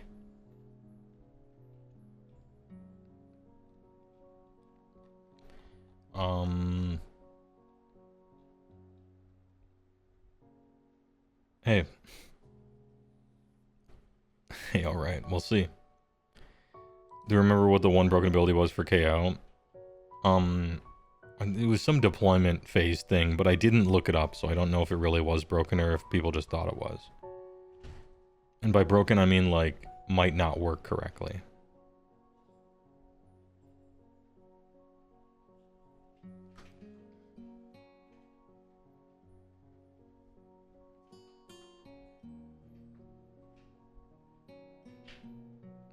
Isn't it nice when a new edition drops and everyone actually has new rules? Yeah. Sometimes. Depends on if they're good, right? I'm just looking for good rules. They don't have to be new, they can just be good and fun. The big two.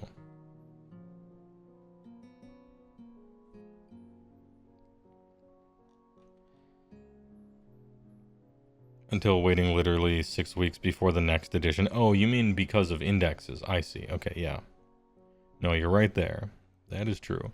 Man, I wish they did that for everything. Like the battle tomes, if they were just PDFs and they released them all at once, that would be ideal.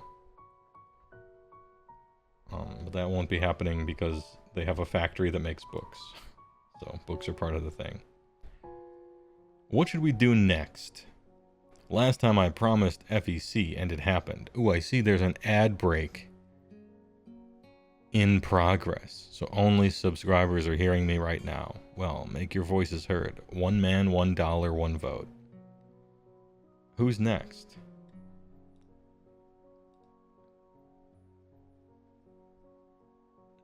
You're not exactly sure how good or fun FEC are? Yeah, I don't know either, and I just read the whole index. I would like to see it in action, though.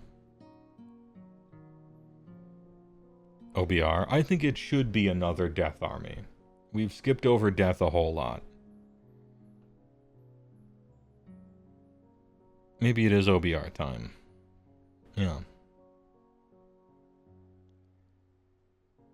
Slays the Darkness, you want to see them under my scrutiny? I've played against them 2 or 3 times now. They're really good and they're fun. Ahem.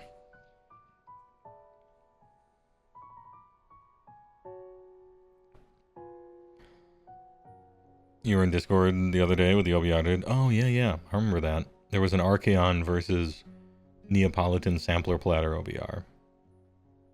Possibly the first game of 4th, just kind of getting used to stuff. No big deal. Night Haunts you can have before and after their incoming nerf. Yeah, maybe. I'm going to hesitantly say I think OBR for next time. I think OBR for next time. Possibly this time. I'm gonna get up and powder my nose. Maybe just OBR. Can we get right into it? How many units do they have?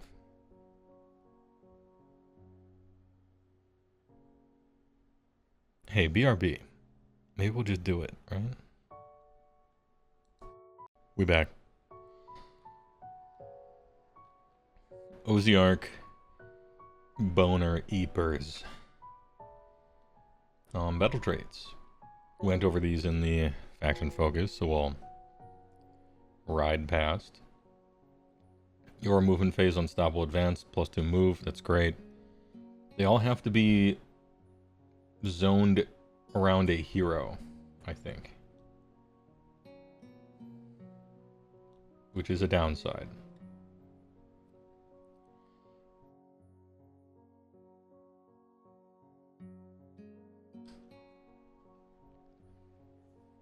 So you're that just orbs of heroes and guys in classic standard army stuff. +2 move is great. Can use charge even if they retreated. That's good. Charge phase. Add 1 to charge rolls. Alright. It's better than nothing. Friendly units melee weapons have anti-charge plus and rend. That's good if you won't be dying, which we'll see. OBR used to be a really durable army. We'll see if they still are. Bludgeon. Add 1 to wound rolls. It's okay. An okay buff. And impenetrable ranks 4 to 5 up. Big. That's awesome. That's really good. So this means you get counter strike and 5 up ward, which kind of help each other work, right? Nice. You can go full aggro, full defense punishment, +2 move, retreat and charge to reposition. This one's going to be good on your cavalry if they're alive, to turn on their charge bonuses again.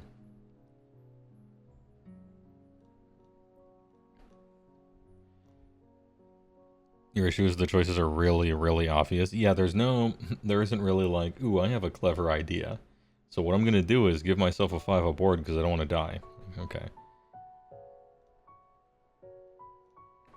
Battle formations. Mortesian Council. Add 1 to casting rolls, friendly OBR. Infantry wizards. Bullshit. Boo. Boo them. +1 casting rolls exactly for not Archon the Black. Disgusting. No fun allowed. Boo. Anyway, you take this because it's the best one probably. Pick up to 3 Mortec Crawlers. You won't be playing 3 of those. Skip. Once for battle deployment, pick up to 3 OBR Cavalry, and they can move 6, but cannot end that move in combat. I don't think this is that great, actually. You can still do the battle tactic without it. Immediate 6-inch move. A lot of times you don't want to actually just run into the center of the board, because it just sets you up to get countercharged and possibly doubled depending on who gets to go first. I don't know. Maybe you can Alpha Strike or something if you have some Death Star full thing. You could maybe do this if you're trying to Death Star.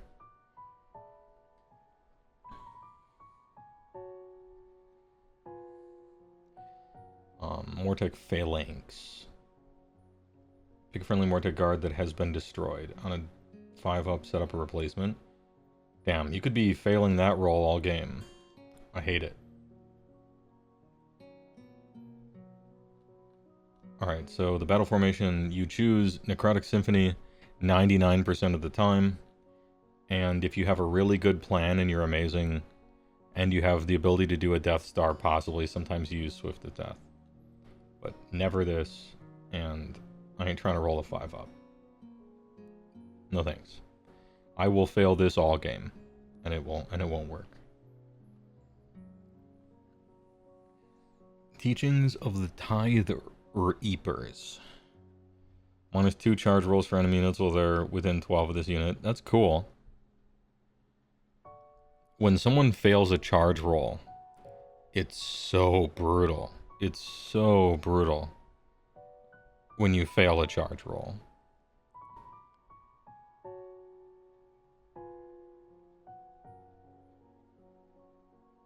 Maybe. Actually, maybe. Just because of how brutal it is to fail a charge.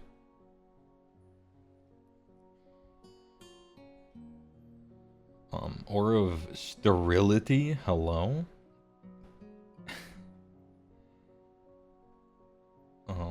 Subtract 1 from wound rolls for shooting attacks, target friendly OBR while they're within 12. Nah. If the unmodified hit roll for an attack that targets this unit is 1 to 3, the attack fails and the attack sequence ends. This is like forcing people to hit on 3s. Most people, very few people hit on 2s. You know? That's pretty rare.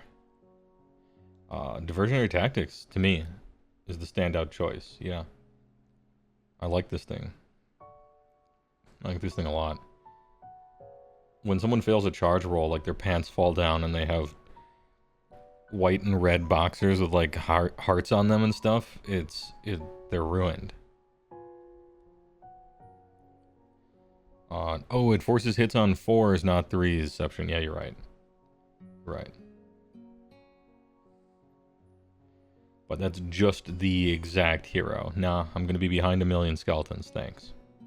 Diversionary Tactics for sure. You know, they don't hit on anything if they fail their charge, eh? Artifacts of Power. Marrow Pack 2. The rest of the turn, if the unmodified hit roll for a combat attack targets this unit is 1 and 2, inflict 1 mortal damage on the... Nah. Oh, it's once per battle. Sorry. I thought this was bad. When it always worked. But apparently it's also once per battle.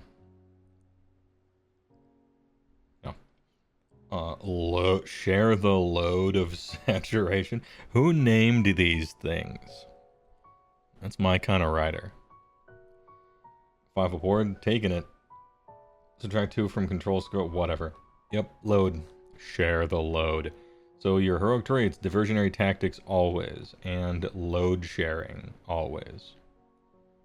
We're in. Hey, great work. What about the spell lore? Empower Nadirite weapons, classic. It works on a 5, that's good to see. Crit on 5s, yeah, this is a fine unlimited spell. This is the buff that you cast on your guys, right? Hits anybody.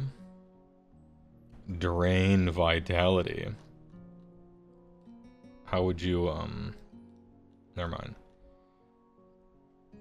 Pick a visible enemy within 12. Oof, short range. You hate to see it. And it cast on a 7. Till starting next turn, subtract 1 from hit rolls, target's attacks, and subtract 1 from the save rolls for the target. Oh, well, that's why. Okay. I was wondering why it was hard to cast and was way too short range. It's because the effect is super good. Super good. Okay, okay.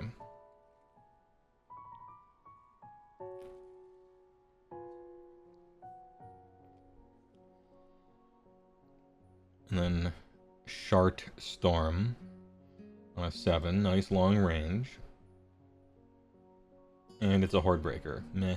Okay. Your spells are good. I like them. Nadirite's good. It works with the thing that you like. Drain Vitality is short range and kind of hard to cast, but the effect is crippling. Like you're just dead. Shard Storm, whatever. Can't all be winners. Manifestations. Sure.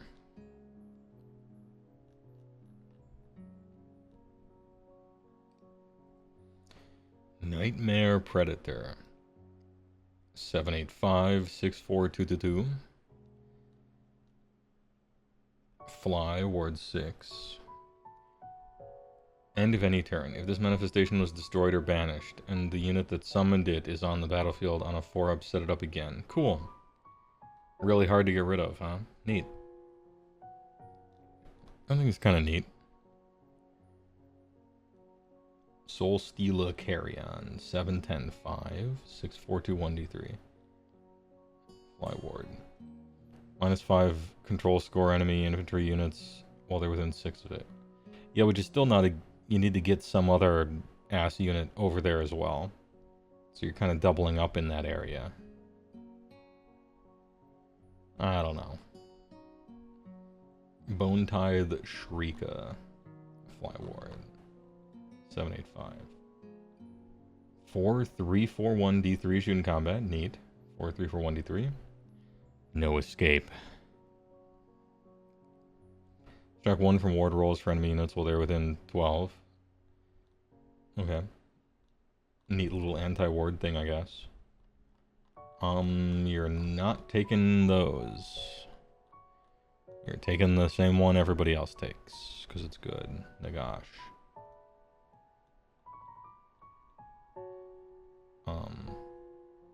Katawa Crows.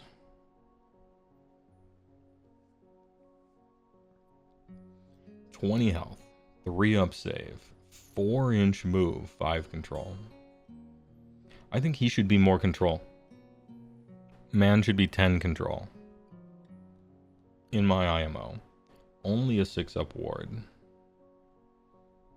That being said, he's got a shitload of health and a good save. In the cat. 5 attacks, 3s and 3s, 2-3, crit 2 hits.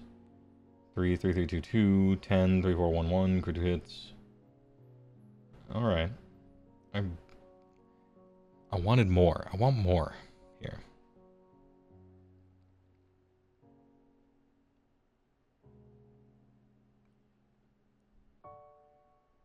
More Dark of the Necropolis.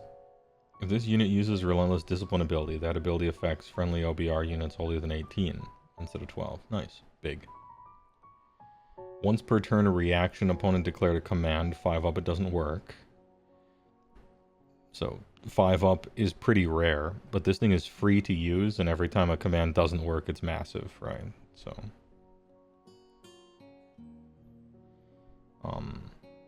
yeah, you're right. The battle damage works the opposite of how it used to, so all the flavor is gone, which is sad. I thought it was a really flavorful thing that his lieutenants would slowly die, but he would get stronger. I thought that was cool. But so they're wrong here. Sucked out, just slurped out all of the flavor. All of the flavor gone. So boring. So flavorless. Prime Necrophoros. Add 3 to control scores of OBR within 18. Meh. Supreme Lord of the Bone Reaper Legions. 1 command. Up to 3 OBR within 18. Till start your next turn, add 1 to save rolls. Okay. +1 saves is good. He lost his other ability. He used to have 2 massive AoEs depending. And he had a lot of flavor and cool stuff. He just lost a bunch. I don't know. This edition, I'm probably just playing a bunch of stupid ass fucking foot wizards, right? Because you have to. Boring.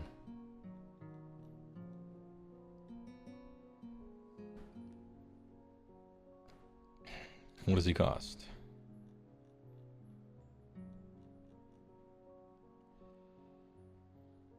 $500. I don't think so. I don't know. Yeah, I mean, he does good things. Like, +1 to save rolls is very good. Randomly ruining someone's entire turn and possibly their battle tactic is good. 18-inch range on using your stuff is good. Pretty durable, super slow.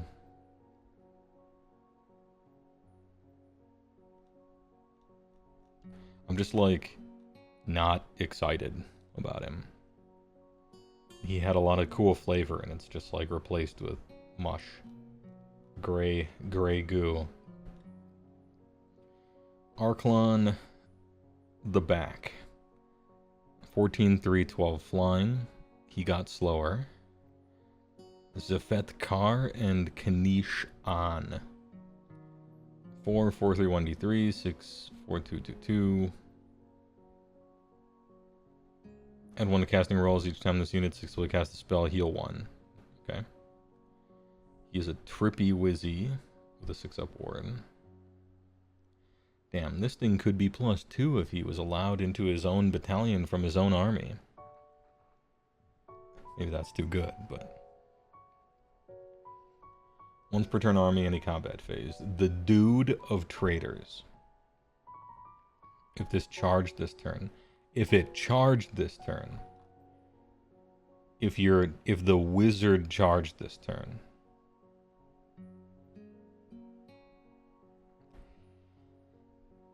Roll d3 on a 2-up. Okay, 33 nothing. If it's a hero, double... No. Reaction, opponent declared a spell. If a friendly LBR unit wholly within 18 of this unit was picked to be the target of it. Probably not. 4-up ignore. Spell can use this ability more than once per phase, but only once per spell. So you can also attempt to unbind this, right? Is there somewhere where it says you can only react once? Like you can only use one reaction at a time? I feel like there probably is such a rule somewhere. Because using 2 reactions, even though you have them, sounds like something that's a lot of fun. And this isn't the edition for that kind of fun. Anyway, 4-up's pretty good. I'll look it up later. Curse of Years. This thing used to be funny because it went infinite sometimes. Very rarely. Pick a visible enemy unit with an 18. Good range. Roll 10 dice for each 6 immortal.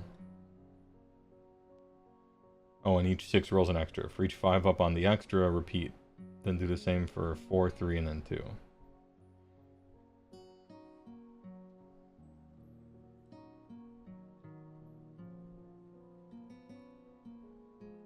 We kept infinity. Oh no, we didn't. Because it actually stops here.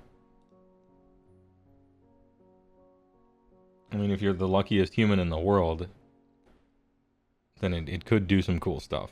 But we don't actually go to infinity.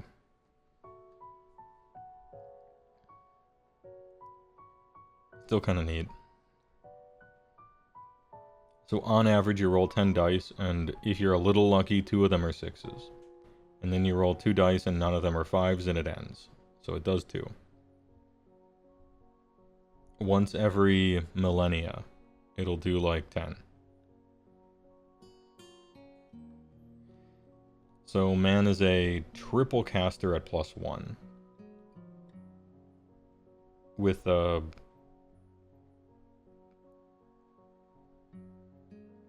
kind of like randomly average unbind effect. Not a good spell. And this thing. What are you supposed to do? How much does this thing cost? 410? No. Nope. Alright, so Catacrows, no. Archon the Black, no. Alright, I guess we're little tiny foot heroes, the army. That's too bad.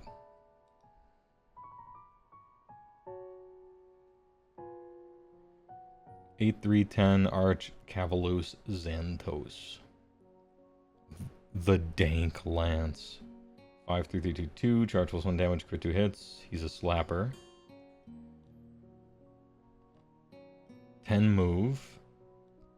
When this unit charges, it can pass through models and enemy and infantry units as though it flies, so you can leap over chaff lines. Neat. Kind of nice. Unstoppable charge. If this unit charge this phase, pick an enemy infantry. And then it does the overwhelming charge thing that we used to do.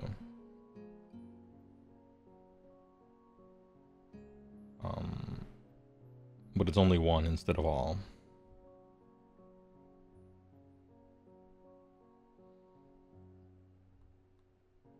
Still their breath. If this unit is in combat for the rest of the turn, add 1 to attacks characteristic melee weapons used by OBR. Bone Reapers.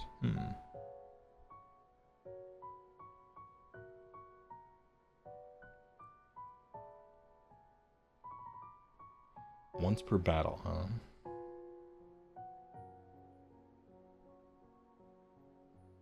This guy could potentially, like, lead some cav. If you're trying to cav lead. But non-wizard detected. Archon is one of the best manifestation engines in the game. Oh, I forgot that the whole game is about manifestations. Fuck. I'm not being sarcastic. I actually briefly forgot. Yeah, you're right.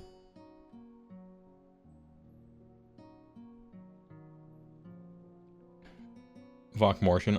I think this guy's cool. Okay, I've seen this guy before. He was part of the thing. This guy's kind of cool. So he's a double wizard with the tiniest little we have Bellicor at home kind of ability. Once per battle, any hero phase, pick a visible enemy within 12, which is short range, but for the rest of the turn, non-fight core abilities cost a command point to use. He's the tiniest little Bellicor you've ever seen. And he's a double caster. And Mortal Contract is a spell for 7. Pick a visible enemy within 18. And then a friendly OBR within 18. Each time the bound friendly unit is picked to be the target of an ability used by the bound enemy, they might take mortal.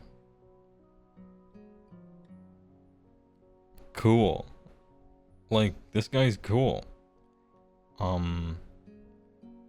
him in the sub-faction formation. He's a double wizard at +1 to cast. He's almost Archon. Man's 190 for a double caster at +1. With a miniature Bellicor ability and a goofy-ass spell with a decent range. I like him. I like this guy. What a funny little guy. This dude. Mortesian Bones Haper. He is a single wizard. Once per turn your hero phase, he can Bones Hape. Pick friendly OBR unit holding within 12, roll a die, 3 up. If the target is damaged, heal it. If it's not damaged, return up to combined 3. Okay. I'm probably looking for more wizard heroes, so this is the next wizard hero I read about, so he's in. Hopefully I'll find a better one than him, and then he will replace this one. Mortesian Ossifactor. He's a wizard 1. Once per turn army, your hero phase Refined Creations. Pick friendly Gothazar Harvester. Won't be using those. Morghast Archai. Probably won't be using those. Maybe I will. Roll die 3 up, add 1 to rend. Damn, I hate the stupid... I don't want to roll a 3 up, add 1 to rend. I just want it to work, but of course I do because I'm a player. Are any of these sub-heroes? Only Liege Cavalos can join. Okay, so everything is a straight up a man. Everything is a man.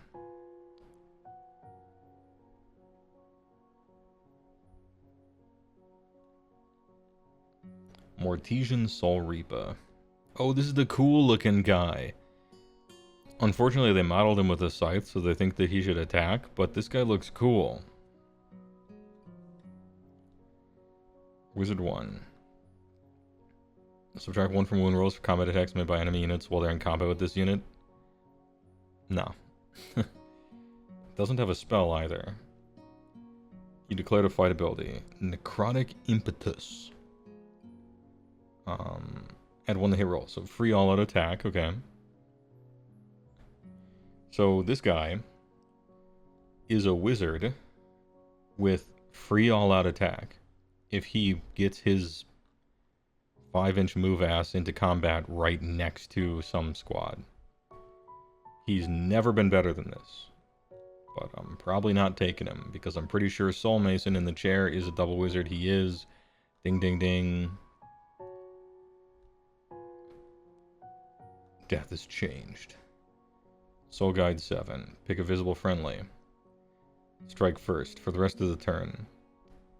Yep. 1 command point. On the opponent's turn. My guys strike first. Fuck you. Mortesian Soul Mason. Kid, you're in. We got 2 heroes. Vokmortian and Mortesian Soul Mason. Am I choosing a third? Maybe.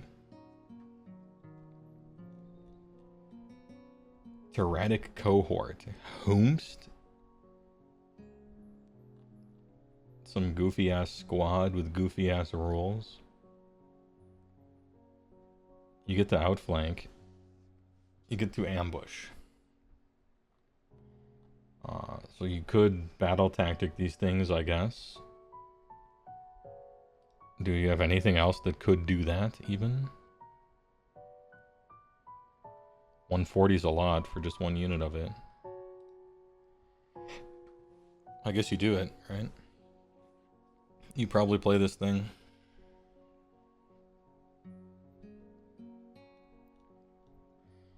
I think you play it. Are those all the heroes? No, here's Liege Cavalos. The boy. Oh, he has all the same things as the other ones. He just pulls people in, though. He doesn't give any bonus, so this thing's bad-ish. He just adds his damage to their damage, I suppose. Then again, wait a minute. You actually have to do this, because this army, all of their shit works off central hero nodes. So you actually need a hero that can keep up with your cav, kind of. Damn, that sucks. For the army that invented the concept of unit champions, it sucks that now you need to hug heroes. How far we have fallen. He has a bunch of rules that I don't care about at all. 7 health and a 3-up save. It's good armor, 10-inch move. I don't know. 1 something? Hopefully he's not 2 something. Liege Cavalos. 210? Jesus, no. I mean, maybe you have to anyway. I don't like 210 for this guy. But I think you just have to. You need some hero that can keep up with your guys to give them buffs. Because they wrote your army in the opposite way that it used to be written, sadly. I think you might have to take this guy. And then Kevlos Death Riders. Well, maybe if these suck, you don't have to. 3, 4, 10. Standard Bearer Champion, but not a Hornblower. 3, 3, 4, 1, 2. Crit 2 hits. 2, 5, 3, 0, 1. And you get crit 2 hits on a 5 if you do the one thing. So it's 15 attacks. 16 attacks, I guess. So 16... I think you can get a +1 to wound somehow, maybe. Alright.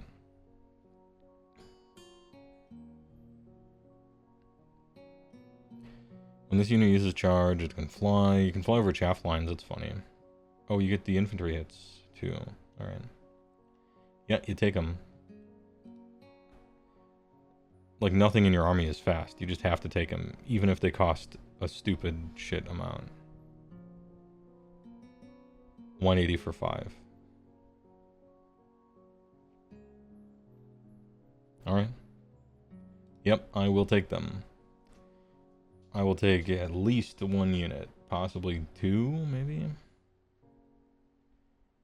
Yeah, they're nice. Gothazar Harvester. I watched this thing and looked up its stats while I was watching it. 1064. Some stuff. Some other stuff. Pick an enemy infantry. D3, 2 up, inflict them on mortal damage for each slain. You can heal a Mortec guard nearby. You can repair constructs.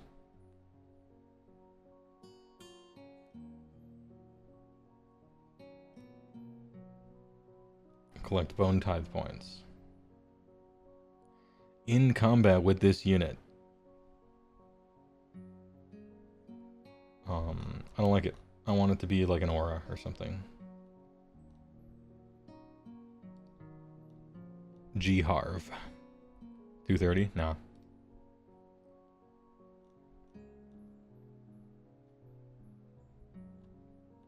Wait, I don't want to skip people. I don't want to skip the thing.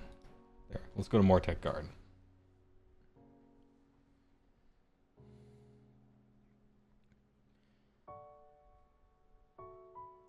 Four-inch move, 4-up save, 1 health. Mortec Guard. 2, 3, 4, 0, 1. Anti-charge. Oh, they start with anti-charge round. Sure. Crit 2 hits. Shield wall. And all modifiers to save rolls for this unit, positive and negative. If it did not use a move ability in the same turn. If it did not use a move ability.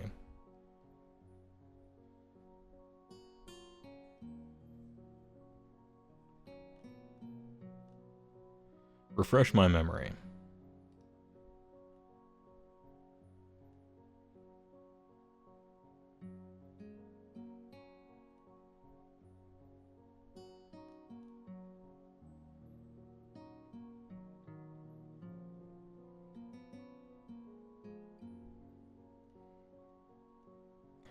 Five upward. Oh, maybe it was Catacross, which I'm not playing anyway. Yeah, the +1 to save rolls. Okay. I knew I saw a +1 to save somewhere. It's weird that they would put an anti-combo like in your book like that. You get 10 of them. They're pretty right? Just don't move. I kind of want to sometimes move though. You get anti-charge +2 round, which is funny.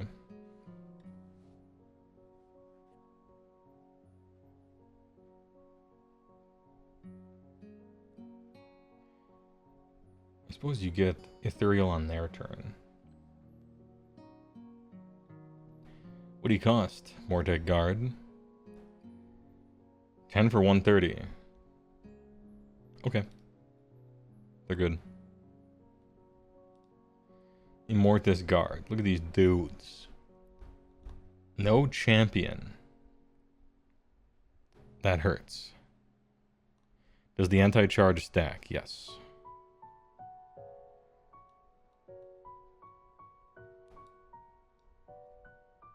Because they're two differently named abilities, in other words. And there isn't a limit on rend like there is on hit rolls or save rolls. 4-3-5, 3-3-3-1-2, crit 2 hits.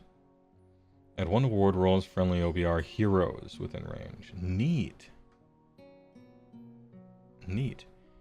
However, each time you make a ward roll of 1 for the hero within this unit's combat range, allocate 1 damage to this unit.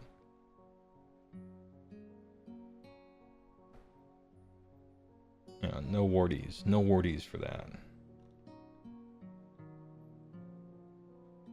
So it's a unit of 3, no unit champion, so 9 attacks, 3s and 3s, 1-2, crit 2 hits. It's kind of good armor, big health, bonus ward rolls for heroes around here. I kind of like these guys.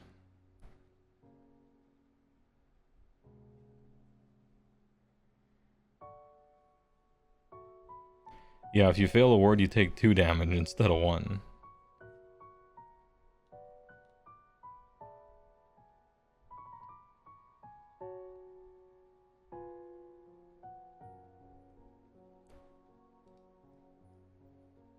$200 for 3. No, okay, I still like them. Yeah, I like guard. I like guard. Well, okay, I was about to say guard and then whatever the second word of the other ones were, but they're both guard. I like Mortec Guard. I like Immortus Guard. Necropolis Stalkers. 4 health, 4 up save. Stalker Blades. 1 damage. I'm gonna have to read something real good underneath this paragraph to think that they're any good at all. No unit champ. Pick one of the following effects to apply for the rest of the turn. I'm just looking for +1 damage.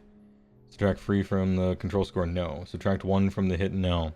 Ward rolls cannot be? No. Units melee weapons have anti? Nope. Okay. +1 damage not found. Necropolis Stalkers bad.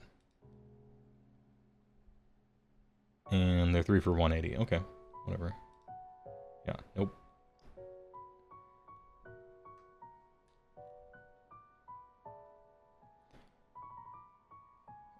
Anti-charge does not stack. You still can't have 2 instances of anti-X. Oh, you're probably right. I was thinking about the sources of the abilities, but they distill down into just that. Damn, maybe they don't. Damn, that's so shit and not fun. Okay. I didn't even think about it. I just said, of course it stacks. But it might just be 2 passive effects.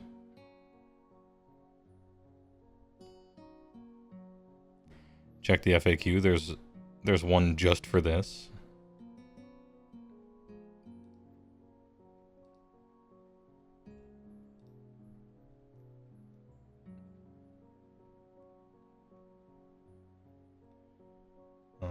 I'm scrolling down to OBR.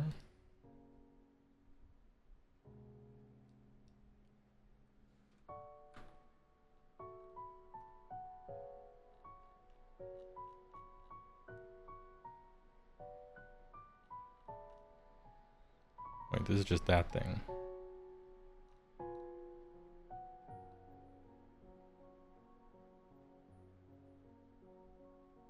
I can't find the FAQ right now.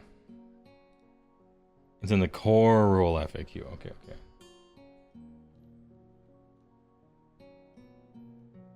I thought it would be in the, if I was going to click on the one thing.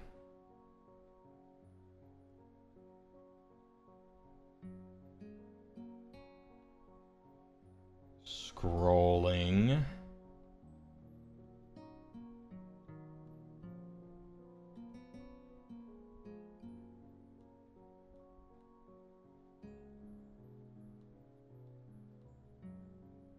Nope. All right.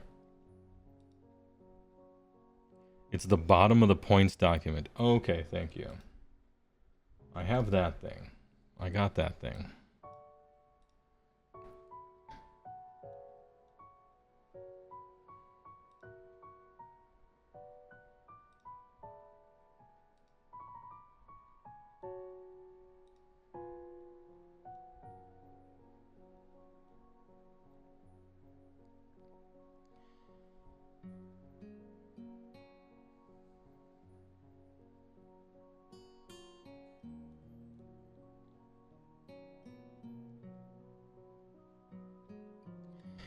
Can I combine multiple instances of the same weapon ability?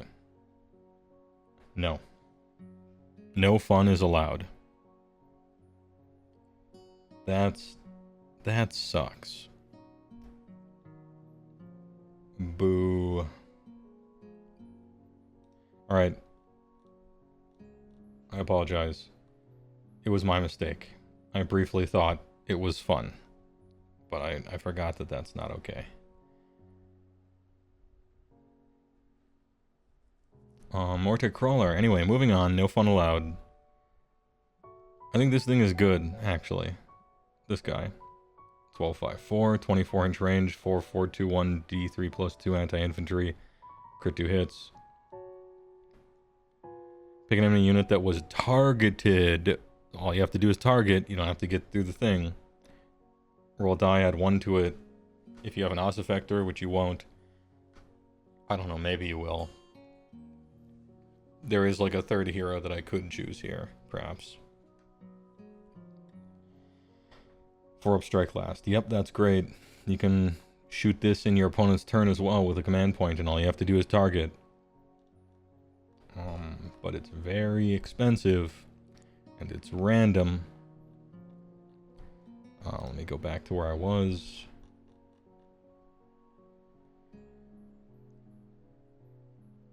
Oh, 280. That's more than I thought. I was thinking 240 when I said very expensive. 280 is a lot.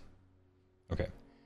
280 is a hell of a lot for a 50-50 shot at this thing.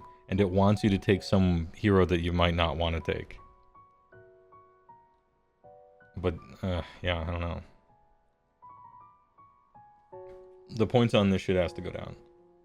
Please. It does an effect that's good.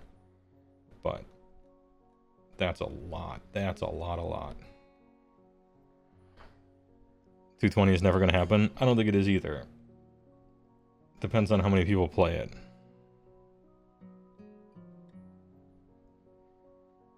The hero can't even take them? What, really? That's stupid.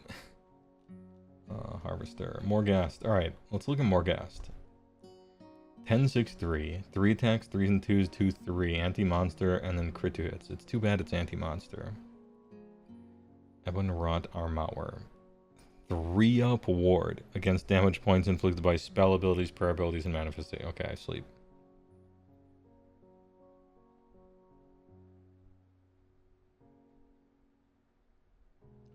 You get an arcane charge token if that thing ever matters.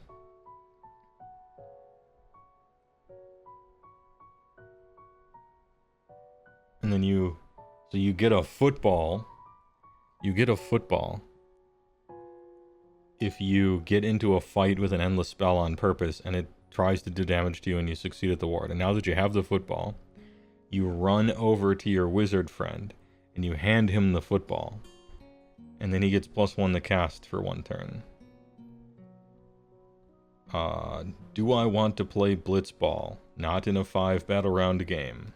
No. And your anti-monster. You are... It's just too much. It's too much work to do. I guess just ignore this. And be like, hey, there's a 3-up ward against manifestations. There's going to be a million of those on the table all the time, right?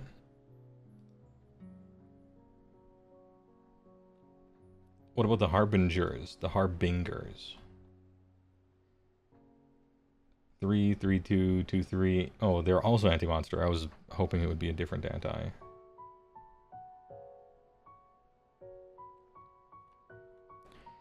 Once per turn army. Reaction, you declared a relentless discipline ability. This unit is affected by that RDP as if it were wholly in range. Ooh. Oh, I like it. I like that. I like that thing. And then you're the Harbinger of Death. Add 1 in number of dice rolled to making and 3d6 charges. Holy. You destroy Archive. Jesus. So there's no champ. And it's a unit of 2. So it's only 6 attacks. But they're good. They're a good 6 attacks. You know? Hey, alright. What do you cost?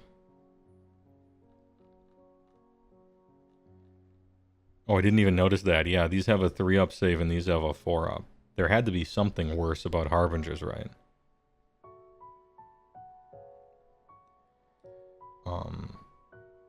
Archive 270 for 2? No. 270 for 2, huh? Why do you cost the same when you're not? You're not the same. Do I want to pay 270 for 2 of these? Like, I really like this, and I like this, and these numbers seem cool until you realize there's only 6 of them. Or 3. I guess there could be 12 if you're trying to pay like 600 points to... Or 500 points to... I don't know.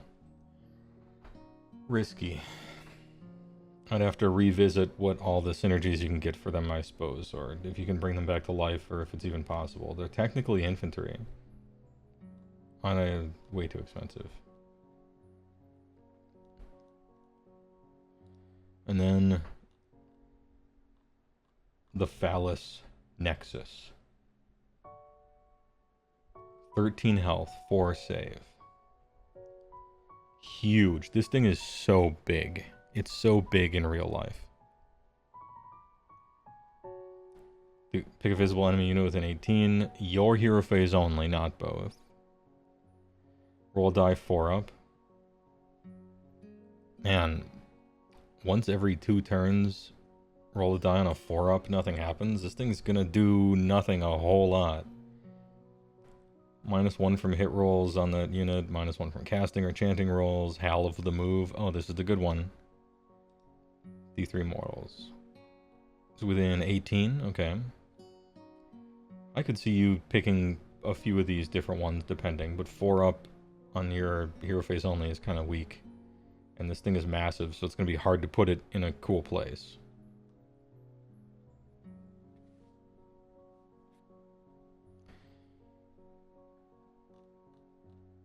Looks cool, though. Okay, OBR.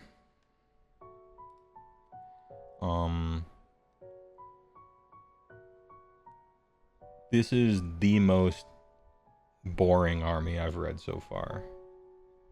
I'm not saying it's bad. It actually, as I read it, everything's just pretty balanced. Looks like a balanced army. This shit's a little too expensive. Some other stuff is a little too expensive. Your Death Riders are good.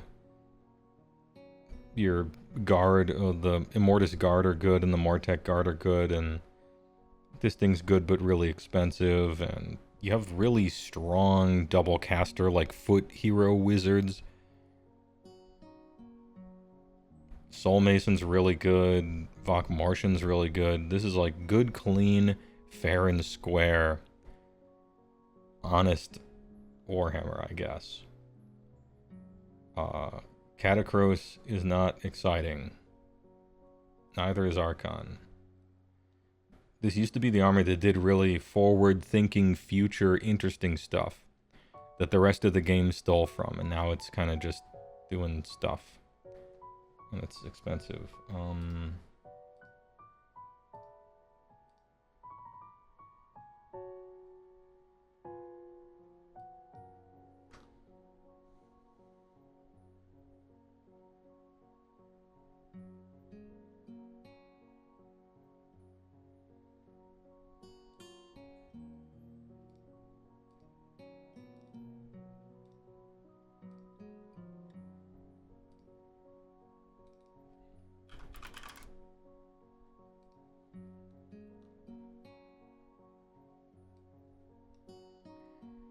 Right. It is gray. It is goop.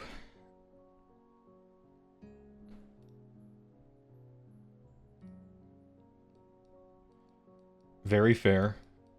Good heroes, good spells, just, you know, lost a lot of flavor. Give me some spicy, hot, flaming hot Cheetos and stuff. I don't know.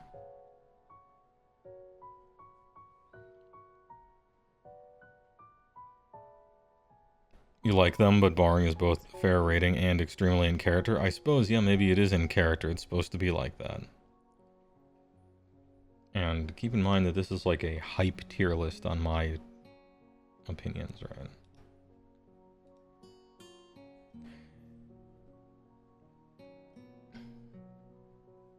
Anyway, hey, we got through 2 of them easy. Not bad. SG Arcade, eventually we'll get that 40-hour every faction focus index video up.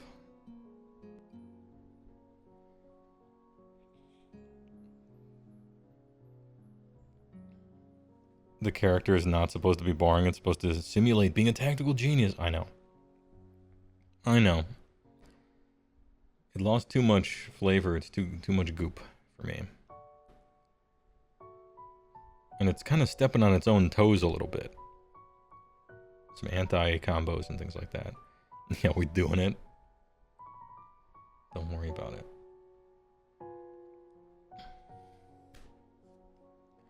Alright, chat. Thanks for sticking around. Maybe we can do 2 of these each time. So much. Yeah, there's a lot of anti-synergy, I guess, isn't there? Yeah, the thumbnails come full circle. Who knew that it would be a metaphor or whatever? Anyway, thanks for stopping by. Went on a nice walk today. Did 2 faction focuses. Hey, alright. Thanks for the subs and the bits and the primes. Will I stream over the weekend? No, I actually have a lot of work to do. But I'll see you Monday for perhaps a game. And if not a game, then a shitload of indexes. Or maybe something fun instead. Cope and Seethe. Thanks for stopping by. See you Monday. Alright. Doc. There we go. V-Ray's Layers.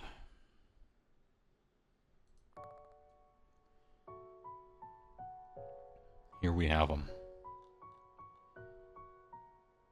Bilateralis Symmetricus, right on the cover.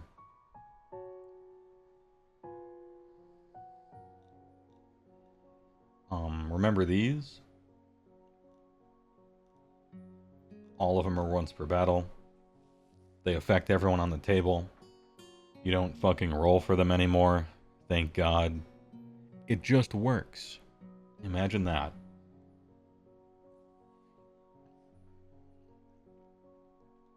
Start of any turn. Strike first. Oh. Alright. So we get High Tide whenever we damn well please. Alright. And then any hero phase. I like how all these are any. Except these two. Never mind. The first two are any. You can only use this if you have not used, 5-up ward for the rest of the battle round. The whole ass battle round. Hell yeah. Let's fucking go. Once per battle army, your shooting phase. Pick any number of enemy units within 10 of any visible friendly Fire Slayer units to be the targets. D3 for each target on a 2-up, inflict an amount of mortal damage on the target you with the roll. Not great. Your charge phase. For the rest of the battle round, friendly Fire Slayer units that can use charge even if they ran. Good. That's good for a slow army. And then any combat phase. Melee weapons used by friendly Fire Slayer units have crit mortal. Ooh. Yes. Okay. Bro. These battle traits. I kind of like it. So, strike first, but if you were charged, right? 5-up ward, rain or shine, whole battle round. Run and charge for a slow army. Although only your turn, but I guess it would have to be. Rune of Farsight, not great. And then crit mortal. Whole battle round. Let's go. As far as hype and fun is concerned, battle traits are like S-, something like that. A+, S-. Fun. They just work as well. Warrior Kin Bad. Berserk Kindred. Add 1 to wound rolls for combat attacks made by friendly infantry that charged. Okay. It's a nice, just, okay. Hey, here's a bonus. I'm assuming you're now wounding on what, 2s or something? Bulwark of Molten Stone. Add 1 to save rolls friendly infantry while they're wholly within friendly territory. Passive. Just always on, huh? Depending on the battle plan, that's like really good. Wholly within friendly territory. Yeah, this is gonna be so dependent. If you didn't have to lock this in list building, and then if you got to choose it in deployment, this thing would be really good. And you would then only be taking it when it would be really good. But I don't know. I don't know about always. Scales of Volcatrix. Add 2 to the health characteristic of Magmadroths. Whatever. Lords of the Lodge. 3 to control scores. In addition, cannot be modified. Okay. Lords of the Lodge is the kind of one that if you play Fire Slayers, you completely know if this thing is worth nothing or something. I like +1 the wound on the charge. Rain or shine, kinda. Heroic traits. Add 1 to charge rolls friendly Fire Slayer units while they're wholly within 12. Good. Ass beard. You become a priest. That's sick. Alright. Never mind. Blow the Berserker out. Ashbeard in. Fiercely competitive. If this unit is in combat with an enemy unit that has strike first, this unit has strike first. Oh, the silver bullet. If this unit is in combat with an enemy unit that uses all-out attack, add 1 to hit rolls. Dude, cool. Dude, this thing is cool. Nice. I'm still probably taking the priest. But this is a cool design space to explore. Just not on a heroic trait, I don't think. That's a fun rule. I'm taking the priest. Once per battle enemy hero phase. Friendly infantry units cannot be targeted by shooting attacks while they are wholly within 12 of this unit. No. Add 1 to hit rolls for companion weapons used by friendly fire slayer units while they are wholly within 12 of this unit. This is your monster mash kind of thing. And then Draught of the Finest Mag Malt. 3 attacks characteristic its units main weapons for the rest of the turn. Sure, yeah, just if you're trying to build a fun attacko mounted hero guy, like that's funny. It doesn't work on the companion things though, which is annoying.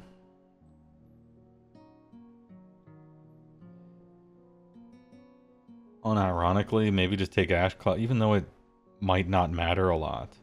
I don't see using those. I mean, maybe if you can make some power Mounto hero guy, but... Alright, Priest Lore. Prayer, power to the ass. Light 'em up.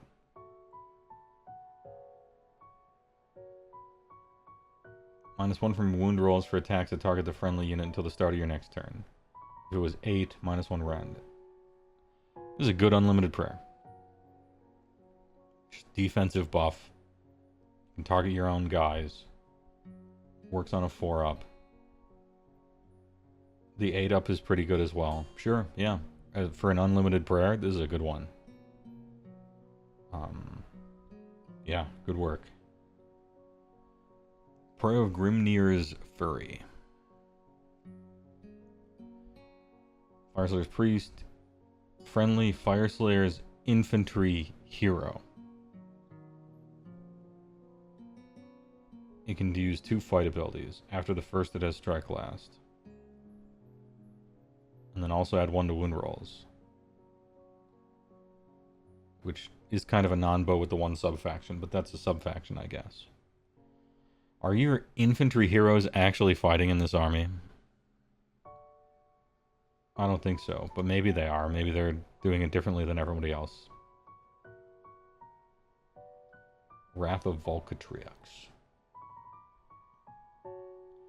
Pick a friendly Mago Mudaroth. For the rest of the turn, the battle damage ability has no effect. And add 1 to the attack characteristic of the target's companion weapons. Yo, where's this for Beast Claw, GW? Where's this for Beast Claw, man? Come on. If the chanting roll was 8, add 1 attack characteristic of the target's companions for every 4 damage points the target has. Cool.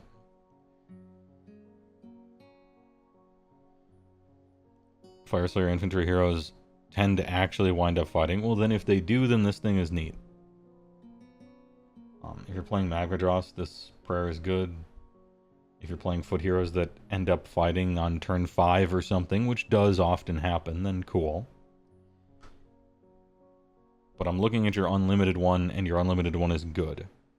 And so even though these are kind of specific down here, if your unlimited one is good, then your prayers are good. And then you can set up those things. I will look at those things right now, the manifestations. Molten Infernauth. It has Torrents of Lava at 8. Oof. 6, 4, 2, 1, D3. Hey, Crit Mortal though. Ooh, okay, hold on. Not bad. Pick an enemy unit that had any damage allocated by it. -1 from wound rolls until the end of your next turn. Nice. Flying Ward 6. Yeah, he's just a dude. He squiggles around. His attacks are kind of neat. He has a torrent of lava that will miss. Potentially a debuff. Sure. Runic Firewall.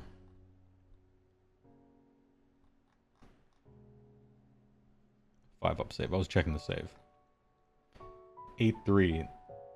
This thing might actually not die sometimes on 8-3.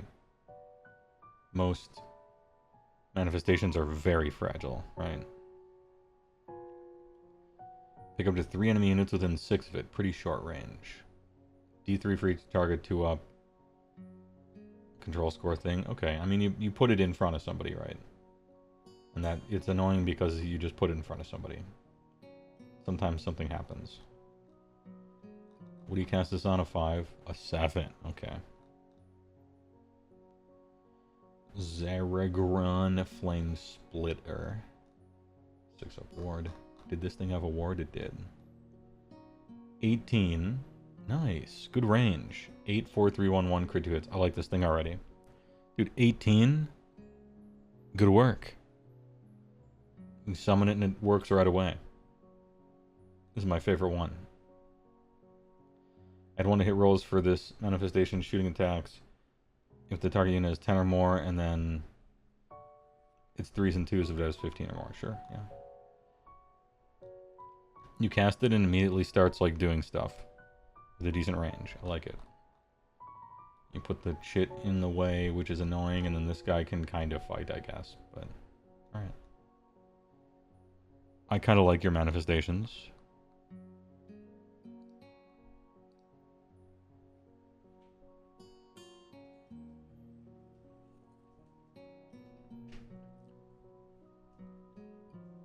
Auric Rune Pater.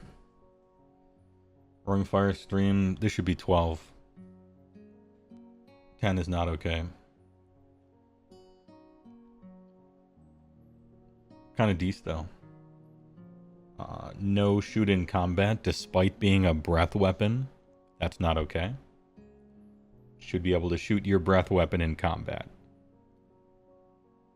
Latchkey Grand Axe. 43323. 64212. 24223. Okay. Alright. Attacks-ish. 14, 4, 10, 5. Any ward? Yes, 6 up. Once per turn army, any combat phase. Inferno wins. On a 3 up, subtract 1 from save rolls for the target for the rest of the turn. Oh. Hey. Apologies, Org Runefather. I wasn't familiar with your game. That's kind of nice. So on a 3 up, we're on Ren 3, Ren 2, and Ren 3. Hey, alright. And we can make this 7 attacks once a game with the funny Timmy artifact that you won't play. Once per battle, your combat. Warrior Kings. Add 1 to attacks characteristic of melee weapons used by Fire Slayer units while they're wholly within 12 of this unit. So, alright, if we're using the funny artifact, then we're on 8 for the latchkey. That shit's hilarious. Good buff, too. Nice buff. You can make an unmodified save roll of 1, inflict 1 mortal damage on the attacker. Good. Yeah. Damn, I actually kind of like this guy. And that prayer? Hold on. Are we actually going to play Magmadroths this edition? 350.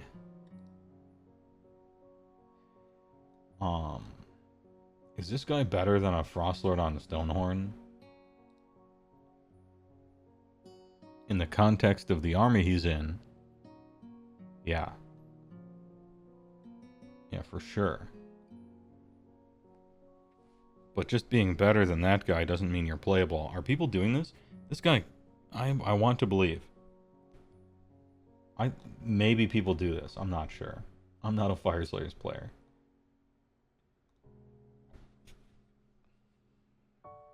Like, I like Raging Inferno when it works. Volcanic Blood is good. Once a battle, good synergy.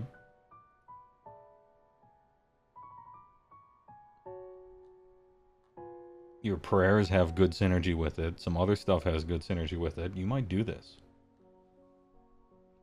Nice. Dross Pater looking kind of nice. Then the Rune Sun. Anti-monster rend. Ooh, yeah, I wish it was something else. It's still kind of similar down here, right? Each time this unit destroys a monster, add 1 attack characteristic. Yeah, we won't be doing that. Once per turn army, end of any turn. Dominating roar. Pick an enemy monster. Did you guys think people would want to play monsters? Minus 10 control score is hilarious.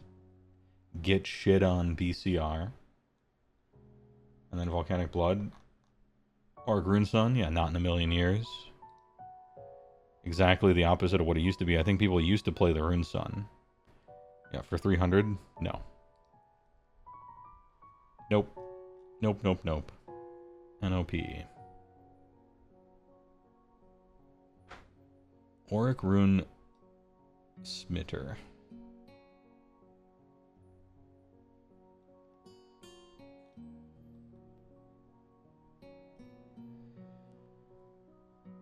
Three up 1 to wound rolls. We get wound rolls a few different ways though already. So I'm not too big on this one. Once per turn, any combat phase. 2d6 if the roll is equal to or less than the number of models in it. D3 plus 3. It's a lot of mortals. Equal to or less than. So, okay. You actually want to roll low.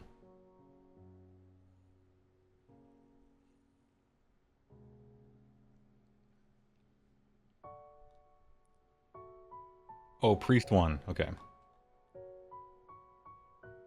No, I don't think you lose much of anything from just having an extra 200 points and a foot priest. Like, just save your points. This is essentially a priest with move 10. And, like, some shit. Probably not. And then Runefather on foot with a huge axe.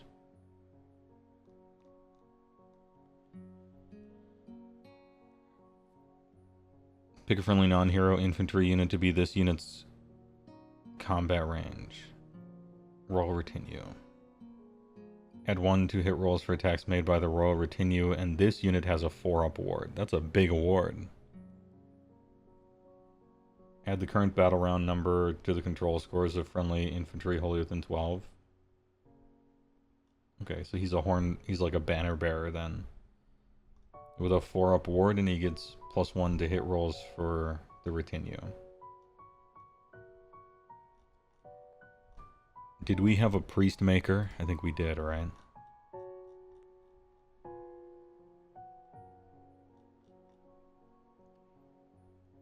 Yeah, we have a priest maker, okay.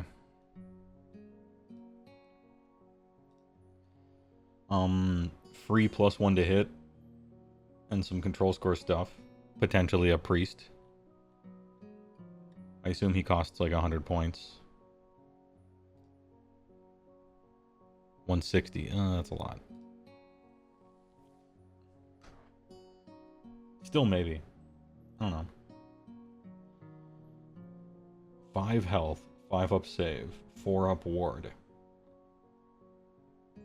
Some sort of big dirty attacks, at least on the right half of them, right? 160 though is Rune Sun.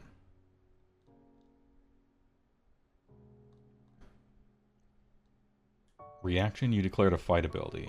So this guy can fight and then bring other people in after him. But no bonus on them. Which means he doesn't actually really add anything. Fearless Charge. If this unit charged, add 1 charge rolls for fire slurs within 18 of him. So there was 1 +1 charge roll elsewhere already. This guy can give another. Now you have +2 to charge. At +2, some of your... any unit that can deep strike or teleport is possibly a strat at that point, because now you're going for a 7. Maybe. Oh, but he has to succeed. Wait, hold on.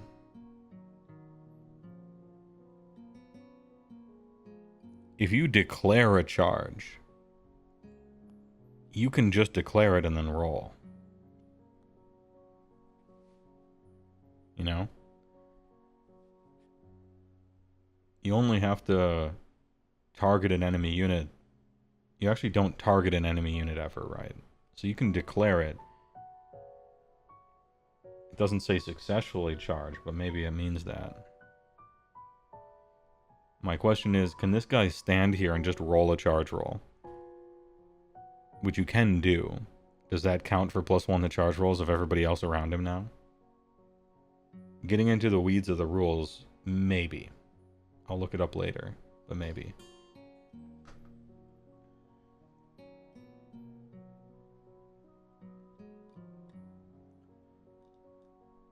Regardless, no. Orc Runesmiter. He actually T-posing. Priest 1, so already I'm saying yes to him. And he gives a Deep Strike. Deep Strike with any other unit, not just Frost Sabers.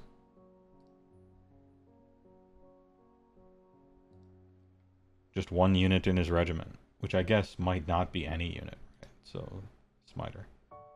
Nope, yeah, it is any Fire Slayers. How come he can't just Deep Strike Frost Sabers? Why is it any unit? I'm kidding. He's always had that.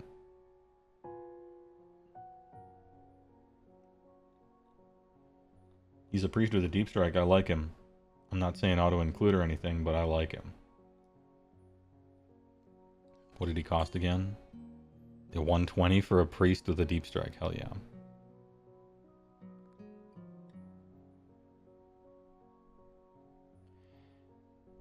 Passives don't stack, so why +2 to charge? Because they had 2 different names. So, like, because they're 2 different abilities, because they have 2 different names,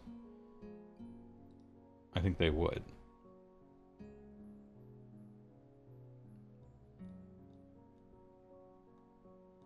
But I'd have to get into the weeds on it.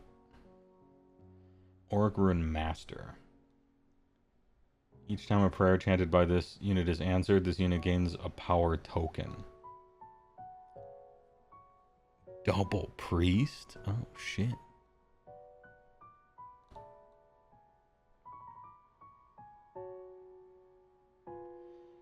Now we need 3 of these.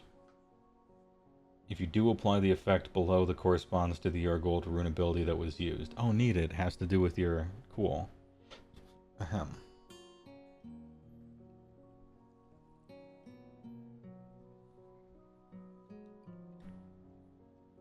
For the rest of the battle round, add 1 to wound rolls, if you did the strike first thing. Add 1 to save rolls. What was Fiery Determination? What was that one? Probably the 5 aboard one, right? Yeah, the 5 aboard one.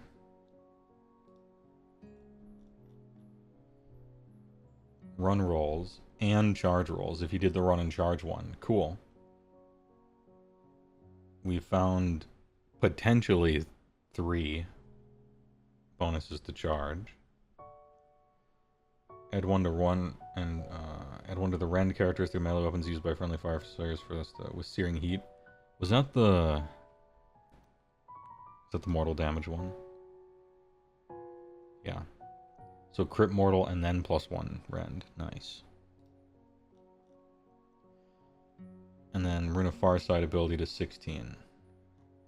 What was that one? So pick any number of enemy units within 16 of Firestar units, which is just maybe every enemy on the table. Cool. Hey, remember when I was thinking about playing some dog shit like this? Never mind. Out of the way, nerds. The Master is coming in. They're double priests, too. These guys are probably really expensive, but I like them.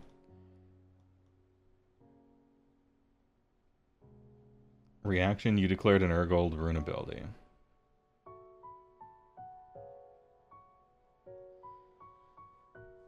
Cool.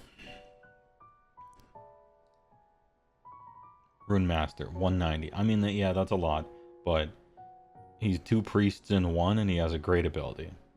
I'm taking him. Kid, you're hired.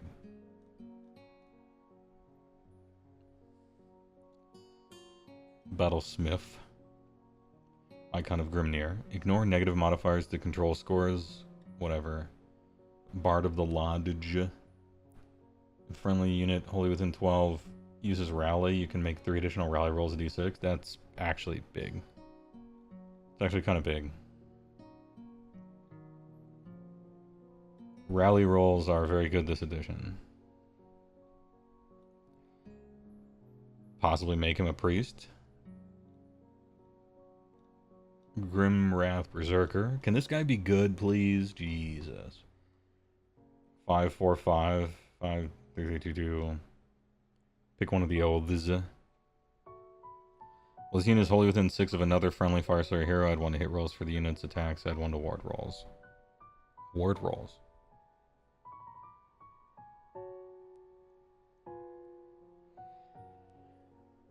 And if the hero dies, add 1 to charge and save rolls for this unit when it is in combat. If it uses retreat or rally, this effect no longer applies. Okay. Yeah, no retreating, no rallying. If this unit is in combat, it just fights twice. I assume he's one of the free ones because Grimwrath Berserker and what is it, Doom Seekers or whatever, those 2 guys used to not count as heroes, but they did count as leaders. Or maybe it was the other way around. They were not leaders, but they were heroes. And I assume they do the same thing this edition. Yeah, they're the free guys. And they're each 110. I look at this guy and I see nothing. But maybe I'm wrong. I see nothing. Orc Flame Keeper. Look at this dude. Looking good. Once per turn your hero phase. Master Flame Rune. If any friendly units have been destroyed during the battle, pick a friendly Fire Slayer's infantry unit wholly within 12. Roll die if the roll is equal to or less than the number of Fire Slayer's units that have been destroyed. Pick 1. So equal to or less than the number of Fire Slayer units that have been destroyed. If 1 has been destroyed, it won't work. If 2 have been destroyed, it won't work. If 3 have been destroyed, it probably won't work. You gotta get big lucky. But I guess you just roll, right? You just try. It's not like it costs you anything to try, but it does cost you to play them. 5 up ward, 2 to charge rolls. Damn, we can get +5 to charge in this army. Add 1 to the damage characteristic of target's melee weapons. Kind of nice. This is like the Battle Round 4. Everything's dead, and now your last squad can get juiced up guy.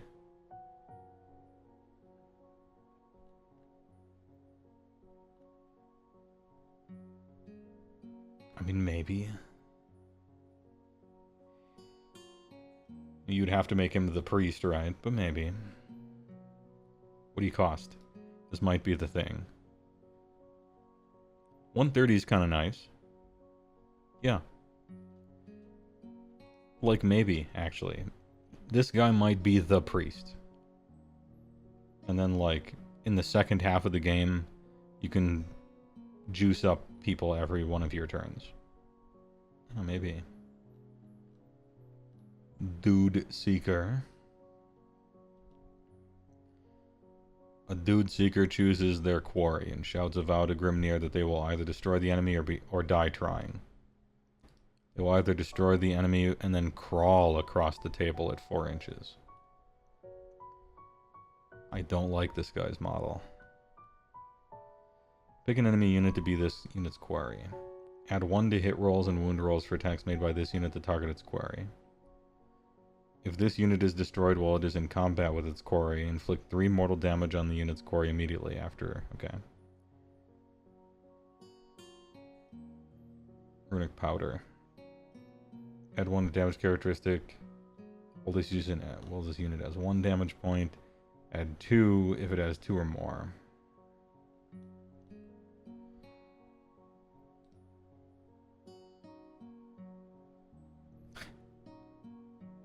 I'm thinking about how many of these you can play with, right?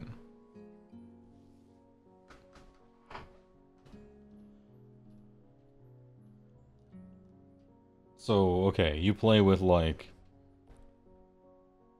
4 of these and then choose your quarry and then just run them into combat and then they die and they do 3 mortals. And they have some attacks or whatever. Maybe. You play like 13 Doomseekers, you give them a bunch of... Nah. Yeah, okay, nothing.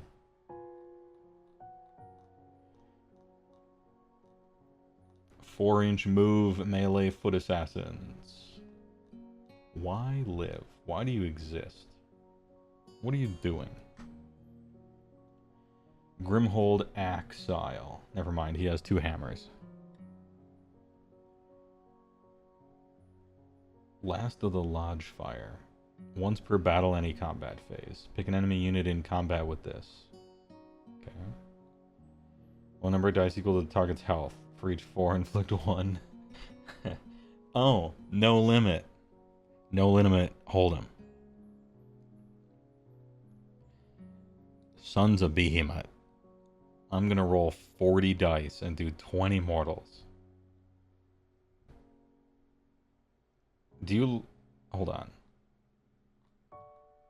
This guy's like legit bad, right? But do you just play one?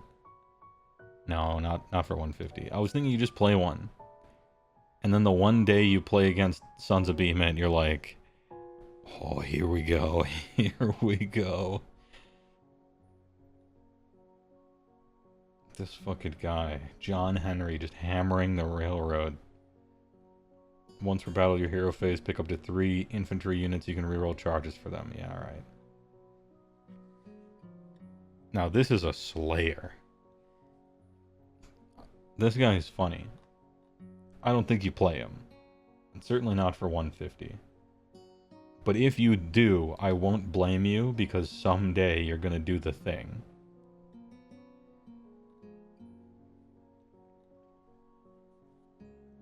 Dude, if you play against Sons of Behemoth, and they're like, okay, I got 4 gate breakers, and they just throw rocks at this guy twice and kill him, you're gonna be so sad. He was almost gonna do something, and he just got rocks thrown at him.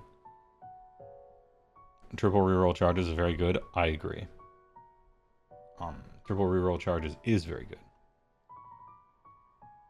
But I liked the other heroes more. Is he a Timmy Trap? Yeah. Well, no, he's not.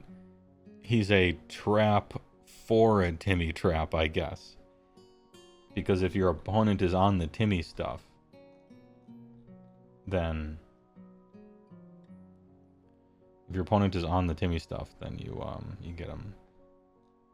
Did we look at the Battlesmith already? I think I skipped him by accident.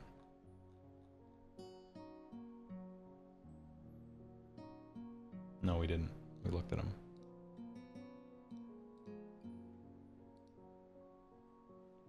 Yeah, Ash Cloud Rune to stop the rocks. Also, you can't target him if he's near infantry unit. Because foot heroes are now invisible. They're on a different plane of existence. You can't shoot them. Unless you're like 2 units in the game.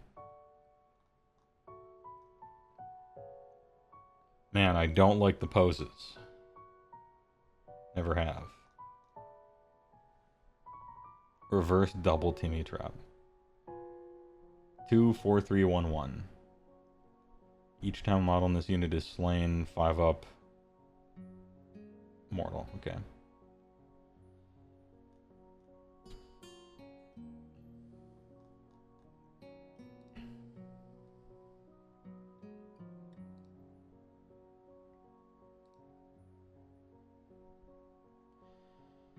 $10 for 150. 20 for 300. Bunch of kinda bad attacks that are trying to get buffed up a little bit. And whenever they die, they Well, not whenever they die. Every 3 of them that die, you get immortal damage. Nah. Volkite Berserkers with fire steel weapons.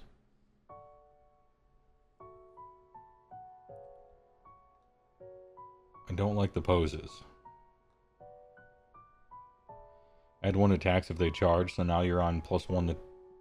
Now you're on 3 attacks a model if you charged, and wounding on 2s if you charged, because there's also... These could be 2s.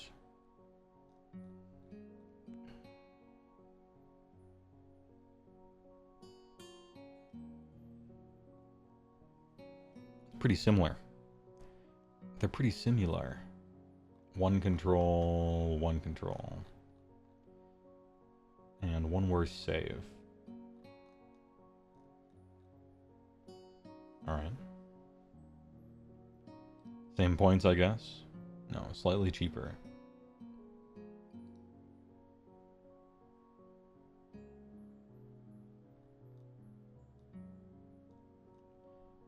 Orc Hearthguard, 2641. Oh, these are the guys that I like. I like the Magma Pikes. I like these. Shoot in combat. 12 is a much better range than 10. Each time a shooting attack made by this unit scores a crit, -1 from the target's move characteristic, and it can't do below half. It used to only target monsters, now it targets anything. Awesome. I like Orc Hearthguard. 130 for 5. It's a shame the unit size is 5, but... Cool. So, thinking about this from Ogre terms. 20 Volkite Berserkers with Sling Shields. That's 40 wounds on a 5-up, 6-up. With a... unlimited prayer that gives them a bonus defense. You could give them a 5-up even. And these guys have 60 attacks on the charge. 3s and 2s or whatever. Maybe a little crit mortal once a game. I like these guys shooting. Vulcan Flame Seeklers. Look at this dude. Dude, they look sick. Much better poses. 254 Volkian weapons. 33311 anti-monster. Ew. And then Ember Teeth. 1 in 9 is a Kindle Droth and must replace their weapons with teeth. The champion is a Vulcan Rune Father and cannot replace their weapons. Okay. Pick an enemy monster, roll die 3-up, subtract d3 from the damage characteristic of the target's companion melee weapons for the rest of the turn. That is potentially a staggering bonus. These guys look so sick. Somebody tell me these are good. Yeah, the model quality jump is very high. Can't be reinforced, 160 for 9. 27 attacks. Maybe on 2s and 2s actually, sometimes 1-1. Damn, I think you actually play these guys, even though anti-monster isn't good. Yeah, these are kind of like the... I don't think they're... Yeah, I was about to compare them to monster killers really quickly and be like, monster killers are awesome. And then accidentally shit on monsters. These guys seem pretty good. And then accidentally shit on monsters. I think I like them.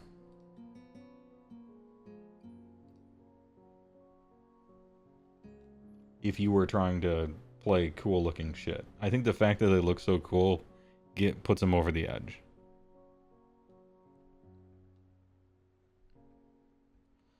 Hearthguard Berserkers with Flame Strike Poleaxes. Crit Mortal. There it is. I didn't think they'd get that. Let's go. We are in 2 attacks a model, damage 2, crit mortal, 3s and 3s? Hold up. While any friendly Fire Slayer's infantry heroes are wholly within, they have a 5-up. Alright, we kept the 5-up ward. No longer have a 4-up save that is always re-rolling, but alright. Pick an enemy unit in combat with it, roll d3 to up inflict mortal, okay, and smoldering braziers. Please don't be 1,000,000 points. 140 for 5, so 10 of them is 280. But I look at crit mortals and I like what I see. And then with the Berserker Broad Axes is 2 attacks. 3, 3, 1, 2.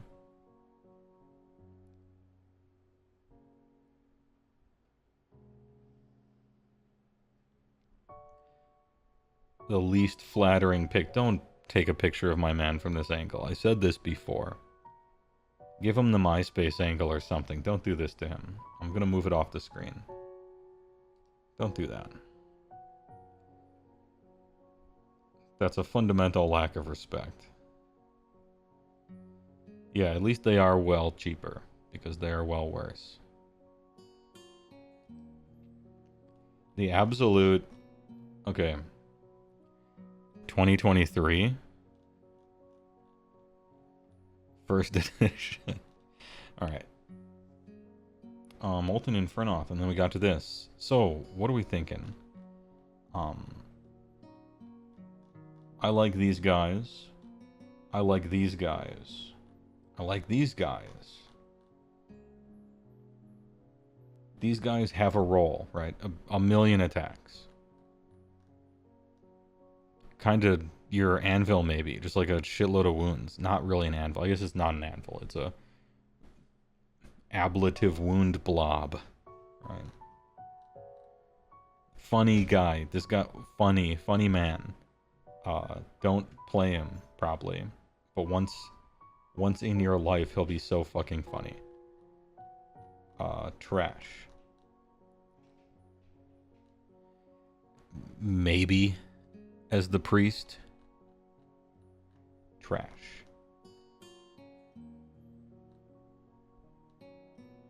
I kind of like the rally thing.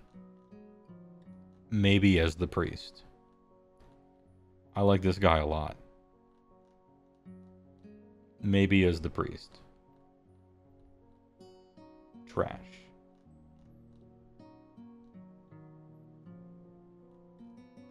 Trash. Trash. Real trash. Honestly, maybe playable. Fun. Out of 10. Your manifestations are kind of neat. Your prayer lore is good. And this shit's all cool. Yeah.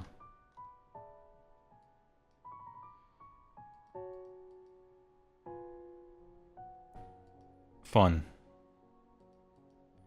They almost couldn't have done a better job. Well, they almost couldn't have done a better job. Yeah, if you want to mega beef Hearthguard,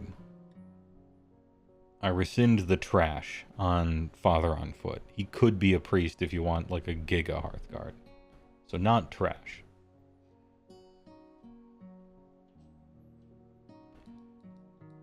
Stays in fun allowed tier. Hype. The hype is real. Next. You should upload. Do they still have deep strike options? Yes. Are they ridiculously negligible? I don't think so. They don't seem central to their whole strategy like they were in first and second. It might... Actually, hold on. It has to be a dude in your... It has to be inside the Rinsmiter's, like, regiment, which is a little awkward sometimes. Like, it can't be a Magmadroth, for instance, anymore. Which is bullshit, because it used to be able to. And it should still. Dylan. You ruined son of a bitch. You ruined son of a bitch. Yeah, I fucked it up. All right, SJ, edit that out. I should have read ahead. When do you think Iron Jaws will get its own spearhead? As soon as possible. Every moment that is delayed, they're losing money. So I would imagine it was probably supposed to be out already and something has delayed it. That's the level to which I imagine it will almost be out. Because Iron Jaws are a well-known... New players like the look of Iron Jaws. They like the look and feel. You know, it's a tired meme, but just scrolling through the index, you legit can't tell the difference between any of these models. Yeah, they fucked up. They hella fucked up. The lore of Fire Slayers, the lore is actually really cool. The art is generally good. The brand new models are pretty good. But yeah, they started with a wafer thin concept. And they did essentially just a really bad job with it.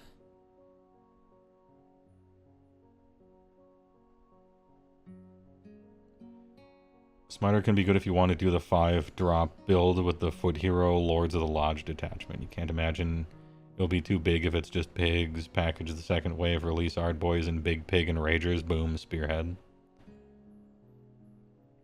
As a new player, you second the attraction to Iron Jaws. Well, they're just big. They're big and they look cool and their armor's cool.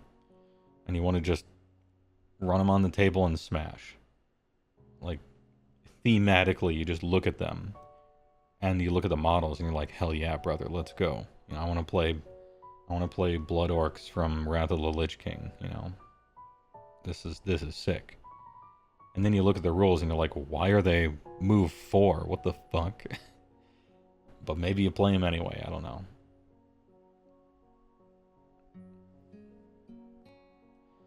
Have you done Blades of Corn yet? Let me see where they are. They're in Fun Allowed tier, so yeah. They're in S. Yeah.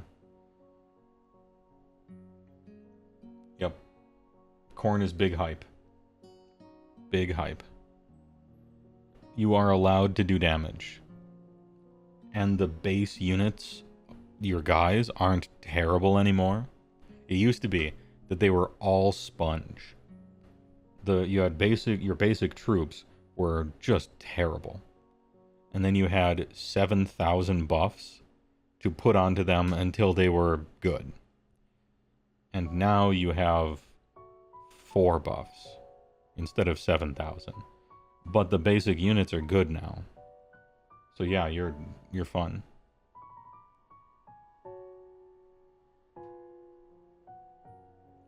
They are mountains of meat that punch their armor to fit. Yeah, and painted yellow to get under the skin of SCE. Yeah, what's not to love? Is IDK already done? I think I did go over IDK. Yeah. It was mixed but good. Mixed but seems good. It wasn't how I want to play them. But I have to admit that it looked alright. The turtle is fucking cool. We came up with a 1 turtle unit. The TU. It's 500 points. It's everything you want for dinner.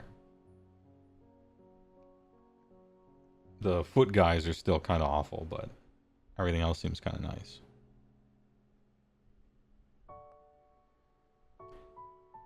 What shall be next? We got time. We're gonna bang them out, maybe.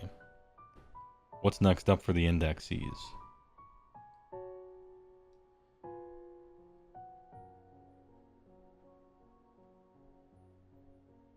Cruel Boys is nice. Haven't done it, haven't done it, haven't done it. Did it. Nice. Haven't, did it. Doesn't exactly spark joy. Doesn't exactly spark joy. Oh, it could be Nurgle time. Good call. Double Nurgies. I've had a few people talk about Nurgle. Maybe we do a Nurgle one. Did you do IJ? Yes. I had to think about it. Because IJ used to be in Battle Traits Fail tier, and now it's in Doesn't Exactly Spark Joy, which means I must have done IJ.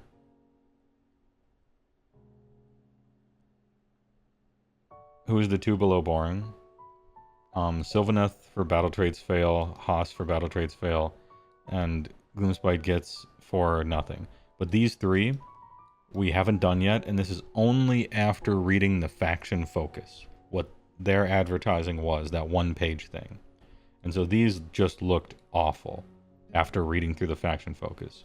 But I bet they're all better than that, for sure. We're tracking the difference between looking at the faction focuses and reading the entire index is how this is. So only half of these are updated. For instance, Ogres used to be just terrible. We read the faction focus and we're like, this is horrible. But actually,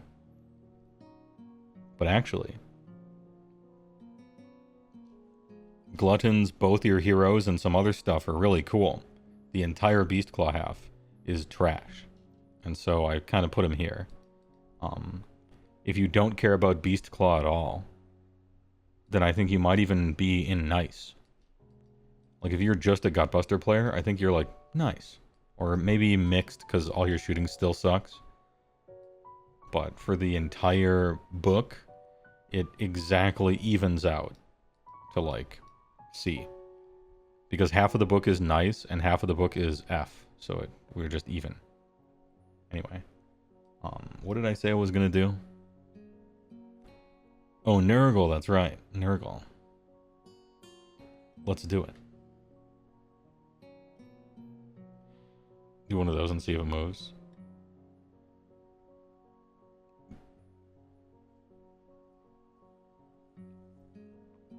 I think we can fit another 2 in easy. Another 2 easy. We'll do a Nurgle, and then we'll do a Justice Potential. One of the 3 lowest ones. To see if we get some, you know, comeuppance or something. Well, not comeuppance. I guess comeuppance is kind of a negative thing. We want retribution. For the ones that looked really bad, maybe they're not as bad. Anyway, BRB. Please enjoy a commercial. And we'll get into Nurgle. And then Mystery One. Yo. Alright. Magatkin of Nurgle. Once per turn army. Pick one of the following. Pick an enemy unit that is in combat with any Magatkin, and it has diseased. Pick a diseased enemy unit to be the target. Each other enemy unit within the target's combat range has diseased as well. Mutate if all enemy units on the battlefield are diseased. They get 1 mortal on each of them. Anybody played against Nurgle? Does this happen? Do you actually get to everyone on the table is diseased? In general, people aren't playing their units that close, but they are, really.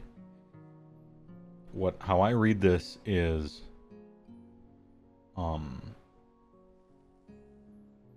the hero that has to stand within 3 of the squad to buff it gets diseased when you would disease the unit. Like, that's kind of how I read this.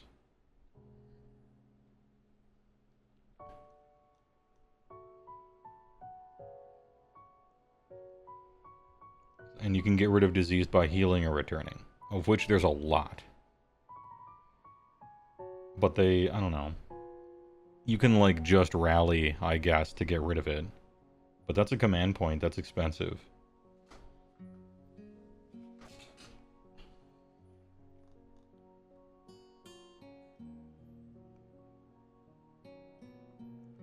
And then 2 up D3, disease everybody for mortal damage.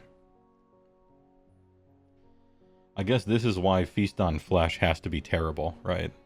Because they're like, damn, ogres in combat with people, if they're biting every turn, that would be just as good as Nurgle disease or something.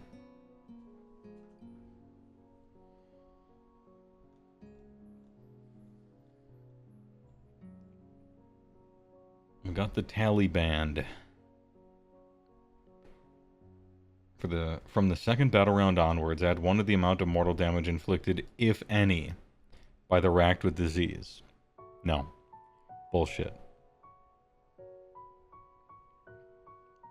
This should be +1 to the roll. It shouldn't fail. You spread your disease. That was kind of hard to do. It should just work. I'm mad. Nurgle's Menagerie. During army composition, you can include 2 feculent gnarl maws in your army instead of 1. Do you want to? I don't know what they do. Vectors of contagion. If there are still big auras of run and charge, then yeah, you probably do want to. If they're not, probably not. Shall I just look and see what their terrain does?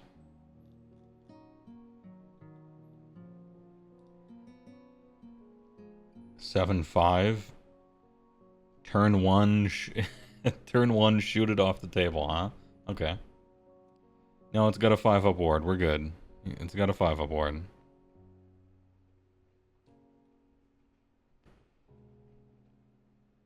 Pick an enemy unit within 6 of this terrain to be the target. Roll a die, 4-up diseased. Simply don't get within 6 of it, forehead, right? I mean, you won't be able to help it. You can put these pretty close to objectives, right? Alright, I think those are good. They die, but they do a thing. 4-up. Alright. I don't know that I want to take 2 of them with this thing. I want other stuff. Each town model with a friendly Rotbringer's unit is slain. And it was in combat with the attacking unit. Roll number of dice equal to the slain model's health characteristic. Max 4. For each 5-up, inflict 1 mortal damage. Okay, they got murder rolls, essentially. It's kind of good. Affliction Seest. Once per battle army deployment. Pick 2 that have fly. So you can deployment phase deep strike them. But they have fly. They're probably fast anyway. I don't know. Then again, it was the deployment phase. It wasn't yet the first turn. Ahem. So you could do the battle tactic then, because they weren't set up this turn. If you wanted to do that thing. I don't know if you're playing them. They're expensive though, and you don't want to pay a lot for that battle tactic. Damn, do you really just take this thing even though it really should be the other one? Like, it should say just +1 to the roll, I think. But you take it anyway. Is it like Beast Claw? Where it's kind of bullshit that it doesn't do that, but you still take it. I think it is. Alright. Moving on. Gift of Febrile Frenzy. Add 1 to move. At the start of the move. Okay. Well, if you're slow, this is very, very slightly increasing your movement. Grandfather's Blessing. If it's in combat with a diseased enemy unit, heal D6 end of turn. Nice.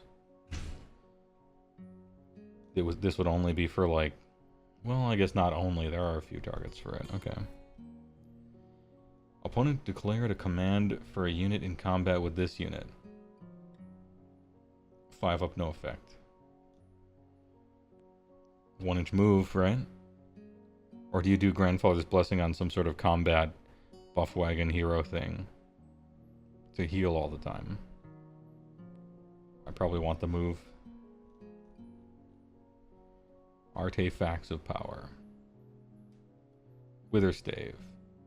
Pick an enemy unit that charged this turn and is in combat. Damn, this thing just keeps getting worse and worse. It used to be so good. 4-up, strike last. Dude, the Witherstave. This stave has withered too far. 4-up, strike last. Only if you get charged. Where's my... What was it? Was it a... I'm trying to remember what the range was. It used to be like a 12-inch -1 save rolls. The thing was so sick. Or am I thinking of Rustfang? I think I am thinking of Rustfang because this is it. And it's now once per battle. And it's in combat with. Subtract 1 from save rolls for the target for the rest of the battle. Rest of the battle. You don't have to roll a die to see if it works either. Hey, do that for all the once per battles, though.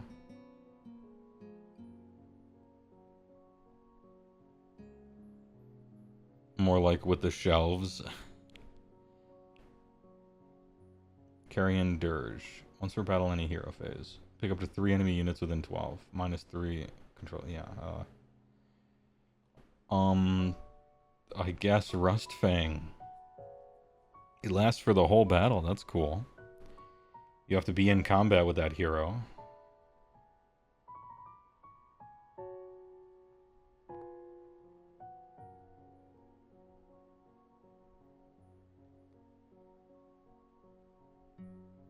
Enemy heroes. Ugh.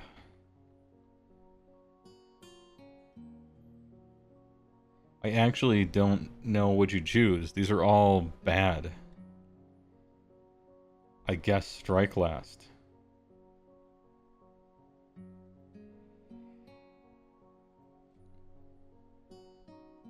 None of these spark joy. Next. Wait, was that it? So I guess 1-inch move.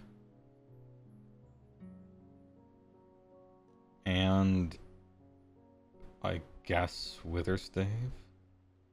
Alright, your trait and artifact section does not spark joy. Spell lore. Everything's a 7, of course, because it's the funny number. Fleshy Abundance.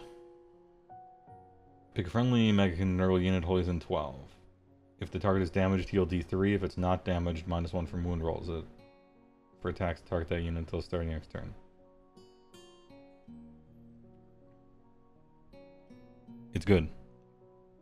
7 is high.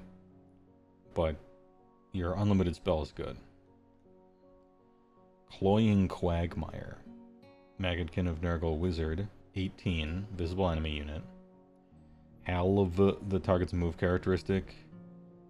If the target's save characteristic is a 3-up or better, subtract 1 from run rolls and charge rolls. Awesome. Yep. So Fleshy Abundance is good, but it's too expensive. There's no reason this spell should ever cost 7. Except they were doing the funny number. This thing should be like a 5 or 6. Cloying Quagmire, have move characteristic 18. Massive.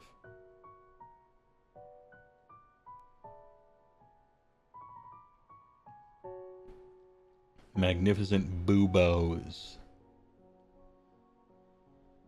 Pick a visible enemy hero within 18. It sucks.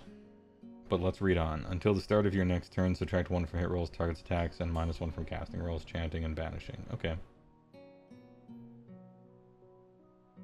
Okay. -1 casting, chanting, and banishment. Huh? Alright. Fleshy Abundance good. Cloying Quagmire really good. Magnificent Boobos. I mean, sometimes maybe. Yeah, I thought it sucked and then I kept reading and it kept giving me kind of neat stuff. I don't know if it's magnificent, but it's alright. I won't complain about it. I will complain about these artifacts of power and these heroic traits. But I won't complain about the spell lore. Too much. Rodicus. 22 health. 4-up 6. 5-up ward. Double Wizzy. Alright. Gnarl Rod. 5-3-3-1-3. 2-3-2-2-2. 10-5-5-1. Crit auto wound companion. Alright, so he's not exactly a damage dealer, but he is a damage taker. 22 4-up 5-up. Yeesh. The absolute deluge of Nurgle on an 8. They couldn't use the funny number. They couldn't justify it. Pick each diseased enemy unit on the battlefield and each friendly Nurgle unit in combat with any diseased enemy unit to be the targets. D3 for each target on a 2-up. Inflict an amount of mortal damage on each enemy target and heal X to each friendly target.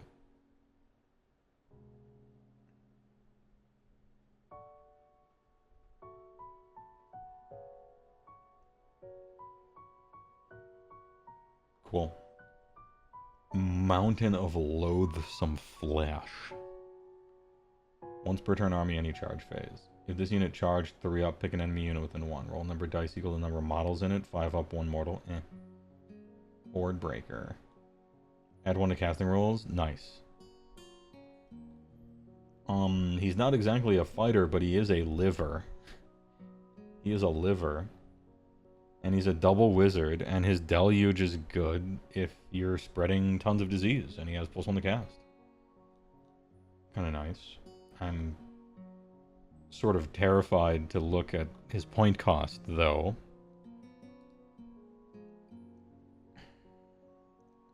$500. He's a turtle. Man's a turtle. Alright, he costs 1 turtle. Am I spending 500 points on a double wizard who's almost invincible? And then just sits there literally shitting on everyone?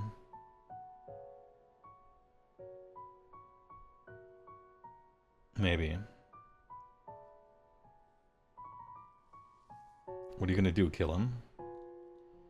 What about a normal grade unclean one? 24, 5. Oh, still a double wizard. Hold on. Stonks on Rodicus dropping. He also has Noxious Bile, and this guy has nothing. Can we shoot in combat, please? We can. Okay. D3 plus 3, 3, 2, 2, 2. Colossal Blight weapons. And then host. Alright, so you're not exactly a damage dealer either. Very short range on the bile. This guy needs to get better at challenge pissing. Once per turn army, your movement phase. Pick a friendly Mag Kingdom Nurgle demon unit that started the battle with 3 or more models and has been destroyed. Roll a die. 4-up, bring them back at halve. Okay. It doesn't cost anything, but it's a 4-up. That's the exchange. If it cost something, it would just work, right? So you just keep rolling this thing every movement phase. Every one of your movement phase. That's good. Once per turn army, end of any turn, bloated with corruption. If this unit is damaged, pick up the 3 enemy units in combat with it. D3 for each on a 2-up, inflict an amount of mortal damage on the target equal to the roll. Sure. And then Plague Wind. 7 colorless, 2 black, sorcery. Destroy all creatures you don't control. I happen to like it. Pretty castable with Cabal Coffers. But what does it do in Age of Sigmar? For 7. Pick a visible enemy unit with 12. Simply diseased. Okay, that's good. That's good. And then you can give this guy some juice. What kind of juice do we give him?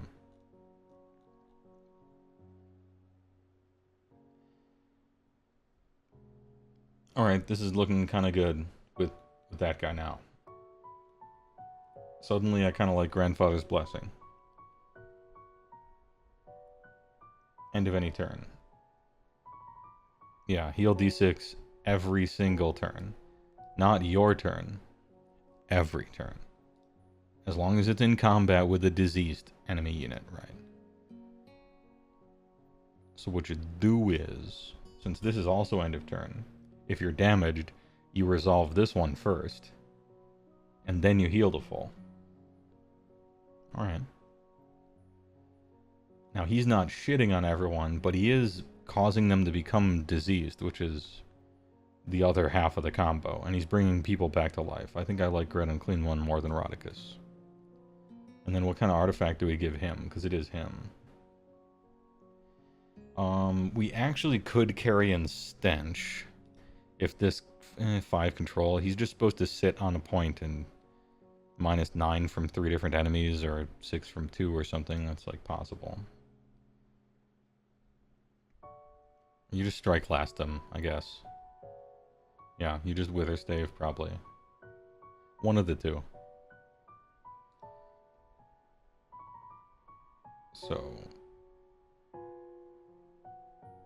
So great teacher unclean Azuka just kind of sits there, wither staving, diseasing, dealing mortals, bringing back demons, and healing Default all the time. It is kind of invincible. Spewing bile, giving people strike last. Alright, I could see it. I can see the style. Yeah, I would probably take Wither Stave. I think I agree with them. Just to hope the 4-up works. It's not like he's gonna die if the 4-up doesn't work. It just means maybe a unit nearby can damage him. Or can damage along with him. What do you cost, GTO? 480. Very, very close to Rodicus's price.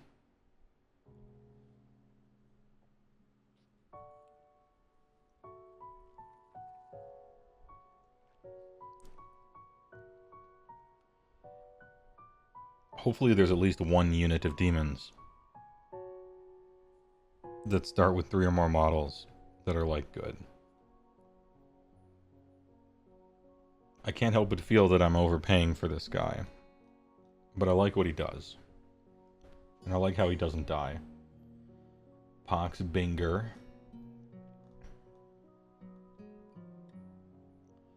Bale Sword. Hey, Crit Mortals. Nice. Wizard 1.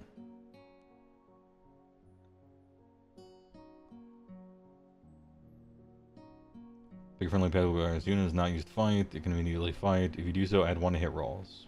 Plague Bears. Plague Bears. Please update these sculpts. GW. 2, 6, 4, 5 up. 1 control. Oh, Crit Mortals though. Okay. I mean, 1 attack with Crit Mortals is kind of nothing, but... -1 from hit rolls for shooting attacks to target this unit. Oh, only shooting attacks, huh? You get 10 of them? How cheap? 140 for 10. I guess you can bring him back to life with the Guo as well. And just put him somewhere. Pure screen.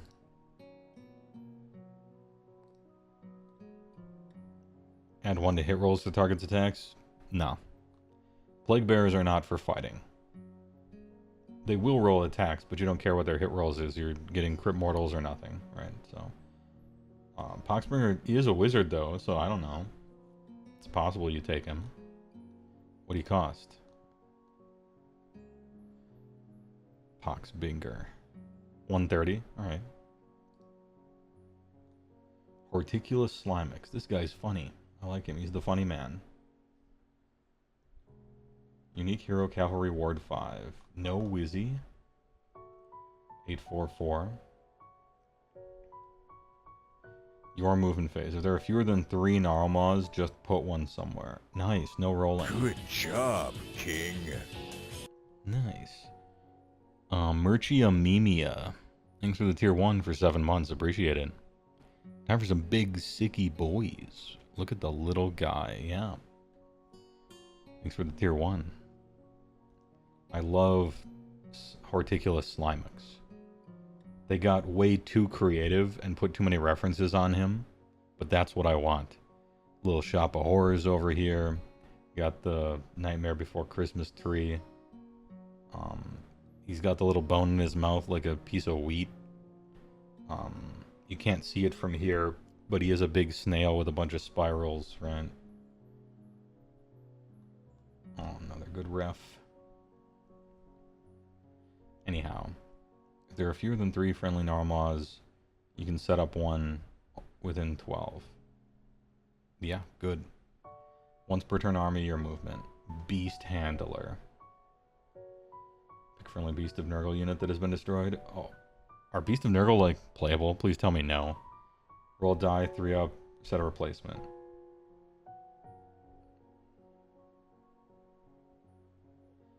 Oh, a full replacement unit. Neat. Not even a Heywoah. Okay. Reticulus Slimux. Oh, he's cheap. 150? Damn, his price is, like, good. I was expecting him to be, like, 210, and I was gonna be like, nah. But I don't know, maybe I kind of want the... I know he's not a wizard. But he sets up your terrain features. So maybe you place some of them, some Beast of Nurgle unit. And then him, he's only 150. Aren't Beast of Nurgle single now? They always were. Well, I say single. You could have purchased them as one, but you could have made units too. Oh, you mean single only. Yeah, since they're unit size 1, you can't reinforce them, I don't think. Which is a shame. Oh, they're shit. They're expensive. 150's a lot. 150's more than I was prepared for. Slimix and 1 Beast of Nurgle for 300? I don't know. Well, look at Beast of Nurgle and see if it sparks joy. With its mono pose handout. Bleh.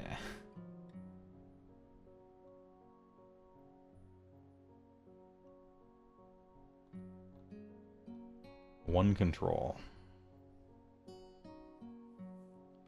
8755431D3 companion. Beast. Well, it's called a Beast of Nurgle, so I mean, it is a beast, right?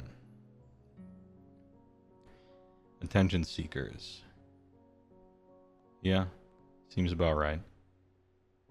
If this unit is not in combat, pick the closest enemy unit to it to be the target. If 2 or more enemy units are tied, you can pick which. Then you charge. Any charge phase, they just free charge.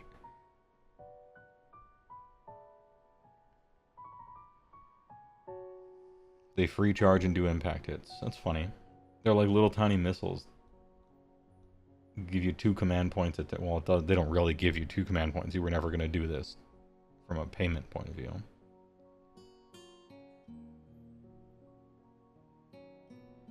Yeah, and this isn't actually a charge. So you can run and redeploy and retreat and do whatever fucking thing you want. It just works. 150 is way more than they're worth. But I guess you're getting 2 of them, kinda. Maybe. If you take Swirly Whirly Man. Okay, interesting. I think they just blow up and then you get them back one time and then they just blow up. But maybe that's good. Maybe you throw a wrench into the opponent's thing. It's like cute.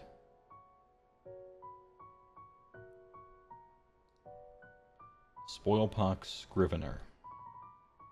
The Trunk Man.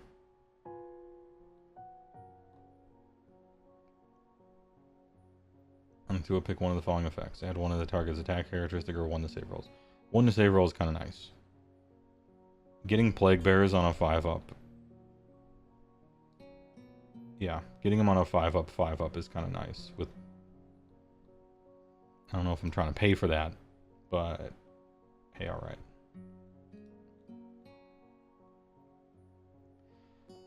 Wait, what's the restriction on Guo? Pick a friendly Megakin of Nurgle demon unit that started the battle with 3 or more models. Okay, that's the restriction I was looking for. So we can't bring this guy back to life, is what I was wondering.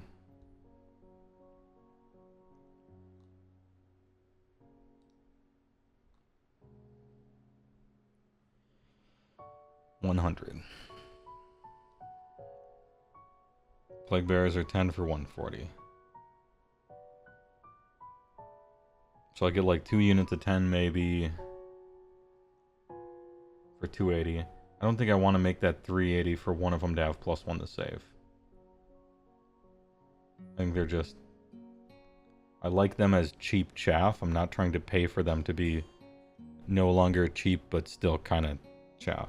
or screens. I'll bring him back to life. Unless there's some other demon unit that's fucking sick. Which I'll see later.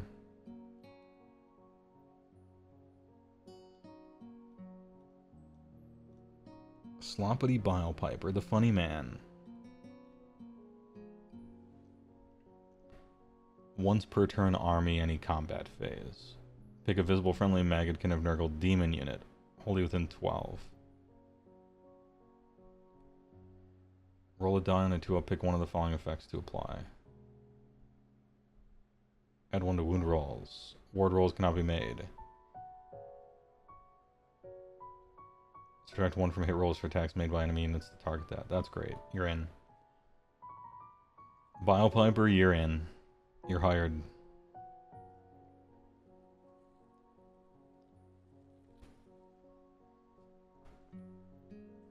Yeah, if I'm in the business for going like full demons and playing a brick of 20 plague bears, then for sure it's definitely worth giving them a +1 to their save. If I'm doing 10s, no way. That's kind of the thing. Nurgolings. Infantry 5 up.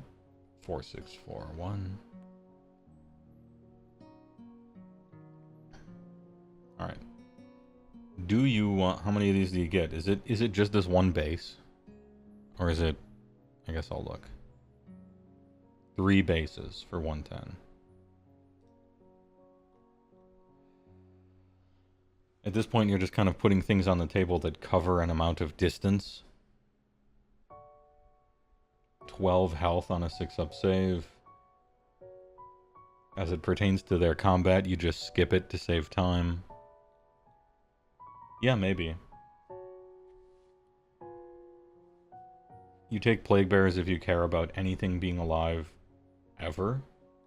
And Nurglings if you don't and you're concerned about points, maybe. And their average damage per round is probably 1 point. But whatever. It's not their job. I don't think Nurglings are like bad, even. What's their movement again? 4? Huh.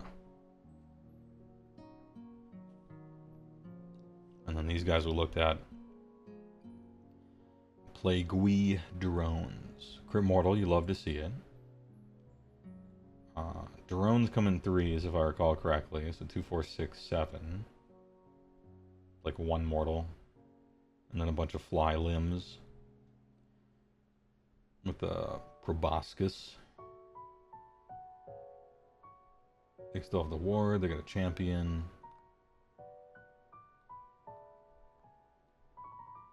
Eight-inch flying is kind of nice in this army. Ripe Pastures. This unit can use charge even if it retreated. And it's immune to mortal damage from retreats. Sure. 5/5, so 5, 10, 15 wounds on a 5-up, 5-up. Please be cheap. Please be cheap. 180 for 3. It's more points than I would want to spend on BT units. Are they capable of performing damage? 18 4s and 3s, no rend 1. So 9, 5, 2, maybe even 1. And then 1 mortal wound. No. Alright, they're not here for damage. In this army, you might actually do this. It's more than I want to pay for them. But they're the only thing with a movement above like a 4 that I've seen so far. And they fly. Which is extra bonus movement, usually. Or rather often. The Glottokin. Big 6 move, 24/4. 10 control, huge.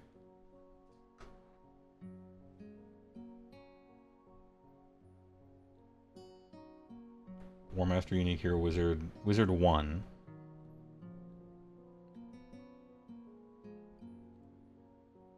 not a demon. Which is surprising when you look at the model. Gahurk's Tentacle. 4322 D3 plus 3. Interesting damage characteristic. 33223 43312. And your best attack gets halved after 10, which sucks. -3 control scores while they're in combat with it, sure. Overgrowth of flesh. This thing used to double stuff your Oreos. Now what does it do? Pick a visible enemy unit within 12. Oh, it works on enemies now. Roll a number of dice equal to the target's health characteristic. For each 5, inflict 1. Max of 7? Boo. That's sad. Max of 7? Why not just dumpster Mega Gargants while you're at it? Anyway. Once per turn army. Reaction. You declared the countercharge command. Didn't this thing used to be called Blightkrieg? That was cool. Now it's lamer. Pick up to 2 friendly Magikin of Nurgle units wholly within 12 of this unit to be the targets. After countercharge has been resolved, if this unit charged, each of those targets can countercharge. Alright, everybody come in. He's kind of cool. There are no companion abilities. Big plus. His attacks are actually alright. It's just there's only a few of them, but they're like good, right? These are good. Overgrowth is okay. This thing is like massive potential playmaker thing. The biggest countercharge on the planet. It's at least a wizard, has a ward, technically a Rotbringer. What kind of shit can we put on this man?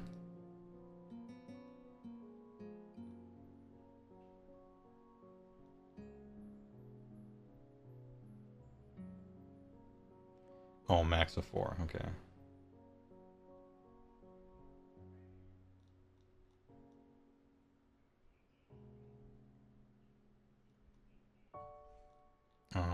He's unique, so we can't put that. Give him -1 to wound rolls and heal him.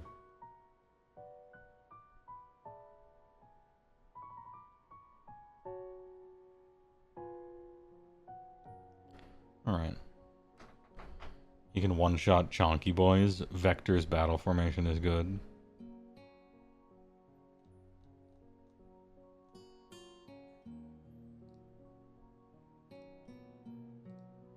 Oh no, I went way too far down. There we go. The Glotkin.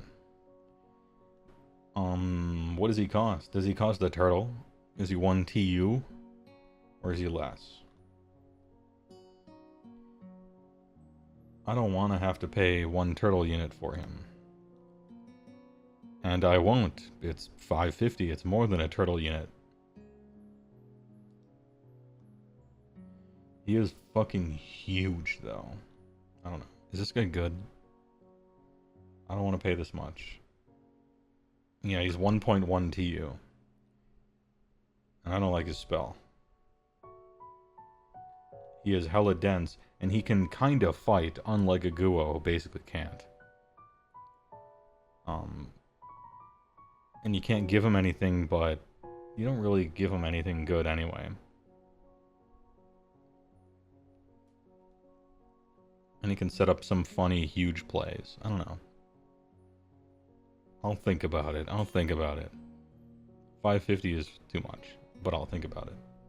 Morbidex Twiceborn, 14-4. Does have the word.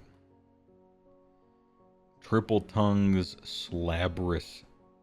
Well, tongues. You couldn't have thought of another. Never mind. 7-3-3-3-1-1. Shoot in combat at least.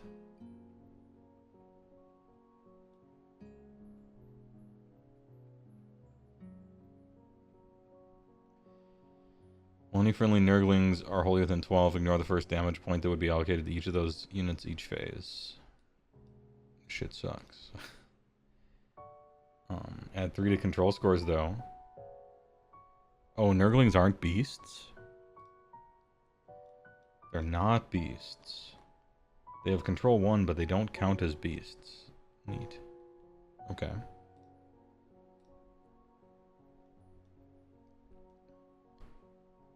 Gigantic Nurglingkin. Heal X, where X is half the number of damage points this unit has, rounded up. End of any turn. Oh, he heals real quick. This guy heals up.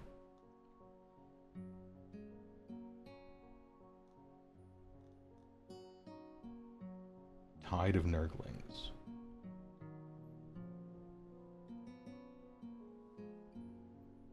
Pick a friendly Nurglings unit within this combat range to upgrade model. Okay.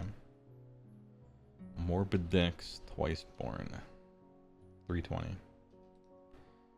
I just don't think it's worth giving Nurglings anything. What do they got? 5 attacks a model, so you target a 15... which causes like 2 or 3 mortals maybe. They do have 5 attacks a model.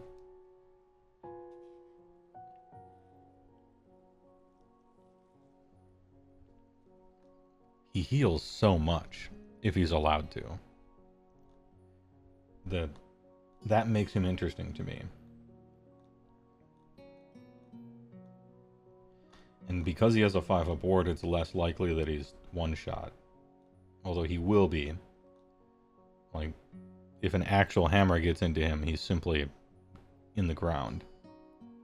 I very much know what it's like to play with a 14 health, 4-up save, 5-up ward guy. And if a real hammer hits them, they will be overkilled by like 12. So it's fine. But it means you have to put something humongous into him, otherwise he'll just heal up forever, which is kind of neat. I think he's interesting.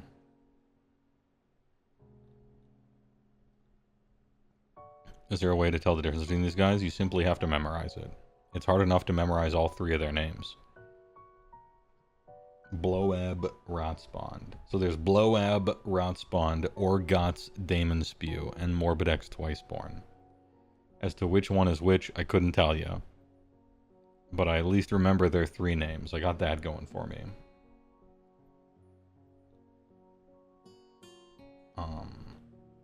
Blowab is a wizard. Oh, hold on. Chance. Miasma of Pestilence 6. Until the start of your next turn, each time you allocate any damage points that were inflicted by another friendly ability to the target.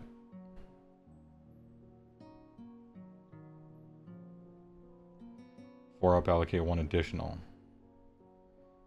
Okay, the difference between allocate and inflict this addition. Allocate is generally punitive, and inflict is generally offensive. Right. Perhaps disease is allocate and not inflict. No, disease is inflict, so it doesn't work with disease. Unless inflict causes allocation. Does inflict just cause allocation and I'm messing myself up in my head?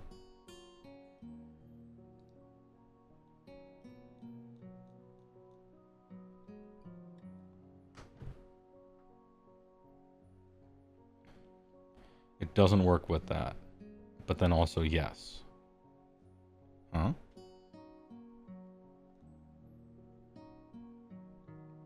You inflict wounds and then they're allocated, you think? The difference is you inflict them, then there's a ward, and then you allocate, I think. So if it's inflict, they get their ward, and if it's allocate, they don't. But it usually means all of the, like, self-harm stuff is allocate. Yeah, it's just different times. Which means this extra one, you don't get a ward against. So on a 4-up, they take an extra 1, but they don't get their ward against it because it's already in the allocation phase.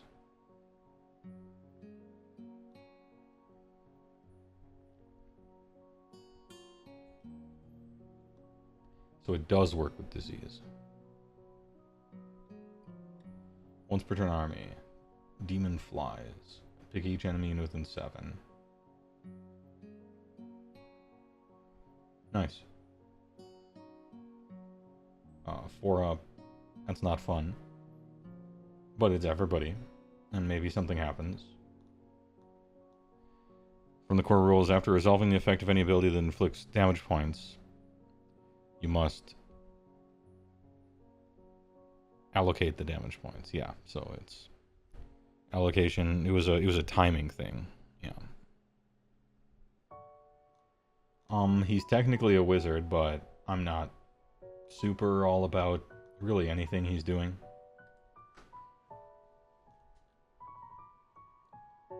I mean, without even looking at his points. But sure, blow web. 320. And then Gut Rot Spume. Wait, where's Orgot's Daemon Spew? They don't put the 3 maggot princes right next to each other? The fuck is this? I'm going to him. There he is. Orgot's Daemon Spew. 1483. 1 attack, 3/3, d6. Yuck. Shoot in combat, I guess.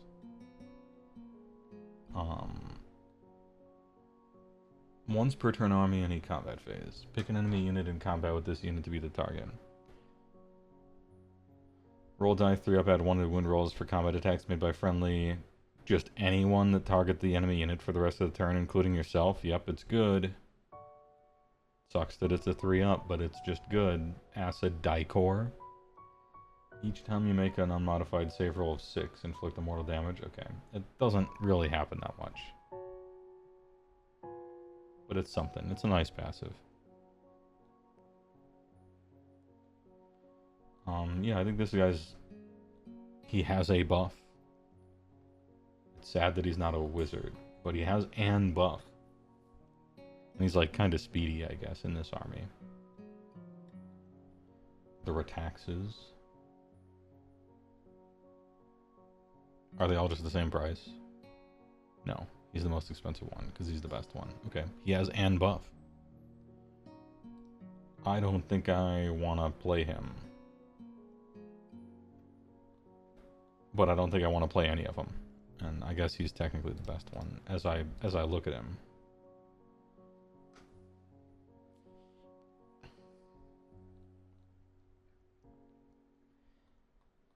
Captain Gutrot D. Spume. Crit mortal anti-hero. Let's go. Deployment phase. Master of the Slime Fleet. Sailing the seas of cheese. He's spuming. Pick a regiment led by this unit to be the target. Each unit in the target regiment is set up in reserve aboard the Slime Fleet. Alright, it's everybody in his regiment, though. That's kind of cool. Flailing Tentacles. Pick an enemy infantry hero in combat with this unit to be the target. 3 up, target has strike last. It should just be strike last. Getting an infantry hero to fight another infantry hero is something I almost never see, ever. It's hard enough for that to actually happen. Pestilential Beachhead. Your movement phase. And then everybody gets out. Hold within 7 of a battlefield edge, more than 9 from enemies. Then set up every other friendly unit on the battlefield. Hold within 7 of the battlefield edge. Hold within 7 of this unit and more than 9 from enemy. Okay. Yeah, alright. Do you want to do this? Maybe. What can he take? He used to be just Blight Kings. Gutrot Spume, 180. Rotbinger Lord and any Rotbingers. Okay. I mean, maybe if that's what you're doing. Deep, you know, ambushes are good, right? For an army this slow. But you do have to go board edge, which is kind of rough. It's an option. It's a maybe. That's a lot of points for a deep strike. But I guess they're pointing him that much because you're so slow. Switch hats, sure.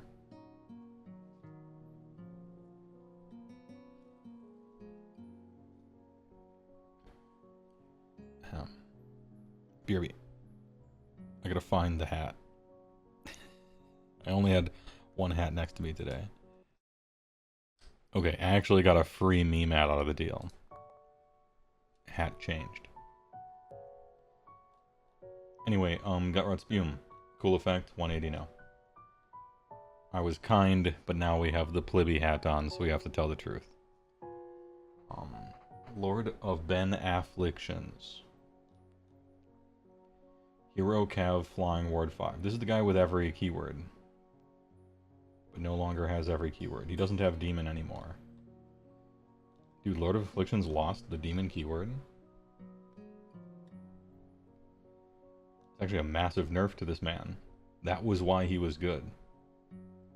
Am I misremembering him? That was the reason he was good. 4, 3, 3, 1, maybe 3. And then some nothing. Vectors of Foulest Contagion. Pick 3 enemy units in combat with this unit to be the targets. Roll d3. 2 up. Mortal. Okay. Master of Rot Fleas. This unit charged. Pick this unit and up to 2 friendly. PGBs. Wholly within 12. Add one of the Ren characteristics of the target's companion melee weapons. Okay.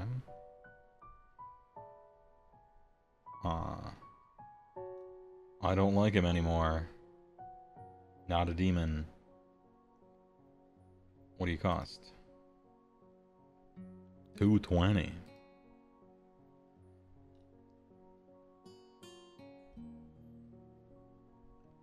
Man shits mortals. Just check the 3 book. He doesn't have demon. Damn, who was I thinking of then? Or perhaps he lost it in 3rd. Oh no. Either I'm thinking of a different guy, or he lost it in 3rd and I just didn't notice.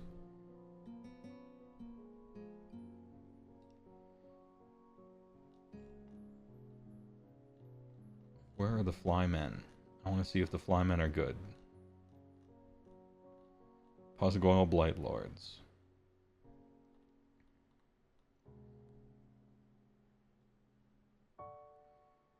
Four, 3, 3, 1, 1, charge on damage thing. Add one to the Ren characteristic of Fly Rider's Arsenal. Contesting you don't control. The mouth parts are 4s and 3s 01. So, unless it's giving them mouth parts crit mortals, I think it's bad. What does it do again? Add one to rend? No. Fly Guy only had all the keywords in the 2nd Dead book. Okay. 3rd stripped them, same as it did to the Zinch discs. Okay. Alright, I'm remembering things from 1,000 years ago then. Yeah, a lot of points for a lot of damage won. Hey, it looks like there's Mournfang in other books than just mine. 100 points a model assholes that aren't good. Oh, 250 more, considerably more than 100 points a model. Nah. Nah. No. These guys need to be way the fuck cheaper. I thought Mournfang were overpriced. These guys are even worse. Or get a war scroll that's like good. Which is generally preferable. Lord of Bliggets.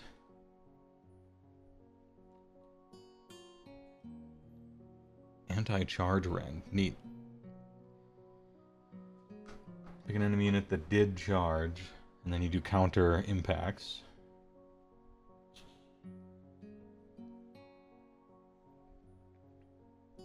The blighted weapons used by Putrid Blight Kings have anti-charge +1 rend. Okay. And then there's this guy, who's the other Blight King pumper. Add 1 charge rolls friendly Blight Kings while they're holier than 12. Sure, I'll take it. 7 folds S Laughter. Pick a friendly Putrid Blight Kings unit that did charge. 2 up, add 1 to the task characteristic. of their blighted weapons. Well, if their blighted weapons are good, then that's good. So one is for your defensive Blight Kings and one is for your offensive Blight Kings. Does this guy do Blight King stuff? No. Alright, let's look at the future Blight Kings. What do you do? Blighted weapons have a bunch of attacks already and they suck, so giving them +1 attack is kinda whatever. Add 3 to control score if it's contesting an objective you control, but it's control 1. 3 health, 3 up save, 5 up ward. They're big. These guys are fucking huge, and they have a lot of shit attacks. The Lord of Blights is 170. The Lord of Plagues is 170. That's more than what I want to pay for them in general. Peter Blight King's 5 for 2 hundo. Alright, they are indeed big. They are large. 15 wounds on a 3 up, 5 up, potentially -1 to be wounded, with healing spells. And just like sit there. Paying 170 for a guy that can make this Ren 2 if you get charged, I would spend the extra 30. I'd spend the extra 30 and get 10 fucking guys. Right? Because you get another 20 attacks, which has got to be better than an extra 1 rend. Especially considering it puts another 15 wounds on the table. Yeah, you just take 10 Blight Kings instead of any of those hero guys. I think those guys could have been designed a little better. Harbinger of Decay. 7382. 33313 crit mortal, nice, but super low number of attacks. Guy looks so sick. Oh, I remember seeing this guy in the faction focus. Wasn't he bad? Hold on. Priest 1, okay. You don't have a prayer lore, so he's got a prayer on his thing.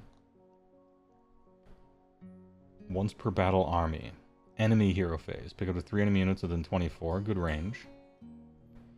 Starting next turn, subtract 1 from the move characteristic and 1 from the run and charge rolls. That is significant. And you will choose the best turn to do that. So that's alright. And then Omens of Decay 4. Pick a visible enemy within 12. Pretty short. And you can't juice this up without a target. So that might ruin him. That might cause him to be ruined. Subtract twice the current battle round number from the target's control score. If it was 10 up, it affects all enemies within 12. Damn. I'm so sad that this guy isn't worth it. Because he looks so cool. What do you cost? Harbinger of Decay. 200. Harbinger of not okay. Nope. Nope. Rotbringer Sorcerer. Wizard 1. Flyhead Man. I like the hood personally, but you can do what you want. 5 up. Tainted Sorceries. Pick an enemy unit that was picked to be the target of a spell that was successfully cast by this unit this phase to be the target. Are we targeting enemy units with our spells in this army? This one, no. This one, yes. Okay. Cloying Quagmire is real good. So we potentially are targeting our opponents with spells. With 1 spell. Roll die 2 up, subtract 1 from ward rolls for the target for the rest of the turn. Very specific.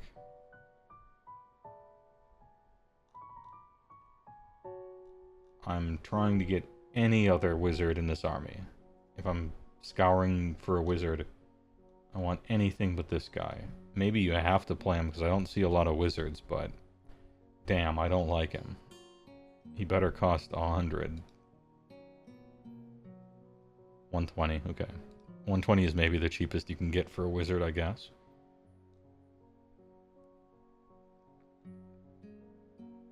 Damn, I don't like him. But you might have to take him anyway. And then we got these literal who's.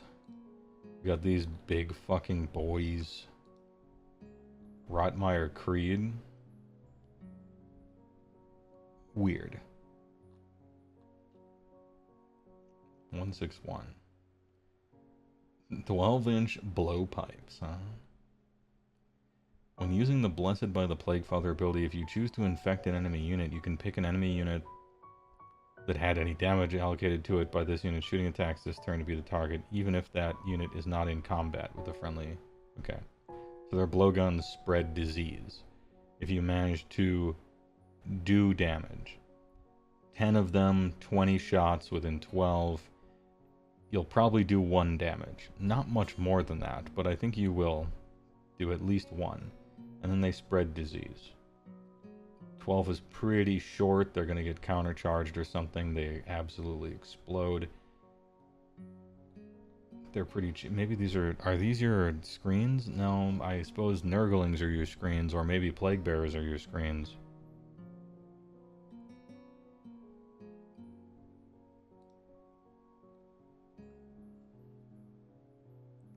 $130 for 10.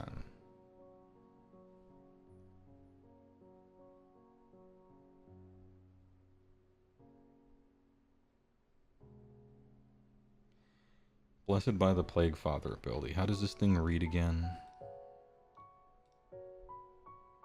Once per turn army.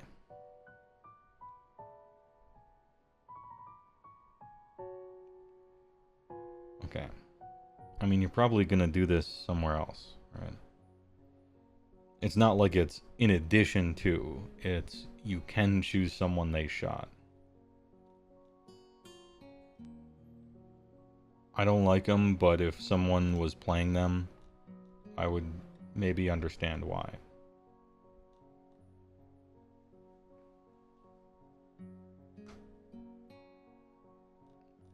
And then Feculent Narumar. Okay, what do I like about this army?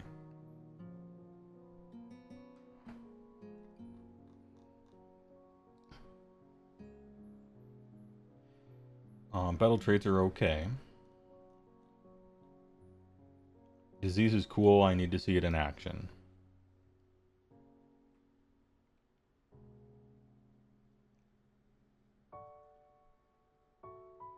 I think you actually take the Taliban, although this thing should add to the die roll. It shouldn't say +1, if any, in my personal opinion. Your heroic traits and artifacts of power are kind of lame and sad, and not interesting, especially the artifacts. Like, Grandfather's Blessing is cool on a Great Unclean one. But anything else is kind of like whatever. And the artifacts suck. Spell lore looking nice. Cloying Quagmire is huge.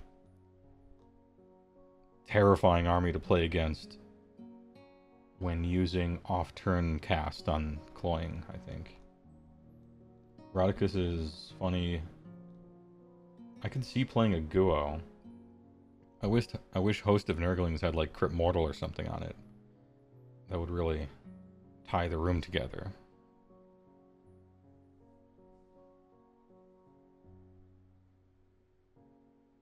Are you reviewing old faction packs? I'm reviewing the new indexes, which there's 26, so it takes forever to go through them. But I would like to go through all of them, so I at least vaguely remember or I'm familiar with what the army's trying to do. I like Guo. I like Horticulus Slimix. I like this guy if you're running a big block of Plague Bearers. I like Sloppity basically always. I actually like Nurglings, probably. Beasts of Nurgle, never, unless you're running Slimix. But it feels like a little bit of good money after bad. Plague drones are okay. I mean, you're paying a lot for just like flying. They're more expensive than I want them to be for what they do. But maybe you just have to. Plague Bears work. They do what their job is. The Glotkin is way expensive, but I think fun. The Maggot Lords are not great. At least on first viewing. Gutrot Spume is way expensive. Lord of Afflictions, I think, is bad. Lord of Blights. These two lords, I don't think their abilities are good enough, and they cost way too close to the same points as an entire extra 5 guys. And so you just want the 5 guys. I think these two weren't designed very well. Harbinger of Decay. Maybe they thought the model looked so cool they didn't need to try on any of these things. I hate the Rotbringer Sorcerer, but you might play him as an extra wizard. You might just have to, which is sad. Postco Blight Lords are bad. Blight Kings are just huge. I wish their attacks were better. But I guess that's what people have been saying about them forever, right? Rotmire Creed.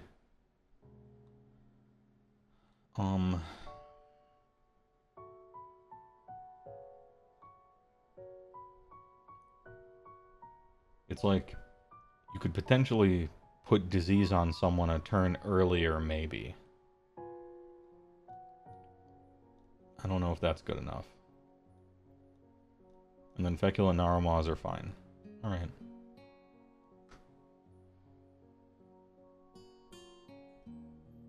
Trolls hard counter the disease mechanic. There's nothing Magican can do versus trolls. Yeah, because they auto heal, which shuts off the thing. Yeah. That is a good point. And they naturally have good armor and a 5-up ward, so you're doing even less damage than normal.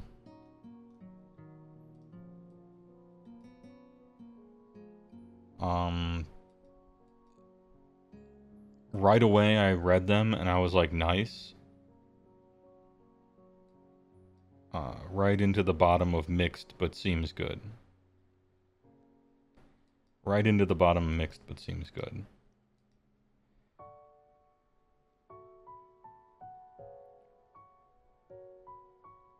A lot of what you're doing is cool.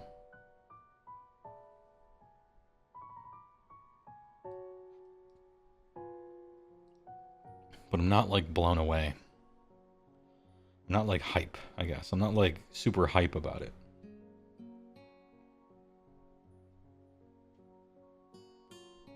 I mean, B's good, I guess. B's good. Nothing wrong with B, right? How do you guys feel about him? Any plague men in chat? Best stuff seems to be demons plus Blight Kings and maybe a Glottokin.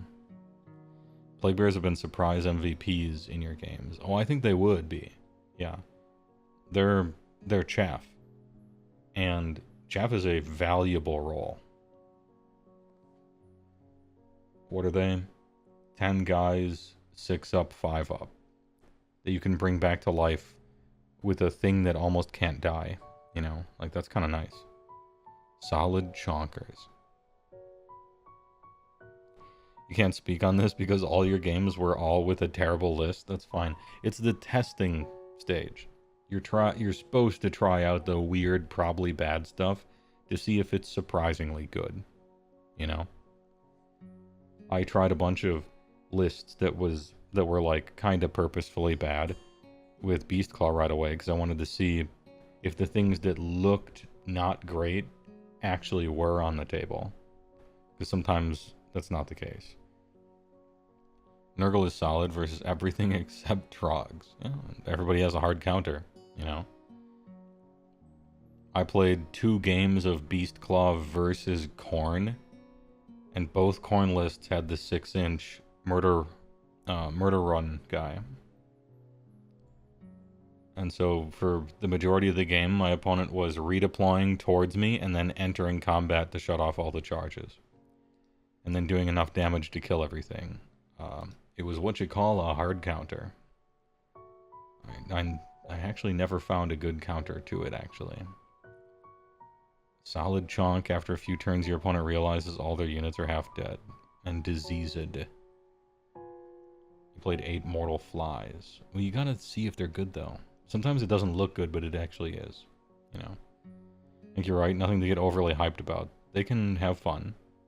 The reduction in bookkeeping has overwhelmingly improved your experience with playing them.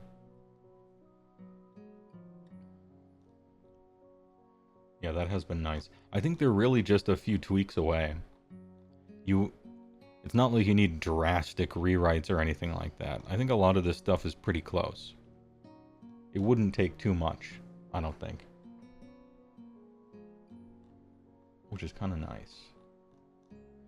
I think the Guo and stuff are like almost there. Maybe I just like the concept of him more than the result of him. But I do like him. Just this obnoxiously humongous thing that's impossible to kill that just points out disease this, disease that. I think the downfall of Guo is a gorillion points and no damage. And yeah, you have cool synergy and you can bring stuff back to life, but at the end of the day, you really do actually need to do damage. I don't know. Anybody tried Guos and stuff? Are they good? Because, like, I was looking at these, and I'm like, yeah, I guess you take the 1-inch move thing, whatever. And I'm like, Grandfather's Blessing, whatever. Oh, yeah. Once we scroll to the Guo section, hold on. Any turn? Hold up. Guo shooting damages is real value. Guo is basically unkillable. I mean, that's what I saw. He dies to Killbow. Yep, not standard viable. Dies to Doomblade. Grandfather's Gift Guo has been a total MVP. Guo plus Rodicus. Can you legit play both? Can we do? Is that like a silly list or? Because I want to play both. They synergize with each other. You know, this guy Plague wins, put the extra diseases out, and then after that, this guy actually shits on everyone. The Deluge. I mean, it's a tag team champions. Plus he has +1 to casting rolls, and I really want +1 to casting rolls in this army. And also I really don't want to play a Rotbringer Sorcerer. And so having 4 casts among 2 guys that are both invincible really does activate the almonds a little bit. You'd run 1,000 point for 2 models Bombo list. I would too. I mean, I have in the past. I've played Kragnos and a Frostlord before. I'm not above doing it. Anyway, that's the thing that's what I like about here. I'm thinking Rodicus, Guo, and then everything else in the army is just like demons that I can bring back to life. It'd be kind of fun to play a 10-man unit of Blight Kings and just have them be huge, but I think we're good on the be huge, and we need, like, things that can go places and do things for the rest of the army. Yeah, Slimix throwing trees all over the place. 3 Guo and Rodicus is possible. When you wanted to play Sons of Behemoth, but they only had Nurgle at the store. 3 Guo, Rodicus. Let's go.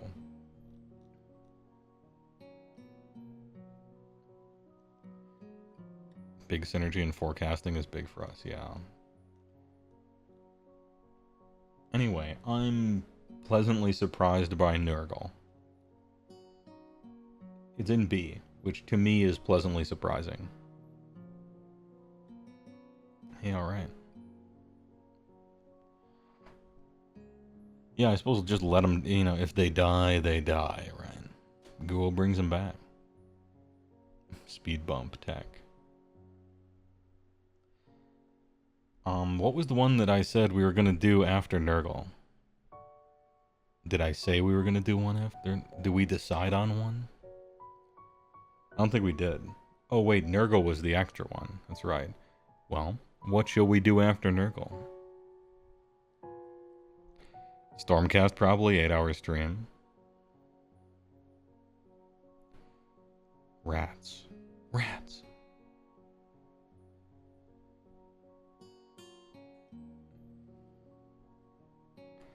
Cities small.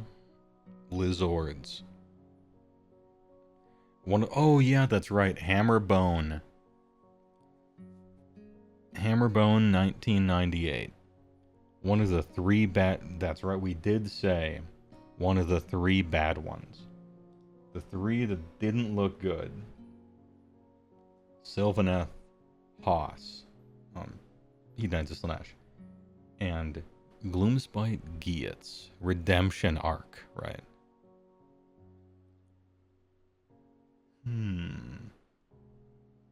Well, I'll let that one percolate, I guess. We've been going for 4 anyway.